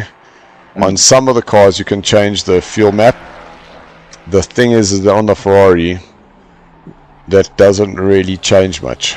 No, the Ferrari, the maps don't change much. The Porsche, that changes fuel usage quite significantly. Alright. So Porsche, you can save, if you go from map 8 to map 4, you'll save about, I think it's between 0.2 and 0.4 a lap. Oh, okay. So fuel saving the Porsche is quite strong. short shifting helps. Lift and coast helps. Delaying your accelerator on the way out, that helps. That's normally how I do it. It's the only thing is that it's not a consistent measure. So if you keep doing that and you're inconsistent on when you go on and when you go off, you're not getting a consistent read in terms of that fuel, and your lap times are going to be all over. Where rather, if you have a map that you're able to rely on, at least you can drive it to that map's full potential. Okay. And yeah, at least you're able to be consistent while at the same time still fuel saving. Nice.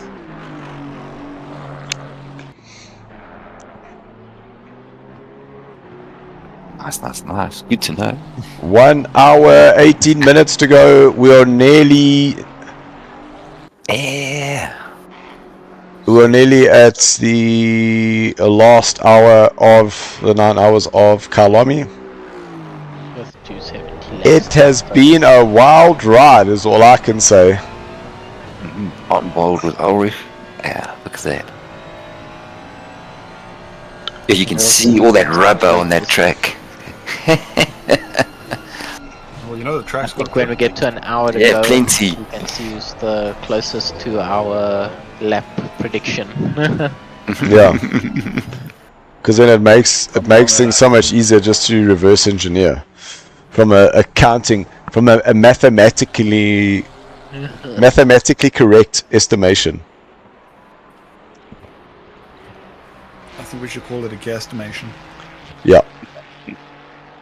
Oh, Ricky Da Silva in the pits. That now the last. That will be going the whole way. Oh, he's Ricky Da Silva, not Dos Silva. Sorry, Deutsch. So it's not the second Deutsch, it's the Da. Is a da.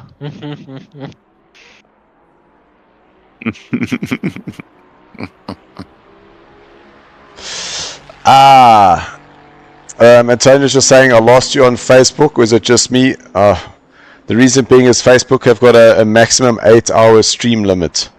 Okay. And to be honest, to go and stop the stream and restart. Ish. I think we'll just have to leave it there, but maybe I can just make a note there quickly and say, hey, Join you on YouTube. yeah, come join us on YouTube.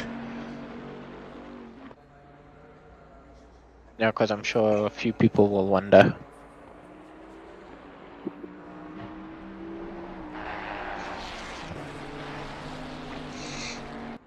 I just realized how long I've been here for. Yeah, it's awesome. I was just going to say hi, and I ended up getting roped into commentary. I love this. Listen, we dared you, and you were up for the challenge, so Yeah. thank you for that. You got the mamba fever. Bring a little bit of energy, fresh energy. No, and it's been lucky having you. No, I've enjoyed it. Before I was here, I was nicely cable managing my rig, so it's been a good day.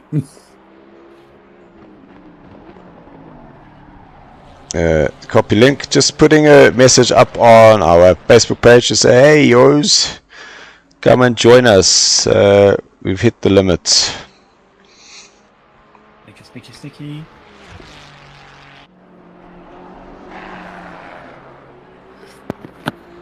Oopsie.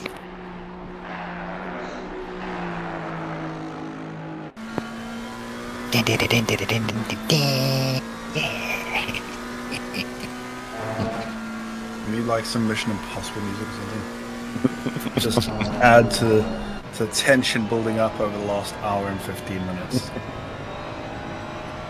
Oh, waka chaka waka chaka waka. Wasn't that from Finding Nemo? I wouldn't know. Surf's Up. Surf's Up? Ah, yes. Or Ice Age. Give me something to go to later. I'm gonna go watch all of them as an excuse to just to see where. Ice Age 2, dude, it's so good. Okay, fantastic. When Sid the Sloth gets kidnapped. I really am showing my age here. There's nothing wrong. Nothing wrong.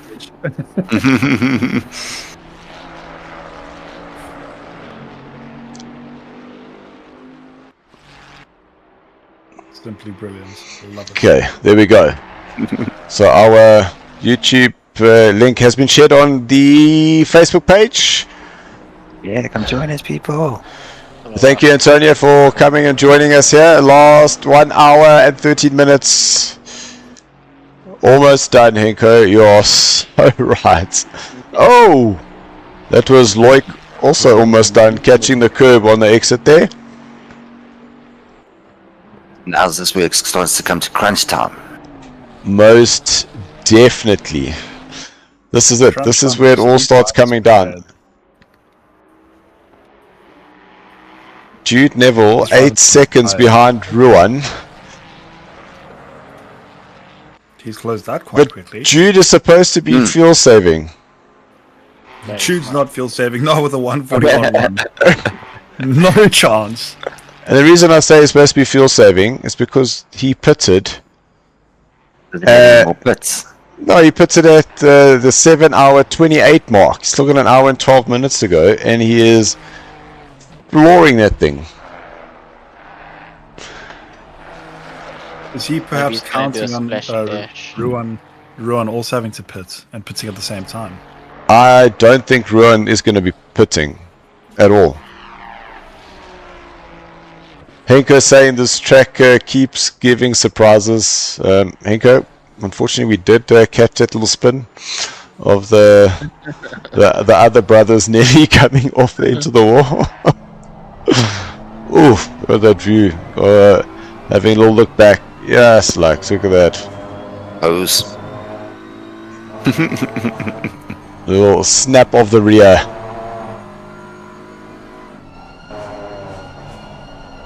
So we've got Shadow 1420 Master, but I don't think that's how that name should be said. It is Shadow 1420 Master. I think Rowan is pushing to the end. Chris Haneke, gonna be tight for gents. Chris, we know it. We know it for a fact.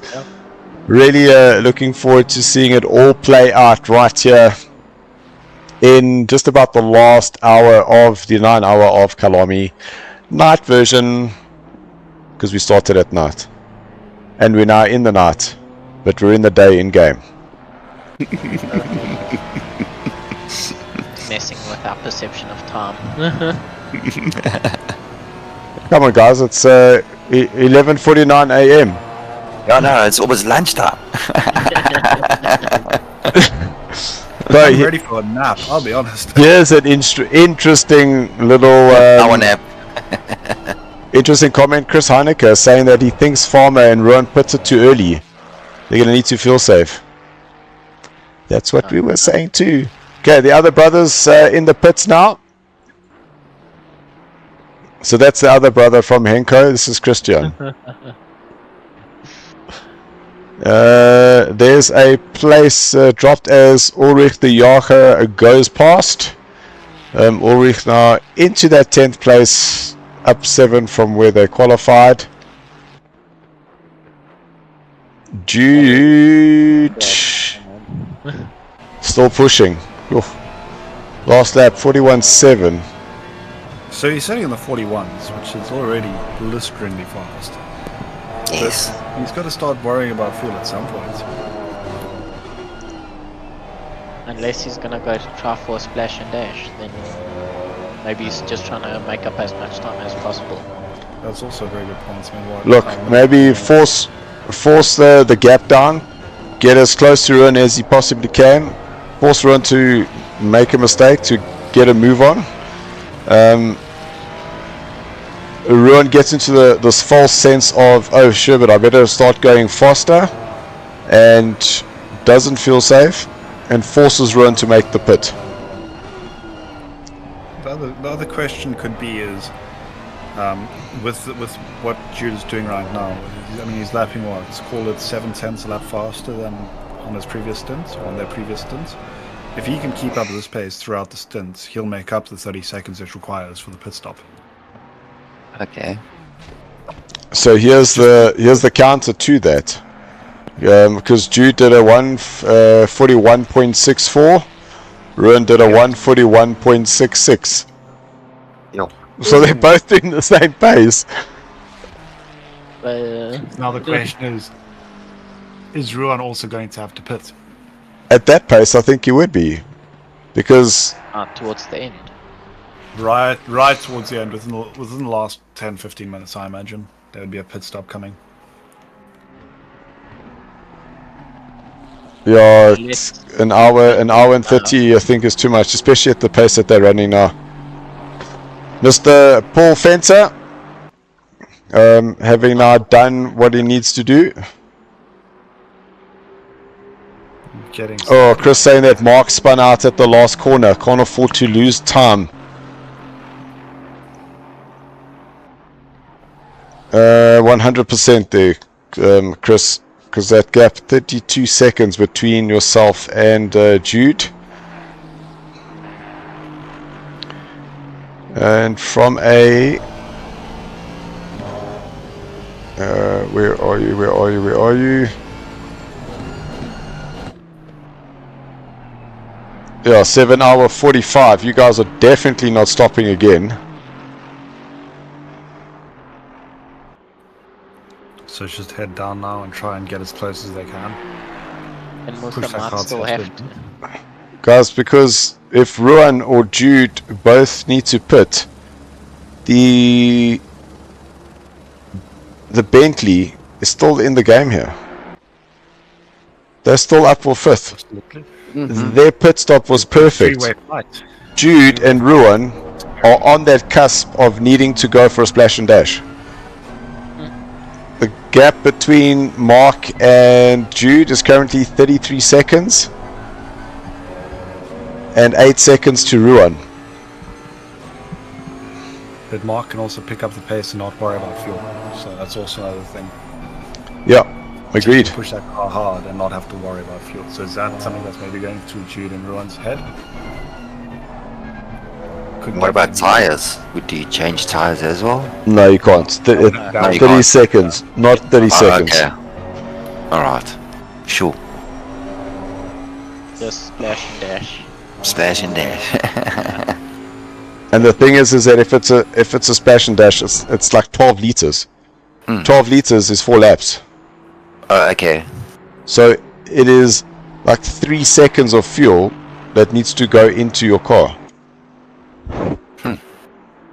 Yeah. Nice. Nice fight we got here. Brewing very nicely. Like I said, the last hour always It's always. it always shows the drama. There we, Definitely love that insurance. there we got Henko back in the car, having taken over from the other brother Christian. Sorry guys, I must actually stop that now. Nah, that's the official name now. The other brothers, Henko and We're Christian. gonna see the next race we're gonna do. Other brothers racing. Other brothers racing.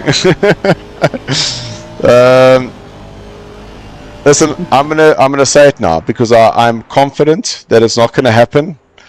But Paul the Wall Fenter has kept it out of the wall, and he's Paul No Wall Fenter today. And I'll take my hats off, Mr. Fenter. That one is Yes. on you. Nice. He drove superbly. Thank you, Mr. Soundbar Master.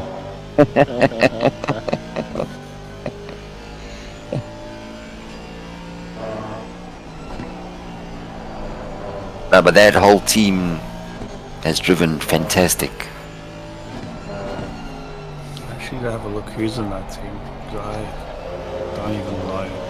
So it is Sean Skitter, otherwise known as Skitty, Paul the Wall, No Wall Fenter, and then Ryan Barrington Smith.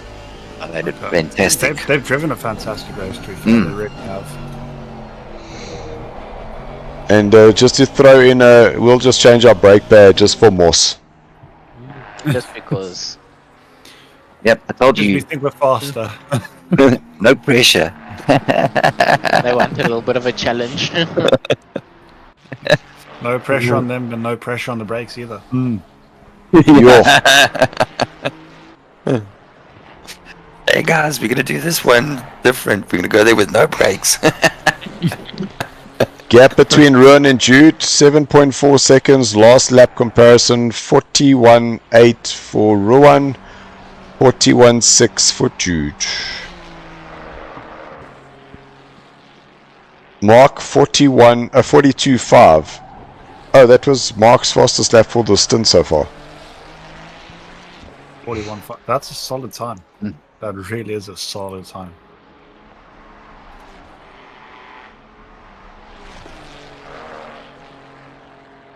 So Jude just not able to see Ruan yet. There it is. No, that's not Ruan. Ruan not is Ruan, no. a little bit higher up. Oh, that's not him either. There we go. That's the car that they are seeing, because there's Ruan, there's Giovanni, and there's Jude. So now he's got eyes Bit of on. a as he flash comes of over that lights. hill. Yeah. Jude's like, hey, what's happening? So thank you, Jude, for having the stream on.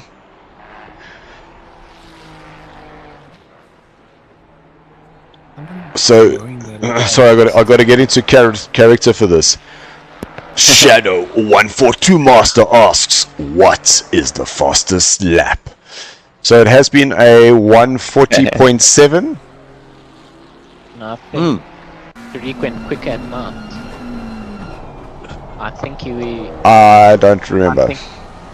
I think he went like a 0.4 somewhere there. Ooh, how's that? A little side by side. The other brother unlapping himself. Wait, where did Tariq go faster? Oh, there's Tariq. Hello. No, so that's Luke at the moment. So look, Luke's fastest time now is a 141.2 Hey, there we go. 140.3. Thank you, Mr. Porsche GT. How's it, Tariq?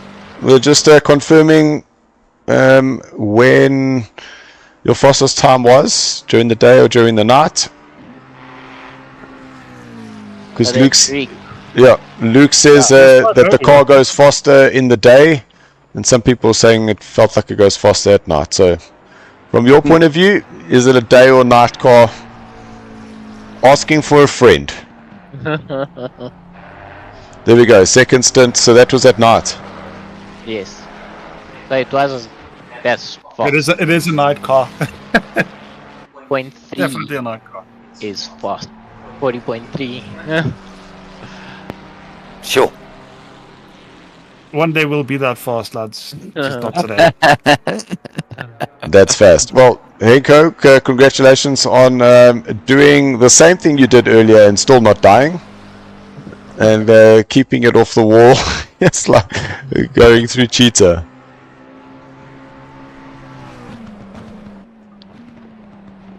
That's reconfirming his third stint. So could that be when the track was at its coldest? Because it got colder through the day. Through the night, yeah. It went colder, and then it only started warming up again in game at about 4-ish. It started warming up. Okay, so here we go. This is from the horse's mouth.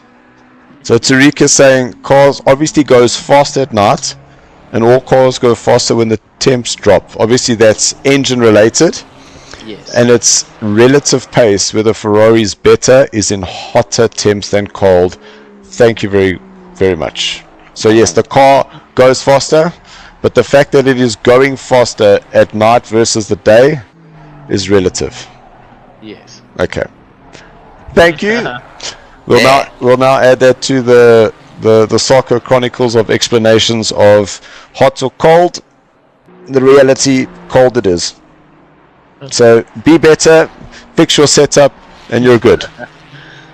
I mean, it makes sense, to be fair. Cold temperature, denser air, bigger bang.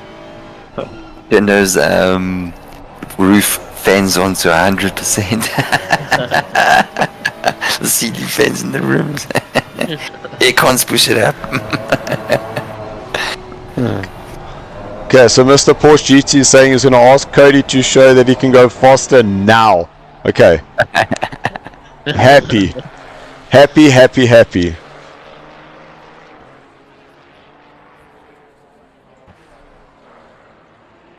Gotta love that internal team challenging. Yeah, most definitely.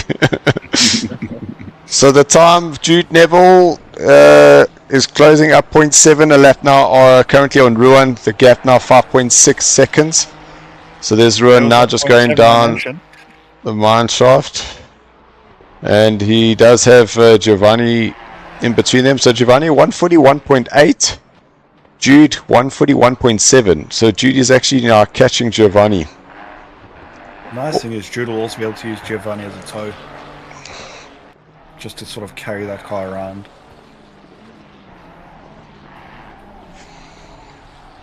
Now, if you get into the toe of the car, could you also use it as like also a type of fuel saving strategy? Or will that not work? You'll have to brake a bit earlier, obviously, so okay. I think it'll definitely work. Although again, I wouldn't be entirely sure. Oh well, that's what we ask, eh? Tariq, can you answer this for us? yeah. The man, the all-knowing. Look, I don't think if you're following somebody and you're going at the same speed as them, you definitely don't need to use the same amounts of fuel. But as a fuel-saving strategy to follow the guy, I don't think it's really a strategy. It's going to help you go faster if you're catching the faster car in front of you. Yeah. If he increases his pace and it's helping you go faster, you're going faster, but you're not saving fuel. Yeah, but also another thing to worry about in the tow is the tire degradation. Oh yes. Because dirt's Yeah. error wash will. So Izzy is joined to say hi. I've just come to say I love car 75's livery. There's Ulrich Roth. It is clean. It is clean. I'll give him that. I literally pronounce Ulrich de Jager as one syllable. Yes. So Izzy, yes, I do like that car. Unfortunately for me, well, not unfortunately, because it doesn't affect you. That for me is the prettiest car on the grid. But that's because it's SARCO. Hashtag I'm biased. Hashtag you haven't seen one of the liveries I've made yet. Okay, so Shadow 1420 Master saying Musa is just too fast in that BMW. Yes, he is. Musa's the man on a mission, 100%. And the man we're talking about, there he is there. So now out of the pits. Paul Fenton now still coming around the last corner now. When was Paul's last pit stop, if I may ask? That's I can actually give to you was at 1 hour 20 no 1 hour 13 to go. Okay. So it's recent. So they're both new tires, new fuel tank. Gonna be interesting. Chris is trying to correct me to say that the Bentley's got the best livery. Questionable. That is a good livery. Chris, I wouldn't say it's the best, but yellow. It's not the best, but it definitely is slick.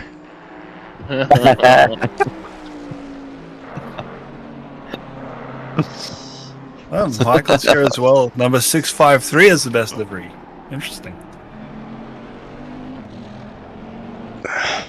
Mr. Cameraman? Listen, Mr. Cameraman, Cameraman Tim is definitely listening here. That's a nice color scheme as well. Yeah, look at that. Did Musa do... sorry, I keep getting it wrong. Shadow 1420. Did Musa do the whole race alone? No, he did not. He is driving with Isham Domingo. But Isham has actually had a better race than Mohat. Mohat has done 2 drive-throus. Yeah. Oh.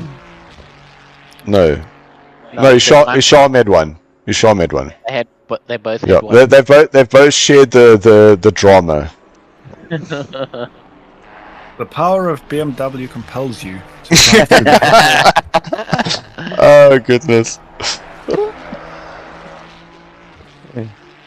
Gotta show off your beamer to everybody. I like it.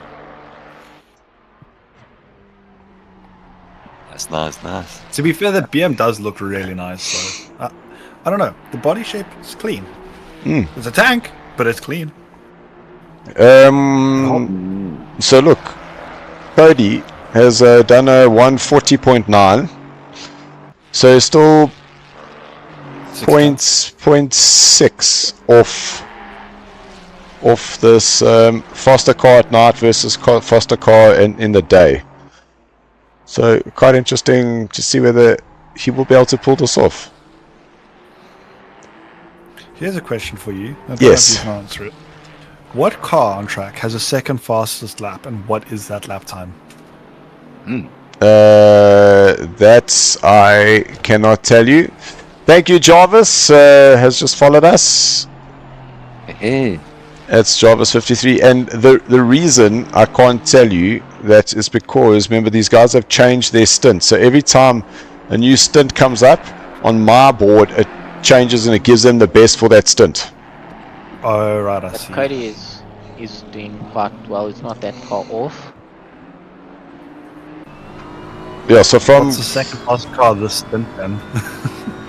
Oh, that I can. So currently, this is the information I can give you. So Cody is a 140.9. Anybody else in the 140s? No. So the next fastest is a 141.5. So that's 0.6, and that is this man right here, Christian Venter. Ah, okay. And then third. So both the two Then- front cars. Then Front third cars, yeah. is Mohat at a 141.885. Then it's going to be. I'm sure we've Paul, seen isn't it? faster than that this stint. though. Paul, not Paul. Fender. That's what I'm saying. This is linked to the stints. It's linked to these. So Isham and Mohat have been driving. They've literally shared this. So they've each done They 4 basically- hours each. Yeah, because I think they've been every single pit stop. I think they've swapped. Paul Fenter 140.8. That wasn't now. Yeah, so not now. I think that's when he was catching up after. When he was making up all the positions after his pit stop. I think that's when he might have done that time. Yeah. So Chris, so in terms of Paul's fastest time now, and this is on this driving stint, it's a 141.8. So Jarvis saying, man, I'm so gutted. Internet disconnected in the middle of my stint and is still off. Yes. Not good. Oh, other Fenter. Oh, yeah, Christian Fenter. Yes. Yeah. Okay. Yeah, you see, you're making me confused now. But Chris can 21 see and the car's fastest times, I think, because he's in race, isn't he? He's in game, Car's yeah. fastest. Yeah. Yes. Yeah, so when he's in game, you'll be able to see the overall timetables. Yes. Okay. Interesting. What? Some fast cars, though. Fast drivers. Very fast drivers. They're too fast. They need to find some. They need to slow down. Does anybody know when the next endurance race is? I actually have it here. Give me 1 second. Alright, there we go. Thank you kindly. Saturday 9th of November. Watkins Glen. No, man, not my one. Because I won't be racing. Another one. I will be commentating, but I want to be racing the next one, whoever's it with. If it's with Raceface, with Zodiac, I think with it's Eleanor. race. Oh, we got a calendar here. It is. The next one, so we are. Oh, this race, mid-range September, it's the Raceface bonus enduro, the 9.5 hour. Where's that around? 28th of September. That's a sign me up. That's a sign me up. I'm in. I believe that's Bathurst as well.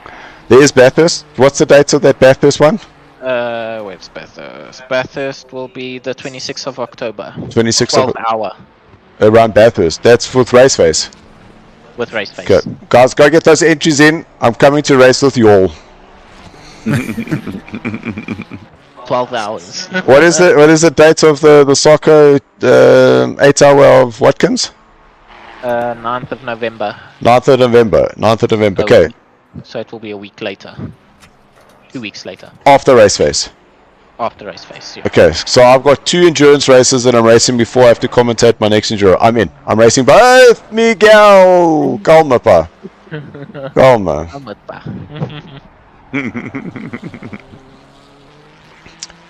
47 minutes, and what's happening? Where is Paul Fenter? 17 seconds behind Mohat.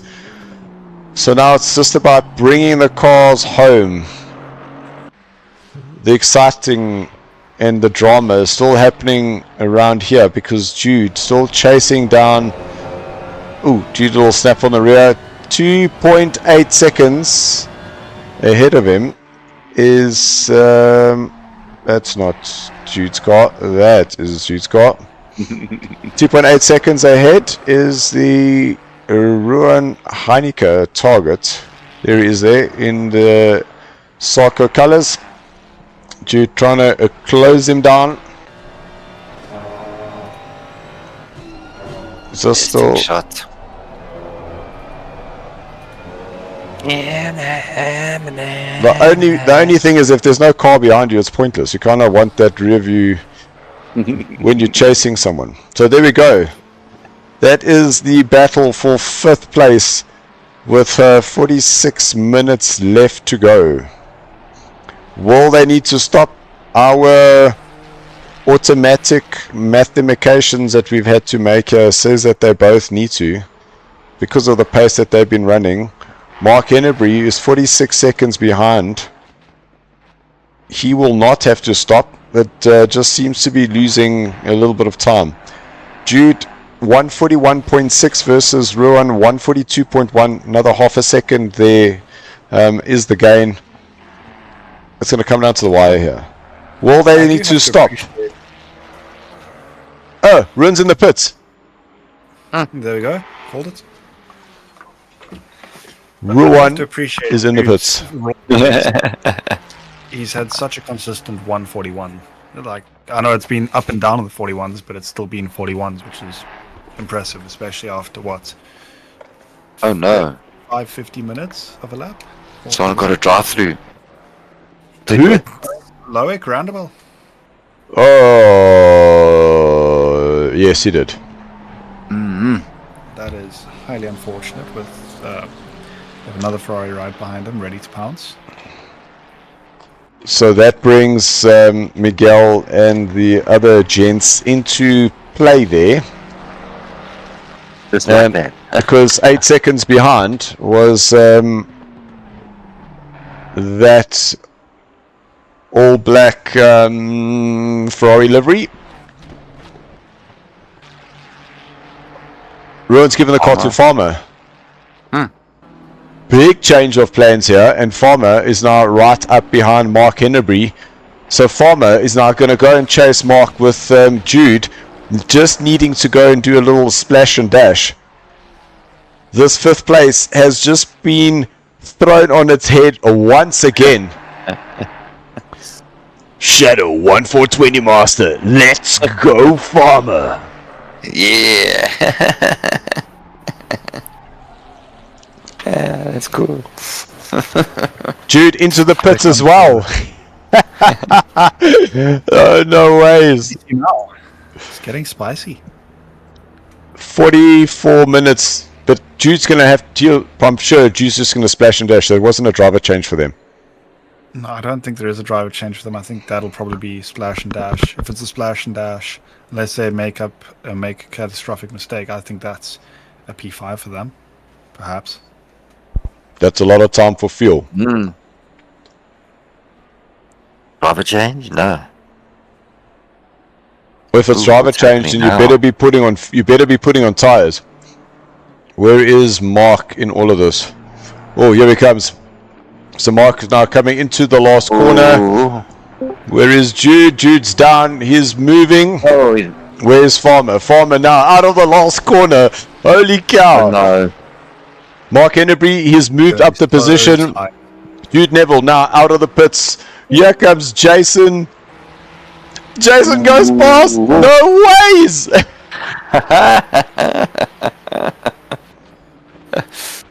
Don't stress, we're making the fight interesting for you guys. There isn't enough happening on track, so we're just making things more interesting, don't worry.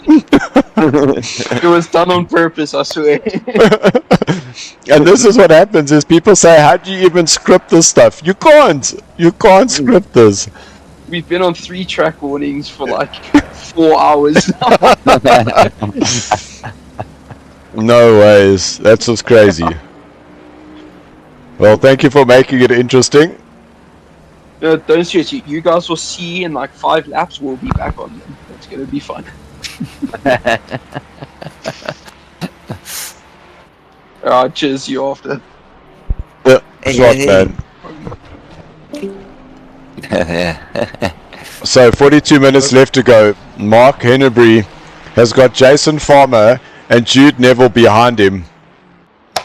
So Jude made an absolutely perfect pit stop with that to close up that time.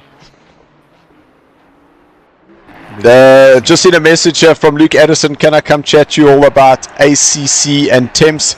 With pleasure. Nice. Come Mr. Farmer. Ruin. You guys have got a race on now between yourselves, Mark Hennebury, and the pink Eleanor car behind you. Yes, because we know Jude is low fuel. We are low fuel, new tires. Anybody's on high fuel, all tires. Okay. Jeez. So this is going to be interesting. Hello. Hey, Luke. How's it, Luke? Hello. How are you doing? Lekker new. Good, thanks. Okay, there is some confusion here. Explain the confusion to me, so I can set it straight. Okay. No. People going one way, people going another way. And that's the beauty about this debate, is that we were hearing that the Ferrari was going faster during the night time.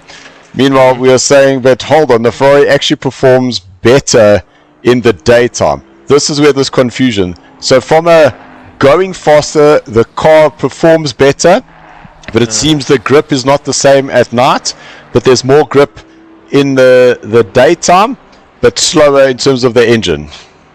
Yeah. Because that's pretty much right. So every car in ACC, doesn't matter whether it's a Bentley, a Ferrari, a Porsche, Aston, doesn't matter. If the air temperature is lower, the car's producing more power, the car's going to be faster. That is mostly the case until the track temperature drops to a low point 10, 11, 12 degrees. Then the track almost has a dew-like sensation where it feels a lot slippery. Obviously, the lower the track temperature, the more slippy and slidey it feels. Most of the time, the track temperature being low with the air temperature being low, those two in combination will obviously exceed the lap times that the engine power is making in terms of raw pace over the car being slidey. Every single car. With the Ferrari, the reason the Ferrari is really good in the high temperatures is because of the fact that it has the ability to look after its tires and manage tire temps a lot better. Also, compared to other cars like a BM, etc., it can run a lot lower ducts. So if this race was 28 degrees, you can still be perfectly fine running 2 ducts on the front and 3 on the rear, whereas you might not be able to get away with those temps in a Porsche. A Porsche would be maybe 3 or 4 on the front and 6 on the rear. Other cars might be in and around. So Ferrari in higher temps has that advantage. The only car pretty much in ACC that is exceptionally has a pure advantage in lower temps is the AMG. The AMG has a natural tendency and problem that it overheats its tires, especially the rear. And because it overheats its tires, in hot temps the AMG is terrible. In cold temps, like in a Spa race or whatever it may be, because it's overheating, it can produce tire temp, and when it gets tire temp, it can produce lap times. The only car then on the opposite side of the spectrum, there are obviously very good cars like the Ferrari, the Lambo, and the Aston that are really good naturally in hotter temps, but the Bentley, as an example, is noticeably one of the best cars in hot temps. It does not recognize it, almost like the engine just, whether it's stupidly hot, medium temperature, it doesn't seem to actually notice what is going on, and it doesn't really affect the car as much. So hopefully that sort of clears a little bit of confusion. Hell yes, thank you very much. So when in doubt, guys, drop the Ferrari. Is that what you think? Now, the only problem with the Ferrari as well is because obviously it's good on tires, it's decent over certain curves, it has a straight line problem. So if you in a Ferrari, you might be stuck behind a Ford or whatever. So mostly with a Ferrari, it's an easy car to drive, easy car to get pace out of. Same with the Ford, easy car to drive, easy car to get pace out of. Aston, difficult-ish to drive because of the locking, but easy, so not that easy to drive. I mean, if the locking isn't a problem, then it's easy-ish to drive. So each and every single car has its various traits, characteristics, and you just try and make the best of whatever the car can do. Fantastic. Well, there you go. The crash course, the Luke Addison 101 of racing and racing temps. Thank you very much. And Luke, just a question. We're now just about half an hour left to go, and currently on screen, this is the battle for 5th, 6th, and 7th place. And two very different strategies. The Bentley on a heavier, older tires, and the two Ferraris having both half filled and taken tires. It's going to be an interesting race to the end here for these three. Yeah, I completely agree. If they can get good enough traction at the last corner, they can maybe pull a move into P1, but as a Ferrari driver, you are worried about that Bentley straight line speed and the pull out of the slow corners. Oh, Jude having a send to the inside. Is he going to go too deep? Yes, he is. Farmer just not able to close that off. He is going to have to slot in behind Jude. Now Jude has got that pass done, and Farmer's going to send it to the inside. Look at that recovery! Wow. Well, I'm gonna dip again, guys. Enjoy the rest of the stream. Thanks again for the event. Really appreciate it. Hey, thanks for the information. Thanks, Luke. Thanks for joining. Thank you. Well, Farmer having a massive send there. Wow. And by both to keep that car under control. yes, and I'm sure Ruin, your heart just about stopped there. Sure. Well done. Well done. Thank you, Chris, for evening the playing field there. There's the Bentley has the same fuel as the other two, just older tires. So interesting. Very interesting. And the fact that these two are fighting the way they currently are is quite interesting, because that's just going to allow Mark Enderby to open the gap. And we've got Loic, who has moved up a position into 8th place, and that has put Miguel down into 9th.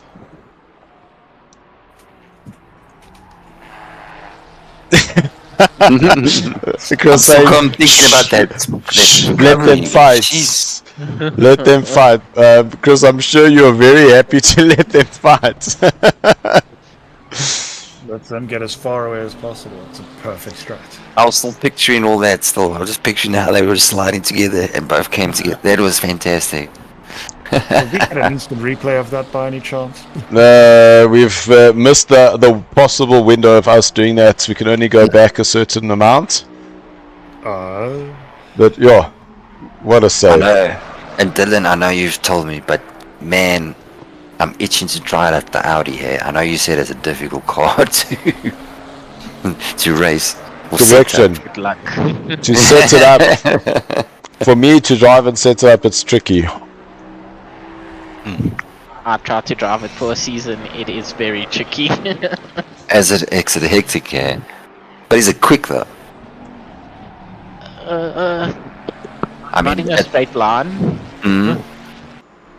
Under brakes, I think it does very well. But yeah, it's a tricky car to drive. Okay. So Mafira says, wow, class in this session. What a save. Shadow 1420 Master. Jason is fighting for his life. LOL. Oh yes. Antonia, that is Jason's mom saying, Jason, my heart, dude. Mafira saying, let the man cook. And then Tina saying, the Audi, it thinks about killing you when you're asleep. Yeah, 100%. That's pretty accurate, yes. I'd say that's pretty accurate. Okay. Sure. Fascinating. So everybody, welcome. If you've just joined us, you have missed a barrage of massive incidents, some amazing moments, some amazing racing, some heart-wrenching moments. We have unfortunately had 7 cars that have disconnected here today, which just seems like it is unheard of. With what you're seeing for the next 30 minutes, this is the battle for 5th, 6th and 7th place. Out in front we have got Cody, who's leading this race. He is driving with Tariq Adam and Luke Addison. So if you missed the explanation of the Temps versus the cars, go back and have a listen. That was pretty freaking interesting. Second is Christian Fenter doing extremely well. Christian driving with Giovanni. Is that commentator's curse? Can't be, right? Yeah.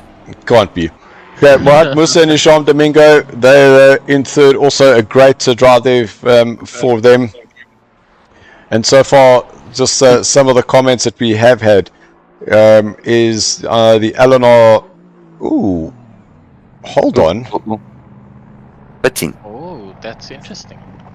I thought he was going to make it to the end. Where's Hannaberry in this? Maybe a splash and dash. No, too far back. Whoa! Ooh. Nice. What's that, Jason Farm around the outside? Oh, you got through. Oh, you got it. What? Fantastic. What is going on here? Hold on. So that's Jude. Okay, so Jude caught a bit of the inside curb, and Jason Farmer decides just to put it on the outside, then slots to the inside, blocking off the line there for Jude, and gets that place back. What a move by Jason Farmer! But now they're all fighting to try and get the Bentley. Oh, hold it. Look at that. Big moment there by Jude. Farmer's going to go to the inside on Hennebury. Cameraman Tim, what are you doing? So You're going to get him. No.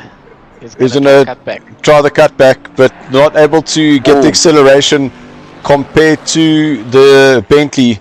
And depending on whether there's going to be a late sender, Jude is going to most definitely try and get in one at Farmer. But the Bentley down the straight, it is just Mighty. torture being in a Ferrari, watching this car going away. Shadow says, no ways did he just do that. Antonio saying, taking advantage there. Kyalami's giving Bentley pensioners discounts on insurance rates. Oh, Tinus, that's a classic. Ruin saying, Farmer, my heart. Guys, this is still the race for 5th, 6th, and 7th place. We expected this end to be tight. We did not expect it to be like this. I think them. And then quickly, further down, we've got Loic in 8th place, Miguel in 9th, Henko from the other brothers in 10th place, Louis 17 in 11th, and 12th place, Etienne Maton, who has just done his fastest lap. Nice. I see there they did say Paul ran out of fuel. Oh, Farmer was trying to go around the outside. Did he open up the door for Jude? He did not. Ooh, look at this. This is going to be close. Oh, Jude having a send to the inside. Is he going to get that car turned in? Yes, he is. Jason had to give him the space, so Jason now forced a little bit wide. Target now is Mark Hennebury for Jude. We know this Bentley is punishing down this the straight. Will Jason be able to get a slipstream on Jude? Jude moving to the inside, trying to go defensively. Jude's hanging on the inside. On the brakes now, turn number 2. Can Jason try the cutback? Not close enough. Now up through turns for 4. This is where Jude hit the inside curve. Jason took advantage, but these guys are not able to get ahead of Mark Hennebury. And Mark's last lap for 143.3 versus Jude 42.7, Jason 43.5. So the pace, with all the fighting that's currently going on, it definitely is slowing down. With cameraman Tim now up in the helicam, it looks like Jason's actually got a good drive, but now with Jude in that slipstream, is going to be a dive to the inside. Mark goes very defensive. Ooh, that was close. Woo-wee. 26 minutes left.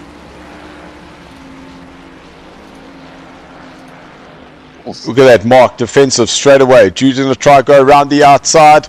Mark is going to have to give him space now. They are going to be side by side, but Jude is going to have to back off, otherwise someone's going to get hurt. And that's allowed Jason now to get past once again. And he's a little tapped. He might be able to keep up. He's in the slip. There's the runaway. That Bentley's laughing. Like literally. It's like Joker laugh. But the gap's not so bad now. Last level. Nice little dive into the first corner. He got through again. We've seen that happen twice. I'm trying to cut back. Not there, Jason. Not there, Jason. Yeah! Oh! 25 minutes That left to wasn't go. too hard. Not too bad, not too bad, not too bad. Oh.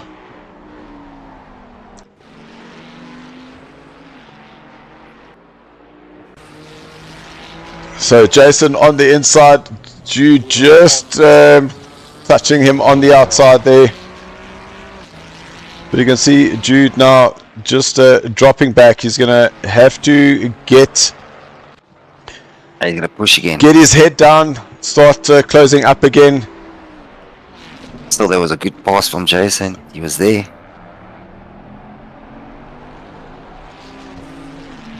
So Tinnis is saying 9 hour a race, and they keep to the racing for the last 25 minutes. That's exactly what's being happening here. So Jason now still trying to find a way around Mark. There's Jude in the background. 24 minutes left. There's still time for either one of these three to We are definitely getting our money's worth, yeah. oh yes. Yeah, I see that comment from Ruan. Yo. And that Bentley. This is a real nail biter, boys. I'm starting to notice a pattern. The Bentley pulls away on the main straights, and then through the top section of the track, the Ferraris just close back up. Oh, very wide there. The turns. In the turns, the Ferrari catches up quick. Yes. But then they can't get past because straights. It's like spiteful. It's like the slow stangs all over again.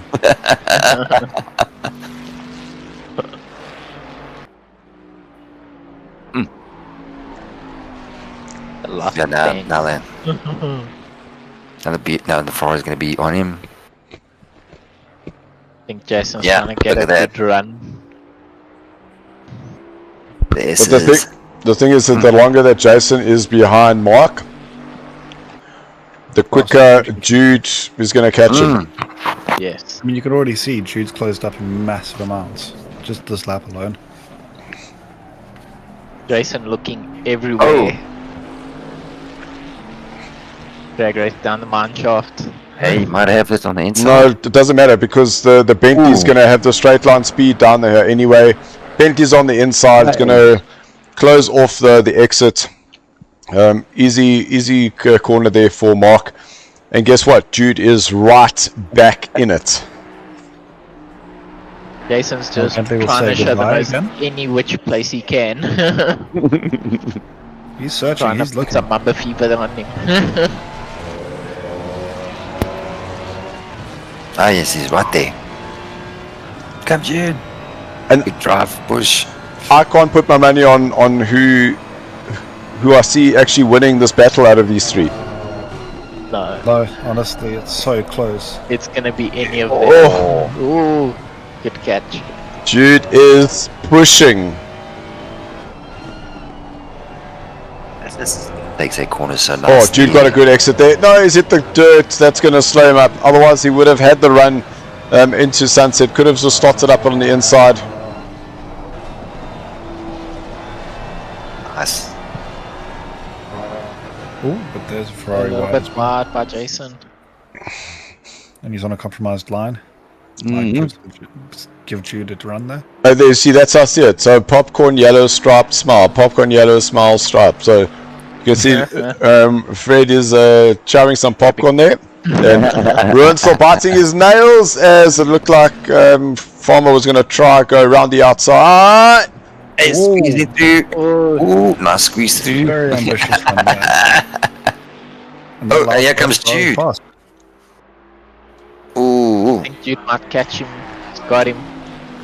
Ooh, that Bentley is so deceiving. Mark can just hold this inside line. Jude is going to have to go wide. He's going to have to give him the space. Oh, look at them. They are definitely battling there. And that's because I would have I see it kind of like this. Is that Mark on the inside?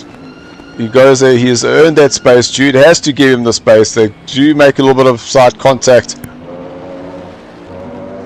And Jude now has to try and get past Mark once again. And Jason Farmer now starting to just open up a little bit of gap between himself and Mark.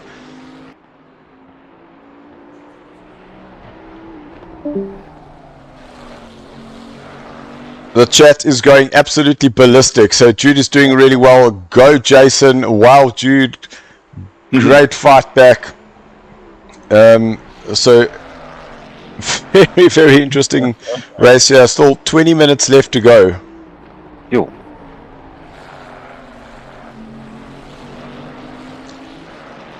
Nice drive from all of them, man. Yo. I don't even know who to root for here. It's like Mo. Tina says, see what happens when a tugboat hits a cruise liner. It just bumps off into the crowd. Oh! Jason got that car very sideways. I think he's trying too hard to extend that gap. Yeah.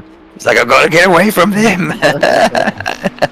I think if the Bentley gets a good exit out of the final corner, it'll have a really nice run on the Ferraris. Oh, wow. Dude searching. As in Cheetah. Wow. That was... Is this a dive to the inside? Is he going to try and get the cut back? I think Jude wants to try set up a move here into turn 2. He is right behind the Bentley now. This is where we need the Bentley backwards cam. Boot cam. Definitely has the toe. Oh yes. That's going to be a late set! Ooh! Look at this. Thank you. My turn. But now Jude just needs to get on his way and try and catch up to the bright green number. Jude is, I'm sure, now going to be head down for the next 18 minutes. It is going to be a fight to the end. What was that comment we heard earlier? I'm just going to keep it pinned until I see the checkered flag or I see Jesus. And I think that's definitely what's going down here. That's definitely accurate. Nice driving. Jude just needs to focus on his lines now, keep his head down. And pushing. He's definitely pushing, but Jason's opened up that gap quite a bit. Well, yeah, we say quite a bit. That gap is only 2 seconds. Cameraman Tim is lost for words. So there's Jason, there's Jude. But now that they've been released from the Bentley, they're going to be able to see what the true pace of each of these two are, and will Jude be able to close up. So Jason crossed the line. He does a 42.3, Jude 42.4, so 0.1 slower. But he also had to overtake the Bentley in that lap. Yeah.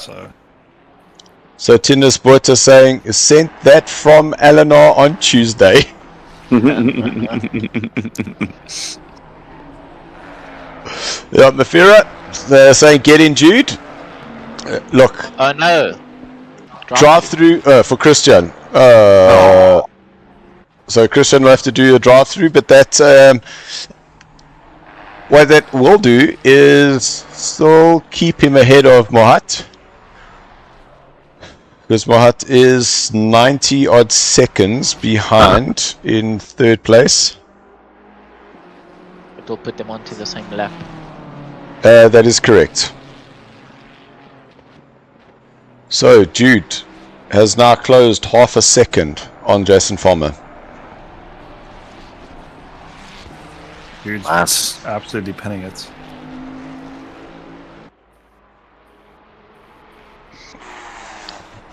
That car's got no more bottom floor in there. It's just flat.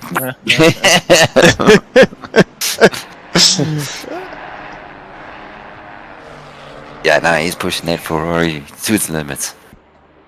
Yeah, definitely. Well, now the true pace is going to be shown, gentlemen. With Jason now coming to cross the line, Jude right behind him. Jude having closed up a second on that lap. There's Farmer did a 42.1, Jude 41.5. Nice, nice. Absolutely bonkers. Everyone saying, let's get this hype going. Hashtag Farmer, hell yes.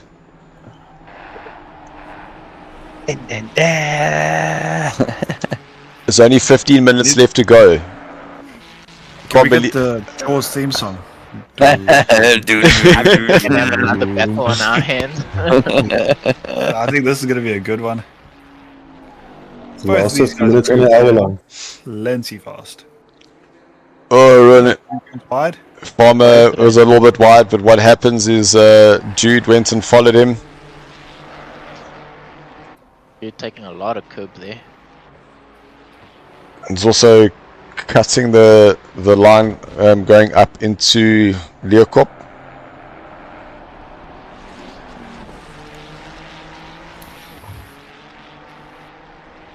Yeah, no, Jude's driving well.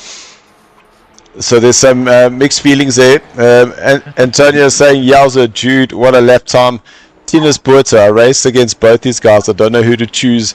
Both are doing so great. And Antonio just goes, hashtag Farmer my boy. So you can see where her alliance is. Okay, lap times will be compared once again. 14 minutes left to go. Jason trying to get out of the slipstream. So 42.3 for Farmer, 42.1 for Jude. Only 0.3 was the gain there. But Jude's also getting close to that toe now. If you can follow that down the main straight, that'll help as well.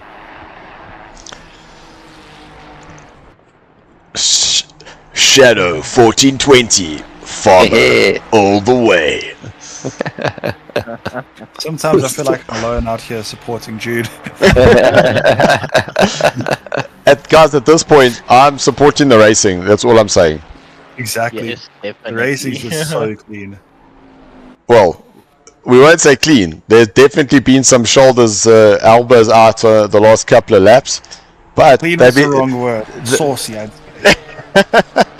But they still at it, still trying to sort it out on track. It feels like we're watching 90s BTCC.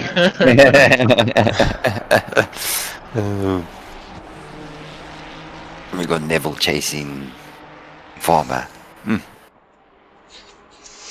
12 minutes left to go. Ruan, as the team captain of the team currently racing, how are you feeling currently? Yes. I'm on my edge. It's a constant. This is some quality racing. It'll all come down to this. This is what makes it so special. That's what I like doing this.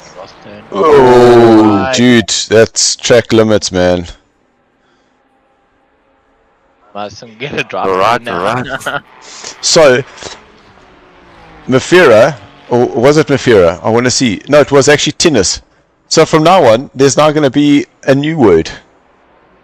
He sent that from Tuesday.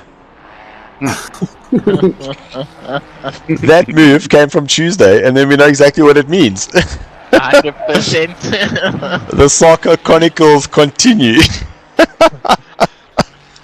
I'd like to add one in then. The send was from Narnia. Sent it from Narnia. Exactly. So Farmer, a 42.22. Jude, a 42.12. Yo. This is down to the wire. Knowing that we still have, we're not taking or discrediting our current race leader, Cody, Luke, and Tariq. They have driven a flawless race. Majority of their overtakes would be essentially overtaking some cheesecake. Look at that. Very nice. Very nice. Cheesecake and some orange juice. Not taking away from the spectacular drive between Cody, Luke, and Tariq. Fantastic drive from start to finish, as well as from Christian and Giovanni. With only 10 minutes left to go, it's definitely, I always get a little bit, how you say, a little emotional when it comes to the end of such an incredible race. Mohat Musa and Isham, great drive there from them, up 3 places from where they started. Few little track limit violation, but they were still there, had some drive-throughs, still carrying on. The required to change brakes as Paul goes a little bit sideways into on the exit of Cheetah.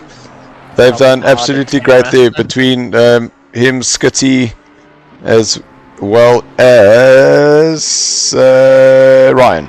Sorry, Ryan, you haven't been in the car for a while, so I had to just think about who was driving. There is this battle still.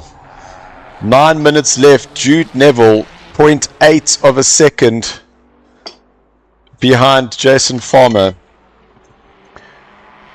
10 minutes left to go, so we'll definitely cut back to them now. Mark Hennebury, currently in 7th place. He has done extremely well, holding up the 2 Ferraris, battling with them, and has now just got 9 minutes left. The tires on that you can definitely see are struggling. We've got Loic, Johan, and Michael, 8th place there, essentially recovery drive, but still up 3 places from where they had qualified. Miguel having a go with Michael Schultz and Ricky De Silva. 9th place there for them, and you can see up 7 places from their qualifying. Henko with his brother, the other brother team. So Christian and Henko with Ernst Brendanhan. They in 10th place. Louis driving with Ulrich de Jager, and last but definitely not least, still in the race, Etienne Maton, driving with Lucas Joubert and Andre. It did well to come back from all those disconnects. Overall, no, everyone did some fantastic work. Everyone had their own drama, as you say, and they managed to, at the end they passed the line. Oh! Farmer. You're not supposed to go on your head. Farmer, you can't park there. I think he was just a little bit too early on the power, trying to extend that gap. Oh! And that's into the wall. Yo! Unlucky That's Farmer. not good. So That was a really good race. oh man, after all that time, 7 minutes left to go. Farmer losing the rear on the exit. Not how we wanted to see this race ending. And I'm sure Jude just moving up now to 5th place. Little sigh of relief there for him, so he can now focus. So I loaded up a sneeze there. He can now focus on just bringing this car home. But what an amazing battle trying to get this place defended over the LNR boys. I'm sure Jason is using all the coconuts he can right now.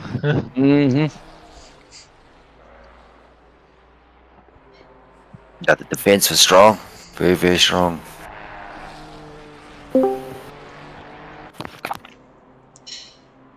There's still 6 minutes. 6 minutes, yeah, most definitely. But now the question is, does Jude just take a real in just ever so slightly enough just to give him that certainty, or does he keep it pinned? Because Jason's gonna be on the hunt now. There is a theory that I have, is if I gotta slow down and drive slower, it's when I start making mistakes. If you drive in your race pace rhythm, that you're not pushing 100%, but you're at that 95%, and you're constantly just putting it, you're on the lap, you're doing what you're doing, even though you're not taking the risk, you're still pushing the car faster than what you I can now take it easy, because it's the taking it easy where you're now not focused anymore. Oh yeah, no, I don't mean completely take it easy, but just reel it down that 5% from that 100%, just to guarantee you finish the race, you know. Oh, most definitely. Well, he can, because he can now just monitor the time. So that last lap, 42.3 versus Jason 42.1. So he now just he knows that, hold on, the next lap I must just take off another 10th of Jason. It's not going to be able to close that gap down, and now it's just management. So no need to be doing the 41s anymore. Exactly. No, what happened to Jason? He unfortunately switched off his TC. Coming out of the corner. Through the corner? Yeah. Oh, wow. So he usually dropped the TC to 5, and he completely turned it off. Oh, sherbet. Slammed on the gas. The car just said no. Well, Ruan, it's still a frippin' great effort. It gave us some great drama at the end of the race. Yes, exactly. And I still think, just as a team and the way you guys have performed, it's been phenomenal. Oh, yes. Oh, this is an awesome race. We really can't complain. Nah, there was so much action. Awesome. Last few minutes. Jeez. Action, drama, tears, nail biting, bit of everything. Coconuts. Yeah. Lots and lots of coconuts.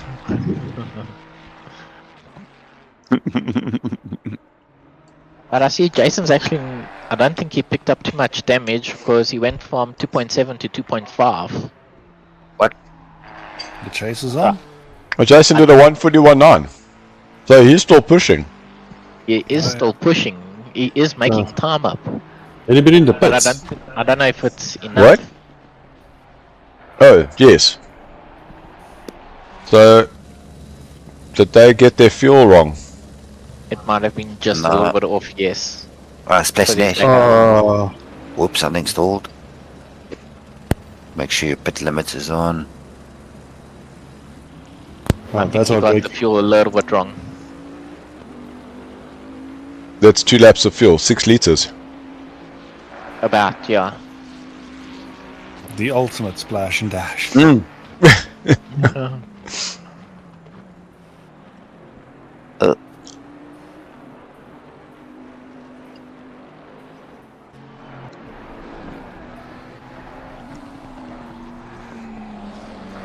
Jason is Michael's- catching very slowly. He's brought it down to 0.4. So, Got a question. Michael's asking if there's going to be any penalties for the touches between the 2 Ferraris and the Bentley. He's just asking for a friend. Obviously, because he's trying to get himself higher up. But the reality is, if nobody puts in a review, it won't be reviewed.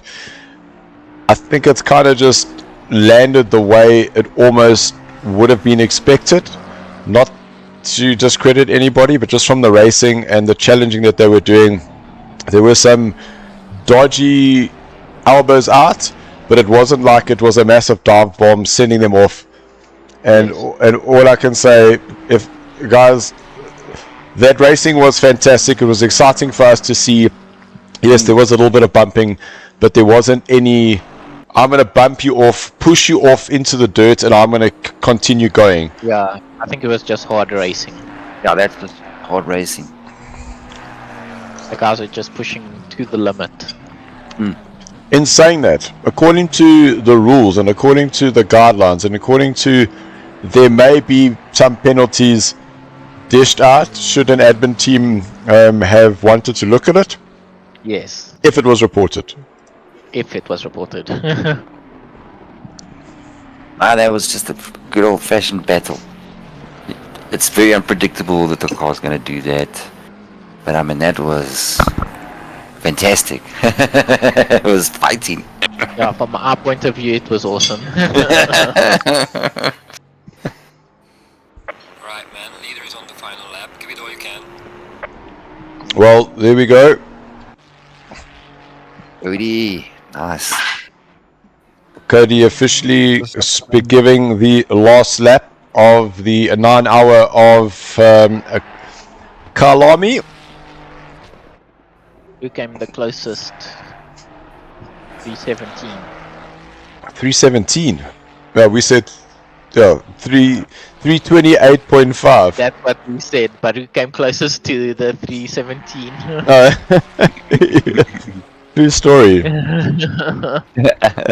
True story.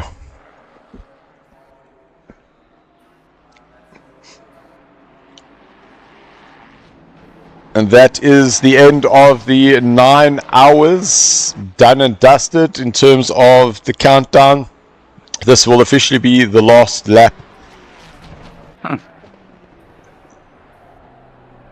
Mark will say, I will say massive respect to Mouton's team, 12 laps down, but still going. 100%, that's exactly what we want. Ruan saying, go Griffins. Elsie, Lucas saying, happy faces. Well done, Etienne, Andre, and Lucas. Hansi Marburg, well done all. Thank you, Hansi. I'm coming to race face, man. I'm coming to race face. It's nice. Oh, what happened there now?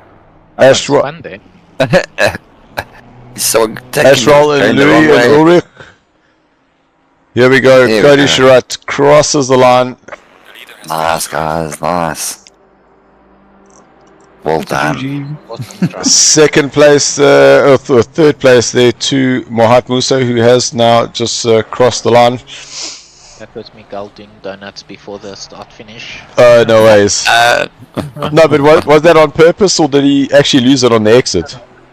He lost before the kick.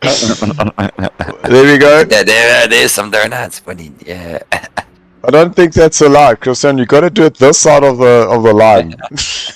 Yeah. There we go. Thank you.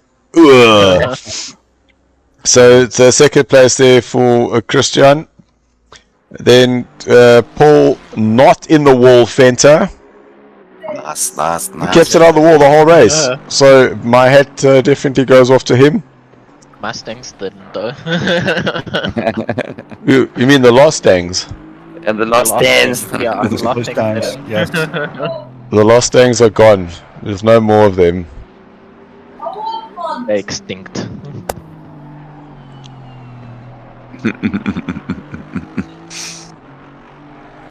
So Nice, there we Paul go. Fenta, there we go, fourth place there for him. Jude Neville, a fifth. A hard. Alba's out, fifth. Jason, sixth place there for him. Mark Hennebury finishes in seventh place. Loic and the team, eighth place there for them. Miguel, ninth place. Henko in 10th. Louis Serfontaine in 11th.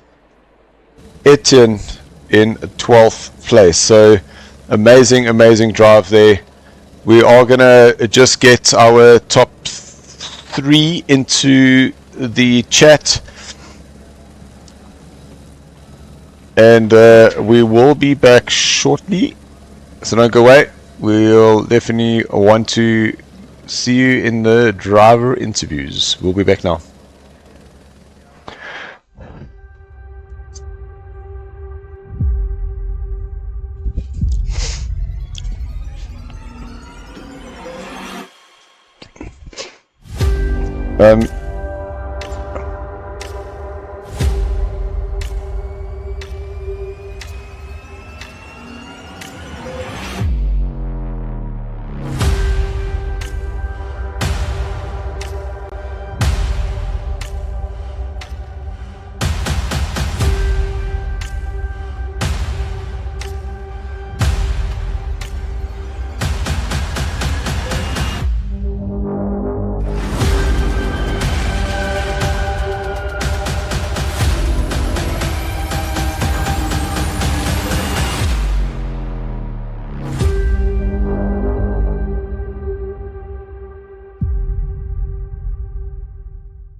Musa had a very nice comeback. We had one stage where we were sitting in like 10th or 11th. Okay, gentlemen, are we here? No. Yes. Okay, have we got our PWC team, Project Vapor, third place to you, Mohat and Isham. Man, oh man, talk about a difficult race here for you. Some drive-throughs for both of you, but managed to gain 6 places from where you qualified. Difficult race here at the 9 hour. Yeah, definitely, man. Tough race. Congratulations to first and second. You guys are out of this world. Careful, we'll cut coconuts. Yeah, we had a bit of issues, hardware, my side specifically. Oh, no ways. Yeah, pedals, you know, one of those things. But, you know, I've got a animal on my team, Mohath Musa, and he pulled back a lot of ground. So I'm happy with the P3. Well done to everyone. It was an awesome race. I'm very tired right now. So I'm going to hand over to Mohath. Mohat, just explain to us, coming through a sunset, car going a little bit wide, just dips a tire on that exit, drive through. I'm sure that that head just must have gone a little bit of a drop there, going, Sherbet, now we have to regroup and do a drive through. How many of those were yours and how many were donated from Isham? You can be honest. Okay, so yeah, it was basically Isham didn't want to be left out. First drive-through was all because of me. Pushing hard, trying to make up ground after spinning around at the start. And then, yeah, and second one, yeah, Isham was like, no, I don't want to be left out. Let me he started to make it interesting. So, yeah, he was struggling a bit with hardware, but yeah, he pushed. He definitely drove well. No, absolutely awesome. Well done, guys. Third place there for you. A well hard fought third place. Just take your bow. Well done, guys. Christian, I don't know if I can't really see the screen, but Christian Venter, you there, right? Yeah, I'm here.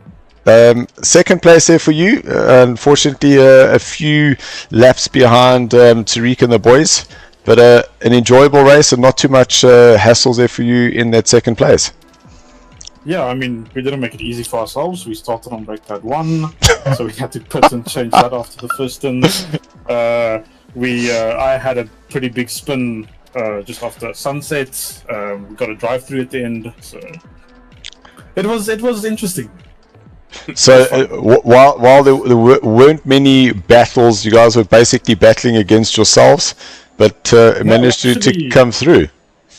Right throughout the race, we had a lot of people. There was a Mustang behind us at a stage. Henry Mayer and them looked quick at a stage as well before they obviously left the server. So, like right throughout the race, it wasn't that close, that comfortable in second place. Like up until the last stint or so, I think it could have been anyone's position. Yeah, we actually called them the Lostangs because there were 3 Mustangs that joined. Unfortunately, all 3 disconnecting. And Henry, we actually got confirmation that he actually had a fatal game crash that shut down and just wasn't starting up. I saw. Quite unfortunate there for him. But for yourself and Giovanni, a great result. Second place there for you. And yeah, keeping it high there for the Ferraris. Yeah, thanks. Let's go to you, Tariq. A sterling race there, starting to pull away from the beginning and just effortlessly just starting to pull away. Understanding those back markers again come into play, but it looked like everybody was playing nicely and it was just head down and get it to the end. Yeah, thanks. It was a pretty smooth race. I think everything kind of worked out. No incidents, everything was clean. Yeah, I'm happy with that. It was good from our side. And there was so much debate around the Ferrari working at night versus working in the day. Yeah. We got your chat, and then we got the Luke Addison 101, the temps and tracks of the day. So thank you very much. Luke explained everything. It really worked out. And there was a Mr.